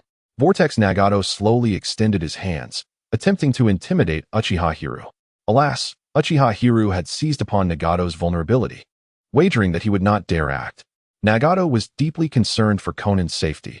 He had once sworn before Yahiko's corpse to protect her diligently. Uchiha Hiru, grinning mischievously, remarked, God, if there were truly a deity, this world would be devoid of conflict. Uchiha Obito observed Nagato's cautious demeanor with a cold laugh. The orchestrated scene of Conan's capture had now replayed before him. However, this held no advantage for him. Uchiha Obito swiftly formed hand seals.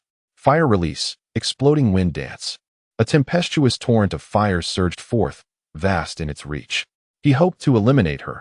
Should Conan perish, a frenzied Nagato would undoubtedly seek vengeance against Uchiha Hiru. Uchiha Obito relished the thought. Uchiha Shin and the others hurriedly formed seals, preparing to intercept, but Uchiha Madara had other plans. Vortex Nagato was taken aback by Uchiha Madara's unilateral actions and bellowed in fury, positioning himself before Conan. The power of Shinra Tensei instantly shattered Uchiha Obito's fire-based assault. Uchiha Obito glared menacingly at Vortex Nagato, admonishing him not to forget the mission's purpose. Uchiha Hiru continued to hold Conan hostage, relishing the unfolding drama, tauntingly suggesting, "It seems your bond isn't as strong as it appears." The black rod in Vortex Nagato's hand was thrust before Uchiha Obito, delivering a cold, unyielding warning against any rash movements. I have not forgotten, but I cannot allow Conan to become a sacrificial pawn. The Akatsuki is mine. You are merely a collaborator, lacking the authority to dictate my decisions. As the two men quarreled, Uchiha Hiru signaled Uchiha Shin to gradually retreat. This location was too constraining. He pondered when it had been laid out. Just moments ago, he had seen Kagaya make no move. Most of his abilities were spatial in nature.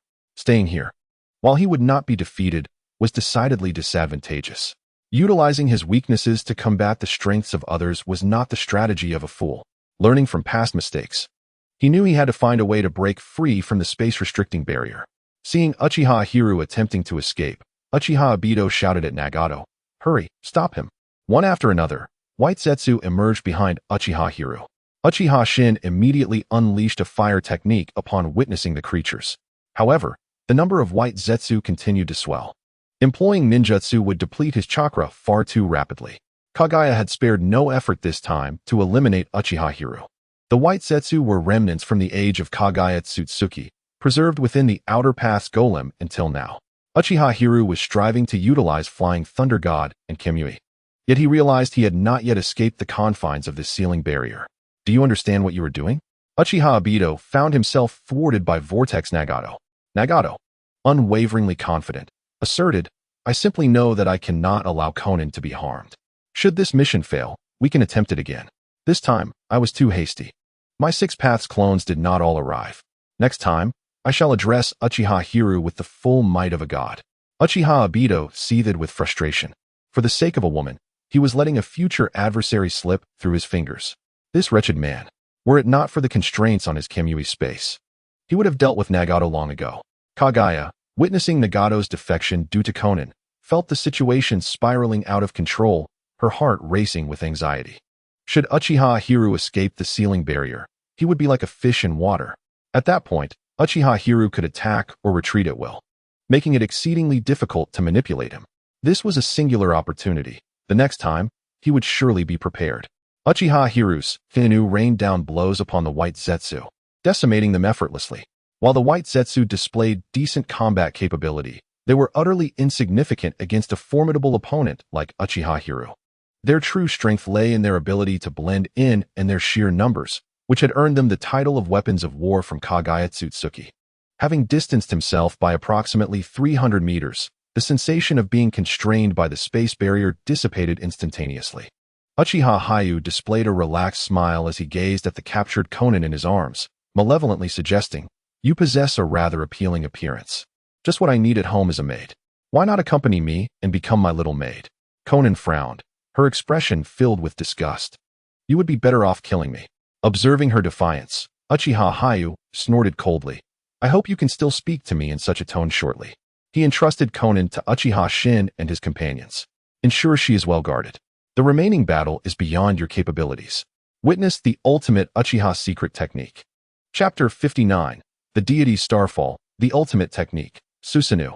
The chakra within Uchiha Hyu coalesced into a tangible form, summoning a towering, dark-suited samurai giant. Uchiha Hyu resided within the crystal atop Susanoo's head, his kaleidoscope Sharingan spinning wildly. Black Zetsu had seen this individual don the Nine Tails, but was astonished that he could wield such Susanoo abilities without its aid. The level of his Susanoo was astonishing. Could it be that his eyes had reached such heights? Black Zetsu had unspoken doubts, but Uchiha Obito, having gleaned knowledge from Uchiha Madara, understood. Impossible. I left no records regarding the solution for those eyes. To this day, Uchiha Obito maintained the guise of Uchiha Madara, leveraging this persona to manipulate others within the ninja world more effectively. Feeling the ultimate power of the Uchiha, Uchiha Hyu refused to be confined by spatial limitations, hurling Black Tomo into the fray. Boom, boom, boom. The previously restricted area was obliterated to scorched earth by the Tomo's onslaught. As the explosions subsided, a spatial vortex gradually emerged, rippling with three figures: Uchiha Obito, Nagato of the Akatsuki, and Black Zetsu. The latter remained silent, fixated on Uchiha Hyu. Throughout the centuries, Black Zetsu had encountered numerous prodigies, yet Uchiha Hyu was an enigma. His understanding of the Rinnegan seemed profound, and he displayed no surprise regardless of the ability presented, particularly when Uchiha Obito's true identity remained concealed. Was Uchiha Madara deliberately keeping secrets from him? Black Zetsu harbored deep suspicions. After all, he could think of no better explanation for these events than Uchiha Madara's involvement. Uchiha Obito scoffed dismissively. "Nagato, you squandered the best opportunity. Now, this mess is yours to clean up." With that, he activated Kimyui and departed alone. Black Zetsu gradually sank into the earth, leaving the chaos entirely to the Akatsuki. Nagato, calm and collected, scrutinized the situation, pondering what it would take to secure Konan's release. Uchiha Hyu snorted derisively, brandishing his long blade in a decisive slash. "The victor shall reign, while the vanquished shall be scorned. If you wish to save someone, reveal to me your true strength." He did not invoke Susanoo merely to negotiate terms. He would not allow his adversary to escape. Had Uchiha Obito not fled swiftly, he too would have been detained here. Nagato raised his hand, unleashing a terrifying force. Shinra Tensei.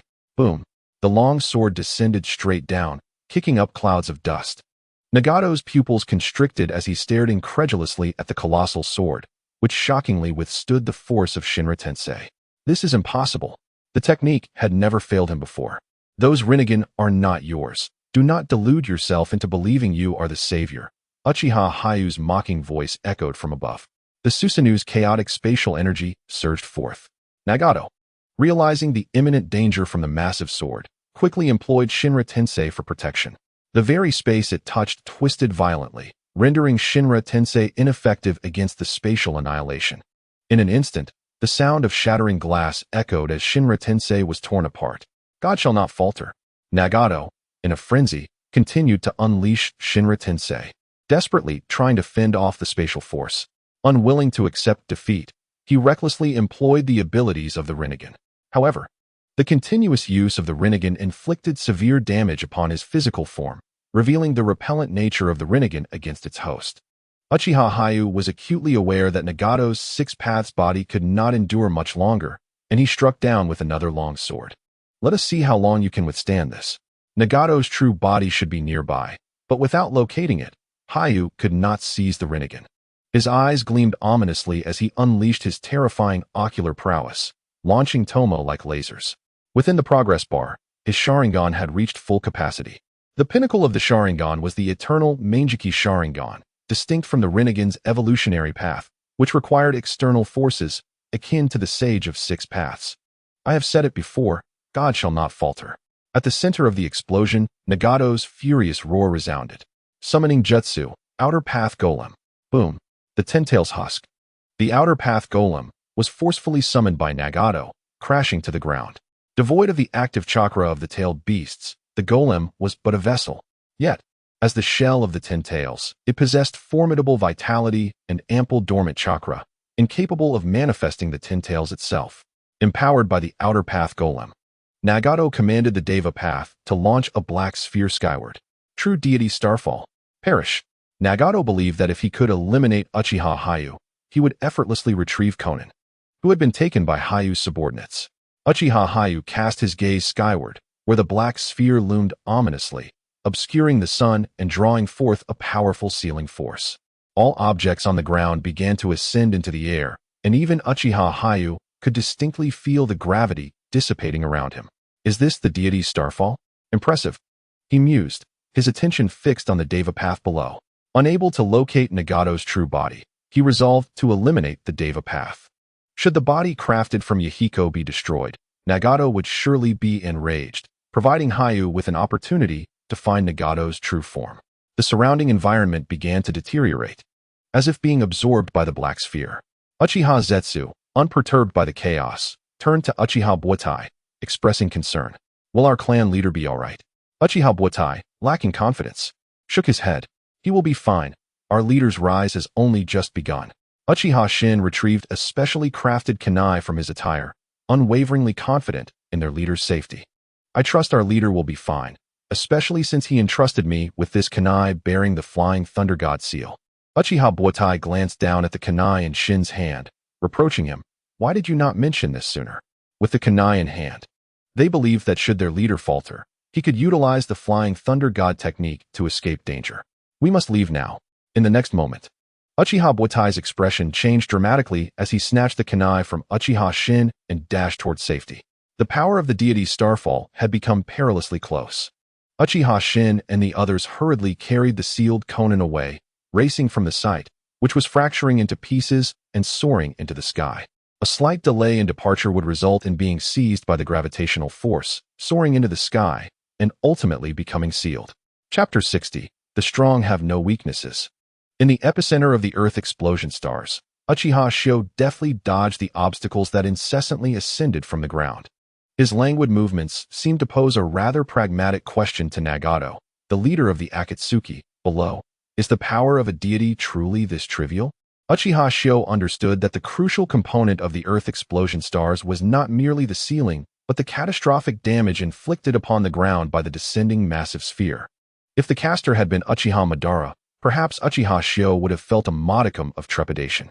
However, the current practitioner was merely a pawn sought by Uchiha Madara, a pawn controlling a body of the six paths of reincarnation. Nagato's gaze was dangerously fixed upon Uchiha Shio. The accursed space ninjutsu proved as formidable as Uchiha Madara's, rendering it quite troublesome. Nonetheless, Nagato did not believe that his opponent's chakra was boundless. There must be a point when it would be exhausted. Utilizing the Flying Thunder God technique, Uchiha Shio continuously approached Nagato from above. Fire style, Great Fireball technique. A colossal fireball obscured Nagato's vision. In that moment, Uchiha Shio employed the Kimui-I technique. This technique bore a significant flaw. The time taken to transport oneself into the Kimui dimension was slow, while shifting a portion of oneself could be instantaneous. Transporting one's entire being rendered the user vulnerable to counterattack during the transition. After evading Uchiha Shio's fire-style assault, Nagato felt a spatial ripple behind him as a hand silently emerged from the void. Shinra Tensei. As Nagato sensed the pulling force, his Rinnegan glimmered with a violet hue. Teleportation through the Flying Thunder God technique had Uchiha Shio appearing atop the Outer Path Golem, striking downwards. His previous maneuver had merely been a distraction. The mark of the Flying Thunder God swiftly spread across the Outer Path Golem's form. Whoosh! The Outer Path Golem was forcibly transported above Uchiha Buotai and his companions. The sudden appearance of the massive figure sent chills down their spines, instinctively linking it to the head of the family's Flying Thunder God technique. Meanwhile, Conan, witnessing the golem's emergence, grew increasingly concerned for Nagato's predicament. Given Nagato's physical condition, without the golem to supply chakra, he could very well falter in battle. Absent this golem, the so-called divine would be as ephemeral as a leaf adrift. Is this your reliance? Uchiha Shio advanced step by step towards Nagato, imposing immense pressure upon him. Without the outer path golem, Nagato's aspirations to contend with Uchiha Shio became a delusion. He had already expended his abilities, utilizing Shinra Tensei and Universal Pull no fewer than 20 times. Most critically, the Earth explosion stars and the summoning of the outer path golem had drained him significantly. How could this adversary possess such a profound understanding of his own capabilities, leaving Nagato feeling constrained? Even if he could not eliminate Uchiha Shio, it would suffice to deal with the Leaf Ninja on the battlefield. With that, Nagato directed the Earth explosion stars toward the main battlefield. Uchiha Shio glanced over, a calm smile gracing his features. Ninjas can be replenished, and clans can be reborn. A true powerhouse remains unthreatened. Uchiha Shio halted, his legs coiling with power as he propelled forward like a cannonball. The wind howled past his ears, and even the swiftest of movements appeared slow through the lens of his Sharingan. Silence. Nagato, enraged and humiliated, swung his black rod in retaliation. As the two engaged in a fierce struggle, numerous shurikens rained down from the ground. Flying Thunder God technique. Spiraling sphere. Uchiha Shio vanished mid-battle, launching a sudden counterattack from behind. In the moment Nagato was sent soaring, Uchiha Shio reappeared before him. A flash of a blade ensued. An arm adorned with a zero ring was severed and sent flying. With a powerful leap, Uchiha Shio spun midair, lifting the black rod with his blade and forcefully striking back. The black rod impaled Nagato into the ground. Release. Uchiha Shio formed seals with one hand, channeling chakra into his palm as the power of the Manjiki Sharingan activated simultaneously. In the next instant, he severed the connection between Pain's Deva Path and its original body. The black rod lodged in Pain's face shattered upon impact with the ground. Damn it! In a concealed location nearby, Nagato's frail, skeletal body rose, weakly leaning against a tree, blood trickling from his mouth. This was the backlash of his mental energy. After years of claiming divinity, he had finally encountered someone capable of injuring him. It's over, it's over. I'm going to die. I must flee. Was this something a human could create? It was terrifying. How could we ever hope to contend with such power? As the colossal meteorite plummeted from the sky, the ninja from the mist and leaf villages scattered in a frenzy, seeking refuge. Even the fourth Mizukage had not contemplated halting the meteor's descent. He fled alone. The immense rock seemed to obscure the heavens, instilling a profound sense of dread. It felt as though escape was impossible regardless of where one ran. Uchiha Buotai and his comrades dashed toward the head of the family, for only he could halt this calamity. Suddenly, a flash of lightning illuminated the sky, the cry of 1,000 birds resonating above. The earth trembled, cleaving the sky. The massive meteorite erupted with a thunderous crash, accompanied by the sound of 1,000 birds. Debris rained down like a storm. It was the head of the family. The figure in the sky vanished in an instant, yet Uchiha Shin had glimpsed the scene clearly. It's me. Without a doubt, the matter has been resolved. Uchiha Shio appeared beside his comrades and addressed Uchiha Buotai. Gather our forces at once. This war has concluded. Understood. Uchiha Buotai responded with great authority. In a century, none but the head of the family could achieve such a feat. Head of the family. Uchiha Kage arrived with his shadow guards. What is the situation? Prior to the battle, Uchiha Shio had dispatched Uchiha Kage on a mission, finding his presence a hindrance. Uchiha Kage first ordered his subordinates to release the bloodline limit ninjas captured during this operation from their sacks. The unconscious bloodline limit ninjas would surely compel Orochimaru to owe him a favor. Historically, human debts are the hardest to repay. Utilizing Orochimaru as free labor would provide him with an irrefutable reason to comply.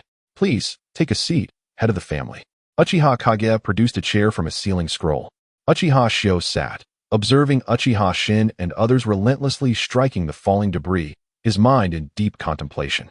This single battle had utterly extinguished the morale of the Mist Shinobi. Soon, they would force the fourth Mizukage to compel the Sand Village into submission, ensuring everything proceeded smoothly according to plan. Meanwhile, the Deva Path of Pain's corpse had already been transported to another dimension. However, the members of Akatsuki had vanished, fleeing with remarkable speed, truly impressive for those who had survived this long. Chapter 61. The possibility of creating a small 10 tails. Head of the family. Guess what I have just acquired? Uchiha Kage approached mysteriously, beckoning his subordinates forward. Lord Hokage. Inuzuka, a jonin, stepped forward, stroking his ninken. Despite harboring a deep-seated grudge against Uchiha Shio, he could only present the sword with both hands. This was the effect of power suppressing the hearts of men.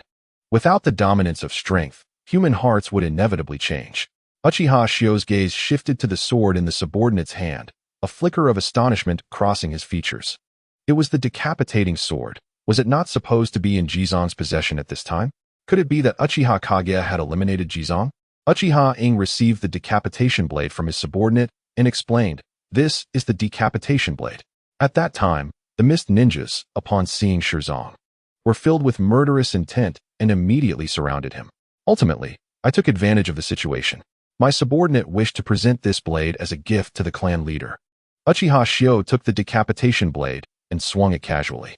The blade's most remarkable feature is its ability to regenerate from a broken state and adapt to all who wield it. Its capacity to withstand the tailed beast bomb from the three tails speaks volumes about its worth. This blade is your spoils of war. Since you choose to gift it to me, let it return to the clan, awaiting a worthy successor, Uchiha Shio remarked, tossing the decapitation blade to Uchiha Ing. The credit for capturing several bloodline limit ninjas will be attributed to you. After returning, seek Hinata Hizashi for rewards. Thank you, Lord Hokage, replied the members of the Shadow Guard, who had initially harbored animosity towards Uchiha Shio. Their resentment significantly diminished. With no means to resist, they resigned themselves to enjoy the present. Uchiha Ing pointed at the distant Outer Path statue and inquired, "Clan leader, how should we handle that thing?" "That is not something you can manage," Uchiha Shio replied, rising to approach the Outer Path statue. "It is indeed a valuable item. I am curious why Uzumaki Nagato did not summon it back." At that moment, Uzumaki Nagato was hastily making his way back to the Rain Village. The Outer Path statue is of utmost importance. Only upon returning to the Rain Village, his domain, can he safely summon it back. The debris from the sky had all fallen, leaving the ground pockmarked. Uchiha Shio stood before the Outer Path statue, his hand gliding over its surface. Beneath its rough exterior lay an unexpectedly smooth texture. Uchiha Shio could sense the powerful life force flowing within. This is the shell of the Ten Tails. Even the aging and weakened Uchiha Madara relied on the Ten Tail shell to prolong his life. Only after arranging everything did Uchiha Madara feel secure enough to detach from the Ten Tail shell and succumb to death. The Manjiki Sharingan's ocular power was in a frenzy, distorting space in an attempt to transport the Ten Tail shell. However, the sheer size of the shell demanded immense energy. Uchiha Shio intensified the output of his ocular power, causing the spatial vortex to rotate even more rapidly. Fortunately, his Manjiki Sharingan was not burdened by concerns of energy depletion. Uchiha Zan was enviously observing this scene. "This is the power of the clan leader's Manjiki Sharingan. I wonder when I will unlock mine." Uchiha Shin scoffed nearby, "With your skills, you should wait until I unlock mine first." The rest stood in place, their spirits high as they dreamt of the day they might awaken their own Manjiki Sharingan. Uchiha Ing quietly listened, secretly amused. These individuals were indulging in wishful thinking. If awakening the Manjiki Sharingan were so simple, the Uchiha clan would not have fallen to such depths. After Uchiha Shio secured the Tin-tail shell within the Kemui space, his eagerness to return to Orochimaru intensified. He was utterly ignorant about research and could only propose some theories for Orochimaru to delve into. He pondered whether it was possible to artificially create a small Ten-tails. Thus, gathering tailed beasts seemed to be his newfound mission. Confronting Akatsuki and Uchiha Obito, Uchiha Shio began to strategize how to make them pay for the troubles they had caused him. He was not one to passively retaliate. He believed in taking the initiative. The task of cleaning up the battlefield was entrusted to Uchiha Butai. Uchiha Shio reviewed the personnel list regarding Uchiha ninjas from the battlefield. The names marked in red indicated those who had perished. 64 had been lost. Uchiha Shio had anticipated high casualties when he arranged for clan members to gain experience on the front lines, yet the actual number was disappointingly lower than expected. In his calculations, sending 100 and returning 10 was already the best outcome. The brutality of war was evident. Without strengthening oneself, one would only serve as nourishment for the enemy's growth. The news of the Mist Ninja's defeat spread like wildfire across the ninja world within a day, causing Konoha to brace for the repercussions. The pressure on Konoha's other defenses increased significantly, as they aimed to breach Konoha's lines before Uchiha Shio could reinforce the front. Before returning to Konoha, Uchiha Shio made a point to visit the 4th Mizukage, subtly suggesting a new idea. The Mist Ninja's defeat, coupled with an alliance with Konoha, presented a lucrative opportunity. The reluctant 4th Mizukage found this notion quite feasible and proactively arranged for a delegation to Konoha. With a pass arranged by the Land of Water's daimyo, they could enter the Land of Fire upon stating their intentions. Though the ninjas appeared to dominate the world, it was, in truth, the daimyo who enjoyed its fruits. This perverse perception of the ninja world led them to submit to the daimyo. One wonders if all the daimyo were complicit in this arrangement. Ninja villages were embroiled in conflict, yet the daimyo could casually gather for games of cards. No ninja perceived anything amiss, as it seemed only natural for daimyo to maintain their status. There was no thought of overthrowing the daimyo to allow ninja villages to reign supreme, not even by the legendary Senju Hashirama, who established ninja villages for peace and dreams. Had no one ever dared to try? Uchiha Shio did not believe that no one had attempted it. The Land of Fire's daimyo certainly possessed unknown powers. Before the emergence of ninjas, warriors, onmiji, and shrine maidens were the dominant forces in this world. Everything changed with the fall of the Ten Tails. The growth of the Divine Tree, and the establishment of the ninja religion by Kagaya Otsutsuki. Upon returning to Konoha, Uchiha Shio arranged for Konan to stay at his residence. Before departing, he needed a maid. Upon his return, he found one. Excellent. Uchiha Shio crouched down to observe Konan, who was kneeling on the floor, diligently cleaning. You don't resist at all. You obediently fulfill your duties as a maid? Does resisting even matter? Konan replied, turning to face him. Her hands firmly gripping the towel as she mopped the floor with practiced ease, suggesting she had done this often in her youth. Uchiha Shio wore a playful smile. Regardless of your intentions, I advise you to be prudent.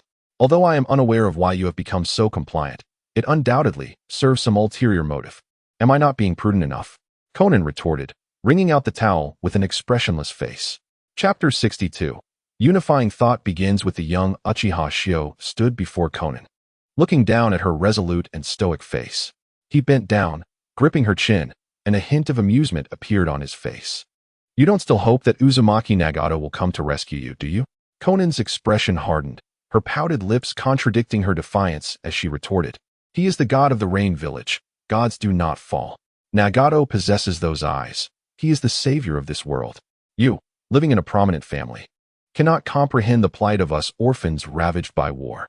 I do not understand, nor do I need to, Uchiha Shio replied, petting her head as if she were a pet, slowly rising while turning his back to her. While I do not agree with your Akatsuki's original ideals, Uzumaki Nagato's plan is correct. To achieve peace through the suppression of the entire world by force is the right approach. Unfortunately, such a concept cannot be realized by a mere pawn. What pawn? Konan quickly stood in front of him, pressing for answers. Do you know something? Uchiha Shio teased her, poking her delicate face. Do you wish to learn the truth of those days? Please tell me, Konan urged, suppressing her discomfort. Uchiha Shio tantalized her, refusing to divulge. When you understand the principle of equivalent exchange, I shall reveal it to you. Ha. Uchiha Shio waved his long robe and turned to leave. Konan's gaze remained fixed on Uchiha Shio as he departed from the doorway, her lips instinctively bitten until they bled, yet she felt no pain. Uchiha Shio arrived at the family training grounds, where he beheld the vibrant children, akin to the sun at 7 or 8 o'clock in the morning, diligently wielding their blades against straw dummies. A smile of contentment graced his face, for these were the future of the clan, the foundation upon which his own offspring would build. Uchiha Shio was determined not to see the fruits of his labor bestowed upon others. The legacy of his bloodline and the position of clan leader would be indelibly etched in the hearts of every Uchiha member. He envisioned a gradual deification of himself, with generations of descendants inheriting all that he was. The clan leader responsible for training the youngest members, aged 3 to 4, was Uchiha Q. Uchiha Shio regarded the elderly Uchiha Q, whose white hair and creased skin belied the sharpness and clarity of his gaze, which seemed untouched by age. Indeed, Uchiha Q was the longest living member of the clan, a luxury in the world of ninjas. He had personally guided even the likes of Uchiha Fugaku in their formative years. Every child of 3 to 4 years would come here to receive Uchiha Q's foundational education, learning clan history as well as martial and blade techniques. After a year or two of training, they would enroll in the Leaf Academy at the age of 5. Uchiha Q's contributions to the clan were unparalleled, and Uchiha Shio held deep respect for this elder. He entrusted the children to him, saying, "These are the future of our clan, elder. I leave them in your care." Uchiha Q instinctively stroked his beard, chuckling softly. In truth, the clan leader is the future of our Uchiha. For the first time in many years, he had encountered a descendant with talent exceeding even that of Uchiha Madara, one who was stronger still. As Uchiha Shio noticed Uchiha Q circling around him, he sighed. "At first, I believed you to be like Uchiha Madara, self-absorbed and indifferent to the clan, solely pursuing your own dreams. But what of now?" Just then, the children in the training grounds erupted in excitement upon spotting him. "It's the clan leader." The nearest Uchiha children dashed toward him, their voices ringing out in joyful shouts, drawing everyone's attention. "Clan leader! Clan leader!" they called, their youthful voices filled with admiration. Even Uchiha Shio could not resist kneeling down to stroke a little girl's braids. He picked up a small knife she had dropped and pressed it into her hand, encouraging her gently. "Remember, once you hold a blade, do not let it fall carelessly. I hope to one day see you wield this knife against our enemies." The little girl, though not fully understanding, nodded earnestly, her braids swaying with each movement. "I promise. Clan leader, I will use this knife to defeat all our foes." Uchiha Shio's smile grew more innocent as he urged the children to return and continue their training. It was then that Uchiha Q spoke up, his expression filled with regret. "I was mistaken. You are not like Uchiha Madara. You, through your personal charisma and strength, have inspired the clan to rally behind you, ready to fight and die for you. You have not betrayed their trust. Your heart holds not only dreams, but also this family." Uchiha Q gazed at the clear sky, the bright light shining down, shielding his eyes with his hand as he continued. "In contrast, Uchiha Madara stood too high, beyond our reach. Do you blame him?" Uchiha Shio found this intriguing. Had Madara not left the clan, perhaps their situation would not be so dire. "We do not blame him," Uchiha Q replied resolutely. "His nature is such that he led the clan to an unseen pinnacle, yet it also caused our decline. We are unable to catch up to him, nor comprehend the decisions he made thereafter. The rights and wrongs of that time have long become indistinct." Uchiha Q had come to terms with the events of the past, and Uchiha Shio harbored no ill will towards Uchiha Madara. It was merely a matter of differing choices. The judgments of the past cannot be made by those who did not experience it. Only those who lived through it, like you, have the right to evaluate it. Uchiha Shio's visit was not coincidental. He had significant matters to address. The future of a clan must begin with nurturing its children.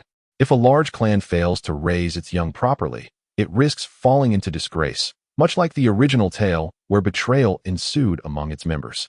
Uchiha Shio shared his thoughts with Uchiha Q regarding the importance of cultivating a united mindset within the clan. "Does this need to be taught?" Uchiha Q asked, astonished. Such understanding should come from experience.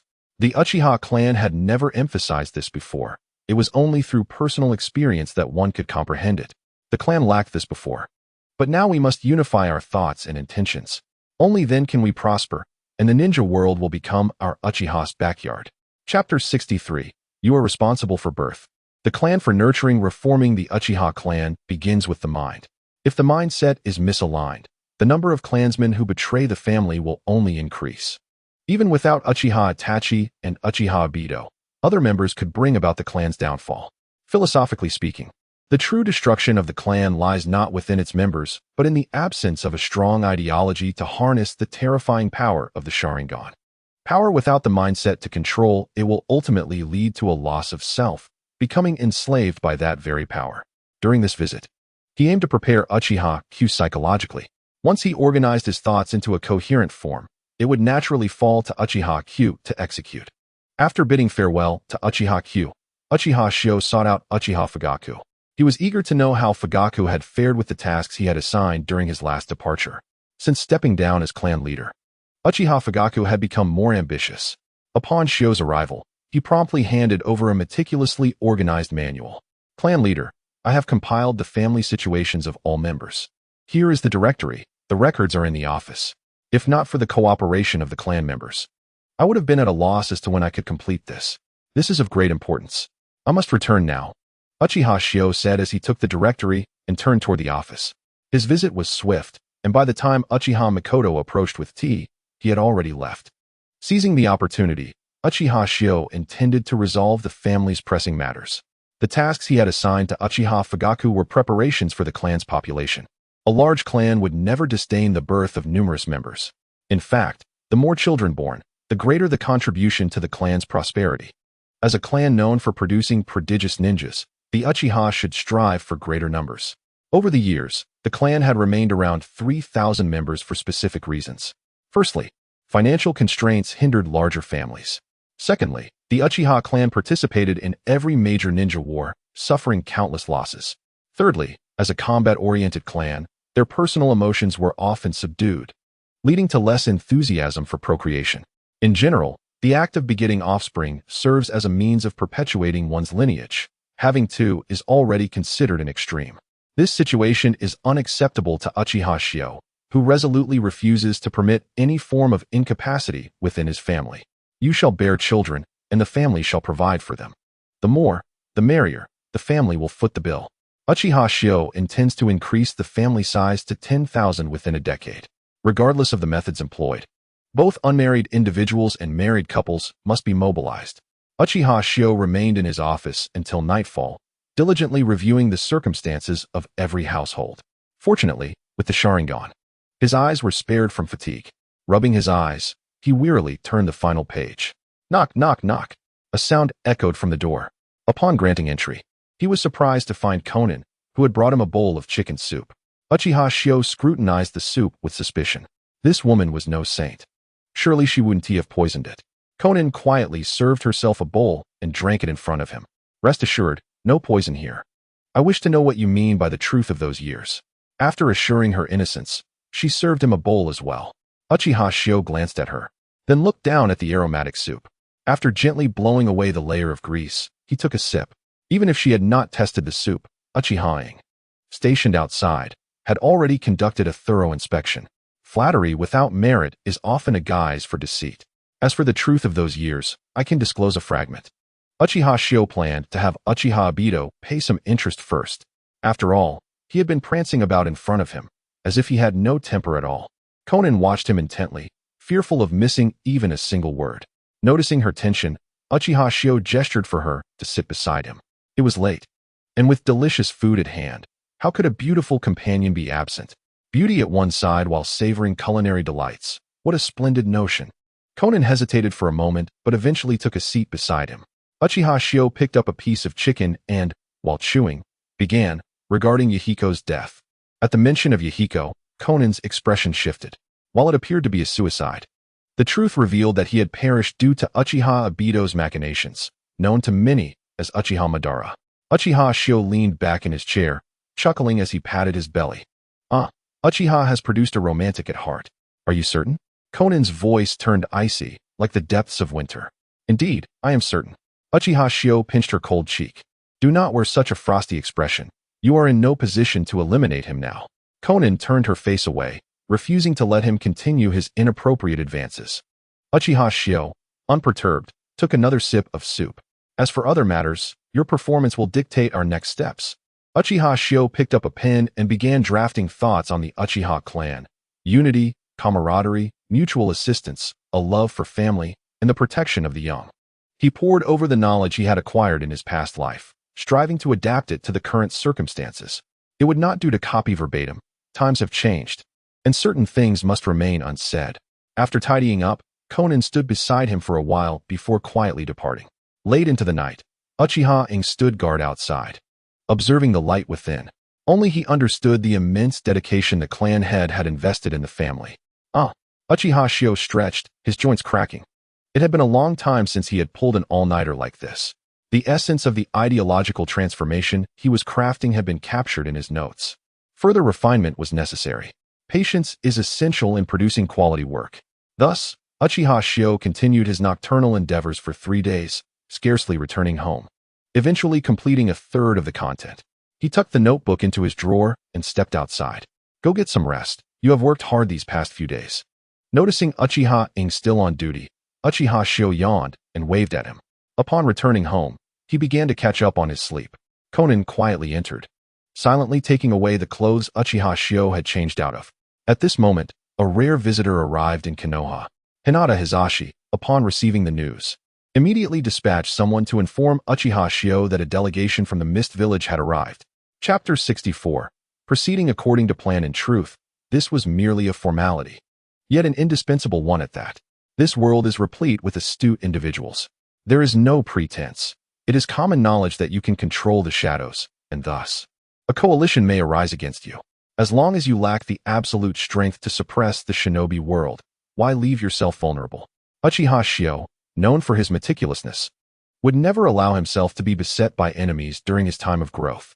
The Hokage had instructed that this matter be entrusted entirely to his advisor. However, the Hokage emphasized the need for expediency. Uchiha entered the Hokage's office, delivering Uchiha Shio's orders. Understood, Hinata Hisashi acknowledged, contemplating Uchiha Shio's strategy. Subsequently, Uchiha made his way to the Umbu base, seeking out Namake's Minato, who was training new recruits.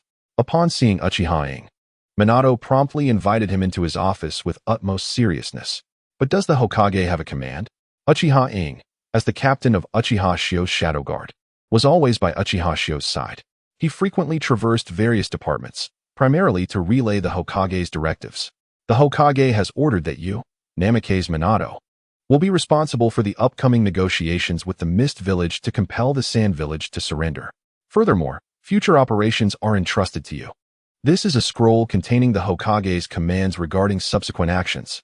Uchiha handed Minato the prepared scroll. Given the implications for the village, Minato accepted the scroll with a grave expression. Very well, I understand. Uchiha nodded in acknowledgement and swiftly exited the Umbu. Meanwhile, Uchiha Shio remained fast asleep, while Konan busied herself steaming seafood. Her mind was consumed by the memories of Yahiko's untimely demise, a scene that remained unresolved in her heart. The masked man, with whom they had collaborated, was indeed the true perpetrator behind Yahiko's death. Regrettably, she currently had no means to relay this information. If she attempted to flee, she believed Uchiha would not be able to stop her. The realm above was a domain inaccessible to ninja. The sky ninja had been eradicated due to the fear they inspired. No one anticipated that one day, the sky ninja might descend upon their homes, raining down explosives. Yet, Konan did not wish for such a fate. She desired to remain by Uchiha Shio's side, striving to glean more information regarding the Rinnegan. Yahiko was gone, and Nagato still lived. She did not wish for the day when Nagato would also meet his end. The three of them had faced adversity together since childhood, and if she were left alone, what purpose would her survival serve? Uchiha Shio was not only the head of the Uchiha clan, but also the Hokage of Konoha. Serving as his maid in Konoha ensured that no one would dare to harm her. At this moment, in the Hokage's office, the village's upper echelons had gathered. In the negotiations with the Mist Village, it was evident that they had adopted a notably submissive stance, willing to concede nearly all possible benefits. After all, this was a surrender, and naturally, it was unconditional. Orochimaru was also present, standing beside Tsunade, reflecting with a sigh. Had our teacher been here, I believe the Mist Village's surrender would not have been so straightforward, let alone relinquishing so many benefits. In fact, we may even need to offer some concessions to placate the Mist Village. Tsunade turned to Orochimaru, reluctant to admit this point, yet acknowledging its truth. Since her restriction from leaving the village, she had been assisting in the medical department. Without the assistance of the old man, Tsunade found herself burdened by debts incurred from gambling, which she could not repay without employment. Ultimately, she was invited by Hinata Hisashi to assume the role of deputy head of the medical department, elevating Hisashi to the nominal position of head, thus easing his responsibilities significantly. Hisashi contemplated resigning from the position once the village stabilized. Although the role of Hokage's aide appeared to be without power, in reality, Uchiha Kai seldom appeared in the Hokage's office, with Hisashi effectively exercising authority on his behalf. This led Hisashi to perceive the position of medical head as somewhat inconsequential. Tsunade leaned against the window, observing the subservient demeanor of the Mist Ninja delegation, stubbornly maintaining her defiance. No matter what, I will never forgive you for what you did to the old man, she declared. Orochimaru, pale and smirking, understood her obstinacy and refrained from further comment. After the interlude, Minato Namikaze personally led a contingent of Umbu ninjas and a large army formed by the ninja clans out of Konoha. The assembled forces comprised the mainstay ninjas of their respective clans, each family sending forth their remaining ninjas despite previous heavy losses. No one dared defy Uchiha Kai's orders. Not even Nara Shikaku, stationed far from the front lines, who could only relay messages to his clan urging them to comply with the Hokage's commands. Shikaku, known for his strategic thinking, recognized that Uchiha Kai was like a volcano, ready to erupt at any moment. Having lost the gamble, acceptance was the only option. However, Shikaku began to contemplate how to invest in Uchiha Kai to benefit the Nara clan. As the saying goes, when resistance is futile, one must simply enjoy the experience. A week later, the ideological education book authored by Uchiha Kai was finally completed and submitted to Uchiha Q. Upon perusing it, Q was astounded. The publication, if released, would undoubtedly attract the admiration of both the ninja clans and the village. Uchiha Kai stood at a distance, watching Q impart his teachings to the children, finally feeling a sense of relief. The foundation for his clan had been firmly established, alleviating concerns of potential collapse. Having resolved one matter, Uchiha Kai was in high spirits. Strolling through the streets with his maid, Konan, formerly unruly villagers had transformed into respectable citizens, showing utmost deference to Uchiha ninjas, especially upon seeing Uchiha Kai. They insisted he take whatever he desired without charge, exclaiming, "Hokage-sama, please eat, and take what you want." Uchiha Kai, chuckling, accepted a candied hawthorn skewer, handing over money to the vendor. Money was not a concern for him. Eating and drinking freely held little value. It was far more beneficial to collect additional commercial taxes. "How does it taste?" he inquired, swinging the candied skewer near her mouth, reminiscent of teasing a pet, eliciting delight. "It's quite delicious." Konan managed to smile as she took a bite. Uchiha Kai noted that such a woman ignited his desire for conquest. Mere submission bore no distinction from being a lifeless fish. Upon reaching the Hokage's office, Uchiha Kai took his seat and asked Konan to stand behind him to relieve his tension. Occupying the position of Hokage without indulging in its privileges was tantamount to not holding the role at all. Uchiha Kai perused the latest battlefield intelligence. Hinata Hizashi, stationed at his own desk nearby, did not dare to interrupt Uchiha Kai during this rare visit. Absorbed in the detailed reports, Uchiha Kai felt as though he were in the midst of the action. It became evident that Minato Namikaze was ill-suited to the role of Hokage, better suited to charge into battle as a warrior. Under the joint efforts of the Mist and Konoha ninjas, the Sand Ninja had declared their surrender. Minato, accompanied by the surrendering Sand and Mist ninjas, turned his avaricious gaze toward the Rock Ninja. Chapter 65, letting the clan experience the trials of love. The third Tsuchikage, Inoki, wielded his dust release technique to inflict significant damage upon the allied forces. However, Minato, employing the Flying Thunder God technique, dealt a devastating blow to Inoki. The Rock Ninja retreated. Uchiha Kai's orders to Minato included pursuing the retreating forces, which Minato adhered to strictly, pressing onward. The coalition of the three great ninja villages pursued into the land of Earth, pillaging resources and seizing wealth. This was the nature of war. Even Minato, a proponent of peace, had grown accustomed to this reality, as he sought only to protect Konoha's tranquility. The intelligence abruptly ended here. It took approximately 2 days for this information to reach the village. Uchiha Kai could surmise the battlefield's current state. Once adversaries, Uchiha Kai now recognized Minato's capabilities with newfound respect. In the land of Earth, the coalition of the three great ninja villages descended like a swarm of locusts, plundering both affluent merchants and commoners alike. Even wandering ninjas could do little but perish at the hands of the allied forces. Konoha was no exception. The village was not as benevolent as one might believe, merely a den of thieves. Minato Namikaze, a man ousted from the Hokage position by Uchiha. Why do you strive so fervently on their behalf? As the third Tsuchikage, Inoki, saw Minato relentlessly pursuing him, he erupted in fury. Is this man insane? I've already retreated. Yet he continues to chase. Does he intend to fight to the bitter end? Minato, with arms freely hanging and body inclined, ignored Inoki's attempts to incite discord. The Hokage has commanded that unless the Rock Village compensates for the substantial damages incurred by the other ninja villages, we shall not relent. Enraged, Inoki retorted, "You arrogant child. This is sheer delusion. After decades of privileged living, I have never endured such humiliation. Even in the days of Sarutobi Hiruzen, we merely retreated and settled for concessions. Now, with a young leader in place, Minato pursued with relentless fervor, truly a man of singular purpose. Seeing Inoki's obstinacy, Minato resolved to engage in decisive action. I must apologize. I am merely executing my duties. As Inoki, airborne and providing cover for the rock ninja's retreat, formed hand signs, he declared, arrogant youth. I shall ensure you do not return. Earth release. Earth dragon rampage. Massive earthen dragons erupted from the ground, causing the very earth to tremble as if an earthquake had struck. Break. Inoki smirked triumphantly as the earth suddenly caved in, causing numerous unsuspecting ninjas to plummet into the abyss. Close. Inoki altered the sequence of his hand signs, causing the ground to abruptly seal shut. The elderly Chiyo, leading the Sand Ninja, witnessed the majority of casualties among her ranks and was immediately incensed. Inoki must be targeting me. Charge forward. Inoki, let me see how your mere rock ninja can withstand the united front of the 3 great ninja villages. Do you think you can stand against Konoha alone? Chiyo manipulated her puppets, launching covert assaults on the rear of the rock ninja forces. This scene infuriated Inoki, causing his hands to tremble as he pointed accusingly at Chiyo. You wretched old hag. Your Sand Ninja may be willing to serve Konoha, but I am not. Silence. Chiyo, equally prideful, was visibly incensed.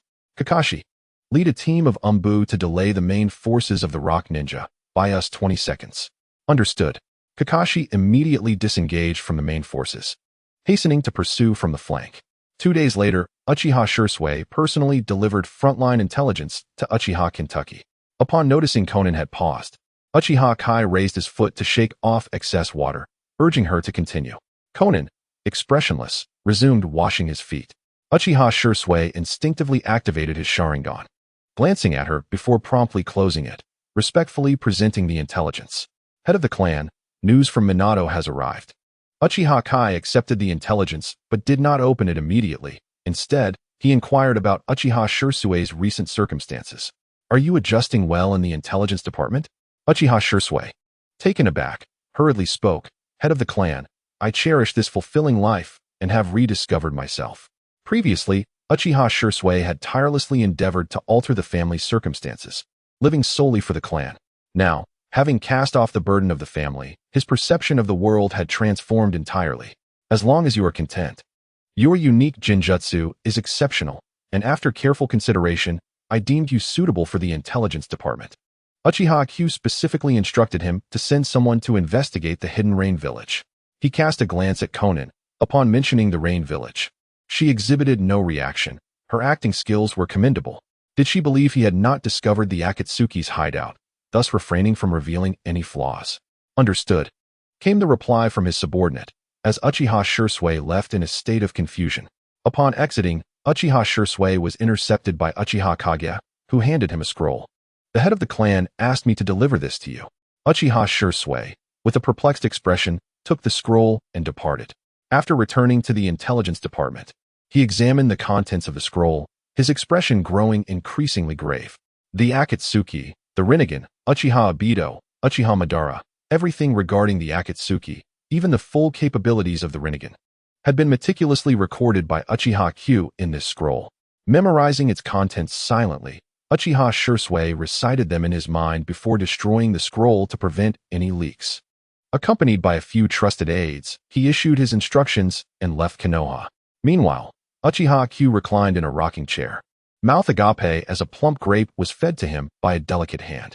With half-closed eyes, he swayed gently in the chair, his thoughts drifting back to the scene from days prior when the Outer Path's golem was summarily summoned back. At that time, he and Orochimaru were deliberating the creation of the Ten Tails. Unexpectedly, the Outer Path's golem had been forcefully summoned back by Nagato from within the Kemui dimension. The sealing technique employed to contain the golem had proven futile, lasting only a brief period. Fortunately, however, some of the golem's structure had been severed, providing ample material for Orochimaru's research.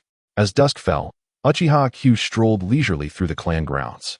Observing the joyous laughter of young couples, he smiled with satisfaction. Oh, youth should indeed savor the bittersweetness of love. When the time comes for heartbreak, awakening the Sharingan will be a mere trifle. Nothing is more painful than a breakup. Should another love-struck individual arise, they might effortlessly unlock the Mangeki Sharingan. After instituting the clan rule that marriage and childbirth should commence at 18, the number of couples had notably increased. The daily demands placed upon ninjas were considerable, often rendering many families less affluent, with some even needing to work to repay debts, thus making child-rearing a burden.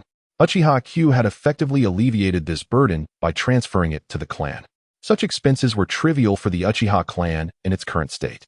Uchiha Q believed firmly that Konoha could certainly sustain a single Uchiha family. Chapter 66. The minor characters engage in battle while the major characters reap the benefits. The clan had now genuinely entered a stable phase, developing according to his plans.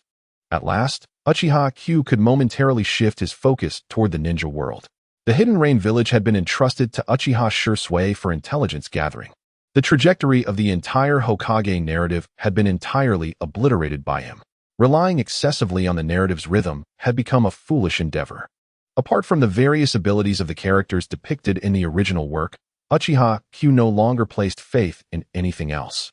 Conan, observing the harmonious laughter, suddenly felt a flood of emotions. In the past, the three of us also dreamed of living such a peaceful life. Alas, we were incapable of achieving it.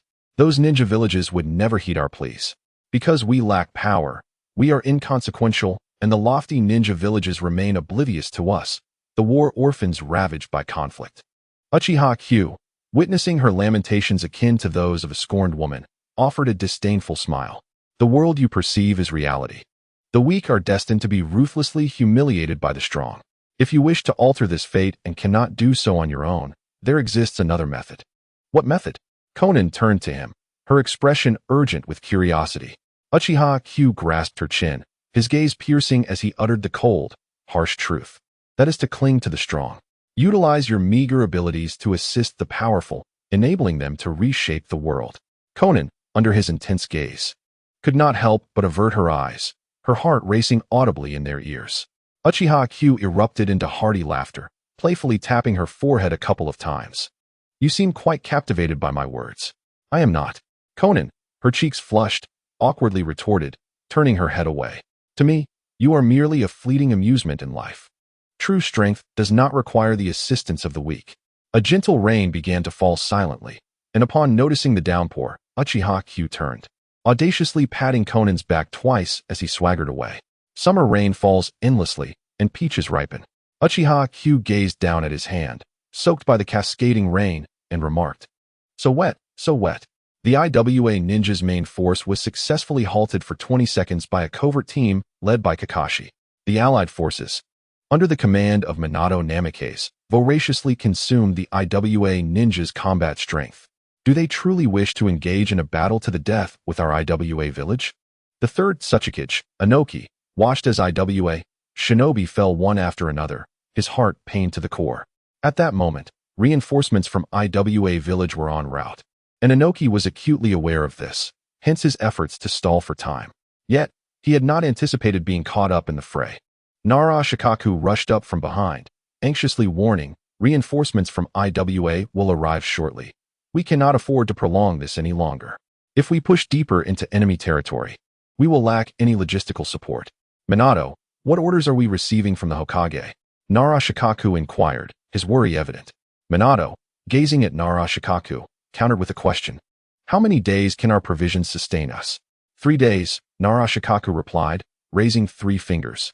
Originally tasked with battling IWA, Jiraiya had been reassigned to confront the Cloud Ninja.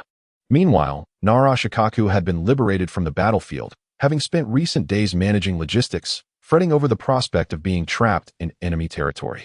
Let me show you. In any case, you will know soon enough, Minato said, unfurling the scroll and pointing to the final command. Our ultimate objective lies within the 3 major mines of the land of Earth. If we seize control of these mines, we shall profit immensely from this war. Nara Shikaku furrowed his brow, disbelief etched across his features as he stared at Minato. Impossible. The 3 major mines are vital to IWA's economy, and more importantly, they are covertly controlled by the daimyo of the land of Earth. Even if we were to seize them, we could never withstand Iwa's counterattack. Minato smiled, whispering, What do you think the sand and mist ninjas are here for? Nara Shikaku's thoughts were still tethered to the era of the third Hokage, and he instinctively found it hard to believe. If we do not relinquish two of the mines, the mist and sand ninjas will not assist us in defense. Minato fully understood Shikaku's perspective at that moment and reminded him, this is the era of the fifth Hokage. You must abandon your old mindset. The vanquished have no voice. Nara Shikaku, an astute individual, quickly recognized the flaw in his thinking and urged himself to adapt. Failing to align with Uchiha Q's vision would render his aspirations of gaining recognition and revitalizing the family a mere pipe dream. However, while we indulge in meat, they merely sip soup. In this latest plunder of the land of Earth, we shall only claim 50% of the spoils they seized. Upon hearing this, Nara Shikaku felt a sense of injustice for the mist and sand ninjas. 50% seemed rather exorbitant. Yet, he reconsidered. Were it Sarutobi Hiruzen in charge, he would have demanded a far greater price to ensure the compliance of the mist and sand ninjas. Indeed, times have changed. This is no longer the era of Sarutobi Hiruzen, but one that belongs to Uchiha Q. As Uchiha Q sat in the Hokage's office, devoid of bloodshed, he savored fine tea accompanied by beauty. Hyuga Hizashi bowed graciously, expressing his gratitude for Uchiha Q's generosity. Collaborating with you has been the wisest decision of my life, he proclaimed. Uchiha Q smiled, raising his teacup in acknowledgement, urging him to drink up. I assure you, I never shortchange my own. Hizashi raised his cup in salute, laughing heartily. Indeed, you speak true. Conan silently observed the two in their conspiratorial camaraderie, feeling an inexplicable sorrow for those on the front lines. Is this the lament of the small and powerless? The tragic ballad of life and death on the battlefield is but a mere footnote in the grand conversations of the powerful as they carve up their profits. Suddenly, Hizashi mentioned Jiraiya, who was still on the battlefield. I wonder how you, Hokage-sama, will handle that fellow. Upon hearing Jiraiya's name, Conan's gaze drifted into cherished memories of her childhood. As for Uchiha Q, he held Jiraiya in disdain, even seeking to belittle him. Jiraiya was merely an inconsequential figure, lacking the talent of Orochimaru, the charisma of Minato, and far removed from any significant standing. Rumors suggested that he was in search of the so-called child of destiny. Uchiha Q scoffed, a smirk curling his lips. To place hope in a nebulous child of destiny is either foolish or downright stupid. If such a being existed, they could hardly alter the course of this world. War will occur regardless. Uchiha Q chose not to dwell further on Jiraiya, focusing instead on the logistics of troop movements. The war was nearing its conclusion. The primary concern now lay in the division of interests.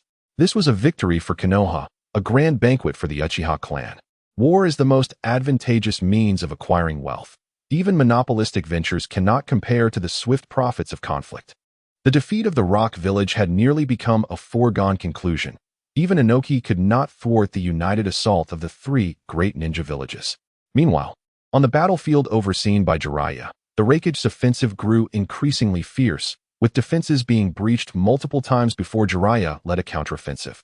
The Raikage seemed aware of the inevitable failure of this war and sought to seize territory in the Land of Fire before the conflict concluded, hoping to negotiate a lucrative deal with Konoha. Despite his imposing stature, the Raikage's intellect was far from simplistic. Is there any news from Minato? Jiraiya gasped, forcing himself to remain upright as he consumed 2 soldier pills.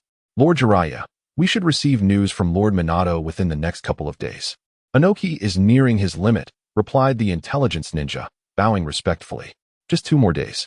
Old man, I'm coming back to honor you. Jiraiya looked skyward, eager to return to the village and pay his respects to the old man. It was truly sorrowful that he had not returned after all this time. This wretched world. Jiraiya had never considered usurping Uchiha Q nor sought the position of Hokage. Acceptance of circumstances appeared to be ingrained in his very being. Even if the Hokage position were thrust upon him, he would likely find it a bother and relinquish it. Uchiha Q's true assessment of Jiraiya was that he was unfit for the responsibility, since events had unfolded as they had. Any rash attempt at change would only inflict greater harm upon the village. 2 days passed quietly, and news of Jiraiya's severe injuries at the hands of the Raikage reached Konoha. Simultaneously, the news of the Rock Village's surrender spread throughout the ninja world. Fool! Fool! This is infuriating. Inoki bellowed, striking the stone table with his fist upon hearing of Jiraiya's injuries.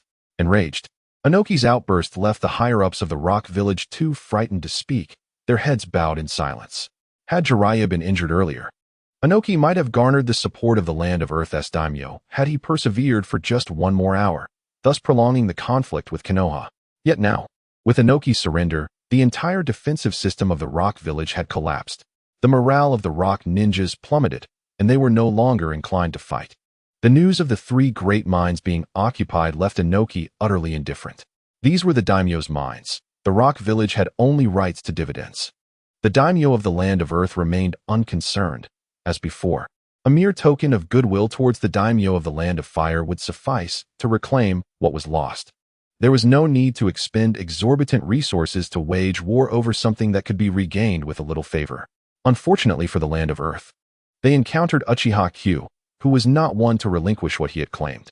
Uchiha Q, with a character akin to a greedy beast, would not regurgitate what he had consumed. The daimyo of the Land of Fire was inconsequential in Uchiha Q's eyes. In good spirits, he might refer to him as daimyo. In less favorable moods, he would simply call him by his given name. Let Minato take Jiraiya's place. Nara Shikaku shall negotiate with the Rock Village to secure more benefits for us. Tell Shikaku not to fear their refusal. He should demand boldly. If he handles this well, I shall overlook the previous misalignment of the Nara clan. Uchiha Q decisively issued new orders. If Nara Shikaku were indeed wise, he would realize that aligning with Uchiha Q was essential for the survival of the Nara clan. As Uchiha Q took a moment of respite, Hyuga Hizashi stood up, a look of deep remorse on his face as he bowed deeply. I apologize, Hokage-sama. I have let your trust down. Hizashi remained bowed until Uchiha Q bade him to rise, genuinely feeling he had failed Uchiha Q's expectations. Uchiha Q's eyes sparkled with understanding. He anticipated Hizashi's words, but feigned ignorance. We have been comrades for quite some time. Do not hesitate to speak your mind. Please, take a seat again. Once seated, Hizashi, his expression filled with shame, confessed, I find myself overwhelmed and unable to manage the medical department effectively. I implore you to select someone else for the role. Uchiha Q feigned regret, shaking his head. This is not your fault. I failed to consider the implications and inadvertently increased your burden. The more sincere Uchiha Q appeared, the more Hizashi felt the weight of his shame, having previously suspected Uchiha Q of ulterior motives. Now, it seemed he had genuinely let down Uchiha Q's trust. Uchiha Q, appearing somewhat troubled, inquired, Are you truly unable to persevere a little longer? I am powerless, Hizashi replied, his head bowed in shame. Very well, Uchiha Q conceded, reluctantly accepting Hizashi's resignation. As the saying goes, the bystander sees clearly. Even Conan, who could see through Uchiha Q's performance, found it difficult to expose his ruse. Uchiha Q's acting was remarkably convincing. Were it not for Conan's constant presence by his side, one might have genuinely believed it. Scribbling casually on a piece of paper, Uchiha Q inquired without raising his gaze, Since you will no longer occupy this position, do you have any suitable recommendations? Hizashi initially considered suggesting his brother, but found the words stuck in his throat. Uchiha Q has already granted himself considerable leniency by allowing himself to recommend candidates, only to end up suggesting someone from his own faction. This seems rather redundant, akin to pulling down one's trousers to relieve oneself, an act devoid of necessity. Such behavior is rather unbecoming. Noticing that Hinata Hizashi had been silent for quite some time, Uchiha Q curiously lifted his head and inquired, Why the silence? Hinata Hizashi chuckled awkwardly. I have no worthy candidates to recommend. The Hokage has always been discerning in selecting individuals. Perhaps you should make a suggestion. Ultimately, Hinata Hizashi chose not to propose his younger brother for the position. Uchiha Q rummaged through his drawer and retrieved the IOU for Debts Owed to Konoha by Tsunade Senju. How about Tsunade? He queried. Hinata Hizashi was taken aback, hesitating momentarily before quietly cautioning. Our relationship with Tsunade does not seem particularly strong. Moreover, Orochimaru already holds two significant positions as the heads of the education and research departments. Is it appropriate for Tsunade to remain as the medical minister?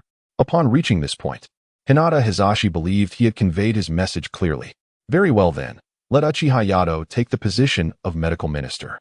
However, since Tsunade is indeed in debt, let her continue contributing to the medical department. Uchiha Q agreed to this arrangement without reservation. In essence, he could not hand over the medical department to Tsunade Senju. Nevertheless, she was indeed the most qualified for the role. The news would spread that the Hokage, despite past grievances, had appointed Tsunade Senju. While the Hokage's assistant expressed dissent and debated the matter vigorously, ultimately, to preserve the camaraderie between the two, the Hokage had no choice but to assign the medical minister position to Uchiha Yato. However, the Hokage also secured Tsunade's opportunity to continue serving in the medical department. This sent a clear signal. The Hokage was not nepotistic. On the contrary, the path to advancement was wide open, encouraging everyone to strive diligently for promotions and raises. Chapter 68.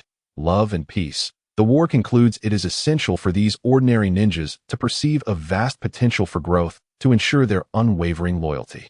Occupying the Hokage's seat, Uchiha Q demonstrated an innate aptitude for these matters, embodying a natural leader. After relinquishing the position of medical minister, Hinata Hizashi's expression lightened, the previous turmoil and reluctance dissipating in an instant. The Hyuga clan had now undeniably established itself as a powerful family within Konoha. Previously, one would even require permission to enter the Hokage's office. The disparity in treatment between now and then was akin to the heavens and the earth. A day later, Uchiha Q delivered a speech in the open space of Konoha regarding the conclusions of this war. Villagers and ninjas alike were free to attend without restriction. Of course, Uchiha Q did not compel anyone to be present.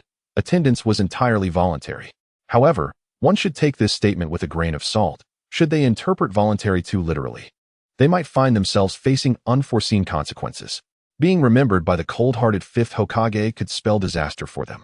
The front row was occupied by Konoha's prominent figures: Deputy Head of the Umbu, Uchiha Okamoto, Medical Minister, Uchiha Yato, Hokage Assistant, Hinata Hizashi, Head of the Guard Force, Uchiha Fugaku, and heads of the Education and Research Departments, Orochimaru.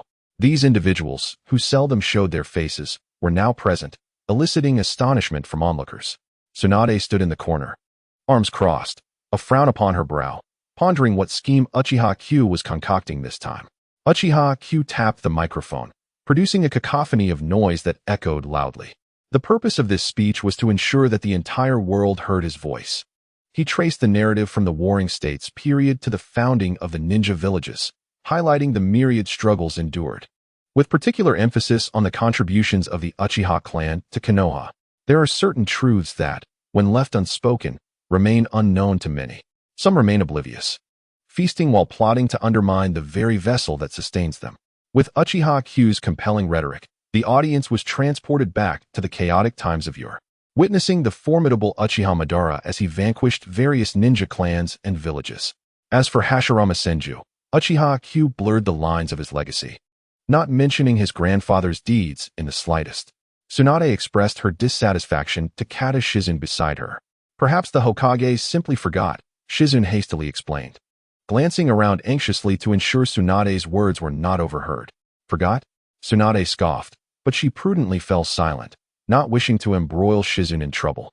Throughout the speech, Uchiha Q reiterated several key points. First, the war was not of Konoha's choosing. Konoha has always pursued peace. Second, when enemies invade our homeland, we must fight them to the bitter end. Third, the casualties of this war were significant, and the families of the deceased would receive substantial compensation. This last point was particularly crucial. Konoha had amassed wealth, primarily through the diligent efforts of Sarutobi Hiruzen, using the resources of others to display one's own generosity. Uchiha Q showed no reluctance to spend. To achieve victory, one must ensure the horses are well fed. Moreover, the Uchiha clan had borne the heaviest losses in this endeavor. As for how to reward the meritorious, that was merely a matter of his word. The speech concluded flawlessly. The villagers came to understand that their Hokage was a proponent of peace, that this war was not desired by the 5th Hokage, who had sacrificed over 600 of Konoha's strongest ninjas to support the front lines for the sake of protecting everyone and maintaining peace in the village. The 5th Hokage had given so much. In truth, the number of clansmen was not a matter solely for Uchiha Q to dictate. Anyone who dared to speak out would find themselves swiftly silenced. The speech extolling the virtues of the Uchiha's compassion and pursuit of peace came to an end. Upon returning home, Uchiha Q was pampered by his maid, indulging in a relaxing bath. "Rest assured, I shall not shortchange my own," he said, enjoying the gentle massage of delicate hands on his shoulders. Shounen had grown adept at ignoring Uchiha Q's advances, silently attending to her own tasks. "Let us have a little more here," Uchiha said, his eyes narrowing as he stood up, water cascading down his body. 15 minutes later, he nestled into bed, awaiting Shao Nen to prepare a meal for him. Time slips away unnoticed, and a week passed in silence. During this week, Namake's Minato and the Fourth Raikage clashed multiple times. Under the onslaught of the allied forces, the Cloud Ninja could no longer withstand the pressure. Yet, the Raikage, stubborn and unwilling to concede, endured the strain, hoping for another chance. However, Namake's Minato devised a cunning strategy, ambushing the Cloud Ninja's supply lines, forcing the Raikage to make a critical decision. "We won! We won! Ha ha ha, long live the Hokage!" The elation of the victors rang out, grating on the ears of the Mist and Sand Ninja, who regarded themselves as losers, with only Konoha emerging victorious. Were it not for the remnants of goodwill from Konoha, they would have fared even worse than the Cloud and Rock Ninja. Among the Sand Ninja ranks, Chiyo listened to the cheers of Konoha's ninja, her thoughts tumultuous and restless. What manner of person was Uchiha to have so dramatically altered the fortunes of Konoha? She felt a twinge of fear. The ambition of this young fifth Hokage might spark yet another war. After their defeat, the Sand Ninja village would be incapacitated for at least a decade. Uchiha Butai laughed heartily alongside his two old companions. Uchiha Rinpu and Uchiha Shirtai exchanged glances before bursting into laughter. The three of them laughed until tears streamed down their faces. The sensation of victory is truly exhilarating. Once again, it is under the name of the Uchiha and in the name of Konoha, governed by the Uchiha clan. The Senju clan, ultimately, it is I, the Uchiha, who emerges victorious in the end. The three elderly men, having experienced the past grievances between the Senju and Uchiha clans, are deeply entrenched in the situation. Outsiders cannot comprehend their sentiments. Damn Uchiha Obito, this war concluded so abruptly. When Uchiha Obito received the news of the war's cessation from Kagaya's mouth, he was filled with rage. Far away in the Rain Village, Uzumaki Nagato pondered ways to rescue Konan from Obito's side. However, the Akatsuki organization is currently lacking personnel, and Konoha possesses far too many formidable warriors. Moreover, his spies infiltrating Konoha discovered that Konan willingly remained by Obito's side, which left him perplexed. To confront Obito, he would have to collaborate with Uchiha Madara, no, Uchiha Obito. At the entrance of Konoha, Uchiha Obito personally welcomed the returning troops after the war. This gesture moved many returning Konoha ninjas. Hokage-sama, Hokage-sama, Hokage-sama. The three elderly Uchiha, led by Uchiha Shursui, approached with their clan members. "Well done. There is a welcoming ceremony awaiting you in the clan grounds." Uchiha Obito gestured for the three to lead their clan members back. In Chapter 69, titled What to Do if the Daimyo is Disobedient, Uchiha Fugaku and his companions understood the head of the clan's intent and proceeded to guide the homesick clan members into the village. Uzumaki Kushina could not contain her longing and rushed forward to embrace Minato. "As long as you are safely back." The brutality and unpredictability of the battlefield mean that even a strong warrior like Minato cannot guarantee survival. Minato gazed at Uchiha Obito with a look of regret. Uchiha Obito refrained from interrupting their reunion, his mind beginning to contemplate the birth of Uzumaki Naruto. If memory serves, the prophetic child foretold by the sage of Mount Myaboku is indeed Naruto. This sage has previously conspired with the sage of Six Paths. "This is entrusted to you," Uchiha Obito mused. Showing his face was sufficient. He merely needed to make an appearance before departing. Those who returned watched as the Hokage left. They felt grateful that he took the time to welcome them, despite his countless responsibilities. After entrusting matters to Hinata Hayashi, Uchiha Obito leisurely returned to his clan. The fallen clan members would receive a unified funeral, while those whose bodies could not be recovered would be commemorated with a monument. The aftermath of war brings not laughter, but a chorus of mourning. That night, heavy rain fell over Konoha, as if the heavens themselves were weeping. The following day, a grand funeral took place. Uchiha Obito stood at the forefront, head bowed in tribute, honoring the fallen ninjas. Every face bore solemnity, and sorrow filled their eyes.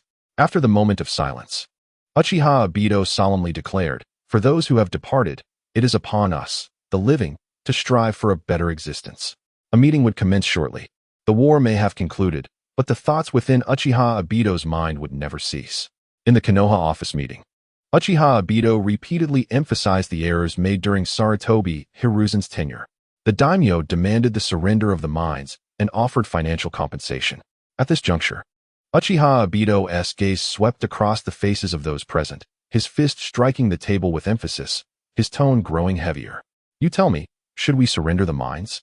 Present were not only the upper echelons of Konoha, but also the clan heads from various families. Uchiha Okabe, known for his fiery temper, stepped forward to voice his dissatisfaction. Why should we surrender? Just because the daimyo and his advisors exchanged a few words, does that erase the sacrifices of our fallen? What was the point of fighting if that is the case? Let the daimyo be the one to declare victory or defeat. Peace in this world is not something that can be dictated by the mere words of a daimyo. Hinata Hayashi, fully aware of Uchiha Obito's sentiments, also stood to express his views. Indeed, my clan will never accept the daimyo's decision. Regardless of what the Hokage decides, the Hyuga clan shall follow unwaveringly. Having tasted the thrill of risk, Hinata Hayashi was not averse to another gamble. Moreover, the victory in this war had elevated Uchiha Obito's prestige to its zenith.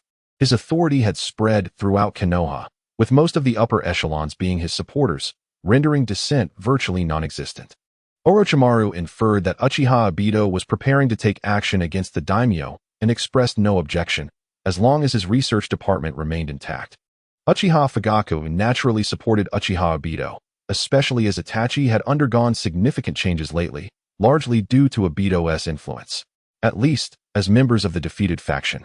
Nara Shikaku and his clan dared not voice their concerns or covertly signal Minato for clarification. Traditionally, receiving additional funds from the daimyo was considered a blessing. They even believed it was the most generous offer they had received in a long time. Was this not enough?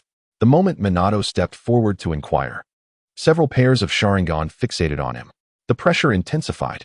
Uchiha Obito, noticing his stance, inquired, Minato, do you have an alternative opinion?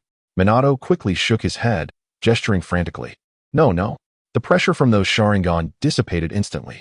Minato dared not provoke Uchiha's people lightly, exhaling deeply as he explained. I merely wish to express that according to past conventions, the daimyo's provision of substantial funds is indeed generous. If we do not intend to relinquish the mines, we must maintain a continuous guard in the land of Earth. Although the Third Tsuchikage has signed a reparations treaty post-surrender, offering the 4 major mines as compensation, we cannot rule out the possibility of Inoki defaulting. Would we then find ourselves without the daimyo's funds and the 4 major mines? Upon hearing this, Nara Shikaku and others nodded in agreement, their faces etched with concern. If Konoha were to face financial hardship, the ninja clans would inevitably suffer as well, as their fates were intertwined.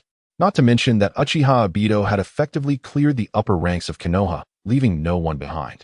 It was as if they had lost their jobs and, consequently, their monthly wages to sustain themselves, rendering the clan industries unable to support so many members.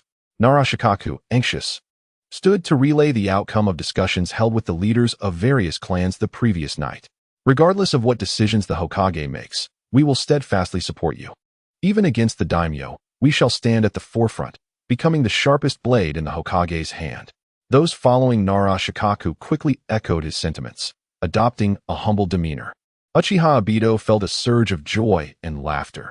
These ninja clans had fully bent the knee, becoming subservient to the Uchiha. Rest assured, if Inoki dares to renege, I shall unleash war once more. His rock village cannot withstand my wrath. Uchiha Obito's domineering proclamation left no room for doubt among those present regarding its veracity. Uchiha Obito possessed the strength to back his words. Minato discerned that Uchiha Obito's ambition had grown beyond the confines of Konoha. It had spread to the land of fire and even the entire world. Minato felt a pang of anxiety, recalling the words his teacher Jiraiya had imparted to him the previous day. Only the destined child can truly change the world. Uchiha Obito's tyrannical rule was destined to be short-lived. Whether his teacher was right or wrong remained uncertain. At the very least, Minato felt that Konoha was in a better state than before. Uchiha Obito turned to Hinata Hayashi, issuing a commanding directive. You should inform the envoy sent by the daimyo that the mine is under the jurisdiction of Konoha, and its usage is at our discretion. Hyuga Hizashi stood with his legs together, hands resting along his thighs, bowing his head. Meanwhile, Uchiha Q lounged in a chair, casually resting his legs on the table. The assembly remained silent, their gazes fixed on the floor. Uchiha Q spoke with a nonchalant demeanor. I have a question for all of you. What shall we do if the daimyo proves uncooperative? This query sent a shiver through the crowd, conjuring ominous thoughts of a grave consequence. Could Uchiha Q truly be contemplating the daimyo's demise? The assembly suddenly turned their attention to him, their eyes filled with inquiry. Noticing Q's cheerful gaze, they hurriedly averted their eyes, their hearts racing with apprehension. The notion of eliminating the daimyo was audacious. Was this truly the work of shinobi? Had they considered the ramifications of such an act? Nara Shikaku longed to confront Uchiha Q, but lacked the courage to do so. Then let us dispose of him. Uchiha Okamoto exclaimed, radiating a chilling aura, his Sharingan eyes glinting ominously. To defy my master is to court death. With that, Okamoto knelt, his voice frigid. Should the master give the command, I shall lead the Umbu to eradicate the daimyo's estate. He cared little for the daimyo. All he knew was that his master had a grand purpose, and he would not shy away from it. Uchiha Yando, known for his straightforwardness, simply stated, I too am willing to serve. Uchiha Q aided both men to their feet, his expression kind as he patted their shoulders. The necessity of the daimyo's existence hinges on his wisdom. Friends, times have changed, and I wish for no discord within Konoha. Do not approach matters with past indifference. Before Q's words had fully settled, the assembly noticed his gaze shift towards Nara Shikaku and others, causing Shikaku to break into a cold sweat. Fearing Q intended to eliminate them despite their submission, the invisible pressure of impending doom bore down upon them, rendering them breathless. Bofu Minato hesitated, unsure whether to speak. However, when Uchiha Q uttered his next sentence, it became clear they had misjudged the situation. While we may have had our differences before, I hope you can cast aside any lingering grievances. For the sake of a new era in Konoha, for the peace of the shinobi world, and for the prosperity of our clans, let us together embrace a bright future. Uchiha Q resumed his seat, his fingers rhythmically tapping on the table, each sound resonating like a hammer striking their hearts. An oppressive atmosphere enveloped the room. Orochimaru and others surveyed Nara Shikaku and his companions with curiosity. If these individuals remained obstinate, their existence as shinobi would be rendered obsolete. Nara Shikaku experienced a surge of joy.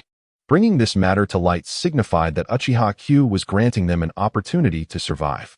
He had been pondering how to articulate this issue, yet now, with Uchiha Q at the helm, the situation had shifted. The leadership of Konoha was now predominantly comprised of Uchiha, relegating the other clans to the periphery. Akin to the bygone Uchiha clan. Once a clan's existence is threatened, the weight of hatred can be set aside. In the nascent days of Konoha, they had been subdued, suffering heavy losses. The past was indeed reflective of the present. Nara Shikaku knelt earnestly, exuding sincerity. The Nara clan is willing to serve the Hokage unconditionally. His companions, having already conferred, swiftly followed suit. The Akimichi clan is willing to serve the Hokage unconditionally. The Yamanaka clan is willing to serve the Hokage unconditionally. The Waihai clan is willing to serve the Hokage unconditionally. In that moment, even those from clans who had previously been slain by the Uchiha chose to submit to Uchiha Q.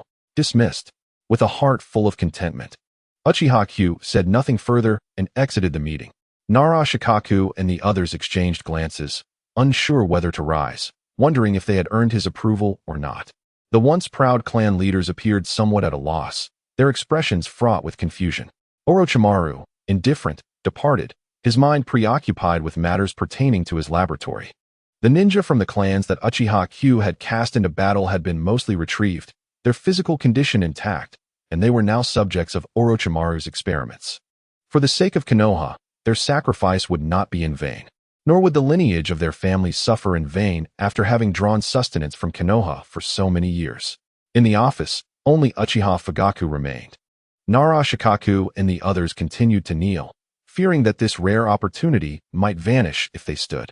Uchiha Fugaku had remained behind to guide them. If they had chosen loyalty, they must understand the necessity of alleviating the Hokage's burdens. Uchiha Fugaku could say no more, trusting that Nara Shikaku's intellect would grasp his implications. A spark ignited in Nara Shikaku's mind, connecting the previously severed threads of thought. I understand now. The exhilaration of transcending despair filled him, prompting him to rise. Murmuring to himself, "What have you realized?" Akimichi Choza, typically disinclined to engage in deep thought, inquired directly.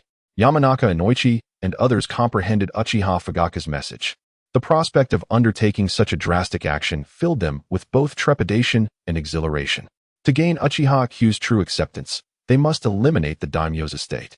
A glimmer of determination sparkled in Nara Shikaku's eyes. "Friends, let us convene this evening at our usual place. We need to strategize." Indeed, such a significant matter requires thorough preparation. They all concurred. In the land of fire, the daimyo's residence, a furious envoy returned from Konoha, embellishing the tale with indignation. "Daimyo, since Konoha has appointed a new Hokage, they no longer regard us with respect. I suspect this young fifth Hokage is overly ambitious, eager to seize all four minds." The flamboyantly dressed daimyo fanned himself, concealing half his face, his voice sharpening with anger. Do these shinobi dare to rebel? They truly believe that becoming Hokage grants them invincibility? Even Senju Hashirama treated my grandfather with deference. Summon the fifth Hokage and inform him that this year's military funding is no more. Without funding, those ninjas will starve. And then they will come begging to me. The daimyo's brazen attitude echoed back to Konoha, prompting Uchiha Q, who had previously advocated for the daimyo's demise, to fall silent. Uchiha Q felt no need to concern himself with the daimyo's affairs. He would let his subordinates take action. If the daimyo had no trump cards, then he would be swiftly dealt with. At present, Uchiha Q leisurely soaked in a hot spring. The warmth enveloped him, instilling a sense of comfort. Amid the billowing steam, Conan's silhouette danced enticingly, shrouded in a veil of vapor. The essence of beauty lies in its enigmatic allure. Throughout their time together, Conan has transitioned from initial resistance and aversion to a state of comfortable enjoyment. Despite her strength, she remains a woman who requires the support of a man. And Uchiha Sasuke embodies that very pillar of strength. In terms of power, capability, and lineage, who in the ninja world can rival the youthful and affluent Uchiha Sasuke? A young girl in the throes of first love, and a mature woman drawn to strength. Human emotions and desires are inescapable. With a simple gesture, Sasuke beckoned Conan closer, her body pressing against him. As he caressed her delicate and smooth features, a fervent warmth enveloped his heart. The Rain Village seeks to survive amidst this monumental upheaval. A wicked smile crept across Sasuke's lips. "What would you have of me, within the Uchiha clan?"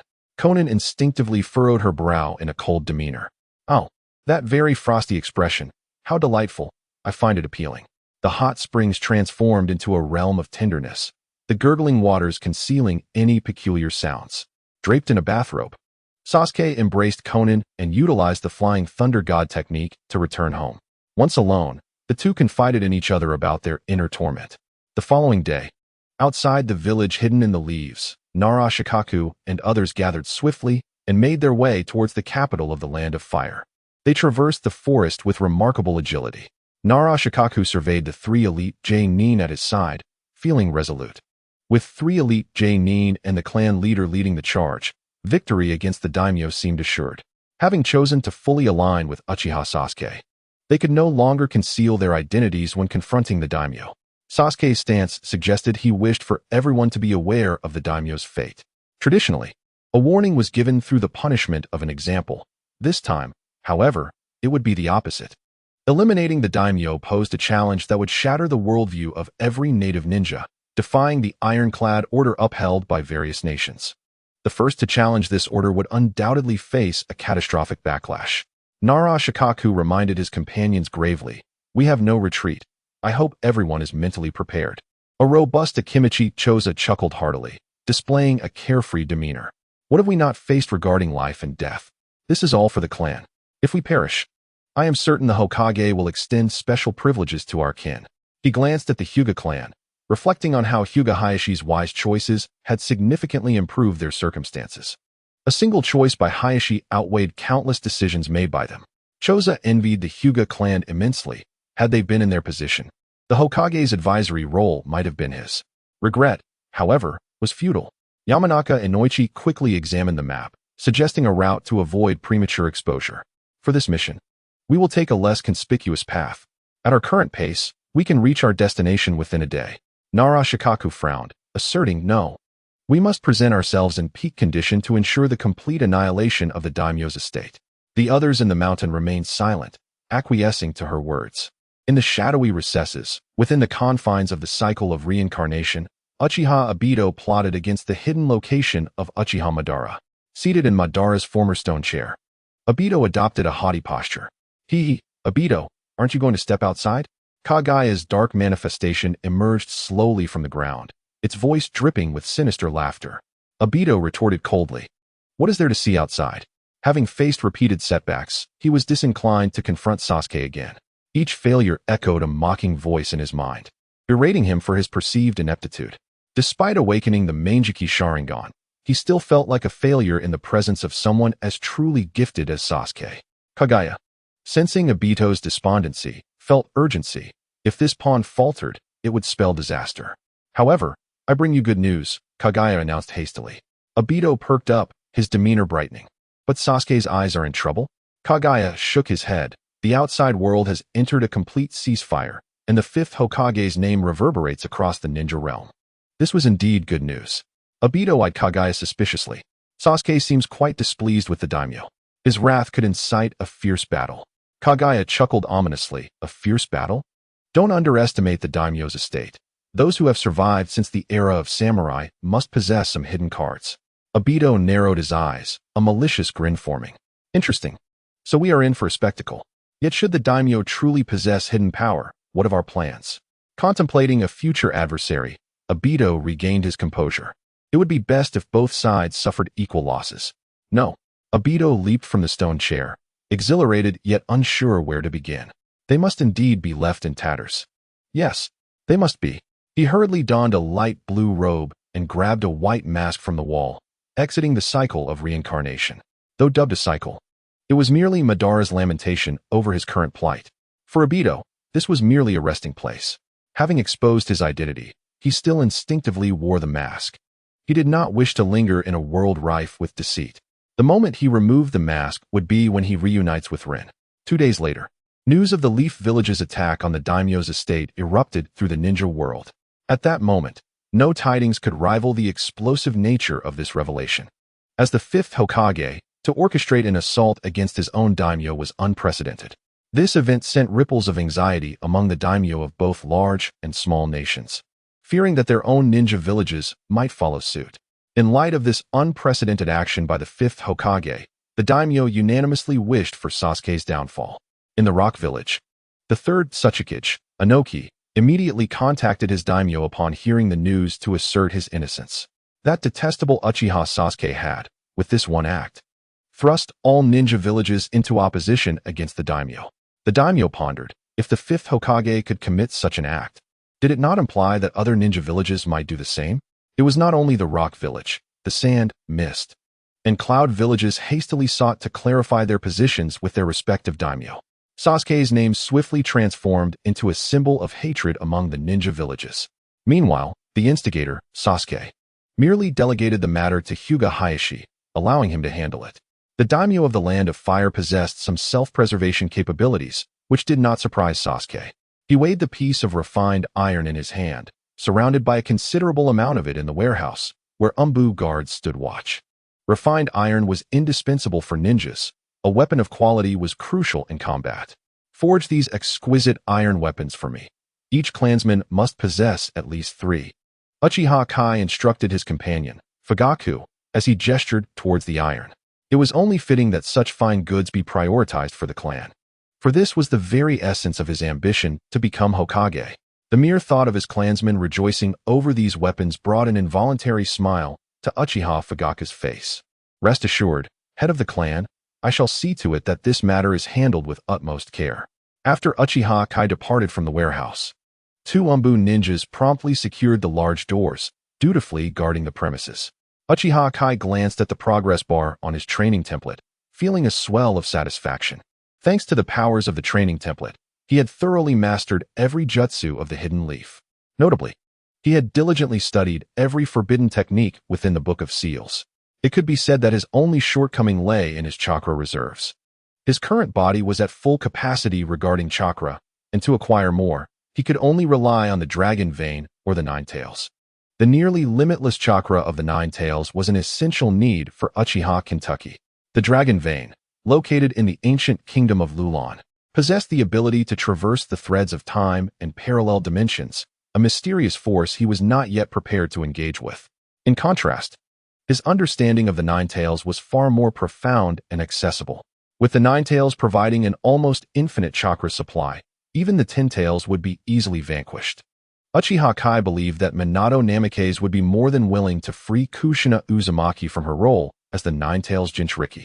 Recently, Minato had spent most of his time at home, and given their bond, it would not be long before they welcomed their son, the reincarnation of Azura Tsutsuki, into the world. This was tied to the grand scheme of Hagoromo Tsutsuki. Although Uchiha Kai had no desire to involve himself in the family's internal conflicts, his identity as a Uchiha was inescapable. On the journey, Uchiha Kai abruptly halted to inform Fugaku, commanding all clan members to double their training time, urging them not to harbor any complacency. Every additional moment of effort could mean the difference between life and death on the battlefield. This clan is not solely mine. It cannot grow strong because of my singular efforts. I wish for the name Uchiha to instill fear and dread throughout the shinobi world, rather than merely my name. Uchiha Kentucky Uchiha Fugaku nodded solemnly. The training enthusiasm among the clansmen grew stronger each day, and their resource consumption likewise increased.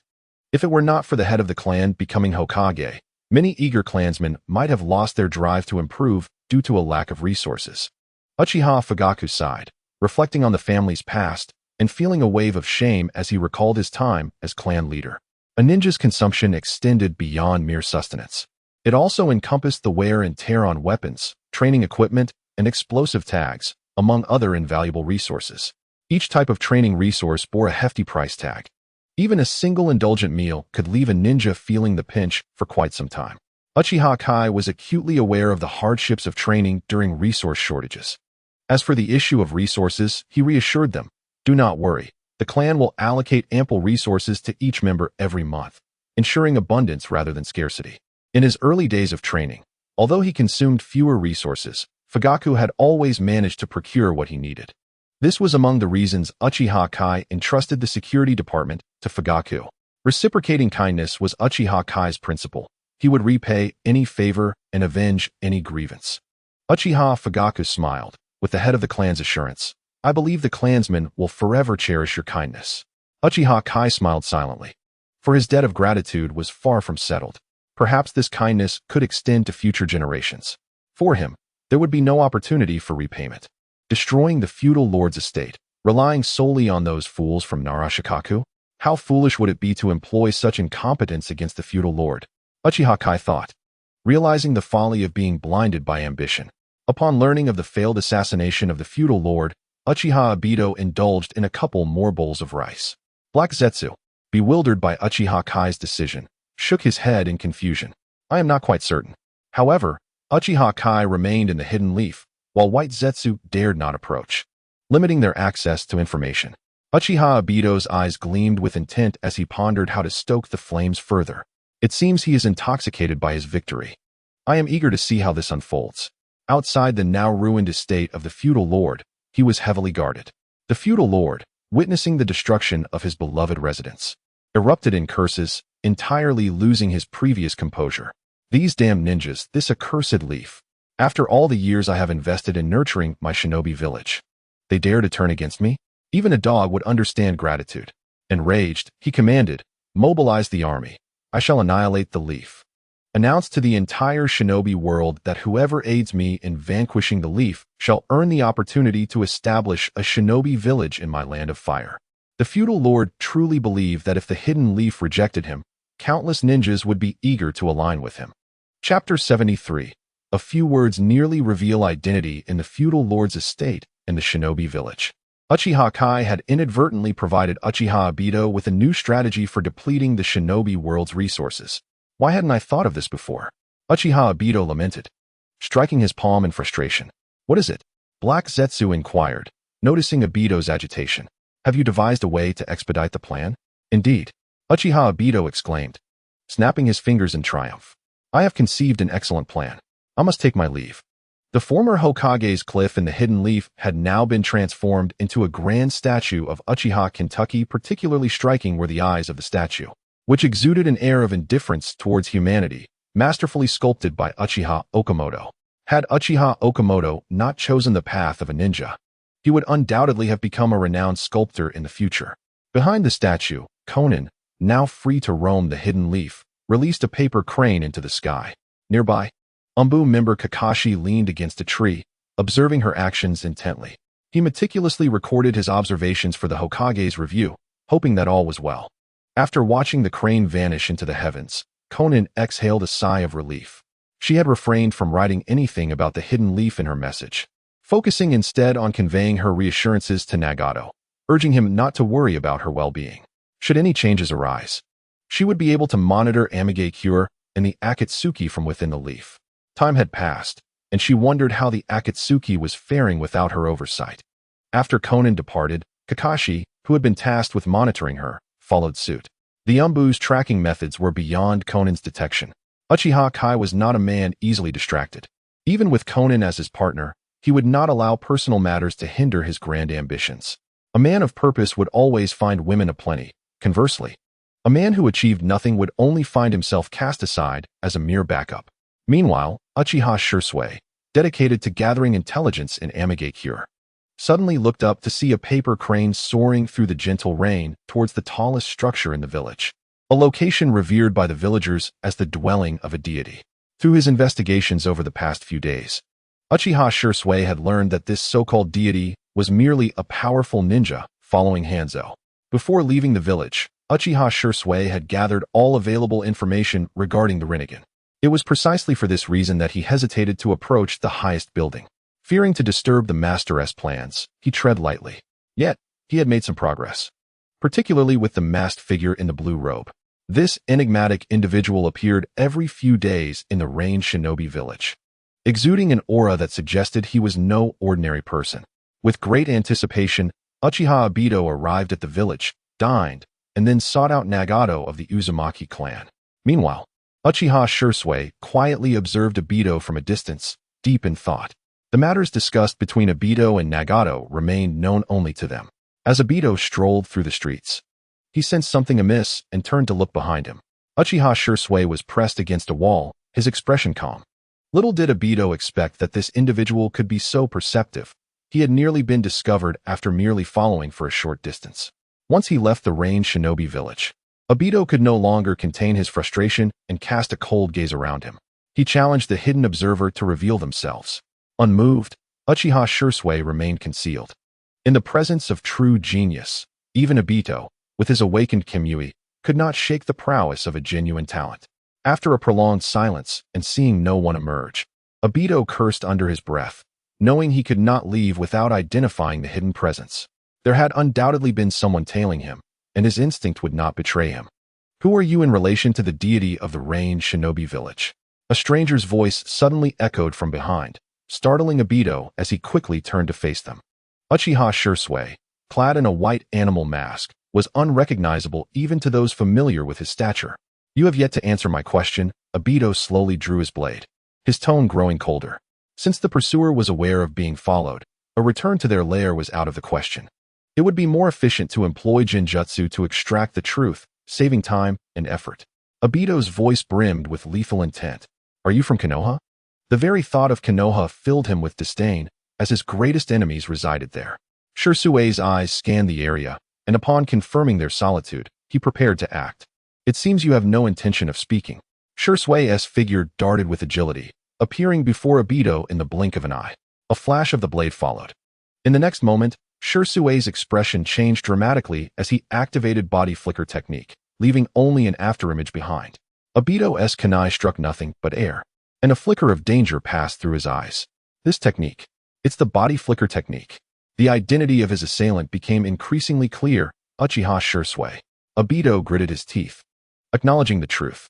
Older than Obito, Shursui had once overshadowed him during their days within the clan.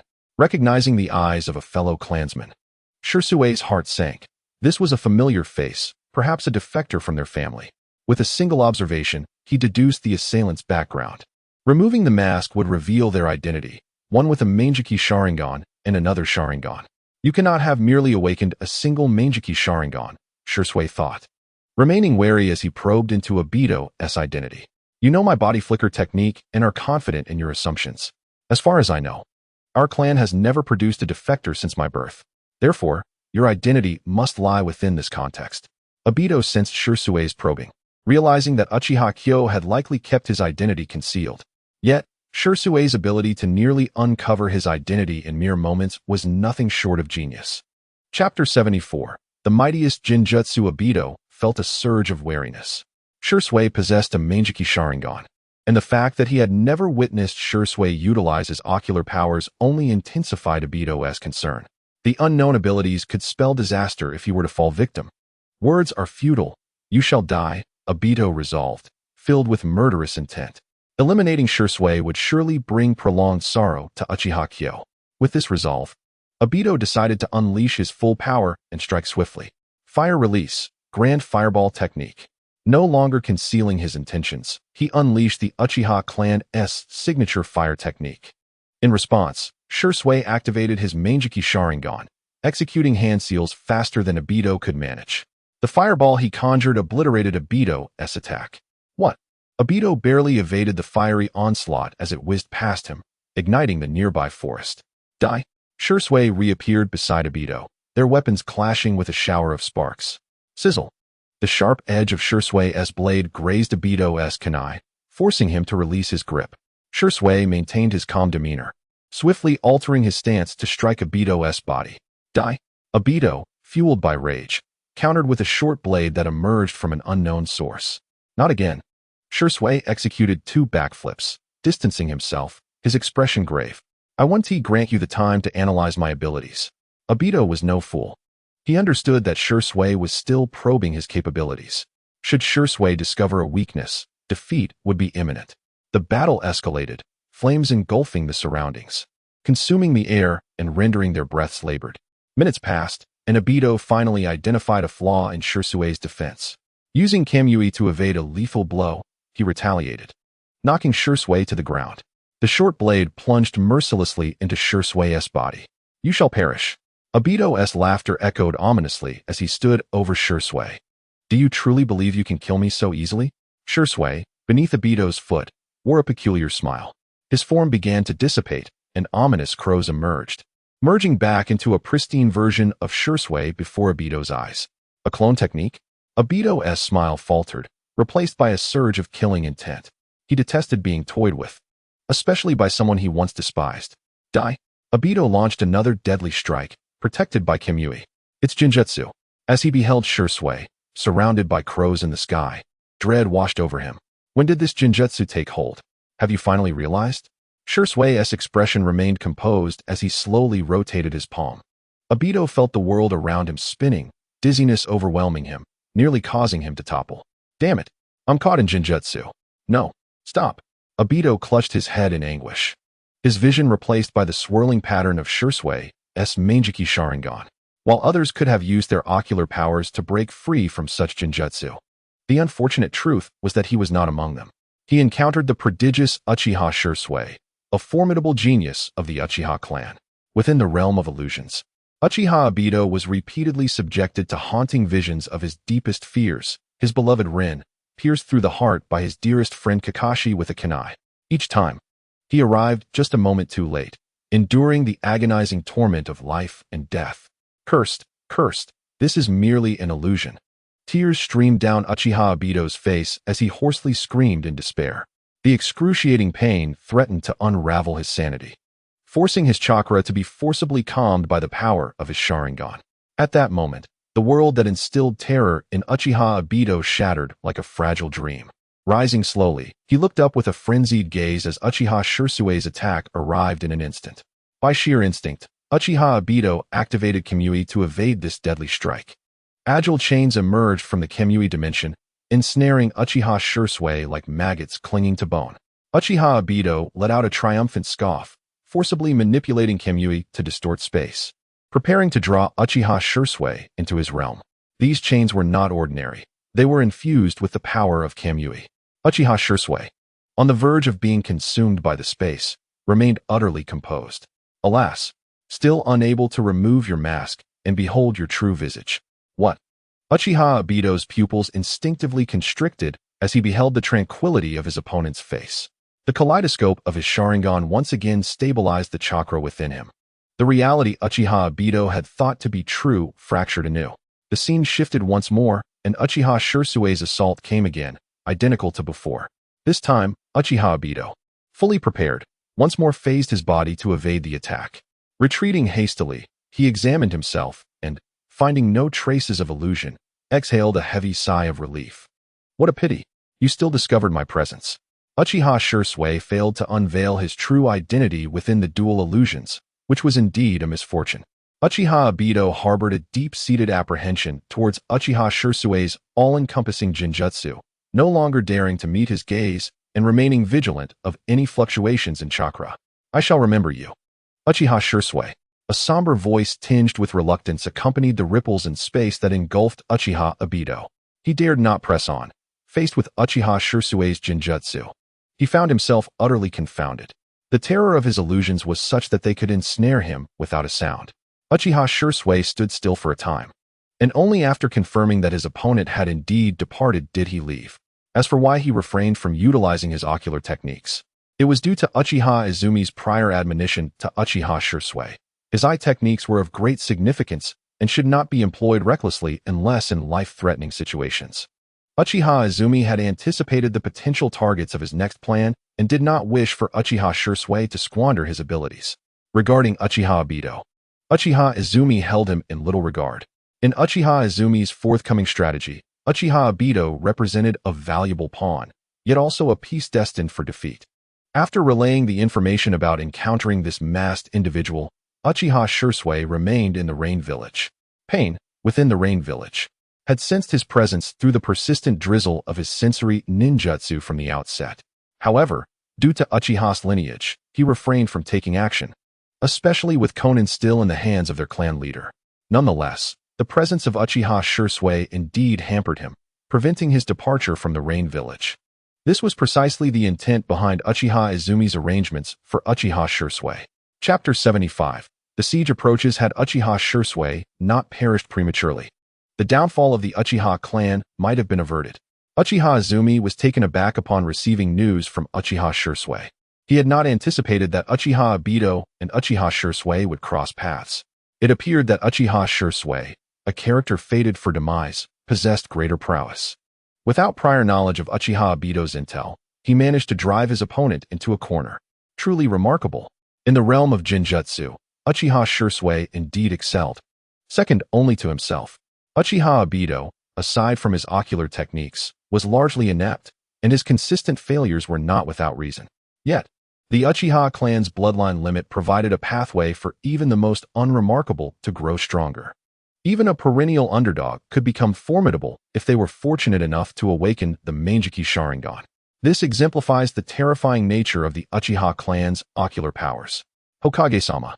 According to reports from the intelligence department, the feudal lord has assembled a vast army, including numerous rogue ninjas. Hinata Hayashi began, hesitantly. Uchiha Izumi chuckled lightly, his gaze unwavering. There's nothing of concern. The feudal lord merely wields some ancient power. In this era, ninjas are the prevailing force, and outdated powers are ultimately inconsequential. Hinata Hayashi rose and clasped his hands, a hint of worry evident. Moreover, various ninja villages have dispatched their own shinobi to infiltrate the feudal lord's ranks. Uchiha Izumi dismissed his concerns with a scoff. A band of clowns. Does their collective ineptitude transform them into anything but fools? If that individual desires a swift demise, let us expedite that process. Relay my orders for Shirsue to return. Hinata Hayashi, puzzled, inquired, are we to have Uchiha Shirsue lead the charge personally? Uchiha Izumi regarded him, questioning, does your Hyuga clan possess any who require experience? Hinata Hayashi paused, realizing that Uchiha Izumi viewed the impending conflict as an opportunity for training. If Uchiha Izumi held such confidence, perhaps he too should permit his clan members to undergo some practical experience. Without hesitation, he nodded, announcing that the Hyuga clan would dispatch 20 main family ninjas and 100 branch family ninjas. That will suffice. Uchiha Izumi took up a pen to inscribe the orders onto a blank scroll. After finishing, he handed it to Hinata Hayashi, noting that the hour was growing late as he provided brief instructions. By the way, Uchiha Shirsue will be the commander, and let Nara Shikaka serve as his deputy. Consider it a reward for the assault on the feudal lord's estate. Understood, Hinata Hayashi replied as he escorted Uchiha Izumi from the Hokage's office.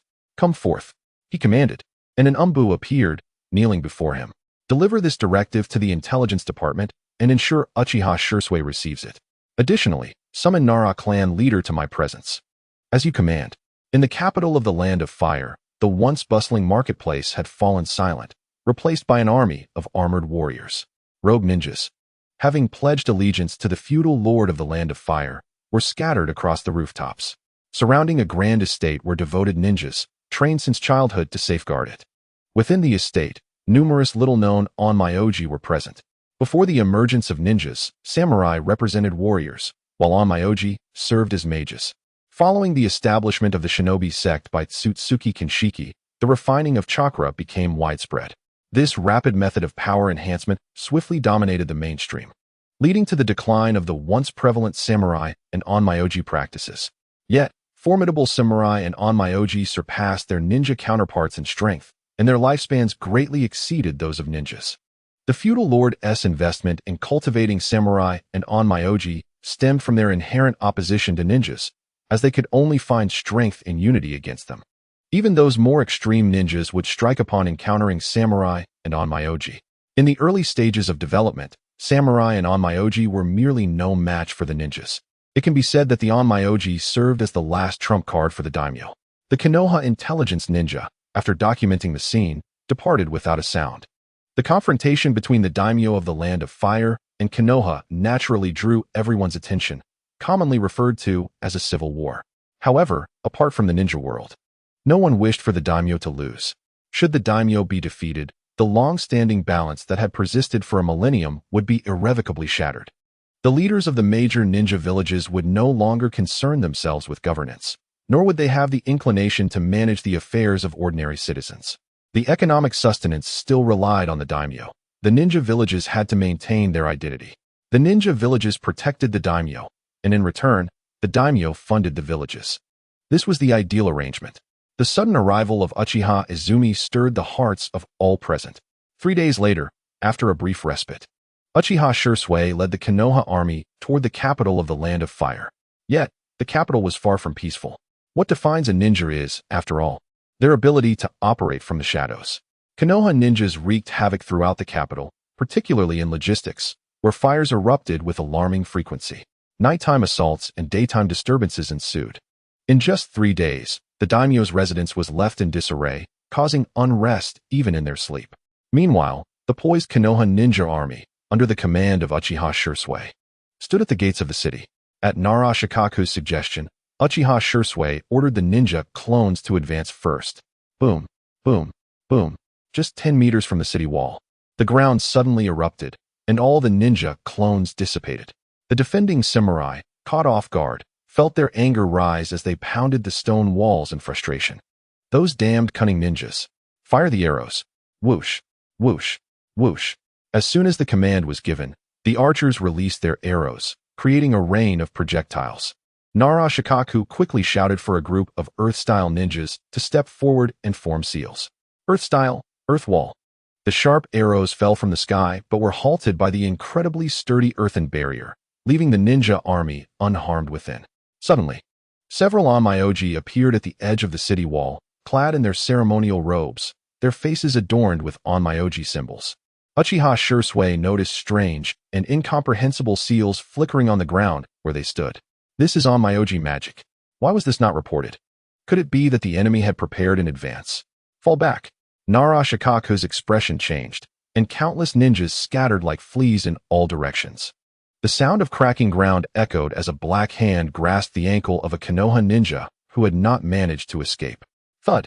The unfortunate ninja was instantly dragged beneath the earth by the shadow. Accompanied by a scream that abruptly ceased, the ground returned to its previous calmness, as if nothing had transpired. The loss of dozens of ninjas ignited a rare fury in Uchiha Shursui's countenance. Charge forward. Uchiha Shursui formed hand seals, causing the ground to rise and dismantle the onmyoji's prior arrangements. The encroaching black mist dissipated in the wake of the destruction. A green Susanoo emerged, and the power of Uchiha Shursui's kaleidoscopic Sharingan surged forth. Ah!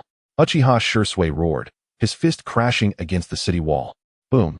The seemingly impregnable wall crumbled under the might of Susanoo. The speed at which the wall collapsed was staggering. In an instant, unprepared samurai fell. This is bad. The Onmyoji atop the wall, sensing disaster, fled, as close combat was akin to courting death for them. Uchiha Shirsue's terrifying strength in shattering the city wall invigorated the Konoha ninja army. Under Nara Shikaku's leadership, the samurai were powerless to withstand the frenzied assault of the ninjas. Kill! Kill! Kill! The Konoha ninja army effortlessly evaded the arrows raining down from the wall, while explosions thundered above like falling boulders. The resolve of the Konoha ninjas remained unshaken. Even amidst the death of their comrades, their will to advance was unwavering. Before the battle, Nara Shikaku had imparted a profound insight to Uchiha Shirsue. After breaching the city, the wealth of the affluent merchants and ministers would belong to them. Money is a valuable asset. As they surged into the capital of the Land of Fire, the cries of battle echoed throughout the city. Wherever the Konoha ninjas passed, blood flowed like rivers. Any who obstructed their path met their demise. War is not a banquet. It is a realm of bloodshed and sacrifice. A brutal and bloody affair that extinguishes humanity. On the battlefield, even the slightest mercy could lead to one's own death. Even a mere civilian could conceal explosive tags. Even Uchiha Shirsue would show no mercy during war. The number of samurai who had perished at his hands exceeded 100. Uchiha Shirsue pointed to several Nin beside him and issued orders. You, and you, clear all threats from these streets. Yes. The Nin accepted their orders without hesitation and dispersed to search for any threats. Nara Shikaku, having run for quite some time, finally located Uchiha Shirsue. He hurriedly approached, pointing to marked locations on a map. This is where the daimyo resides. The area surrounding the daimyo is heavily guarded by Onmyoji and formidable samurai. If we wish to eliminate the daimyo, we must launch a full assault. Then we shall launch a full assault. Uchiha Shirsue's eyes transformed into his kaleidoscopic Sharingan. The crimson, otherworldly eyes radiated an aura of foreboding and fear to outsiders. Even Nara Shikaku, though not an enemy, felt the oppressive weight of that power up close. He dared not meet Shirsue's gaze, lowering his head instead. Understood. Nara Shikaku nodded respectfully. In truth, he had a better plan, but it required a bit more time.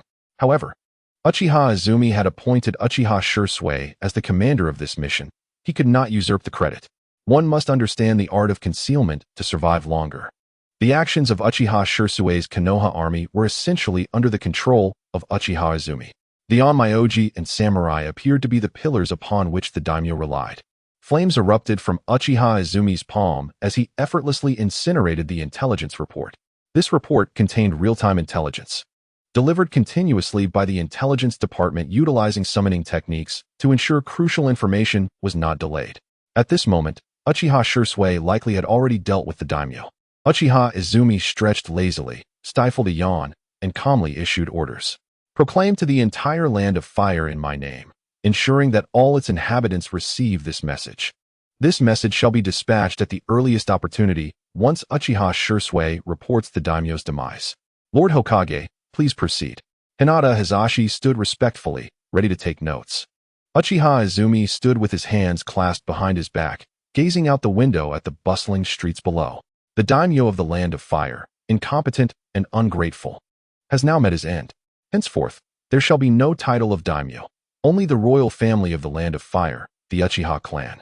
As the head of the Uchiha family, I shall hold a ceremony in the capital of the Land of Fire to ascend the throne. In the name of the king, I will govern the entirety of the Land of Fire. Those who defy me are welcome to step forward. Uchiha Shio turned to Hyuga Hizashi, revealing a smile that sent shivers down the latter's spine. I have always relished hearing diverse perspectives. Hizashi nodded earnestly, taking note of this statement. However, he was not inclined to believe a single word of it. After working alongside Uchiha Shio for so long, he was well aware of his true character. Enjoying different opinions? Merely for the sake of hearing them, without any intention of acceptance, it seemed. The fates that befell those who opposed Uchiha Shio made Hizashi shudder involuntarily.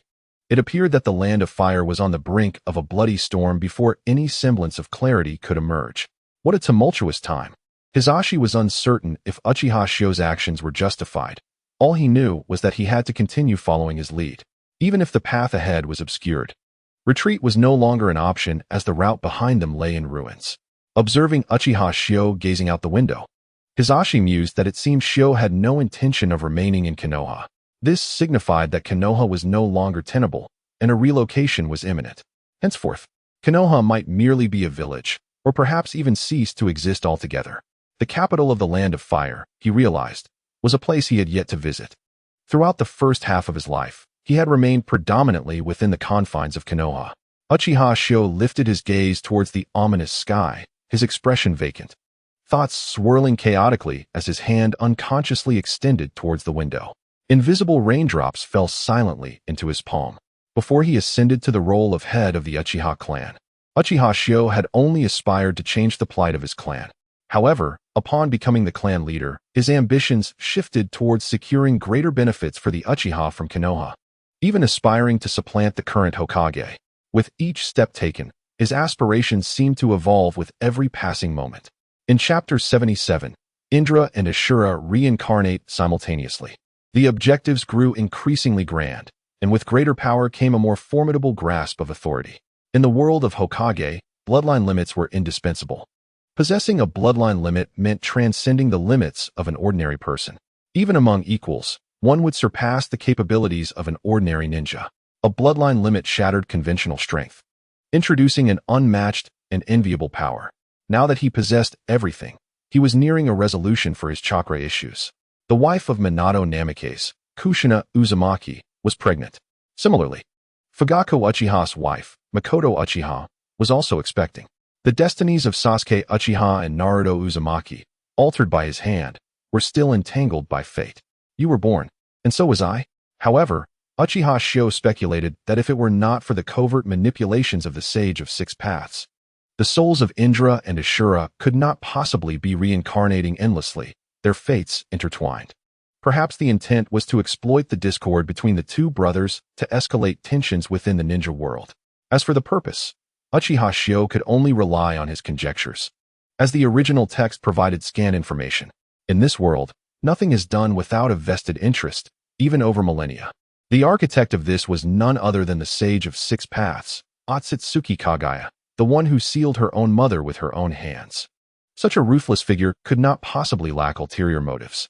Uchiha Shio was the first to doubt it. Upon returning to the clan grounds, Uchiha Shio first went to check on Itachi Uchiha. This rebellious character from the original narrative, under his influence, had transformed into a staunch extremist of the clan. In one realm, he annihilated his entire family. In this realm, he was tasked with their protection. This, one could argue, was a form of karmic retribution. Yet, one aspect remained unchanged. Itachi was still the same obsessive brother as depicted in the original text. Witnessing the Fugaku family having their fates altered by his hand filled Uchiha Shio with a sense of accomplishment. He proceeded to the family's millennia-old storeroom, where he began rummaging through the long-neglected scrolls. These scrolls contained accounts of ancient legends. As fervent practitioners, Uchiha clan members seldom perused such texts. Uchiha Shio had come here to investigate something that had suddenly come to mind. As a family of Indra's lineage, there should be some records regarding Indra, provided the family lineage had not been severed. 3 hours later, Uchiha Shio had scoured the scrolls in the corners. The timeline had progressed to the era of the daimyo of the Land of Ancestors. The daimyo of the Land of Ancestors was documented in the original anime, being the consort of Akatsuki Kagaya. However, the records here became murky. Much of the information Uchiha Shio sought was conspicuously absent. Many entries were fragmented, as if deliberately erased. Realizing this, Uchiha Shio cursed inwardly. Damn that black Zetsu. Not only were the steels altered, but the Uchiha clan's lineage records were also truncated. Casually glancing toward the corner, he strode over and picked up a pile of documents related to the Senju clan. Tsunade Senju, in her quest to save Minato Namikaze, had entrusted all of the Senju clan's legacy to Uchiha Shio. However, at that time, he had only sought information on wood release and had not examined the other contents. Now, he compared the ancient records of the Senju clan with the Uchiha documents. Even though the cunning Black Zetsu had omitted much of the information, the complementary records from both clans allowed him to uncover a glimmer of what he sought. The poor Uchiha clan and Senju clan. Through fragments of text, Uchiha Shio gleaned the information he desired and sighed. Black Zetsu, Uchiha Obito, your time to act will soon arrive. Stepping out of the secret chamber, Uchiha Shio let out a sinister chuckle characteristic of a villain. In the capital of the Land of Fire, the flames of war had extinguished. What? The daimyo has vanished without a trace? Uchiha Shursui exclaimed in shock, anxiously gazing at Nara Shikaku. What am I to do? Have I failed the task entrusted to me by the clan leader? Nara Shikaku pondered for a long moment, ultimately offering a wry smile of reassurance. Commander, please remain calm. Calm? How can I be calm? I must see the living or the dead. The daimyo could not have simply disappeared without reason. Even if he was hiding, where could he seek refuge without his protectors? All the onmyoji and samurai had been slain by their hands. The daimyo could hardly possess the strength to shield himself. Thus, it had to be a ninja. After contemplating, Uchiha Shursui envisioned a figure. The only one capable of taking the daimyo under his nose could only be him. Commander, we have located the daimyo. An elite J-nin from the Hyuga clan rushed in, bowing respectfully. Where? Uchiha Shursui and Nara Shikaku swiftly turned to him. The Hyuga elite J-nin replied without delay, at the entrance of IWA, Shinobi Village. What? Uchiha Shursui immediately activated his Sharingan, scanning the J-nin's entire being, confirming his identity before inquiring further. Where did you obtain this information? The Hyuga elite J-nin finally recalled something he had overlooked, hastily retrieving an intelligence scroll from his sleeve. This information was relayed by a spy infiltrated in IWA, Shinobi Village. Upon receiving the intel, I rushed here to report. Hand it to me. Nara Shikaku promptly took the scroll, opened it, and indeed found it as the J-nin had stated. Uchiha Shursui leaned in to examine it. His mind suddenly filled with questions. So, that damned fellow is hanging at the entrance of IWA, Shinobi Village. What does that imply? Uchiha Shursui took the scroll, returning it to the Hyuga elite J-nin with instructions. Relay the intelligence back for the Hokage to decide. Understood. The elite jonin of the Hyuga clan departed with the information. Nara Shikaku noticed Uchiha Shursui lost in thought and couldn't help but remind him. Regardless of the circumstances, we must first address the security risks of the entire city. Given the Hokage's intentions, this city is likely where we shall reside in the future. Uchiha Shursui had not considered this point. Nara Shikaku, with a respectful tone, smiled and said, "It is only natural for the commander to be preoccupied with battle matters. It is only us logistical personnel who have the time to ponder such things." Uchiha Shursui, however, was not as contemplative and gently inquired. So you mean the clan head intends to relocate Konoha here? Chapter 78. Sealing the Nine Tails, Gaining Blue. Uchiha Shursui was taken aback, having never thought of it in that manner. Yet, upon reflection, it seemed somewhat self-evident. The capital of the Land of Fire dwarfed Konoha multiple times over, with a population potentially tenfold greater. Moreover, the Land of Fire now lay under the control of the clan head. Given his character, it was likely he would sustain Konoha with the entirety of the Land of Fire, rather than merely supporting the Uchiha clan. Initially, Uchiha Shursui's greatest wish had been for his family to thrive peacefully in Konoha, free from the upper echelon's distrust. Now, that aspiration had been realized by Uchiha Sasuke, whom he idolized for single-handedly transforming their circumstances. Uchiha Shursui believed he could never achieve such feats, since the clan had aimed to establish roots in the capital. It was his duty to ensure its safety. He arranged for 10 small teams, each to take a portion of the street map, with strict instructions not to harm innocent civilians. Uchiha Shursui was not one to indiscriminately kill. If necessary, he would not shy away from bloodshed. Civilians were the foundation, and the shinobi were the pillars. Both were indispensable. Understood. Nara Shikaku never underestimated anyone due to his superior intellect. This was a world where strength reigned supreme.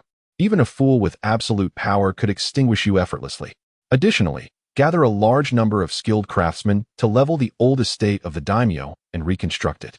Uchiha Shursui paused, suggesting some idle chunin assist in the construction. Understood. Nara Shikaku respectfully took his leave. Uchiha Shursui felt something amiss and amended his statement. Let us level it first. I will have the Hokage decide on the blueprints.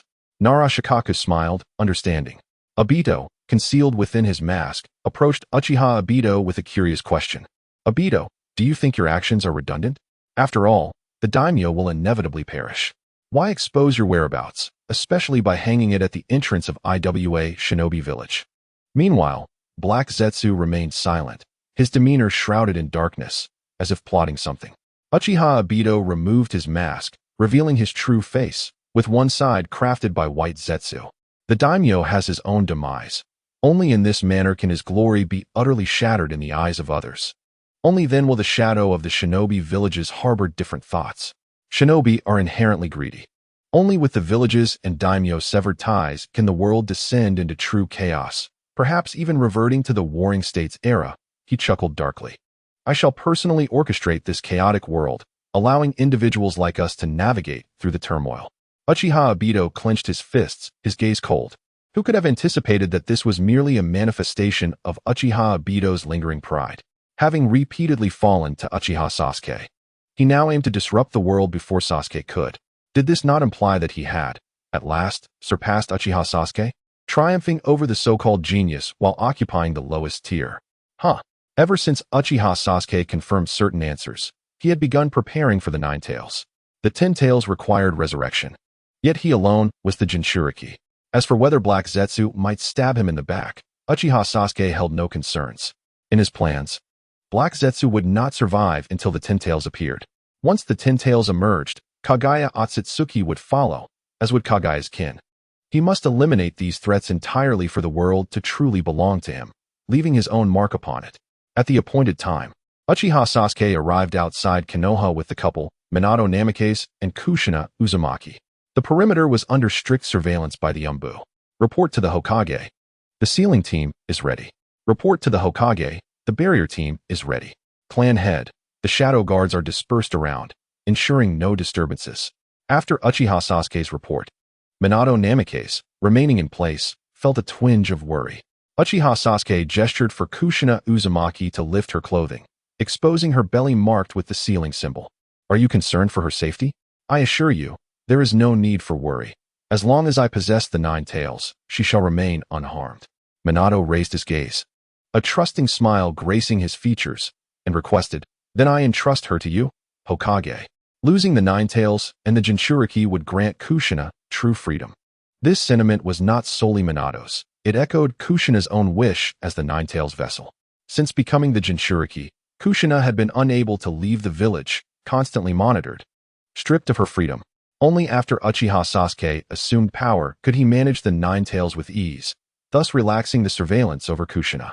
Now, with the opportunity to shed her role as Jinchuriki, it was monumental news for her, leaving no room for dissent.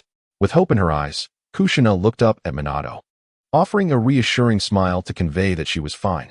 Minato nodded, vigilant of their surroundings to avert any complications.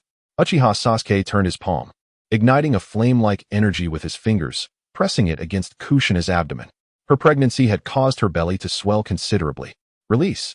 With Uchiha Sasuke's sharp command, the once quiet 9 Tails chakra erupted violently, surging from Kushina's body. The ferocious power of the 9 Tails swept across the area, the howling winds tousling Uchiha Sasuke's hair. Beast, come forth. Uchiha Sasuke activated his Manjikyu Sharingan, shedding his long robe to reveal his pale body.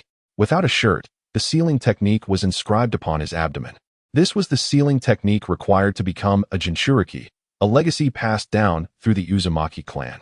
The downfall of the Uzumaki clan was partly due to the sealing techniques used to seal tailed beasts. Once the rampaging 9 Tails was subdued, it quietly manifested outside. Having successfully separated from the 9 Tails, Kushina lost consciousness instantly. Kushina.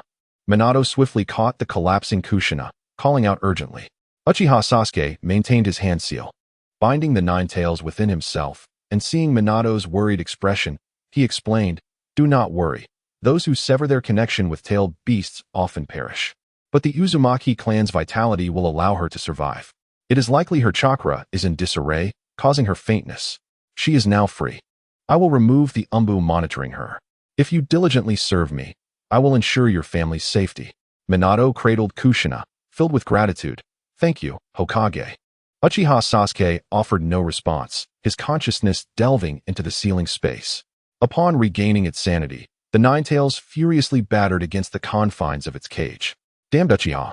Once again this accursed prison. Silence. Uchiha Shio's kaleidoscopic Sharingan flickered momentarily. Instantly, the 9 Tails fell silent, resembling a docile fox curled up, succumbing to slumber. Chapter 79. eradicating the remnants of the Fire Nation's rebellion with the successful sealing of the Nine Tails. Uchiha Shio finally resolved the issue of the lack of chakra. Following the resolution, Minato Namikaze departed with Kushina Uzumaki. From that moment on, the couple would no longer face the threat of mutual demise due to the Nine Tails.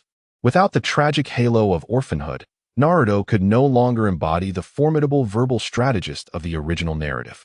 Having lost his parents at birth and never having experienced parental love, how could he fathom the anguish of such a loss?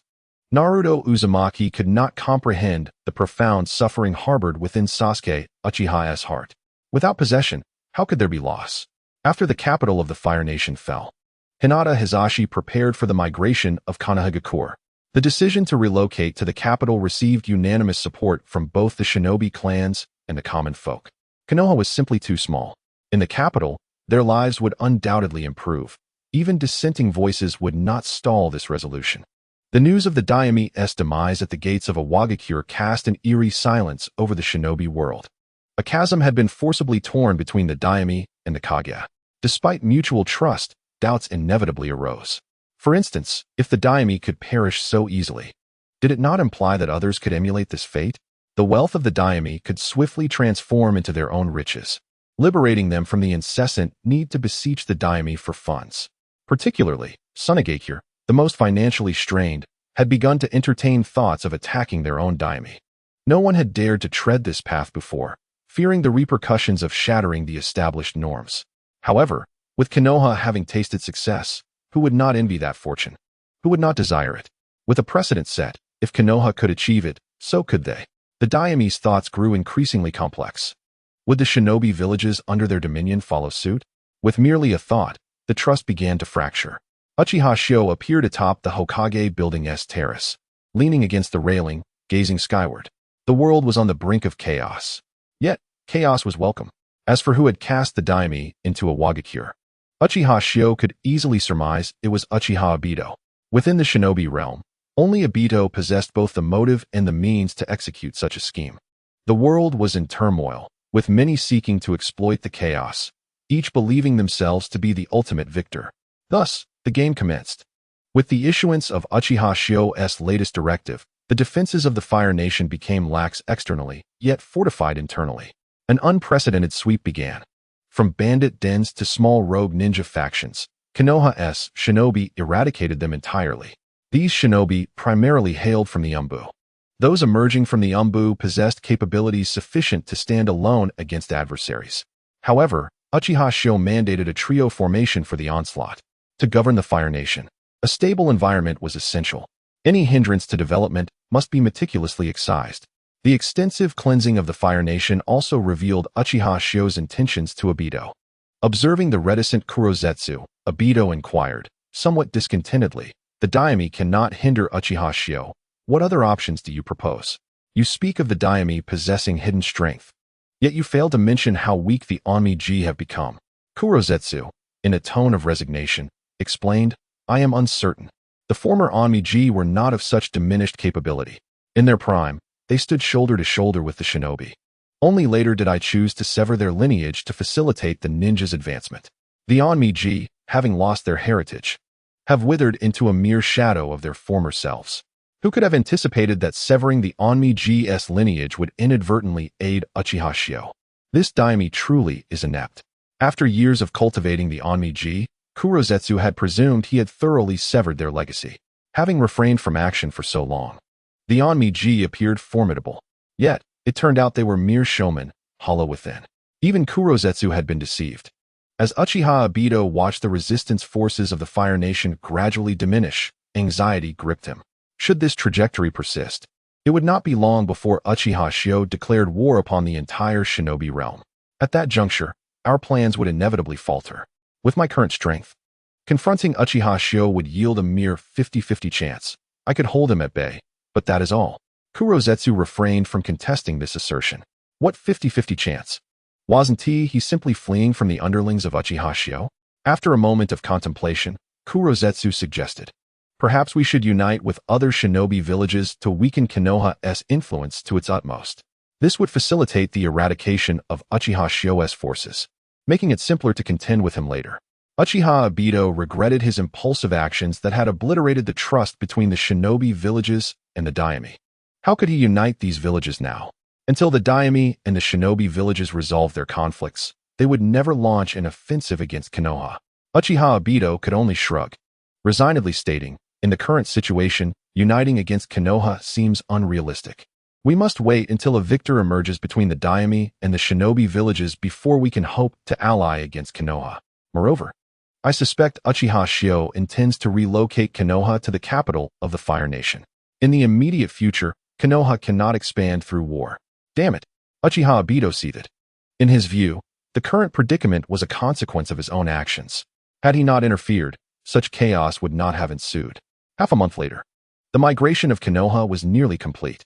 The former estate of the daime's loyal retainers was bestowed upon the shinobi clans by Uchiha Shio.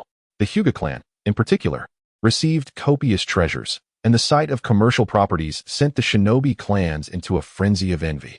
The new Hyuga estate was more than thrice the size of their original territory, constructed from materials designed to endure a millennium, adorned with rare stones and exquisite floral displays.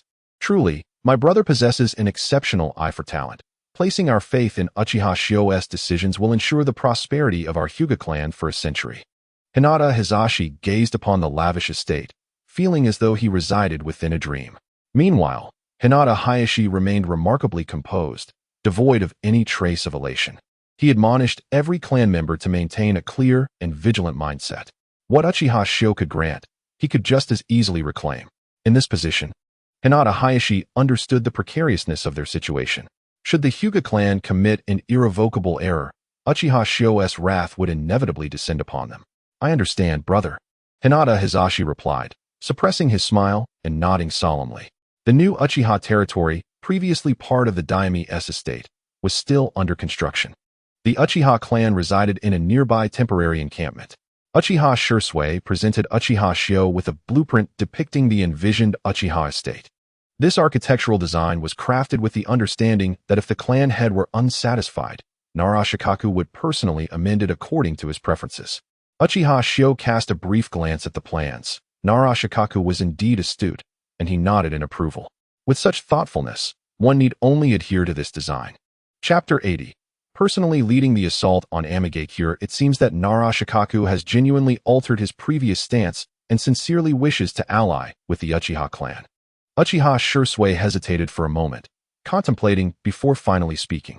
Uchiha Q cast a fleeting glance at him, a faint smile gracing his lips. Are you here to act as his envoy? Uchiha Shursui respectfully lowered his head. I do not presume to overstep, merely wishing to express my judgment. Whether it is accurate or not rests with the clan leader. Uchiha Q waved his hand dismissively, a smirk playing on his face. The Nara clan has survived to this day by banding together, withdrawing at the right moment, and making decisive bets. Regardless of how Narashikaku chooses to act, it does not lie within our purview, but rather hinges upon Narashikaku's own performance. Uchiha Q unfurled a world map, marking the Land of Fire with a red circle. The Land of Fire is already within my grasp. Do you all presume that I will now slow my pace and focus solely on its development? He lifted his gaze to Uchiha Shursui, a cold scoff escaping his lips. Uchiha Shursui gasped in astonishment. Indeed, it is as you surmise. One cannot afford to stagnate. Even in development, we can advance amidst conflict. Should we halt our progress, numerous internal issues will arise, and by the time we resolve them, external foes will have prepared themselves, waiting for us. Our next targets will be these smaller nations and the Land of Wind. Uchiha Shursui lowered his gaze to the map, marveling at the clan leader's thoughts, which few could have anticipated. If we act swiftly enough, they will have no chance to react. Uchiha Q's eyes glimmered with calculated mirth. You all cannot fathom it, let alone them. Currently, rifts have emerged between the ninja villages and the feudal lords. The villages are preoccupied with their own affairs, leaving them little time to meddle in ours. Gather everyone for a meeting. Understood, came the reply. During the meeting, Orochimaru sat in the corner, his brow furrowed, clearly preoccupied with a particular experiment. Uchiha Fugaku, Uchiha Shursui, Tsunade, Minato Namikaze, Jiraiya, Hayashi Hyuga, and the clan leaders were present. Essentially, all the formidable figures of Konoha were gathered here. Uchiha Q addressed the assembly, articulating his intentions. Tsunade frowned. recognizing that this man was once again instigating war, truly an unsettled character. Jiraiya opened his mouth to speak, but upon considering his own circumstances, he was compelled to remain silent, clenching his fists in worry that Uchiha Q might lead their village into ruin. He had initially intended to leave, unwilling to serve Uchiha Q, yet he found himself constrained. Departing would label him a rogue ninja, especially with Tsunade as a hostage, unbeknownst to her. Jiraiya, unable to express his discontent, swallowed his bitterness.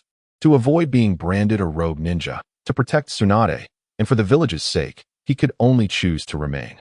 Nara Shikaku and the other clan leaders were visibly stifled with excitement. Victory was within reach, dependent only on their courage to seize it. With a battle at hand, it would be easier for them to catch Uchiha Q's eye and truly integrate into this new Konoha.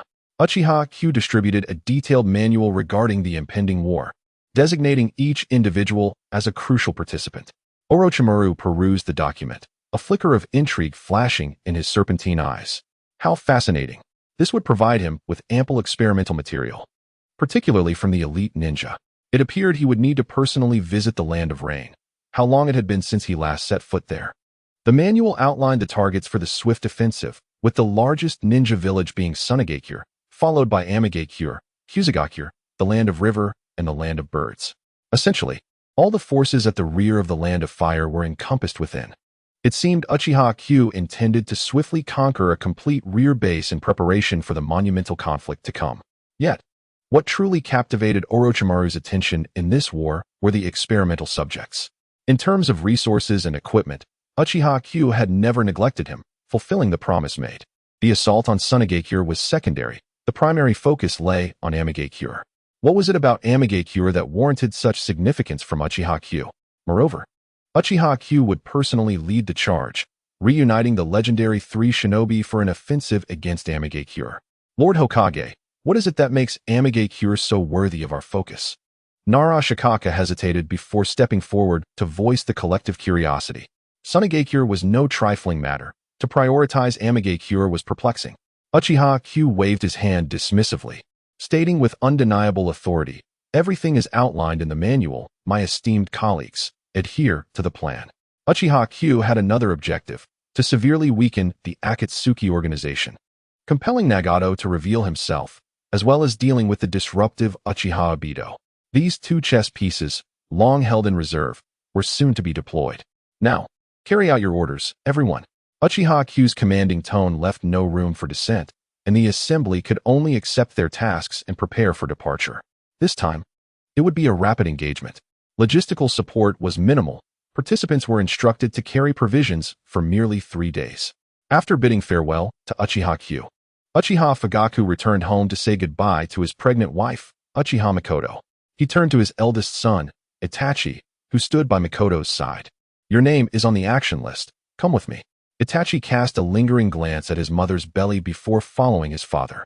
In the damp, verdant woods, countless ninjas traversed the area. The foliage was lush and abundant, birds startled into flight, while the animals residing there scurried in fear from the murderous intent radiating from the ninjas.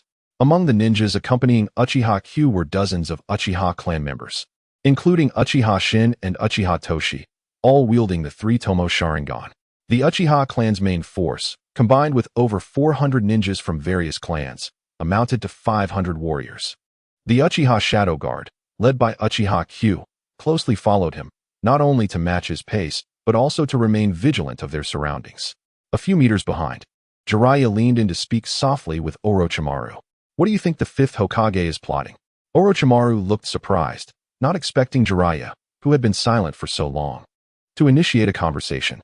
Upon noticing Orochimaru's contemplative demeanor, Jiraiya quickly added, "Don't read too much into it. Even if the old man wasn't killed by you, I still cannot forgive you." Unfazed, Orochimaru replied, "I know not." Tsunade's disdain for Orochimaru surpassed that of Jiraiya, and she mocked, "Don't bother asking. Even if Orochimaru knew, he wouldn't tell you." Orochimaru chuckled sinisterly, offering no further explanation. Chapter 81. It is entrusted to you three shinobi. Some matters need not be elaborated upon. Even friendship can be cast aside when weighed against Orochimaru's ambitions. Trading a prolonged life for time to study all the ninjutsu of the world, What is the ultimate truth of this world? How many mysteries does it hold? It is an insatiable thirst for knowledge. This is Orochimaru. Uchiha Hyuga glanced back briefly, noting that the legendary three shinobi were no longer as they once were. Their thoughts diverged. Such is the nature of human desires. To seek understanding between individuals is an impossible endeavor. Without experiencing another's suffering, one cannot counsel them toward goodness.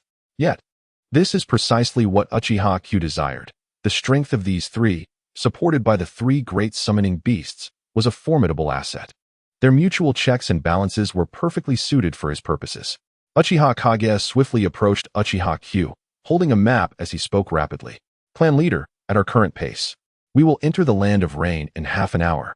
We have not concealed our presence along the way, and with such a large contingent, it is likely we will be detected by Amigakure upon our arrival.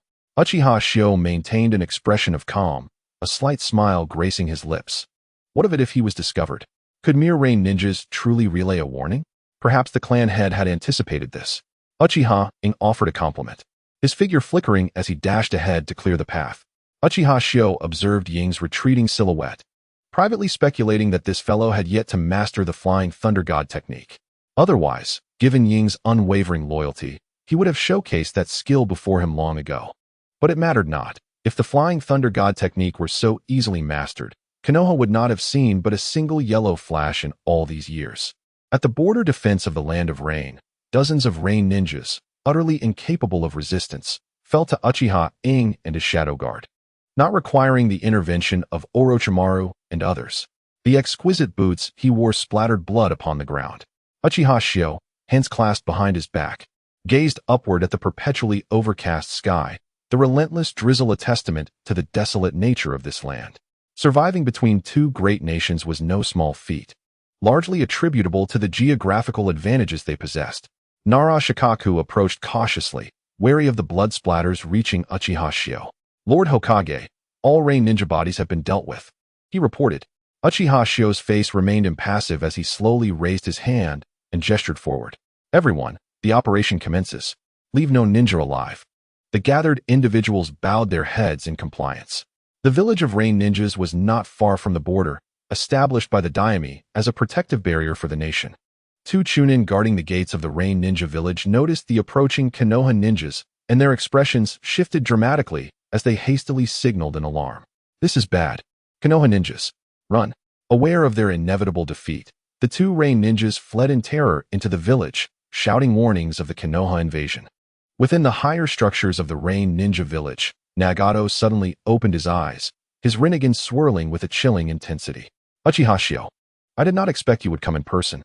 Nagato turned to face the outer path golem, forming hand seals to contact the other members of Akatsuki. Meanwhile, one of his 6 paths, the Deva path, had already begun rallying the rain ninjas for a desperate stand against Konoha. Since Uchiha Shio had personally come, it indicated that the enemy had disowned their location, making confrontation unavoidable. As a god, Nagato possessed his pride and would never permit himself to flee without a fight. In the rain ninja village, Konoha ninjas surged like locusts, and those who stood in their path, be they civilians or ninjas, were deemed innocent no more the moment the conflict commenced. Were not the rain ninjas nurtured by these very civilians? Were not the rain ninjas selected from among them? Did these civilians not have friends and family among the rain ninjas? To spare them would only allow them to rise again, seeking vengeance in the future. Uchiha Shio strolled leisurely down the streets of the rain ninja village, every rain ninja that dared to approach him thwarted by the shadow guard, kept at bay from the safety line. The blood of the slain rain ninjas mingled with the rain, the dense scent of blood wafting through the air, inhaled by the Konoha ninjas. Such a scene could hardly sway their mindset. Blood was merely a part of their everyday reality. Nara Shikaku and the clan leaders chose to engage, unleashing their signature jutsu, causing the rain ninjas to tremble in fear, realizing that resistance would only be folly against such overwhelming power. Meanwhile, on the outskirts of Sunagakure, Uchiha Fugaku and Namikaze Minato led an offensive. This contingent of Konoha ninjas exceeded 8,000, a full mobilization of clan forces. Should they fall, Konoha's clans would be plunged into ruin, unable to rise again. However, this was the outcome agreed upon by all clans. Having chosen to side with Uchiha Shio, they had committed to this gamble. If they succeeded, they would earn the trust of the 5th Hokage, elevating their families to great heights. But should they fail, their clans could be utterly annihilated, their futures extinguished. The stakes were monumental. Elsewhere, in lesser nations, even those without ninja villages were led by elite civilians and J-nin, sufficient for the task. Within the Rain Ninja Village, some Rain ninjas, paralyzed by fear, fled in all directions, relentlessly pursued by Konoha ninjas, unable to escape. Meanwhile, those loyal Rain ninjas fought valiantly to impede Konoha's advance. Jiraiya, one of the legendary Sannin, witnessed Konoha ninjas targeting those Rain ninjas shielding the villagers, which led to hesitation among the Rain ninjas. When did Konoha ninjas become ruthless to the point of harming the innocent? Tsunade scoffed. The character of the Hokage reflects the quality of the ninjas. You should have grown accustomed to this by now. Jiraiya was momentarily rendered speechless, her words echoing not just the present but the past during the old man's tenure. Some old wounds were better left unspoken. In contrast, Orochimaru summoned a myriad of snakes, using the Rain ninjas as sacrifices to compel the serpents to serve him. A cold smile playing on his lips. This is the cost of weakness. We, the three ninjas, were once nearly defeated by Hanzo, a half-god, and pursued to the brink of death by Rain ninjas. You too should understand the brutality of the ninja world better. Excessive compassion only leads to harm for oneself and others. Tsunade and Jiraiya found themselves at a loss for words, leaving an uncomfortable silence among the three. Uchiha. A figure appeared in the sky, clad in a black cloak adorned with red clouds, as Nagato's Deva path manifested, slowly extending his hands. Upon seeing Nagato finally emerge, Uchiha Shio glanced at the motionless Sannin and commanded, I leave him to you. You should have memorized his relevant information along the way. Let me witness the power of the legendary Sannin's combined forces. How much remains of that might? Tsunade snorted softly, her gaze narrowing at the figure in the sky. A sense of familiarity washing over her. Who is this? He seems vaguely familiar. Have I seen him before? Orochimaru's memory was sharp. Recalling the young boy he had nearly slain years ago, Jiraiya spared him, adding a troublesome foe to Konoha. The information Uchiha Shio provided contained no details regarding the enemy's identity, only his capabilities. Jiraiya, upon recognizing his former pupil, felt a surge of excitement. Yahiko, what has happened to your eyes? Where is Nagato? The omission of Konan's name stemmed from her presence in Konoha, where Uchiha Shio had taken her as a maid. Had it not been for his relationship with Uchiha Shio, he would have approached her long ago. Enough with the trivialities, universal pull. Nagato dismissed the unnecessary dialogue with a cold snort, directing his palm toward Jiraiya. Uchiha Shio observed as Jiraiya was uncontrollably lifted into the air, shaking his head in resignation. Even with prior knowledge of the Rinnegan's capabilities, one could never truly grasp their terrifying power without first-hand experience. However, he had no intention of intervening. In a battle of life and death, only the resolution of such conflict could bring closure. Tsunade slightly shifted her position, her body launching skyward like a projectile, her fists brimming with destructive force. Another of the 6 paths appeared beside the Deva path to intercept Tsunade's assault, but was utterly obliterated by her strike. Moments later, several figures emerged to shield the Deva path, momentarily hindering Tsunade's advance. Shinra Tensei. Nagato disregarded Tsunade, showing no leniency for Jiraiya's past kindness, retaliating with lethal force. Boom. Jiraiya was struck by the counterforce, crashing into the ground, clouds of dust erupting around him. Katsuyu swiftly turned her gaze back, her expression fraught with urgency as she called out, Jiraiya. Cough cough. Jiraiya was ensconced within a formidable veil of rigid white hair. Yet he too was suffering. He forcibly swallowed the blood that filled his mouth, concealing his condition from Tsunade. Hastily, Tsunade helped Jiraiya to his feet and cast her eyes toward the impassive Orochimaru, cautioning, it appears we must all exert our utmost efforts. In Orochimaru's eyes flickered a glimmer of nostalgia as he smiled, recalling how long it had been since they had fought together. Summoning technique. Summoning technique. Summoning technique. The trio merged once more, 3 colossal summoning beasts materializing before them, with each ninja poised atop the head of their respective creature, emanating an aura of strength. Are we finally getting serious? Uchiha Hiru sat comfortably in the chair prepared for him, crossing his legs, ready to witness a remarkable spectacle. This swift battle would come to a close today. The 3 legendary ninjas, now aware of the situation, pondered whether they could withstand the prowess of Nagato. the false wielder of the Rinnegan. In that fleeting moment, Nagato's eyes reflected a wistful recollection of the arduous, yet joyful times gone by, lamenting that such suffering was wrought by the great nations. Only by experiencing pain can one comprehend it, thus achieving true peace. Let me demonstrate the power of a god. Driven by memories of the past, Nagato unleashed his wrath upon the trio.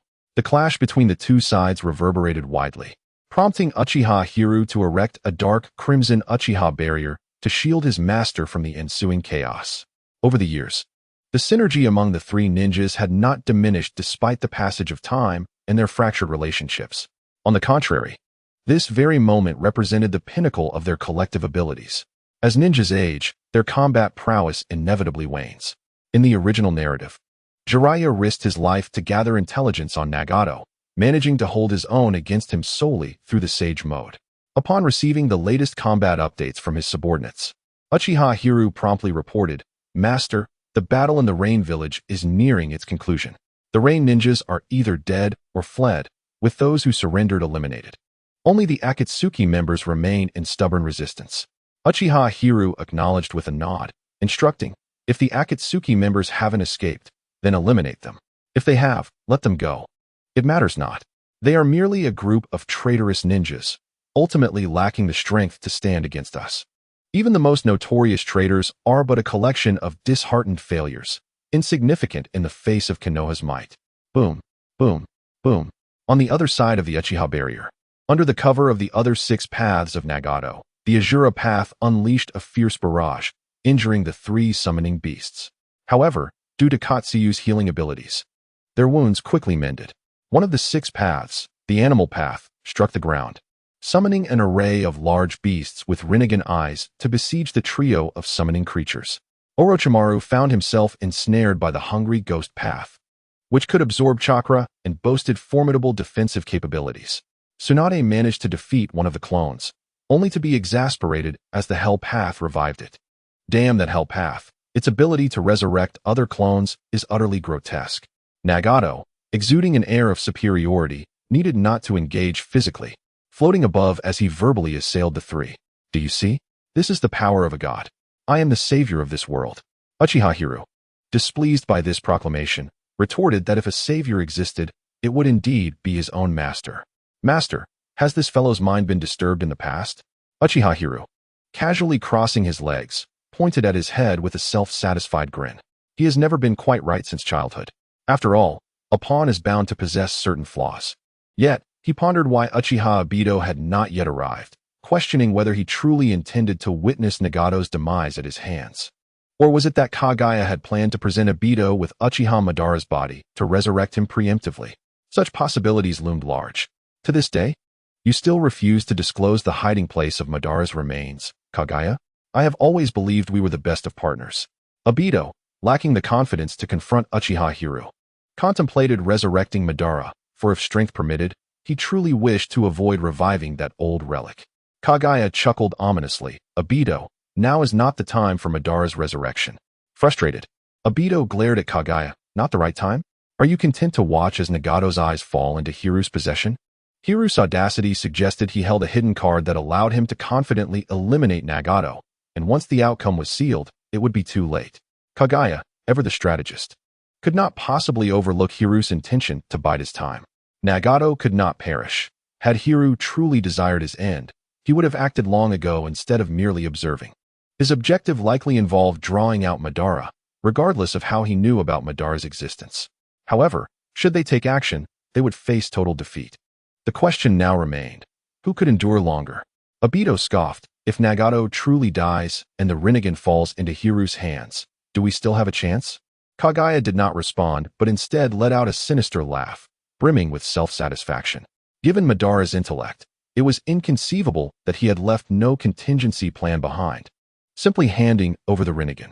Should the Rinnegan be destroyed, Madara would find himself with nothing to show for his efforts. Chapter 83. The game of both sides. Both parties engaged in a strategic duel, awaiting the moment when the other could no longer restrain themselves from striking. Uchiha Hiru remained oblivious to the whereabouts of Madara's remains, for Madara's character would never entrust his legacy to Obito. To uncover the location of Madara's body, Kagaya would have to reveal it willingly. Thus, Nagato's Rinnegan became the medium through which both sides contended. Should Madara himself wield the Rinnegan, Uchiha Hiru would personally intervene rather than watch idly. Hiru held a profound respect for Madara, a warrior of unparalleled ferocity. Reports continued to flow in from various battlefronts to Uchiha Hiru. Master, we've received intel from the Sand Village. Our forces have breached its defenses, and the 4th Kazekage leads the Sand Ninjas in a futile resistance. The remaining battlefields are progressing according to plan. Everything is proceeding smoothly. Yet Uchiha Hiru remained dissatisfied with the pace of their advance, issuing new orders. Relay my command to accelerate their efforts. We must conclude the battle by tomorrow. I have no desire to wait. His subordinates complied. Uchiha Hiru's focus returned to the conflict between the trio and Nagato, where the intensity of their clash escalated, revealing each side's hidden cards. Although the three ninjas appeared to diverge, their cooperation was seamless, a testament to their long-standing camaraderie that had undoubtedly taken years to forge. Despite Orochimaru's reputation as a scholar, his strength surpassed that of both Jiraiya and Tsunade. Had it not been for Hiru's strict prohibition against revealing the forbidden technique of Edo Tensei, Orochimaru would have likely experimented with it long ago. Should Kaguya and Obito remain inactive, Uchiha Hiru would seize the opportunity to eliminate Nagato himself. He would not allow the fact that Konan had become his woman to sway him in critical matters, unless Nagato willingly surrendered the Rinnegan. Such a scenario, however, was clearly implausible. In the village of Konoha, Konan donned a pink and white kimono while tending to the flowers alongside Uchiha Mikoto. Pregnant Mikoto Uchiha, feeling the solitude of her home, sought companionship. Mikoto, I'm here, called Kushina Uzumaki, gently caressing her visibly swollen belly as she greeted Mikoto from outside the courtyard. Come in. Konan smiled, adding, both of you are expecting, so you must be cautious and avoid unnecessary movement to prevent any mishaps. Your men are fighting outside. Should anything happen to you, Lord Hokage would have a difficult time explaining. With a carefree pat on her belly, Kushina reassured, it's fine, I'm in good health. I heard you hail from the Rain Village.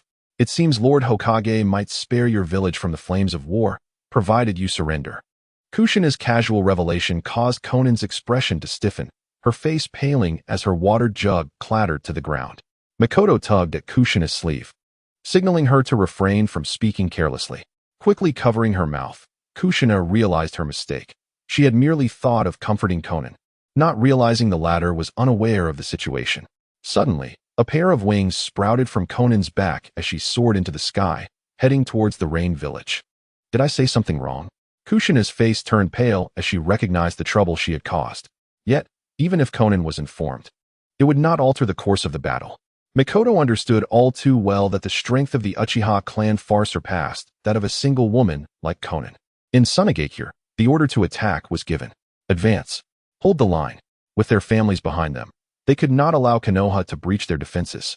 Under the swift command of the 4th Kazekage, portions of the ninja village were sacrificed, using the remaining third as a defensive foundation. Taking advantage of the terrain, they managed to withstand the combined assault of Fugaku Uchiha and Shursui Uchiha. The 4th Kazekage, wielding magnetic release, manipulated gold sand, causing many Konoha ninjas to be suffocated by it. The power of magnetism rendered their weapons ineffective. Any encounter with the 4th Kazekage resulted in their armaments being snatched away. In Sunagakure, surrounded by swirling sands, visibility was severely compromised. Shursui unleashed his Susanoo to shield against the magnetic onslaught. After receiving an updated directive from the clan head, he abandoned the previous plan to exhaust the 4th Kazekage's chakra. It seems we must take this seriously, Fugaku nodded, also summoning his Susanoo. Let us join forces and send this 4th Kazekage off on his final journey. Under the gaze of the Manjiki Sharingan, any bloodline limit would become feeble. Amaterasu. The black flames ignited the gold sand, causing the grains to collapse. The 4th Kazekage's composure shattered as he felt his chakra severed. Kill. A green Susanoo descended, twin blades poised to strike. A colossal hand of sand formed in defense, but crumbled effortlessly against the Susanoo's assault. Seizing the opportunity, Fugaku charged forth. The 4th Kazekage was slammed to the ground, the impact sending sand flying. Though shielded by gold sand, he suffered minor injuries, yet the combined attack had clearly drained him. Cursed eyes. How can the Uchiha clan wield such terrifying power? The 4th Kazekage's question went unanswered as the overwhelming strength of the two Susanoo left him drenched in sweat. His hopes for victory dwindling. With the fourth Kazekage's protection gone, the positions of the sand ninjas were gradually exposed, falling prey to a horde of ravenous Konoha ninjas. For the clan, for the glory of Konoha, for the honor of the Uchiha, fight with me. A Uchiha Chunin laughed maniacally, effortlessly dispatching the puppets before him. Thanks to his Sharingan, he perceived the puppet strings clearly, rendering even the stealthy assaults ineffective. Chapter 84. The Final Elegy, Gold Sand and Rain. The Uchiha's arrogant demeanor stemmed from their innate nature. The Sharingan eclipsed all other bloodline limits. This confidence was not merely in the Sharingan itself, but in the very name Uchiha. When facing an Uchiha ninja in direct combat, the odds of victory were virtually non-existent. Engaging in close combat with an Uchiha was akin to courting death. Puppet techniques, unique to Tsunagakure, faced an even greater challenge with the Byakugan users of the Hyuga clan, who could perceive chakra and see through deception. United, the Uchiha and Hyuga clans rendered the puppet army of Tsunagakure mere playthings. Lacking a decisive powerhouse, Tsunagakure's reliance on its elders, Chiyo and Ero-Sennin, was evident in every battle. To the left, 2 enemies. To the right, 1 enemy. Buried below, 15 enemies. An elite Hyuga J-nin's veins bulged as, with his Byakugan activated, he exposed the hidden sand ninjas. An elite Uchiha J-nin's blade dripped with blood. His Sharingan stained terrifyingly crimson. Earth release, earth-style shift. The Uchiha J-nin's technique caused the ground to collapse, burying the sand ninjas without a chance to reveal themselves.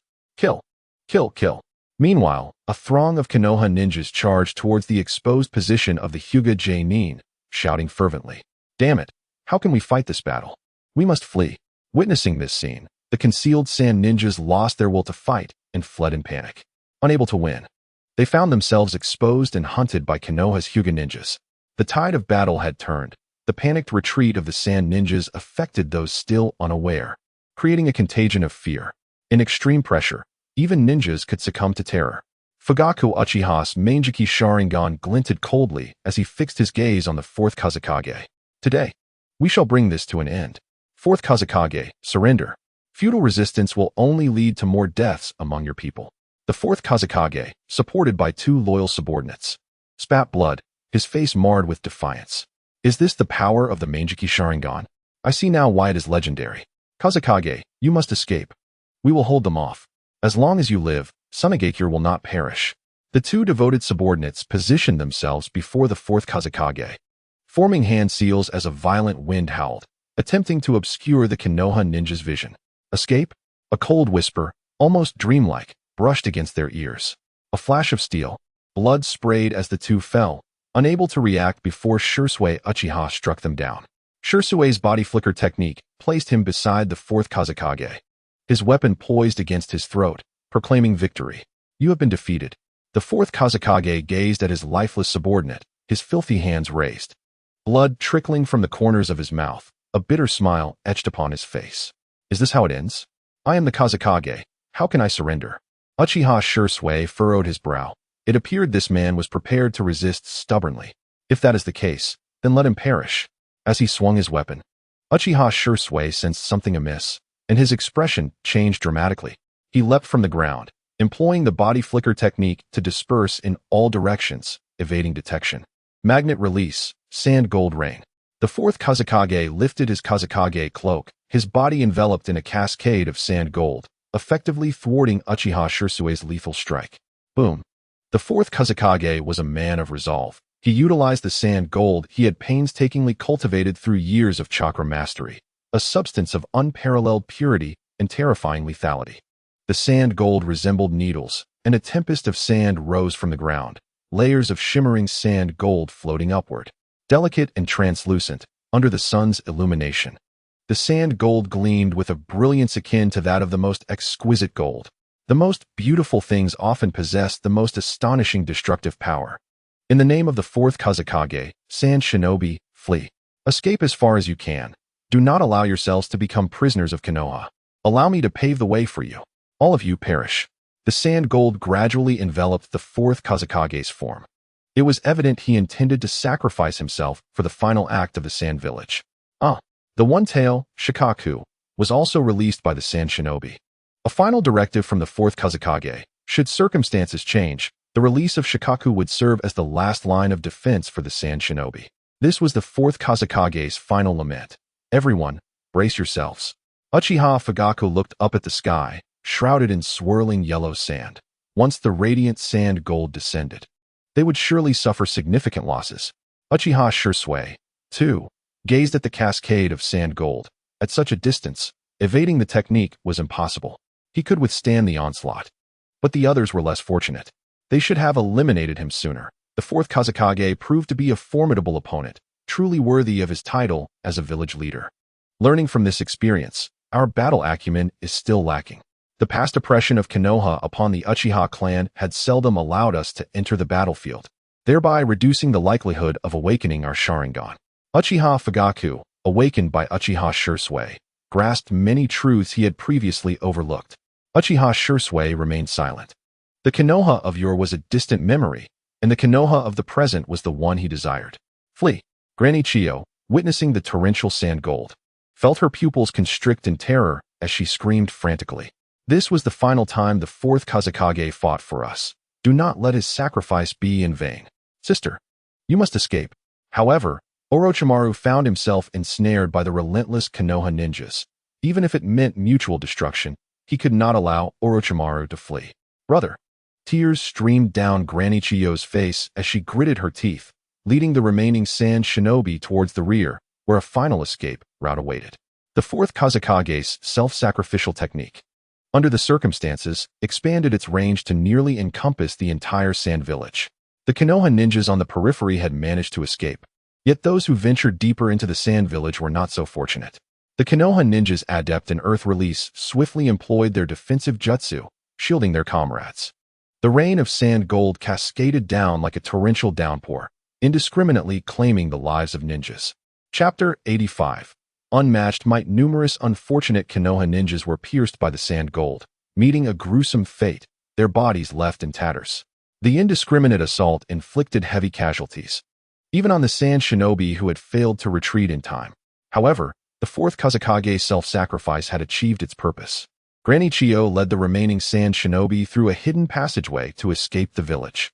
The remaining Sand Shinobi were evidently abandoned, and as Granny Chiyo fled, she destroyed the entrance to the passage, preventing any subsequent pursuit by Konoha. Upon learning that Granny Chiyo had escaped with a portion of the Sand Shinobi, Uchiha Fugaku waved dismissively, issuing orders. If they have fled, then let them go. Regroup the forces and send the surrendering Sand Shinobi to capture the remnants hiding throughout the village. From this day forth, the Sand Village shall be disbanded. Rain Village. The legendary Sannin were utterly exhausted, and Nagato, too, was in a precarious state. If Nagato were truly as powerful as rumored, he would not be holed up in the Rain Village devising schemes while recruiting numerous rogue ninjas into the Akatsuki. Early on, Nagato's awakening of the Rinnegan had drained him of his strength, rendering him nearly incapacitated. Were it not for the Rinnegan enabling him to control the 6 paths of pain, he would have been merely a guardian of a treasure trove, unable to access its riches. Uchiha Aoi bowed respectfully and inquired, Master, it appears Nagato has reached his limit. Shall we intervene? Uchiha Kai glanced around. The battle seemed to have ceased, with Konoha ninjas forming a vast encirclement. Had the remaining ninjas of the Rain Village been dealt with? Uchiha Aoi replied promptly, Yes, they have all been resolved, but 2 members of the Akatsuki managed to escape. One was the former Sand Village's Sasori of the Red Sand, and the other a rogue ninja from the Takigakure, Kaku. One used a puppet to flee, while the other seemingly employed a forbidden technique to feign death. My subordinates have been dispatched to pursue them. Uchiha Kai looked up at the now clear sky. Nagato's chakra could no longer sustain the sensory technique, indicating he was nearing his limit.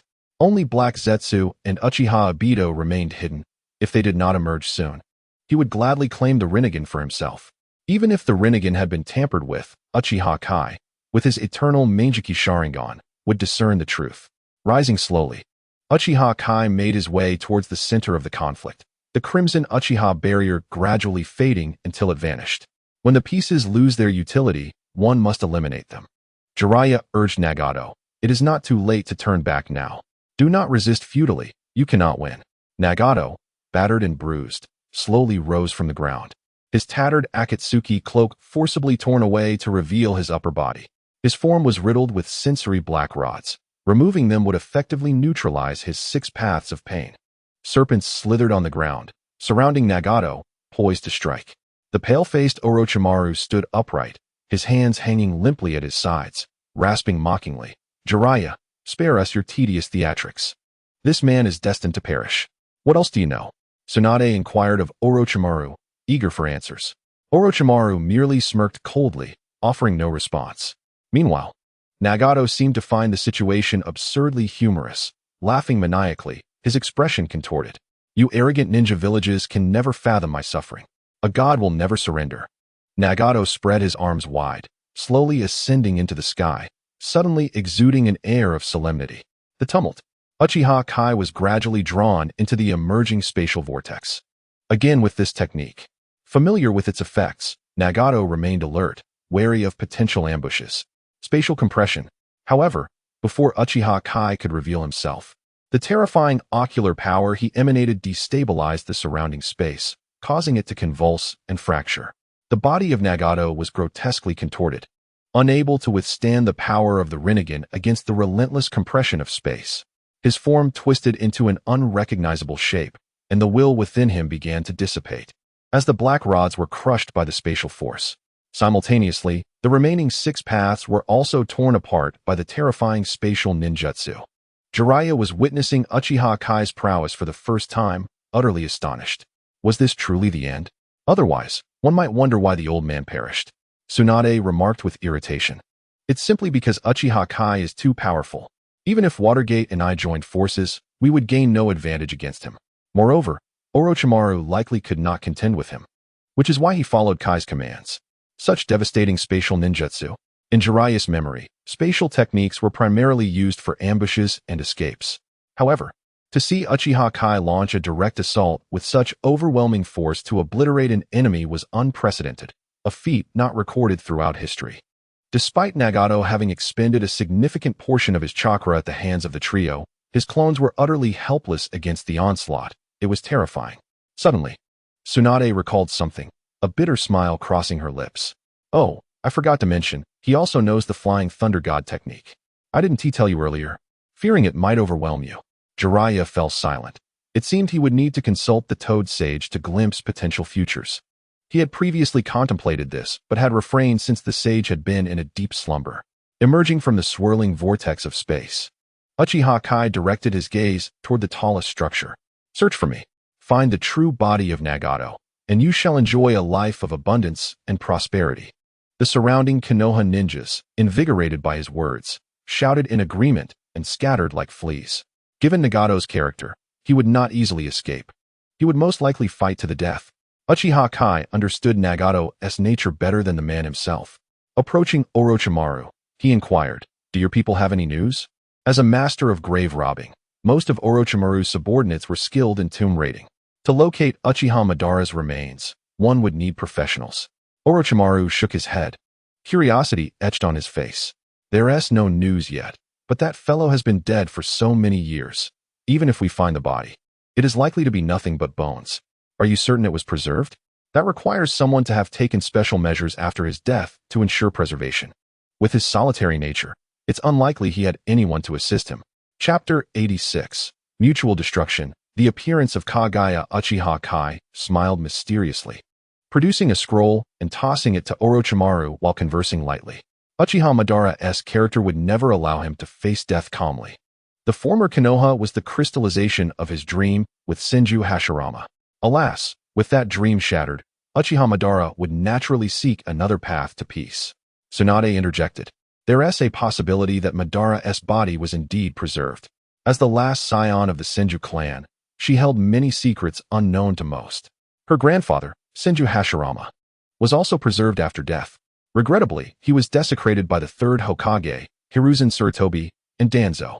Jiraiya caught the implications in her words and, astonished, asked, "Are you suggesting that the Rinnegan was actually left behind by Uchiha Madara?" Boom. Uchiha Kai turned his attention to a distant explosion. Several unfortunate Konoha ninjas had encountered Nagato and were swiftly eliminated. Just before their demise, they detonated explosive tags, alerting their comrades. The commotion drew a multitude of Konoha ninjas, surrounding Nagato in layers. The skeletal figure of Nagato faced the encroaching ninjas, his eyes devoid of fear as he shouted, "Uchiha Kai, come out and return Konan to me." Suddenly, a path opened among the encircling Konoha ninjas, revealing Uchiha Kai at the forefront, accompanied by the legendary Sannin. Upon seeing Nagato, Jiraiya exclaimed in disbelief, "Nagato, how have you become like this?" Nagato, with an expressionless gaze, fixed his eyes on Uchiha Kai, the fury within him flickering with lethal intent. "I demand a duel to the death with you. Surely, the esteemed Hokage would not fear my power, would he? What do you intend to use to challenge me? Merely your words? Our statuses are worlds apart." Uchiha Kai smirked derisively, his tone calm and steady. "I command numerous individuals, while you stand alone. The power to decide lies with me, not you." With a cold scoff, Uchiha Kai mused on Nagato's foolishness, even in his dire state. He still yearned for a one-on-one confrontation. "What? Are you afraid?" Nagato felt bitterness swell within him. He had never envisioned such a day, reduced to this pitiful condition. "Nagato!" A frantic voice called from above. "Konan!" Upon spotting the rapidly approaching figure in the sky, Nagato's heart raced. Her arrival seemed poorly timed. "Oh, the Hokage's little lover has come," Tsunade remarked, glancing upward with a look of schadenfreude. "Her timing is indeed unfortunate." Jiraiya lamented for Konan, recalling the stubborn little girl who had grown into an even more resolute woman. Uchiha Kai remained impassive, his gaze fixed on the figure in the sky, a slight smirk playing at the corners of his lips. "You don't think a woman can sway my hand to spare you, do you?" In an instant, Uchiha Kai vanished, a mere afterimage appearing before Nagato. This terrifying speed left even Nagato unable to react, as he was launched away like a projectile. Fire release, great fireball technique. Uchiha Kai unleashed his signature fire technique, multiple fireballs crashing down in a brilliant explosion. "Lightning call." Uchiha Kai raised a hand, his expression devoid of emotion as he focused on the heart of the flames, knowing full well that Nagato could not perish in such a manner. Above, terrifying thunderclouds gathered as lightning chakra manifested. In this world, only Uchiha Kai could achieve such a feat. Even the Raikage, adept in lightning techniques, could not summon such cataclysmic thunder from thin air. The clouds roiled ominously, resembling a gathering of celestial warriors, as the darkened sky flickered with the ominous power of destruction. Konan, witnessing the scene, dared not approach Nagato, instead opting to land beside Uchiha Kai, her eyes filled with helplessness. As someone close, she understood just how formidable Uchiha Kai truly was. Nagato stood no chance against him. "I only desire his eyes." Uchiha Kai disregarded her desperate gaze, speaking coldly. "In the face of ambition, there is no place for women." The clouds continued to build, indicating that under this onslaught, even if Nagato possessed immense power, his demise was inevitable. The lightning chakra merely guided the natural thunderous forces from the sky. The majority of the power was drawn forth, not directly released by Uchiha Kai himself. This technique was inspired by the original work's lightning release. Kirin, a technique he had long awaited the opportunity to employ. "Move aside." Konan forcibly pushed through the Konoha ninjas surrounding Nagato, tears streaming down her face as she called out, "Nagato, let it go. We no longer desire those eyes. Nagato, I don't want to be left alone in the end." Konan did not harbor romantic feelings for Nagato. She regarded him and Yahiko as family. With Yahiko gone, she could not bear the thought of being left all alone. "This power is a divine gift bestowed upon me. How could I relinquish it?" Nagato, emerging from the flames, bore the marks of their searing embrace, his eyes now consumed by madness. "Konan, being able to see you one last time fills me with contentment. Go now." Nagato, steadfast in his resolve, staggered forward, his body already drained of vitality. He held one final trump card, yet had refrained from using it because it would result in his demise. A technique of mutual destruction, he would only employ it as a last resort. "Nagato, I implore you, let it go. Yahiko is gone. The Akatsuki is no more. You cannot afford to falter again." Konan cried out in anguish, her heart aching as she witnessed Nagato's suicidal determination. Nagato offered her a final, faint smile. Then, he swiftly formed hand seals. "Come forth, Uchiha Sho. This is the true power of a god. Take her away." Uchiha Sho commanded Tsunade. The situation was overwhelming. Tsunade, reluctantly, advanced to forcibly escort Konan away. Just as Nagato was on the verge of summoning the infernal dragon, Kagaya's black essence emerged from the ground, coiling around Nagato's feet like a shadow. Instantly, Nagato's body stiffened. Immobilized, his eyes wide with disbelief. Chapter 87. Annihilation of Kagaya's essence. The definition of a pawn at that moment, Nagato was utterly bewildered, unable to ascertain the condition of his own body, only capable of moving his eyes. Damn it! What is happening? Nagato's mind roared in fury, his heart ablaze with rage. You have long sought to know whether your eyes are truly yours. Now, I provide you with the answer. Kagaya's essence, resembling a dark shadow, crawled onto Nagato's shoulder, manifesting a liquid-like humanoid head that leered at Uchiha Shu. Its gaze was a challenge, as if to say, as long as I am here, you cannot take the Rinnegan. This was Kagaya's confidence.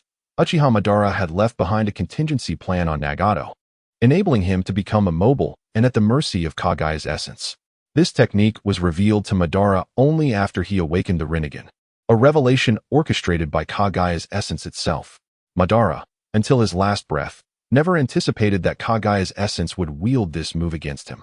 A ruthless strike that caused the formidable Uchiha Madara to retreat, granting Naruto and Sasuke a moment of respite.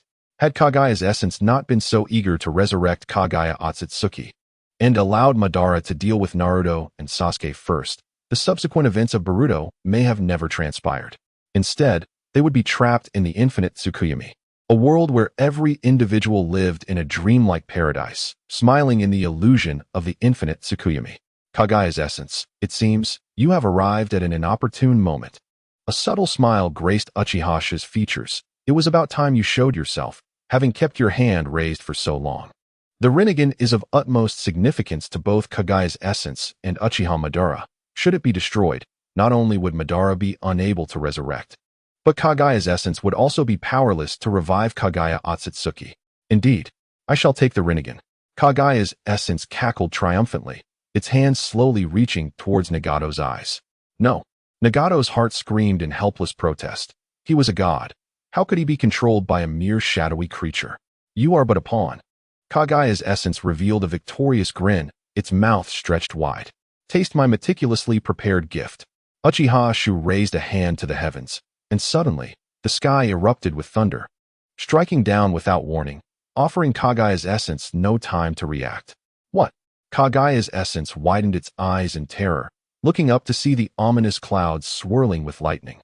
The very force of nature capable of obliterating any entity, even Kagaya's essence could not withstand such power. Damn it! Uchiha Shu can manipulate natural energy? This is impossible. Bolts of lightning converged, forming a hellish cage of thunder. The dark creature, ensnared in a purgatorial realm, repented for its malevolence.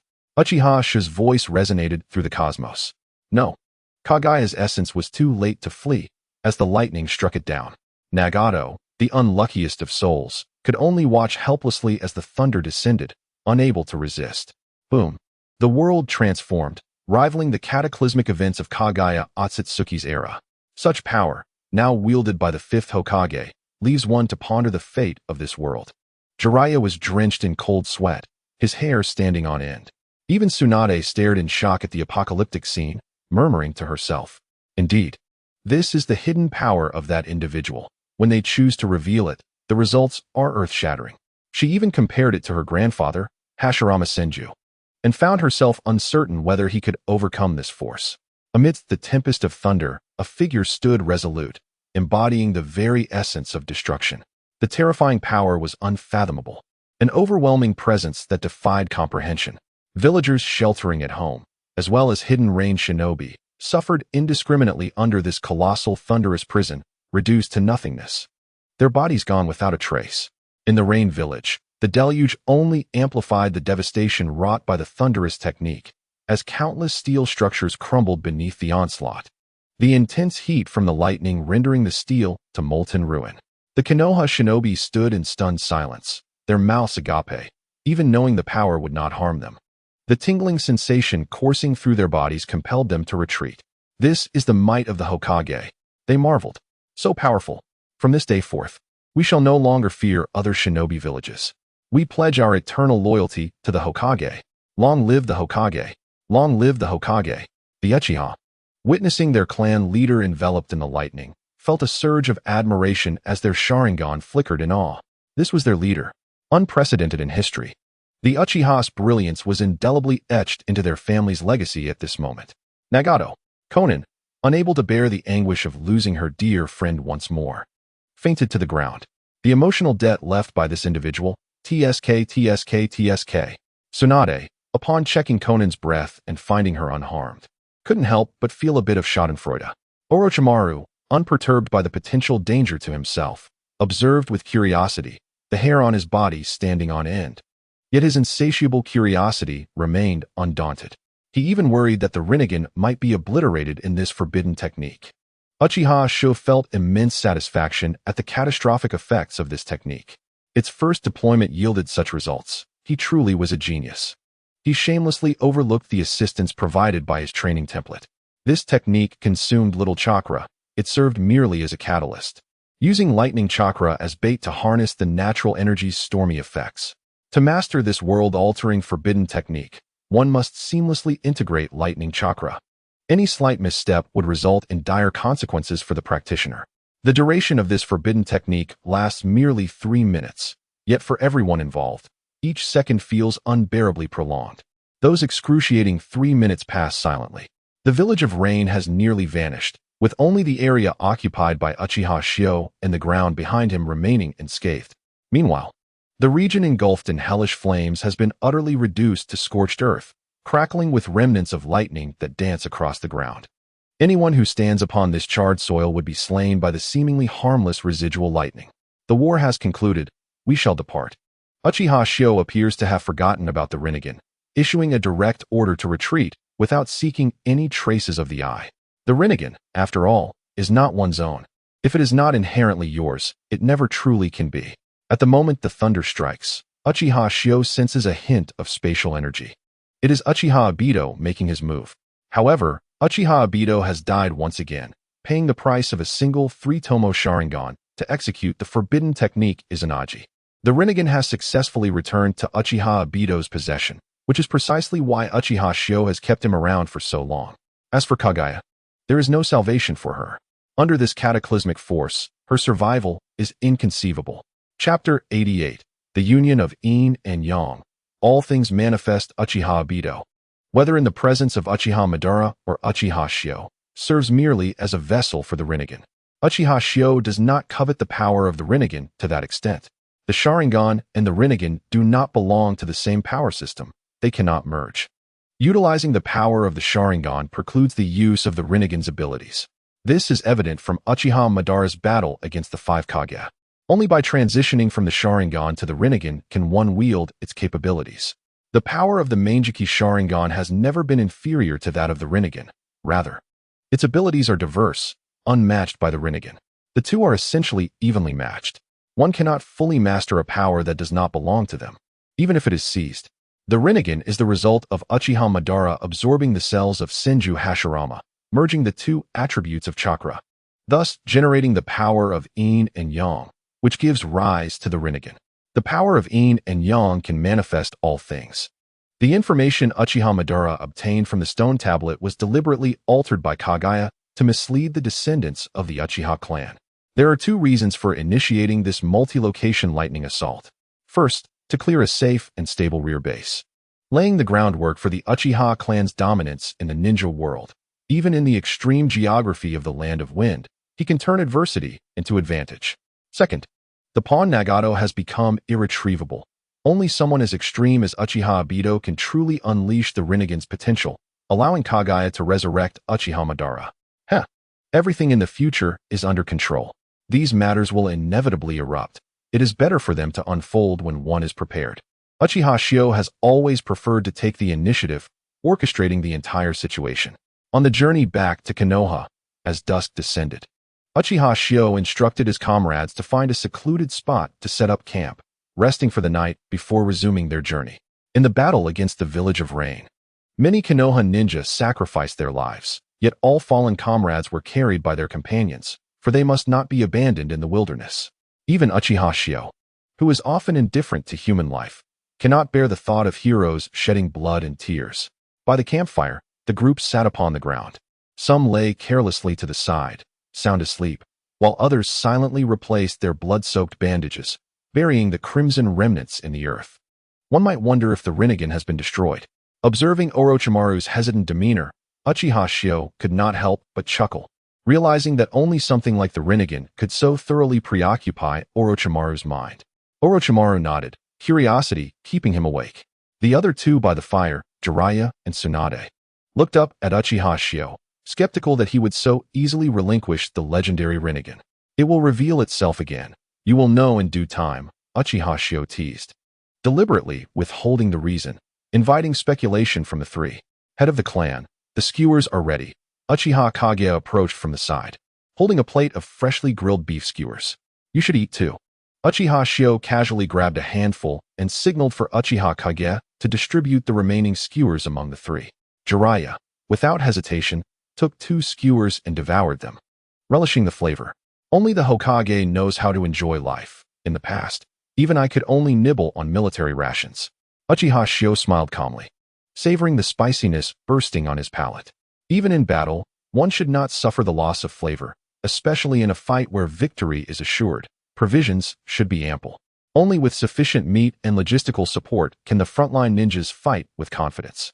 Tsunade and Jiraiya fell silent, perhaps recalling some unsavory aspects of logistics during the reign of the third Hokage. Orochimaru unfurled a blank scroll, jotting down his insights gained from witnessing Uchiha Shio's thunderous forbidden technique. Uchiha Shio did not mind Orochimaru learning from him. On the contrary, he would be quite willing to teach if Orochimaru wished to learn. Reclining in the rocking chair prepared by Uchiha Kage, Uchiha Shio listened to the surrounding sounds of cicadas and birds, gradually emptying his mind and drifting into sleep. The crackling campfire erupted with sparks that momentarily bloomed before vanishing. A gentle breeze wafted through the trees, while Uchiha Shur and Uchiha Zone, responsible for patrol, conversed softly. I have not yet had my fill of this battle. If I could learn the clan leader's technique, I would gladly sacrifice 20 years of my life.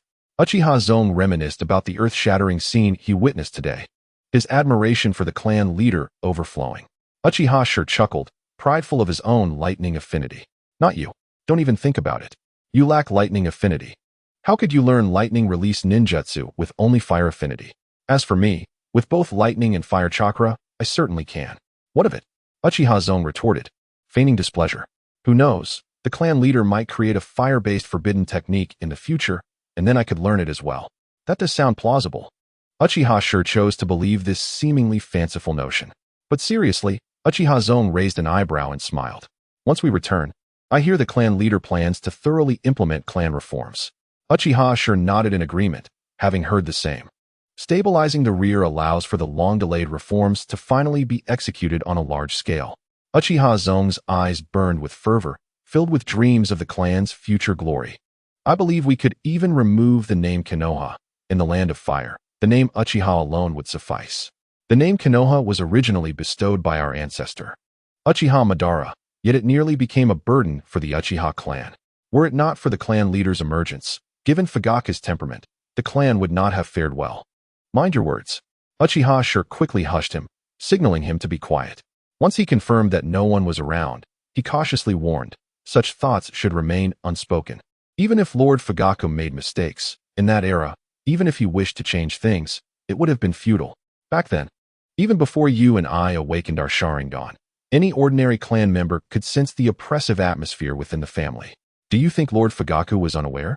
It is possible that Lord Fugaku may be aware of this, yet the old affliction is difficult to cure, and there is no turning back.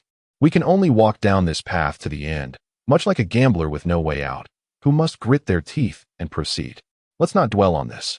Uchiha Toshi scratched his head and said with eager anticipation, once we return, given our prowess, we might just ascend to the upper echelons of our clan. Indeed. Uchiha Shur's gaze shifted, filled with longing. Chapter 89. The Emergence of Chaos, Power Surpassing the Warring States Era. In the capital of the Land of Fire, the return of Uchiha Q and his companions was met with jubilant cheers from the multitude outside the city, heralding the victory of this war. Fireworks exploded in the sky, their resounding booms echoing loudly, causing even the heavens to tremble. The sunset fireworks possessed a unique charm. The brilliant display welcomed the returning Leaf Ninjas, while the sounds of the explosions were simultaneously bidding farewell to the valiant spirits who sacrificed themselves in this conflict. This grand welcoming ceremony was undoubtedly a tacit understanding among those with intention.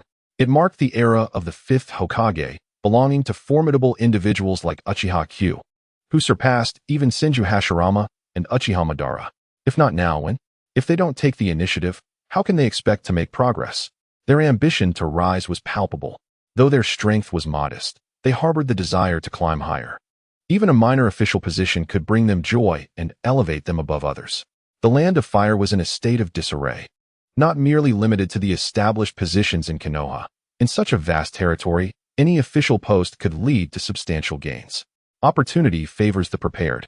The time for grand rewards had arrived. With the right timing, even a pig could take flight. The previous nobles of the Land of Fire had departed along with the daimyo, leaving behind wealth that had been confiscated.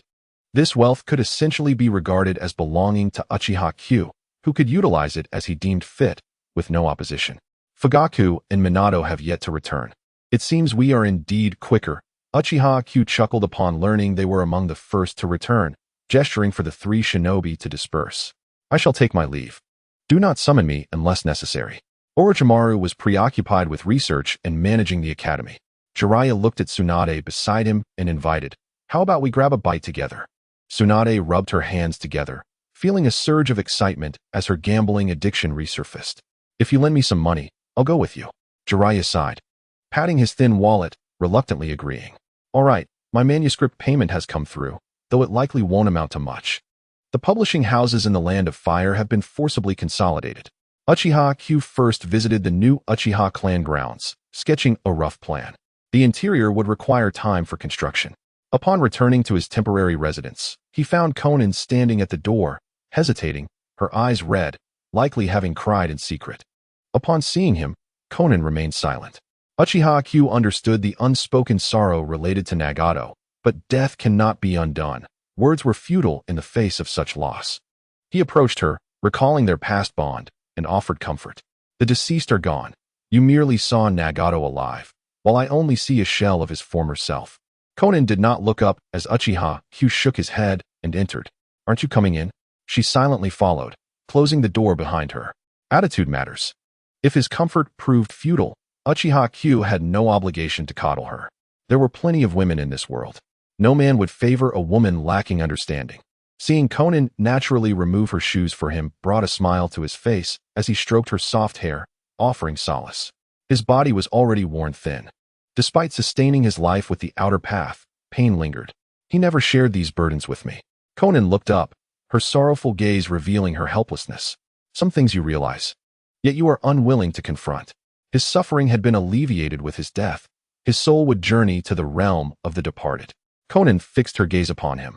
"If he had given you his eyes, would you truly have spared his life?" Uchiha Q affirmed, "Yes, but that is not his nature. Thus, your inquiry is moot.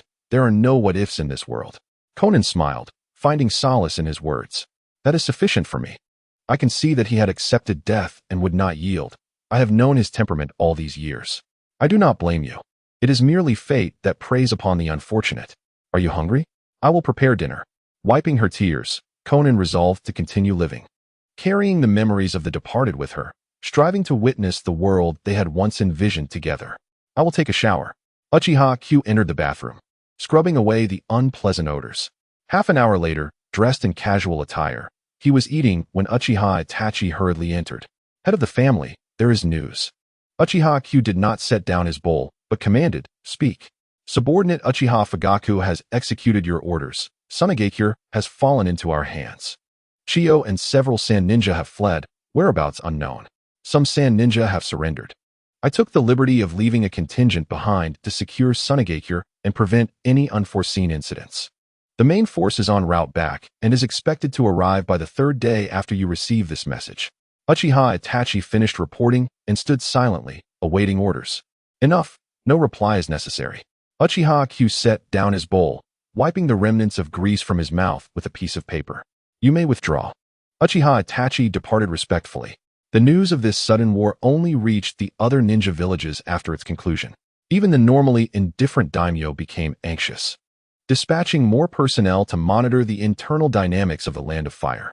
They feared Uchiha Q might replicate such actions against them, as Sunagakure had vanished so unexpectedly. Despite its lower standing, it was still one of the 5 great ninja villages. The daimyo of the Wind Country, upon receiving the news, fled to the Land of Lightning to seek refuge with its daimyo, fearing that delay would result in being pursued and killed by the Leaf Ninjas.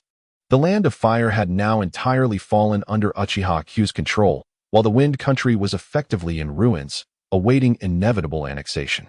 Notably, several esteemed ministers and nobles within the Wind Country who failed to escape were met with the wrath of the Leaf Ninjas, resulting in their families facing annihilation. The actions of the 5th Hokage, Uchiha Q, clearly conveyed a message: surrender your domain or face death.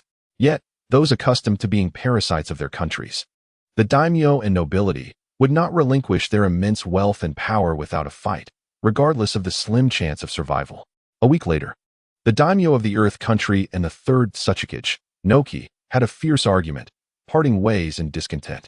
Meanwhile, vital granaries across the Earth Country were attacked by unknown ninjas, heightening tensions among the nations and villages. It was evident that the 3rd Tsuchikage, unwilling to remain idle, intended to emulate the actions of the 5th Hokage, Uchiha Q. It would not be long before chaos erupted across the land. Among those instigating discord was Uchiha Obito, hastening the process, as friction and minor skirmishes began to erupt among the nations and ninja villages. This impending turmoil promised to be far more catastrophic than the Warring States period. Uchiha Q, upon hearing these developments, merely chuckled, his focus lay not on such matters, but rather on the Uchiha clan. He has never forgotten that the fundamental reason for all his actions is to transform and strengthen the Uchiha clan. Chapter 90. Transforming Hashirama's cells into eye drops. The most pressing issue facing the Uchiha clan now is the scarcity of formidable individual warriors. In Uchiha Q's eyes, the 3-tomo Sharingan is merely a core strength. Only the Manjiki Sharingan embodies the true might of the clan. The ocular power of the Manjiki Sharingan holds little concern for Uchiha Q, as he need not worry about the risk of blindness from overuse.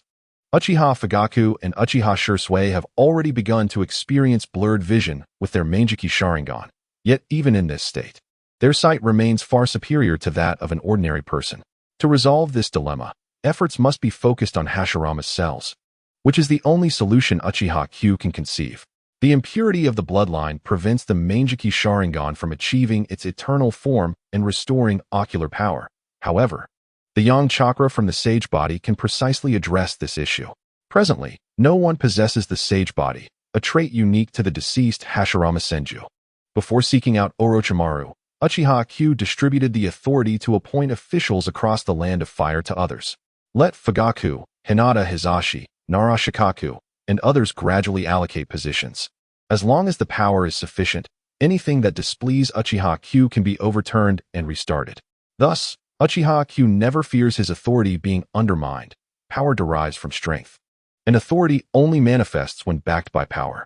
Ultimately, in this world, strength is paramount, while authority is merely a byproduct of that strength. In the conference room, Uchiha Fugaku and others debated the allocation of each position. They recognized the necessity of granting some positions to civilian ninjas, allowing them to perceive opportunities for advancement. Otherwise, where would they find cannon fodder for future battles? In this regard, Uchiha Fugaku, Hinata Hizashi, and Nara Shikaku tacitly relinquished some benefits, agreeing to share the remainder among themselves. The official positions in the Land of Fire are vacant, essentially in a state of administrative vacuum. Those who previously held power have either been dismissed, imprisoned, or exterminated. Uchiha Q has never shown mercy to these individuals. After enjoying their privileges for so long, their downfall is merely a return to balance, allowing them to reincarnate sooner. As he walked through the streets, some villagers who recognized Uchiha Q greeted him warmly. Even if he did not respond, he took pleasure in their enthusiasm. For them, living in the capital of the Land of Fire is akin to a dream. Although they must repurchase their homes, the Hokage has generously provided them with 30 years' worth of assistance, alleviating any financial burden. Meanwhile, the original inhabitants of the area, the civilian merchants, hesitated to approach, fearful of disturbing the esteemed Hokage. The previous wars had claimed many of their friends and family. They dared not resent the Hokage, but blamed fate for their misfortunes.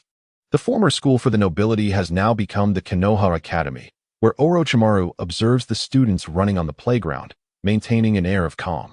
Physical fitness is crucial for ninjas. Without a robust constitution, chakra will inevitably be limited, rendering them incapable of defeating adversaries in battle. A good physique, however, can mean the difference between life and death. Orochimaru is a person who either does not engage or strives for perfection in his endeavors. Uchiha Q approached Orochimaru, arms crossed. Teasingly inquired, "How does it feel to see these young children? Does it not make you feel rather old?" A subtle, elusive smile appeared on Orochimaru's pale face. "Youth is indeed a blessing. My current body is nearing its end, yet I can exchange it for a vibrant, youthful one, allowing me to sustain my existence indefinitely." The grotesque, pale smile spread across Orochimaru's face. "Are you not aware of the flaws in that technique?" Uchiha Q expressed skepticism, not believing that Orochimaru could be oblivious to the significant side effects of the jutsu. "This is merely a minor hurdle on the path to immortality. As long as I continue to live, the matter of the soul will eventually be resolved." Orochimaru remained unconcerned, possessing absolute confidence in his ability to address the issue. "Do as you wish. I have no need for that technique." Uchiha Q shrugged indifferently. Orochimaru smiled silently. "At your age, you will find it indispensable. Death is only feared in old age. The young are unafraid of death, believing it is a distant concern. You have come to me to resolve the issue of the Menjiki Sharingan, have you not? I have already studied the Sharingan you sent via Fugaku. But the experimental subjects cannot bear the combined powers of the Sharingan and Hashirama's cells. The two forces cannot coexist in a state of balance, and further time is required." Uchiha Q nodded in disappointment, but soon conceived a potential solution and suggested, "What if we directly study Hashirama's cells, diluting their power into vials of eye drops? I wonder if applying them to the eyes could resolve the issue." "That is indeed a possibility. However, we will require extensive experimental data to ascertain its efficacy," Orochimaru replied, casting Uchiha Q a peculiar glance, as this research direction had not crossed his mind. Uchiha Q felt increasingly confident that this was a viable compromise and continued, "If needed, feel free to summon Uchiha Shursui and Uchiha Fugaku to assist with the experiments. Just mention that it is my request, and they will comply." "Very well," Orochimaru agreed, intrigued. "I will inform you once I have good news." Uchiha Q chose not to linger further, content to await the outcome. Nonetheless, Hashirama's cells are not infinite. To truly resolve the issue of blindness in the Menjiki Sharingan, insights must be sought from Kagaya Otsutsuki or Kagaya's descendant, Otsutsuki Kinshiki. These two existences are akin to ancestors, possessing the most pure chakra. However, it remains uncertain where Otsutsuki Kinshiki has concealed her remains. With her body, the dilemma surrounding the Menjiki Sharingan could potentially find a genuine resolution. On his way back, Uchiha Q's thoughts became increasingly lucid, and he began to suspect that Otsutsuki Kinshiki had hidden her corpse in Maiboku Mountain. Years ago, she betrayed her mother, personally sealing her, an act likely instigated by the Sage of Toads at Maiboku Mountain. Nevertheless, the sage possesses the ability to foresee the future. It remains unknown whether that ancient toad foresees a future involving itself, likely a future stained with blood. Arriving at a secluded spot, Uchiha Q formed hand seals. Boom. Chapter 91. The Chaos of Nations, a return to the Warring States era. Gradually, the white smoke dissipated, revealing a pure white, enchanting cat licking its paws before Uchiha Q's eyes. Meow. The cat obediently rubbed against Uchiha Q's feet, nuzzling back and forth. Enough with the meowing. Ask your feline sage if there are any other means to enter Maiboku Mountain aside from reverse summoning. Uchiha Q lifted the cat, skillfully stroking its soft fur. If it were merely a pet cat, he would refuse. He dislikes fleas and shedding fur. However, a summoning beast capable of self-cleaning and shedding minimally is a different matter altogether. The Ninja Cat clan has always been the preferred choice of summoning beast for the Uchiha clan, as the strength-seeking Uchiha has little regard for other summoning beasts that can be controlled by the Sharingan. Only the Ninja Cat clan, under the guidance of their cat sage, aligned themselves with the Uchiha clan. Leveraging the Uchiha family's influence in the ninja world, they have expanded their business in weaponry, growing increasingly prosperous. Ultimately, it became the hub of intelligence and communication for the Uchiha clan within the shinobi world. Suddenly, with a soft thud, The white cat dispelled the summoning technique. Shortly thereafter, a black feline emerged from the shadows, gently placing a scroll at Uchiha Q's feet before swiftly vanishing back into the darkness. Upon opening the scroll, Q couldn't help but chuckle at the 3 characters inscribed, Jiraiya. Indeed, as the representative of Mayaboku Mountain in the shinobi world, Jiraiya had the freedom to traverse its grounds and likely possessed a means to access it. However, Q had long considered Jiraiya, given his nature, even under severe interrogation. It would be impossible to extract information about alternative entrances to Mayaboku Mountain from him. Even if the unique secret techniques of the clan could delve into a person's memories, Jiraiya would likely choose to end his own life to protect that knowledge. Furthermore, it was probable that Mayaboku Mountain did not place absolute trust in Jiraiya, meaning he could only access it through reverse summoning techniques. This was the very reason Q refrained from taking action against Jiraiya. Never mind. An idea suddenly struck Q. He resolved to explore alternative methods, such as the Dragon Cave, which might indeed offer a solution.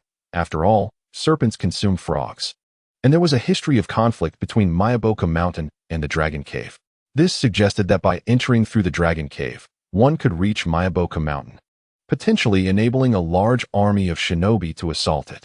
He was determined to uncover the remains of Otsutsuki Kagaya, no matter how deep he had to dig. He instructed Uchiha Itachi to convey a message to Orochimaru, who promptly responded with a straightforward, "Wait for news." Q found comfort in Orochimaru's reliability, even more so than in Uchiha Fugaku. A month passed, and the shinobi world finally emerged from its silence, with the undercurrents of unrest surfacing. The shinobi villages, eager to assert themselves in this transformative era, bravely stepped onto the stage. The feudal lords of the Land of Earth, the Land of Lightning, the Land of Water, and several minor nations experienced discord with their respective shinobi villages, with Q as a precedent. The leaders of these villages believed themselves to be astute and destined to emerge victorious. These ambitious individuals, consumed by their own concerns, were precisely what Q wished to see. In the chaos of war, it was always the ordinary people who suffered first, forced to flee to the peaceful Land of Fire. Fortunately, the Land of Fire had finally navigated through its power vacuum, with various clans and some accomplished civilian shinobi assuming control over different regions. This development brought joy to many, while those overlooked saw numerous opportunities to prove themselves. Consequently, the ninjas of Konoha, eager to bolster their strength and prepare for future conflicts, engaged in relentless training, particularly in close combat, often partnering with friends for duels. Close combat was the most common and decisive aspect of warfare, and its improvement was not solely dependent on innate talent. Practice led to progress. As a result, a fervor for physical training surged. Simultaneously, in his capacity as the 5th Hokage, Q announced a policy to foster this training atmosphere, ultimately deciding to provide strength loans to the ninjas. The Konoha ninjas were taken aback by the Hokage's generosity, which further elevated Q's reputation among them. This was precisely what Q relished, as he envisioned a future where the name Konoha could be erased with a single command, restoring the world to the Warring States era, where subordinate clans would rally to the might of the great ninja clans. What were these shinobi villages but another faction built upon the sacrifices of the Uchiha clan? Resolute in his position, Q was determined that, should he no longer inhabit this world, the Uchiha clan must not lose the Hokage's seat. History could not regress. Devouring the Uchiha clan once more, that would render his efforts futile. The strength loan, as its name implies, was a policy introduced by the Hokage for the sake of collective power. With no objections from the clan, Q's standing grew, and financial matters posed no challenge for him at this juncture. It was a win-win situation. Now residing in the newly established Uchiha compound, even the stone tablet, which Black Zetsu had tampered with, had been relocated to the new grounds. The clan members busily adorned their new home, adding fresh furnishings, while groups of friends raised their cups in celebration, relishing their lives. The new generation of the Uchiha clan had begun to mature, emerging as a fresh cohort of lower-ranking shinobi, with their potential gradually becoming evident. Meanwhile, Uchiha Itachi's potential was also beginning to manifest into strength, as his Sharingan had evolved to the 3-tomo stage, just a step away from the coveted Manjiki Sharingan. Under the absence of interference from Uchiha Fugaku, and in a non-hostile political environment, Itachi's disposition remained stable. At home, he was a dutiful son. In public, he shone as a brilliant prodigy of the Uchiha clan. Hugh summoned Itachi, entrusting him with a mission to invigorate his path towards the Mangeki Sharingan. Itachi, do you anticipate a younger brother or sister? Naturally, he hoped for a brother. Upon hearing Itachi's unhesitating answer, Hugh couldn't help but smile, pondering whether this brotherly fixation was inherent. I have called you here to prepare you for a journey to the Dragon Cave to sign a summoning scroll. News had already arrived from Orochimaru that the White Snake Sage of the Dragon Cave had consented, albeit with the stipulation that the summoning realm would eventually belong to the Dragon Cave, and an exceptionally gifted clan member from the Uchiha must sign the scroll. Hugh readily acquiesced. The summoning realm was inconsequential. If the need arose, Hugh would not hesitate to sever ties. The Dragon Cave? Itachi inquired, somewhat perplexed. Hugh refrained from elaborate explanations, affirming that the Dragon Cave, one of the three major powers of the summoning realm, was to be approached through Orochimaru, who would provide guidance. Chapter 92. The legacy of the clan is sustained by strength. Itachi's eyes brimmed with curiosity as he held an aversion to serpents, favoring crows instead. Despite their limited interactions, Uchiha Shursui remained as attentive to Itachi as in the original narrative, forming a bond. However, the patriarch's words were not to be disregarded. Itachi dutifully set off to find Orochimaru. Once Itachi departed, Hugh began to review clan affairs, which he had entrusted to Uchiha Fugaku, yet it was essential to remain informed. The Uchiha clan's population had now surpassed 6,000, including the unborn children of expectant mothers within the family.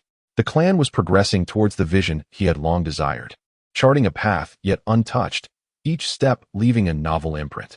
Hugh summoned the group of clan members who had awakened their three-tomo Sharingan during their recent trials. These individuals were part of the cohort he had previously dispatched to the battlefield, and among 330 had achieved this awakening. This probability marked an eruption of the Uchiha's suppressed potential, an atmosphere that had incited many clan members yearning for power. Had such a Sharingan awakening rate existed during the Warring States period, Uchiha Madara would have still faced defeat. In Q's heart, he believed that Uchiha Madara could not overcome Senju Hashirama, despite Hashirama's earlier demise. If Madara had emerged victorious, Konoha would have borne the Uchiha name, and the subsequent events would have unfolded differently. Presently, the clan had only about 50 elite Genin, with 30 among them being those who had awakened their three-tomo Sharingan. Do not underestimate this group of over 50. Each one would be of considerable importance in any other shinobi village. The distinction between elite Genin and regular Genin remained significant. The latter's strength was merely a sum of chakra and ninjutsu. The elite Jonin must also master a particular ninjutsu or possess a bloodline limit, as per the aforementioned requirements. The shadow level, representing formidable warriors akin to the leaders of their respective villages, stand tall and proud. These elite Jonin, once exuding confidence in the outside world, now kneel respectfully before Uchiha Ryu. Excellent. You all are commendable, Uchiha Ryu says, gazing upon each individual with satisfaction, his spirited countenance brimming with aspirations for the future. Oh, humans. In this world, what they desire most are merely fame and fortune.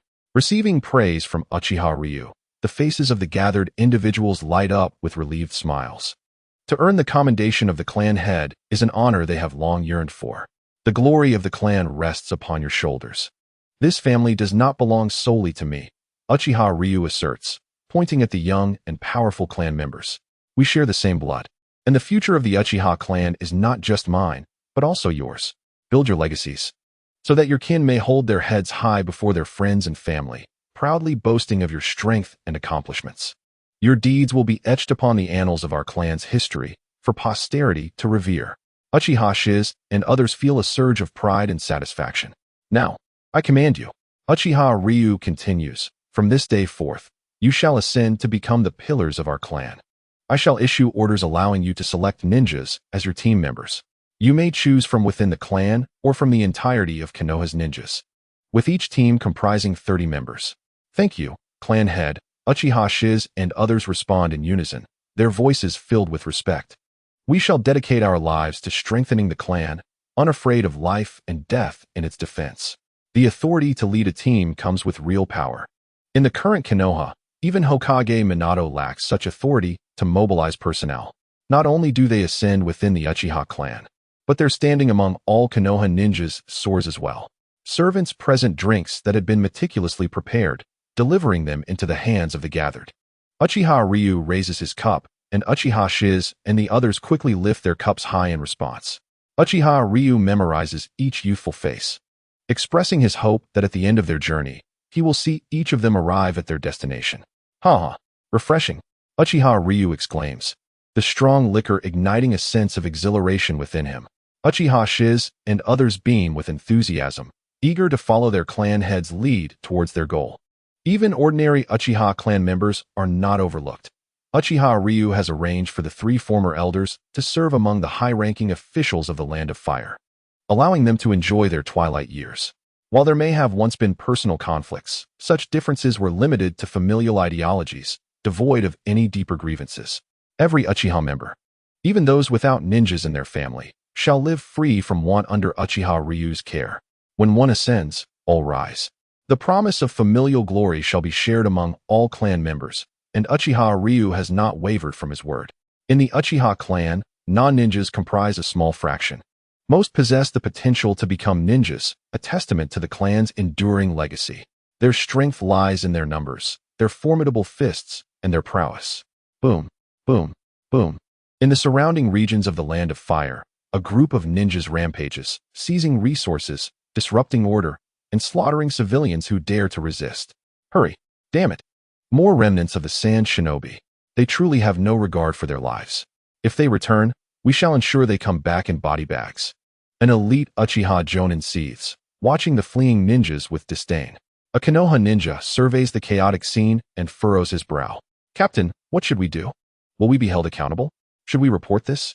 This is the 3rd time it has happened. Uchiha Sug stares sharply at him, his 3-tomo Sharingan emanating an overwhelming pressure.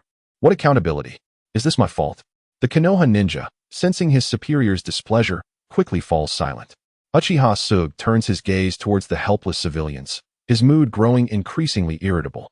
Ever since being assigned to this desolate place, he has never known a moment of peace. His patience has been worn thin. Fortunately, he only needs to endure for half a month before returning. Those of his age and experience, elite Jonin, are assigned to a rotation system. With many towns along the border of the Land of Fire under the watch of elite Jonin, rotating shifts every half-month. Uchiha Sug mutters, we haven't lost any resources. Their aim is to disrupt our order. They will return, so we should report this to prevent major issues. Yes, the Konoha ninja replies submissively, bowing his head. Chapter 93, Remnants in Chaos. Uchiha Sug fears not punishment, but the disappointment in the eyes of the clan head. He feels he has failed the clan's trust and the weight of responsibility placed upon him. However, this is evidently not a typical attack. There must be a conspiracy behind it. If he conceals this, a moment of negligence could lead to grave consequences. Uchiha Sug turns to others and issues commands. From now on, we shall implement 2 shifts, maintaining vigilance around the clock. Should any suspicious individuals appear, signal immediately. There must be spies within this town. Otherwise, how could they have such precise knowledge of their defenses and timing for support? Uchiha Sug reveals a sly smile. A group of little mice. Let me see how I can entertain you properly. In truth, the town Uchiha Sug oversees is not the only one under attack. Multiple towns face similar assaults. Some towns have suffered significant losses, with an elite Nara Jonin gravely injured and urgently transported for treatment. Uchiha Shirsui, serving as the intelligence officer, arrives promptly to report the situation to Uchiha Ryu. Uchiha Ryu contemplates, his eyes flashing with anger. Indeed, a bunch of pesky rodents. I refuse to believe there is no support behind this. Do you think it could be Uchiha Obito? Uchiha Ryu inquires. The intelligence regarding Uchiha Obito has been transparently disseminated among Konoha's ranks, making it risky for him to appear freely in the capital of the Land of Fire. Uchiha Shirsui reflects for a moment before responding. It is indeed possible. Our intelligence department has not received any recent reports of Uchiha Obito's movements. He has always been elusive, utilizing the space-time abilities of his Manjiki Sharingan, making it quite challenging to track his activities. Uchiha Ryu chuckles. Aside from him, I can't think of anyone else. However, those attacking us may very well be remnants we eradicated, seeking revenge for their grievances. Uchiha Fugaku and Hinata Hayashi rush in, gasping for breath. Clan head, these attackers have significantly threatened our dominion over the Land of Fire. We must not let the recently stabilized public sentiment descend into chaos. Hokage-sama, I suggest we reinforce our numbers. The Hyuga clan has decided to assign a Hyuga ninja to each town. With the Byakugan's surveillance, these individuals will have nowhere to hide, nowhere to escape. Your efforts are appreciated, Hayashi, Uchiha Ryu acknowledges, considering it a viable strategy. Our territory has expanded significantly. We should not pursue perfection too zealously. The hearts of the populace will remain steadfast as long as external chaos persists. They understand that beyond our borders lies a hellish realm, and it is only within the land of fire that they can safeguard their lives and enjoy a peaceful existence. Hinata Hizashi, with a face full of remorse, apologized. Lord Hokage, your admonition is well-deserved. I have been excessively fixated on perfection, rendering myself somewhat paralyzed. No harm done. Uchiha Kai, surprisingly unperturbed, remarked that everyone makes mistakes. If Hizashi had never erred, he would not have been allowed to remain in the esteemed position of Hokage's assistant. As orders were dispatched, a contingent of Hinata ninjas set off to assist in guarding various towns. Fortunately, the Byakugan does not require the hierarchical grading that the Sharingan does. Virtually any Hinata ninja can activate the Byakugan, thereby gaining access to all its abilities, a feature absent in the Sharingan. As Uchiha Shursui and Uchiha Fugaku prepared to depart, Uchiha Kai suddenly called out, "Hizashi, please stay a moment." Shursui and Fugaku exchanged curious glances at Hizashi, but refrained from asking further, hastily taking their leave. "Lord Hokage?" Hizashi inquired, puzzled. Uchiha Kai retrieved a carefully prepared piece of parchment from his drawer, densely inscribed with the methods of evolving the Byakugan into the Rinnegan, along with its capabilities. "I once promised to reveal a secret regarding the Byakugan. I wonder if you recall, Hizashi." The instant Hizashi laid eyes on the paper, a wave of trepidation washed over him, as if accepting this document would plunge him into an unendurable abyss. "Indeed, since you have not forgotten, this is what you have long desired." A seemingly innocuous piece of paper was gently pushed before Hizashi. Upon reading its contents, his complexion drained of color, and cold sweat beaded on his forehead. "Is this truly real?" Hizashi asked, incredulously gazing up at Kentucky Uchiha Kai, clearly pleased with Hizashi's reaction, laughed heartily. "Of course it is real. Otherwise, your clan would not have been without such eyes for all these years." The severity and cruelty of this revelation surpass even the Uchiha's Manjiki Sharingan. "Lord Hokage, you present me with a formidable dilemma," Hizashi lamented, regretting his decision to glance at the paper. The rise of the Hinata clan lay before him, yet he contemplated destroying the document. Gathering the clan's bloodline to merge into a singular pair of eyes seemed brutally harsh. Hizashi yearned for the enduring prosperity of his family, not the ascendance of a single individual. "I have fulfilled my promise to you. How you choose to proceed is your own affair." With a wave of his hand, Uchiha Kai dismissed him. "That will be all. You may leave now." After bowing, Hizashi turned to depart, his legs feeling as heavy as lead, each step a weighty burden. Instead of returning immediately to his clan's compound, he concealed himself in a restroom, tearing the paper into shreds, burning it, and flushing the remnants away. Emerging from the public restroom, Hizashi's demeanor returned to its usual calm, the knowledge of the Rinnegan now firmly etched in his mind. This secret must never be disclosed to another. He could not guarantee that any other clan member would resist such temptation. A slight misstep could lead to the destruction of their clan. Looking up at the sky still bathed in the hues of sunset, Hizashi pondered his next course of action. In a border town of the Land of Fire, Uchiha awaited an important figure, the elite Jonin from the Hyuga clan. Upon recognizing the familiar face, Uchiha was filled with astonishment and joy, clapping his hand on the other's shoulder. "Hizashi, I never expected it would be you." Hyuga Hayashi firmly grasped his friend's hand. Smiling, "I specifically requested to come, and now we shall fight side by side once more." In the grand tapestry of Konoha, the only clan truly capable of forging a genuine bond with the Uchiha was the Hyuga. Other families had suffered deep wounds at the hands of Uchiha ninjas, forced to submit under their oppressive might. Although the current circumstances for these clans had stabilized, significant internal dangers loomed. Should any elite ninja from these clans suffer severe casualties, the clan could falter irreparably. This is why so many clans hesitated to unite against the Uchiha. They lacked the resources to gamble further. Defeat would spell their absolute demise, erasing the clan from existence for eternity. Conversely, even if the Uchiha were to lose, they possessed the foundation to rise again. "Your presence here raises the probability of my plan's success to 90%. Uchiha S declared with unwavering confidence. What plan? Hayashi inquired, puzzled. S elaborated on his strategy in detail. Impressive as always, Hayashi affirmed, giving a thumbs up. Even without my involvement, you would likely succeed. Ha ha ha. S laughed, delighted by the praise. The joy of being acknowledged by a trusted friend amplified his happiness and sense of achievement. Be cautious. Our informants have relayed that they are on alert 24 hours a day. 2 ordinary jonin donned sinister demon masks. I fear nothing.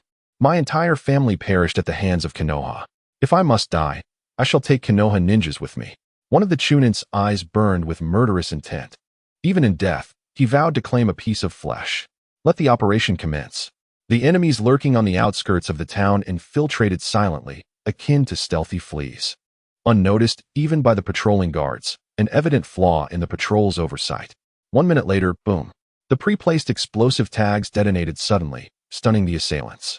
A few unfortunate ninjas activated the explosive tags, meeting their demise in the ensuing blast. Eliminate these scoundrels.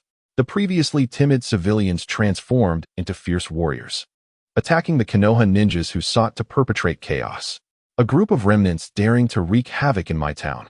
Uchiha S was the first to charge, wielding his blade to swiftly dispatch the nearby foes. 8 trigrams palms. Hayashi, his Byakugan activated, swiftly took 2 lives with his hands. The enemies he vanquished suffered shattered veins, blood oozing from their 7 orifices, their bones crushed. This exemplified the formidable power of an elite jonin and the essence of the Hyuga clan's prowess in the ninja world. Retreat. This is a trap. Realizing they had fallen into a snare, the assailants scattered, showing no inclination to rescue their beleaguered comrades. Kill. The Konoha ninjas, long prepared, surged in from all directions, leaving the fleeing adversaries with no escape. In a mere span of minutes, the battle concluded. Captain, all remnants have been eradicated. A Konoha Chunin approached, holding the severed head of an enemy, casually discarding it on the ground. A jonin from the Sand Village, listed on the roster. Uchiha S cast a disdainful glance at the head on the ground and coldly ordered, "Preserve these heads. I shall commend you for your efforts." Understood. Hearing that they would also receive credit, the team members perked up. The accolades could have easily been attributed to Uchiha S and Hyuga Hayashi, as they had merely assisted, not claiming true credit. Yet, they were taken aback by Uchiha S's magnanimity. Truly, he was a master of the Uchiha clan. The glory of the Uchiha clan stemmed from each of its members. This sentiment was not merely rhetoric. After congratulating his close friend, Hayashi continued, "With these pests dealt with, my task is complete, and I see no reason to linger here any longer. Why not stay another day? I haven't had the chance to properly host you yet." Uchiha S's face displayed a hint of reluctance. As a proud member of the Uchiha clan, he had only one foreign friend who had captured his attention throughout all these years. "Thank you, Brother S," Hinata Hayashi said with a smile. Considering that a day more or less did not matter, Uchiha S generously replied, "No need for thanks, after all these years.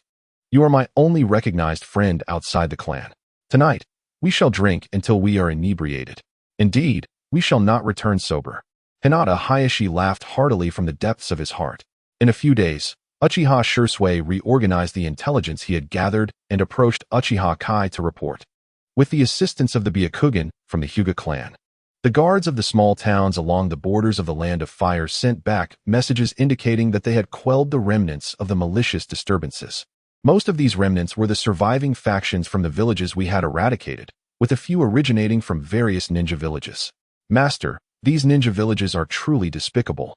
They are embroiled in turmoil with the daimyo, yet still have the audacity to engage in such underhanded tactics." Uchiha Shursui expressed his disdain for these villages, harboring no goodwill towards the individuals who disrupted the peace. Uchiha Kai paced back and forth in his office, his hands clasped behind his back. After a moment of careful consideration, he snorted coldly. "Do these ninja villages take us for fools, believing we possess a placid temperament? I merely wish for a few years of stable development. After all, time is not of the essence for me, and I am in no rush. Yet, these villages seem incapable of tolerating my tranquility and insist on provoking me. If they cannot remain idle, let us make this ninja world a bit more lively." A general assembly was called, granting attendance to all who had attained the rank of J-Nin. The meeting was to be held in the newly constructed conference hall. Uchiha Shursui sensed that the clan leader was making a significant decision, and thus bowed respectfully, saying, "I take my leave." A flustered intelligence ninja rushed in, kneeling on one knee and presenting the latest intelligence with both hands. "Lord Hokage, Lord Shursui, we have grave news. The Mist Village has officially declared its dominion over the Land of Water, and the fourth Mizukage, Yagura, has been assassinated, succeeded by the fifth Mizukage, Terumi-me." Uchiha Kai frowned at this revelation. Uchiha Shursui quickly seized the intelligence and handed it to Uchiha Kentucky. The clan leader scrutinized the document, though his thoughts were elsewhere. It appeared that Uchiha Obito intended to continue lurking in the shadows. However, those who remain hidden can never achieve greatness. Chapter 95. The Age of Ninja Villages is a mistake, yet a pawn remains a pawn. Uchiha Kai surmised that he could guess 8 out of 10 of Uchiha Obito's clandestine maneuvers. Indeed, he was perhaps the most knowledgeable about Uchiha Obito in this world. Observing the clan leader lost in thought, Uchiha Shursui discreetly signaled to his subordinate, and the two quietly exited the office.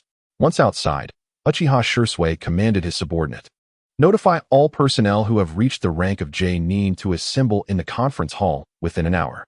"Yes," his subordinate replied obediently.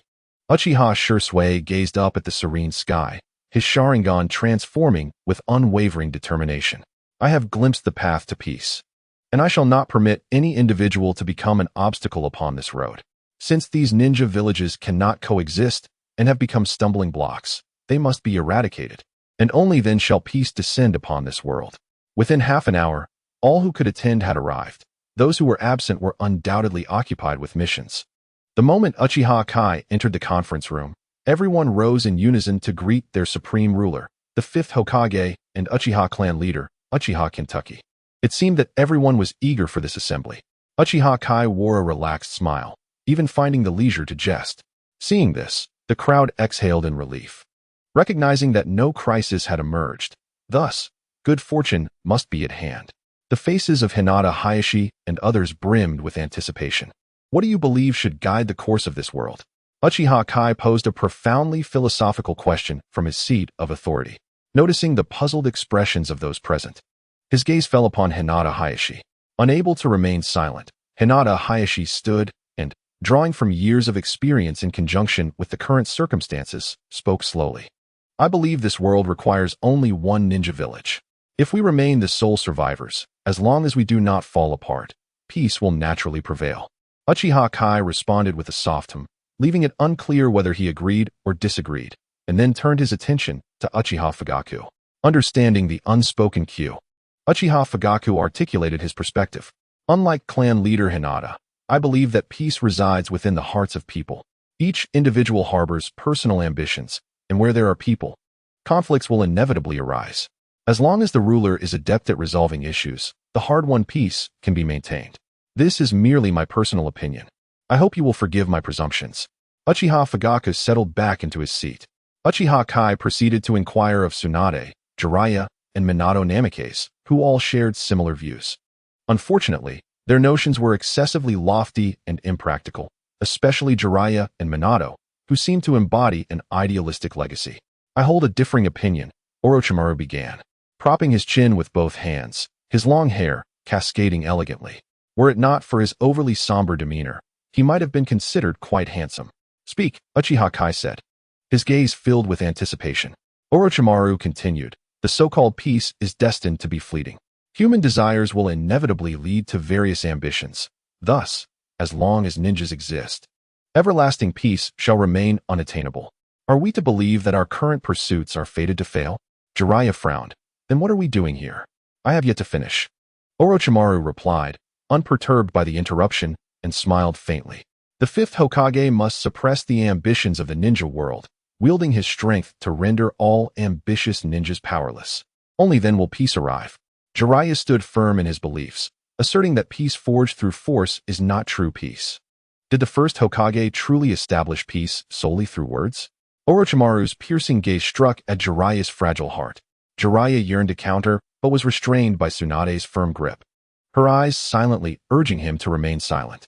Tsunade understood that her grandfather had not merely spoken of peace. Rather, he had genuinely fought to establish the village of Konoha through strength. The second Hokage, Senju Tobirama, rarely publicized the use of force, instead promoting a positive image. This was the essence of whitewashing. The fearsome reputation of Uchiha Madara in the ninja world stemmed from the tales spun by Senju Tobirama, who amplified the terror of Madara's power. At that time, Uchiha Madara did not care about the exertion he endured. He merely wished to establish Konoha and fulfill his childhood dream. Most matters were resolved through his force, subsequently smoothed over by Senju Hashirama's diplomacy. All right, everyone is free to express themselves.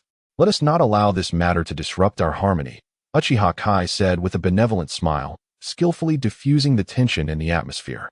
The reason I pose this question is that I am about to make an important decision. Uchiha Kai's expression became solemn, prompting everyone to straighten their posture and tense up. Since the establishment of the ninja village system, not only Konoha, but each village has suffered significant losses of ninjas annually. The founding principle of the ninja village was to foster peace. Senju Hashirama succeeded in forging peace, yet also faced failure. He succeeded in establishing tranquility. But as you all know, the reason for his failure was that peace vanished after his death, seemingly perishing alongside him. During the time when the second Hokage, Senju Tobirama, signed the peace treaty, he was ambushed and assassinated by the brothers Kin and Jin. Third Hokage Sarutobi Hiruzen took over, yet the war never truly ceased. The existence of the ninja villages expanded the scope of warfare tremendously, with the brutality of the battlefield surpassing even the conflicts of the Warring States era by 100-fold. Apart from a few significant wars that influenced the ninja world, skirmishes occurred incessantly. Maintaining even a semblance of peace required the sacrifice of countless ninjas. Moreover, the distorted system of the daimyo controlled the economic resources of the ninja villages. Despite possessing immense power, this strength was not utilized to govern or benefit a nation. Instead, ninjas became mere tools wielded by the daimyo, acting as ruthless executioners. The life of a ninja should not consist solely of constant combat, both awake and asleep. We, as ninjas, ought to savor this world rather than live perpetually in despair, ignorance, and confusion. Thus, I must assert that Uchiha Kai's domineering gaze swept across the crowd. The era of the ninja village is no longer suitable for us. This proclamation ignited the hearts of everyone present. Accustomed to the ninja village, they felt an immediate aversion. Yet out of respect for Uchiha Kai's prestige, they bit their tongues in silence. We must transform this system and steer the development of the ninja world back onto the proper course, leading everyone towards peace. Therefore, I have decided to establish a new realm, where I shall reign as the sole emperor, and the Uchiha clan shall be the only imperial family, while your clans will serve as the royal protectors. Even those without a clan may attain nobility through merit, with titles passed down to your descendants. At that moment, a grand cake was pushed forward by Conan. Esteemed guests, this cake lies before you. Those willing to assist me in ruling this nation shall partake. Uchiha Kai exhibited a generosity that was striking. Those who followed him had never been cast aside.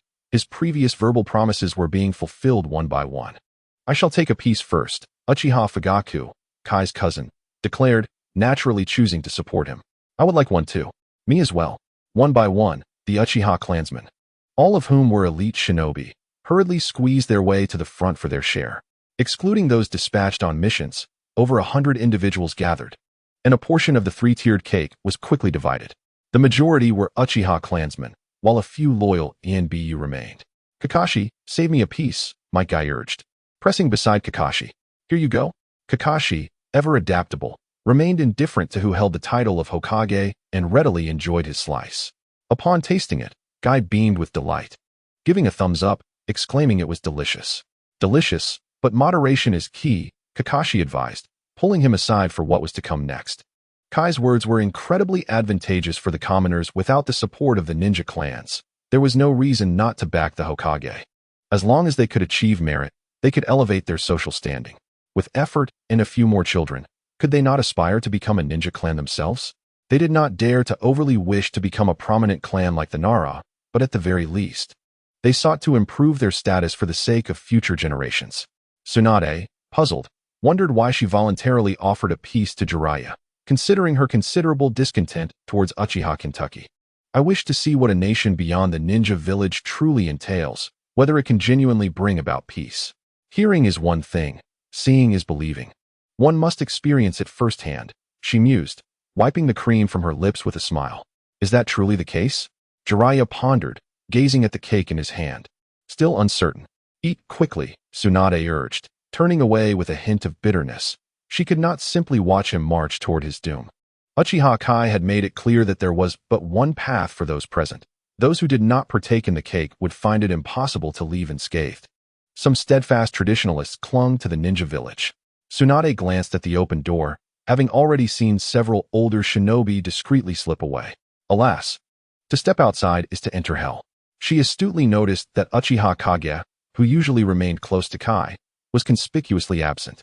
Orochimaru, Minato Namikaze, and Narashikaku had also taken their pieces. The die had been cast. They were aboard Uchiha Kai's ship, and even if he urged them to leave, they would not. Orochimaru was indifferent to the concepts of the ninja village or the nation, particularly since Minato had a family to consider, including a pregnant wife, making it impossible for him to oppose Kentucky. Furthermore, the idea of a nation was undeniably appealing.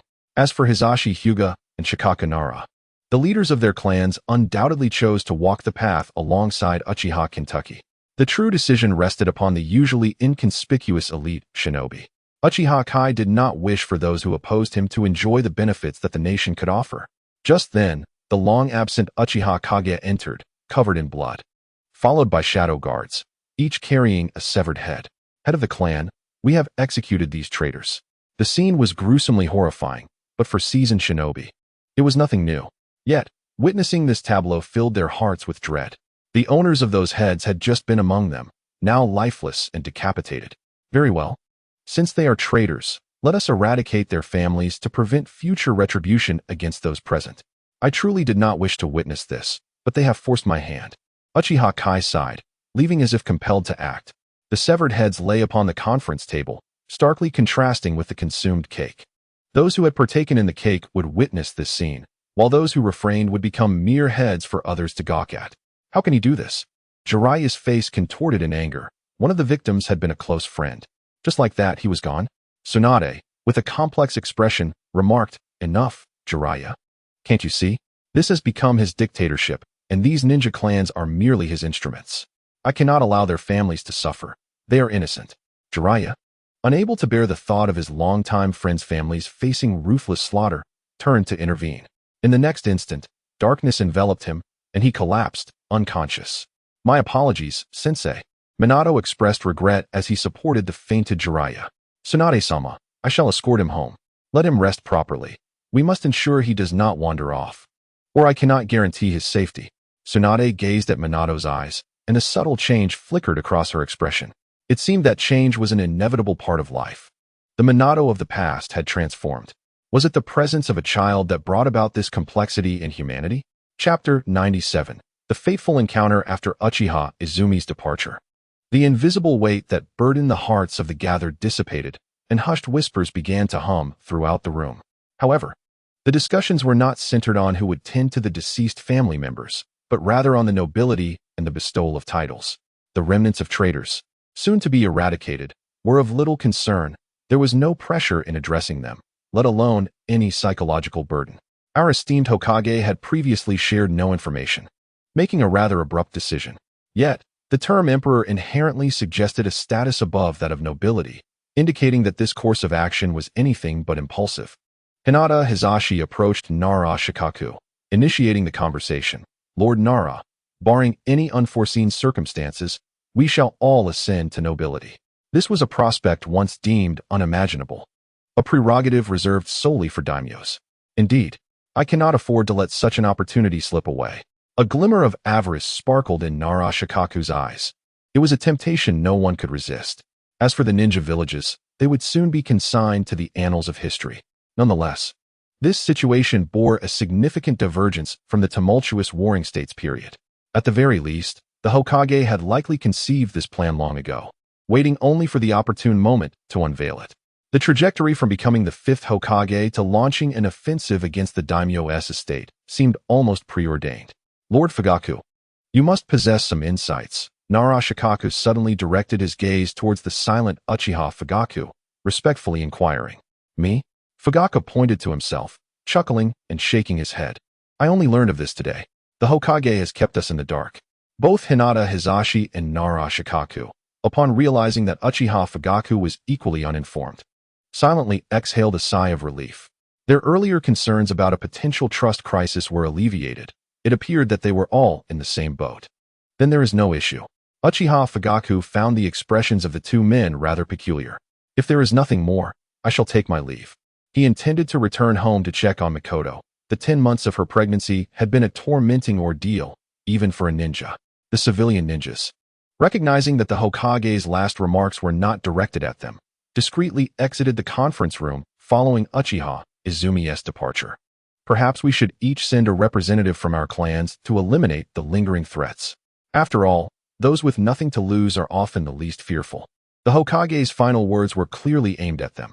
If any escaped, the repercussions would be borne solely by the formidable clans. Failure to resolve this matter would likely sour the Hokage's disposition, and the nobility might vanish without a trace. Agreed.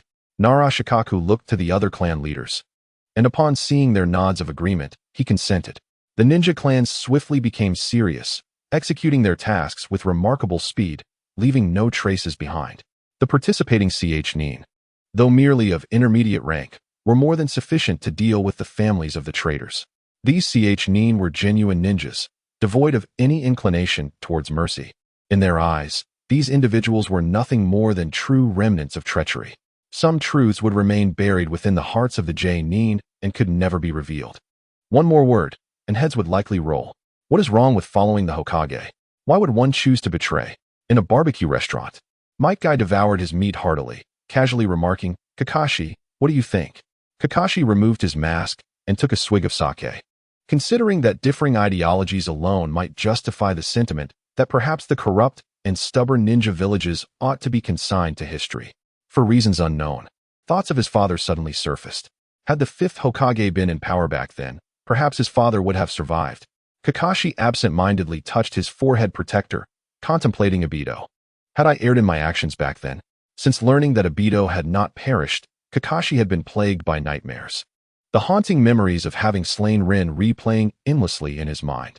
Thinking of Obito again, Might Guy observed Kakashi's sudden daze and sighed. If you cannot find closure, perhaps you should confront Obito directly. There may be clarity to be found regarding past events. You too were a victim of circumstance. Do not worry, Kakashi replied, lowering his head to don his mask once more. I will cover the bill, you take your time. Where are you going? Might Guy furrowed his brow, calling out to Kakashi's retreating figure, but received no response. With the table laden with food, Might Guy suddenly lost his appetite, beckoning the waiter to pack the meal as he prepared to catch up with Kakashi. At the land of the Leaf's Heroes Memorial, where all fallen leaf ninjas in battle lay interred, Uchiha Izumi chose not to relocate this sacred ground, instead designating the entire leaf as a future site of commemoration, leaving ample space for the inevitable loss of many lives. Kakashi hurried back to the old leaf site, holding a bouquet of flowers before placing them at the tombstone. Standing in quiet contemplation as he gazed at the memorial, the ties of destiny often manifest in the most coincidental of ways. Perhaps this was the design of fate. At that very moment, Uchiha Obito arrived to pay his respects to Rin. However, upon spotting Kakashi first, he chose not to approach. Despite Kakashi's awareness of his survival, Obito had no desire to converse with the man who had taken Rin's life. Each year, he feigned sincerity in honoring Rin. A murderer hardly deserved to pay tribute to her. Typically, Obito would discard the flowers Kakashi had left at the grave, replacing them with the bouquets that Rin favored. He understood Rin's affection for Kakashi, yet believed Kakashi unworthy of such love, a killer who failed to cherish his comrades. Obito had refrained from reclaiming the other Manjiki Sharingan from Kakashi, as it had been stained by the act of killing Rin, now rendered tarnished. Even a single eye could wield formidable power within the ninja world. You've arrived, Kakashi spoke suddenly. Obito, taken aback, surveyed the empty surroundings, his gaze sharpening. Still unwilling to reveal yourself? Kakashi turned towards Obito's concealed position. This revelation astonished Obito. How could Kakashi discern his hiding spot? Could it be due to that eye? Obito touched his mask, emerging in silence. Upon truly seeing the living Uchiha Obito, Kakashi lowered his forehead protector, fixating his gaze upon him. The two stood face to face, approximately 10 meters apart, each with a Sharingan quietly observing the other. It was as if the Sharingan shared a connection, suddenly shifting into the Manjiki form.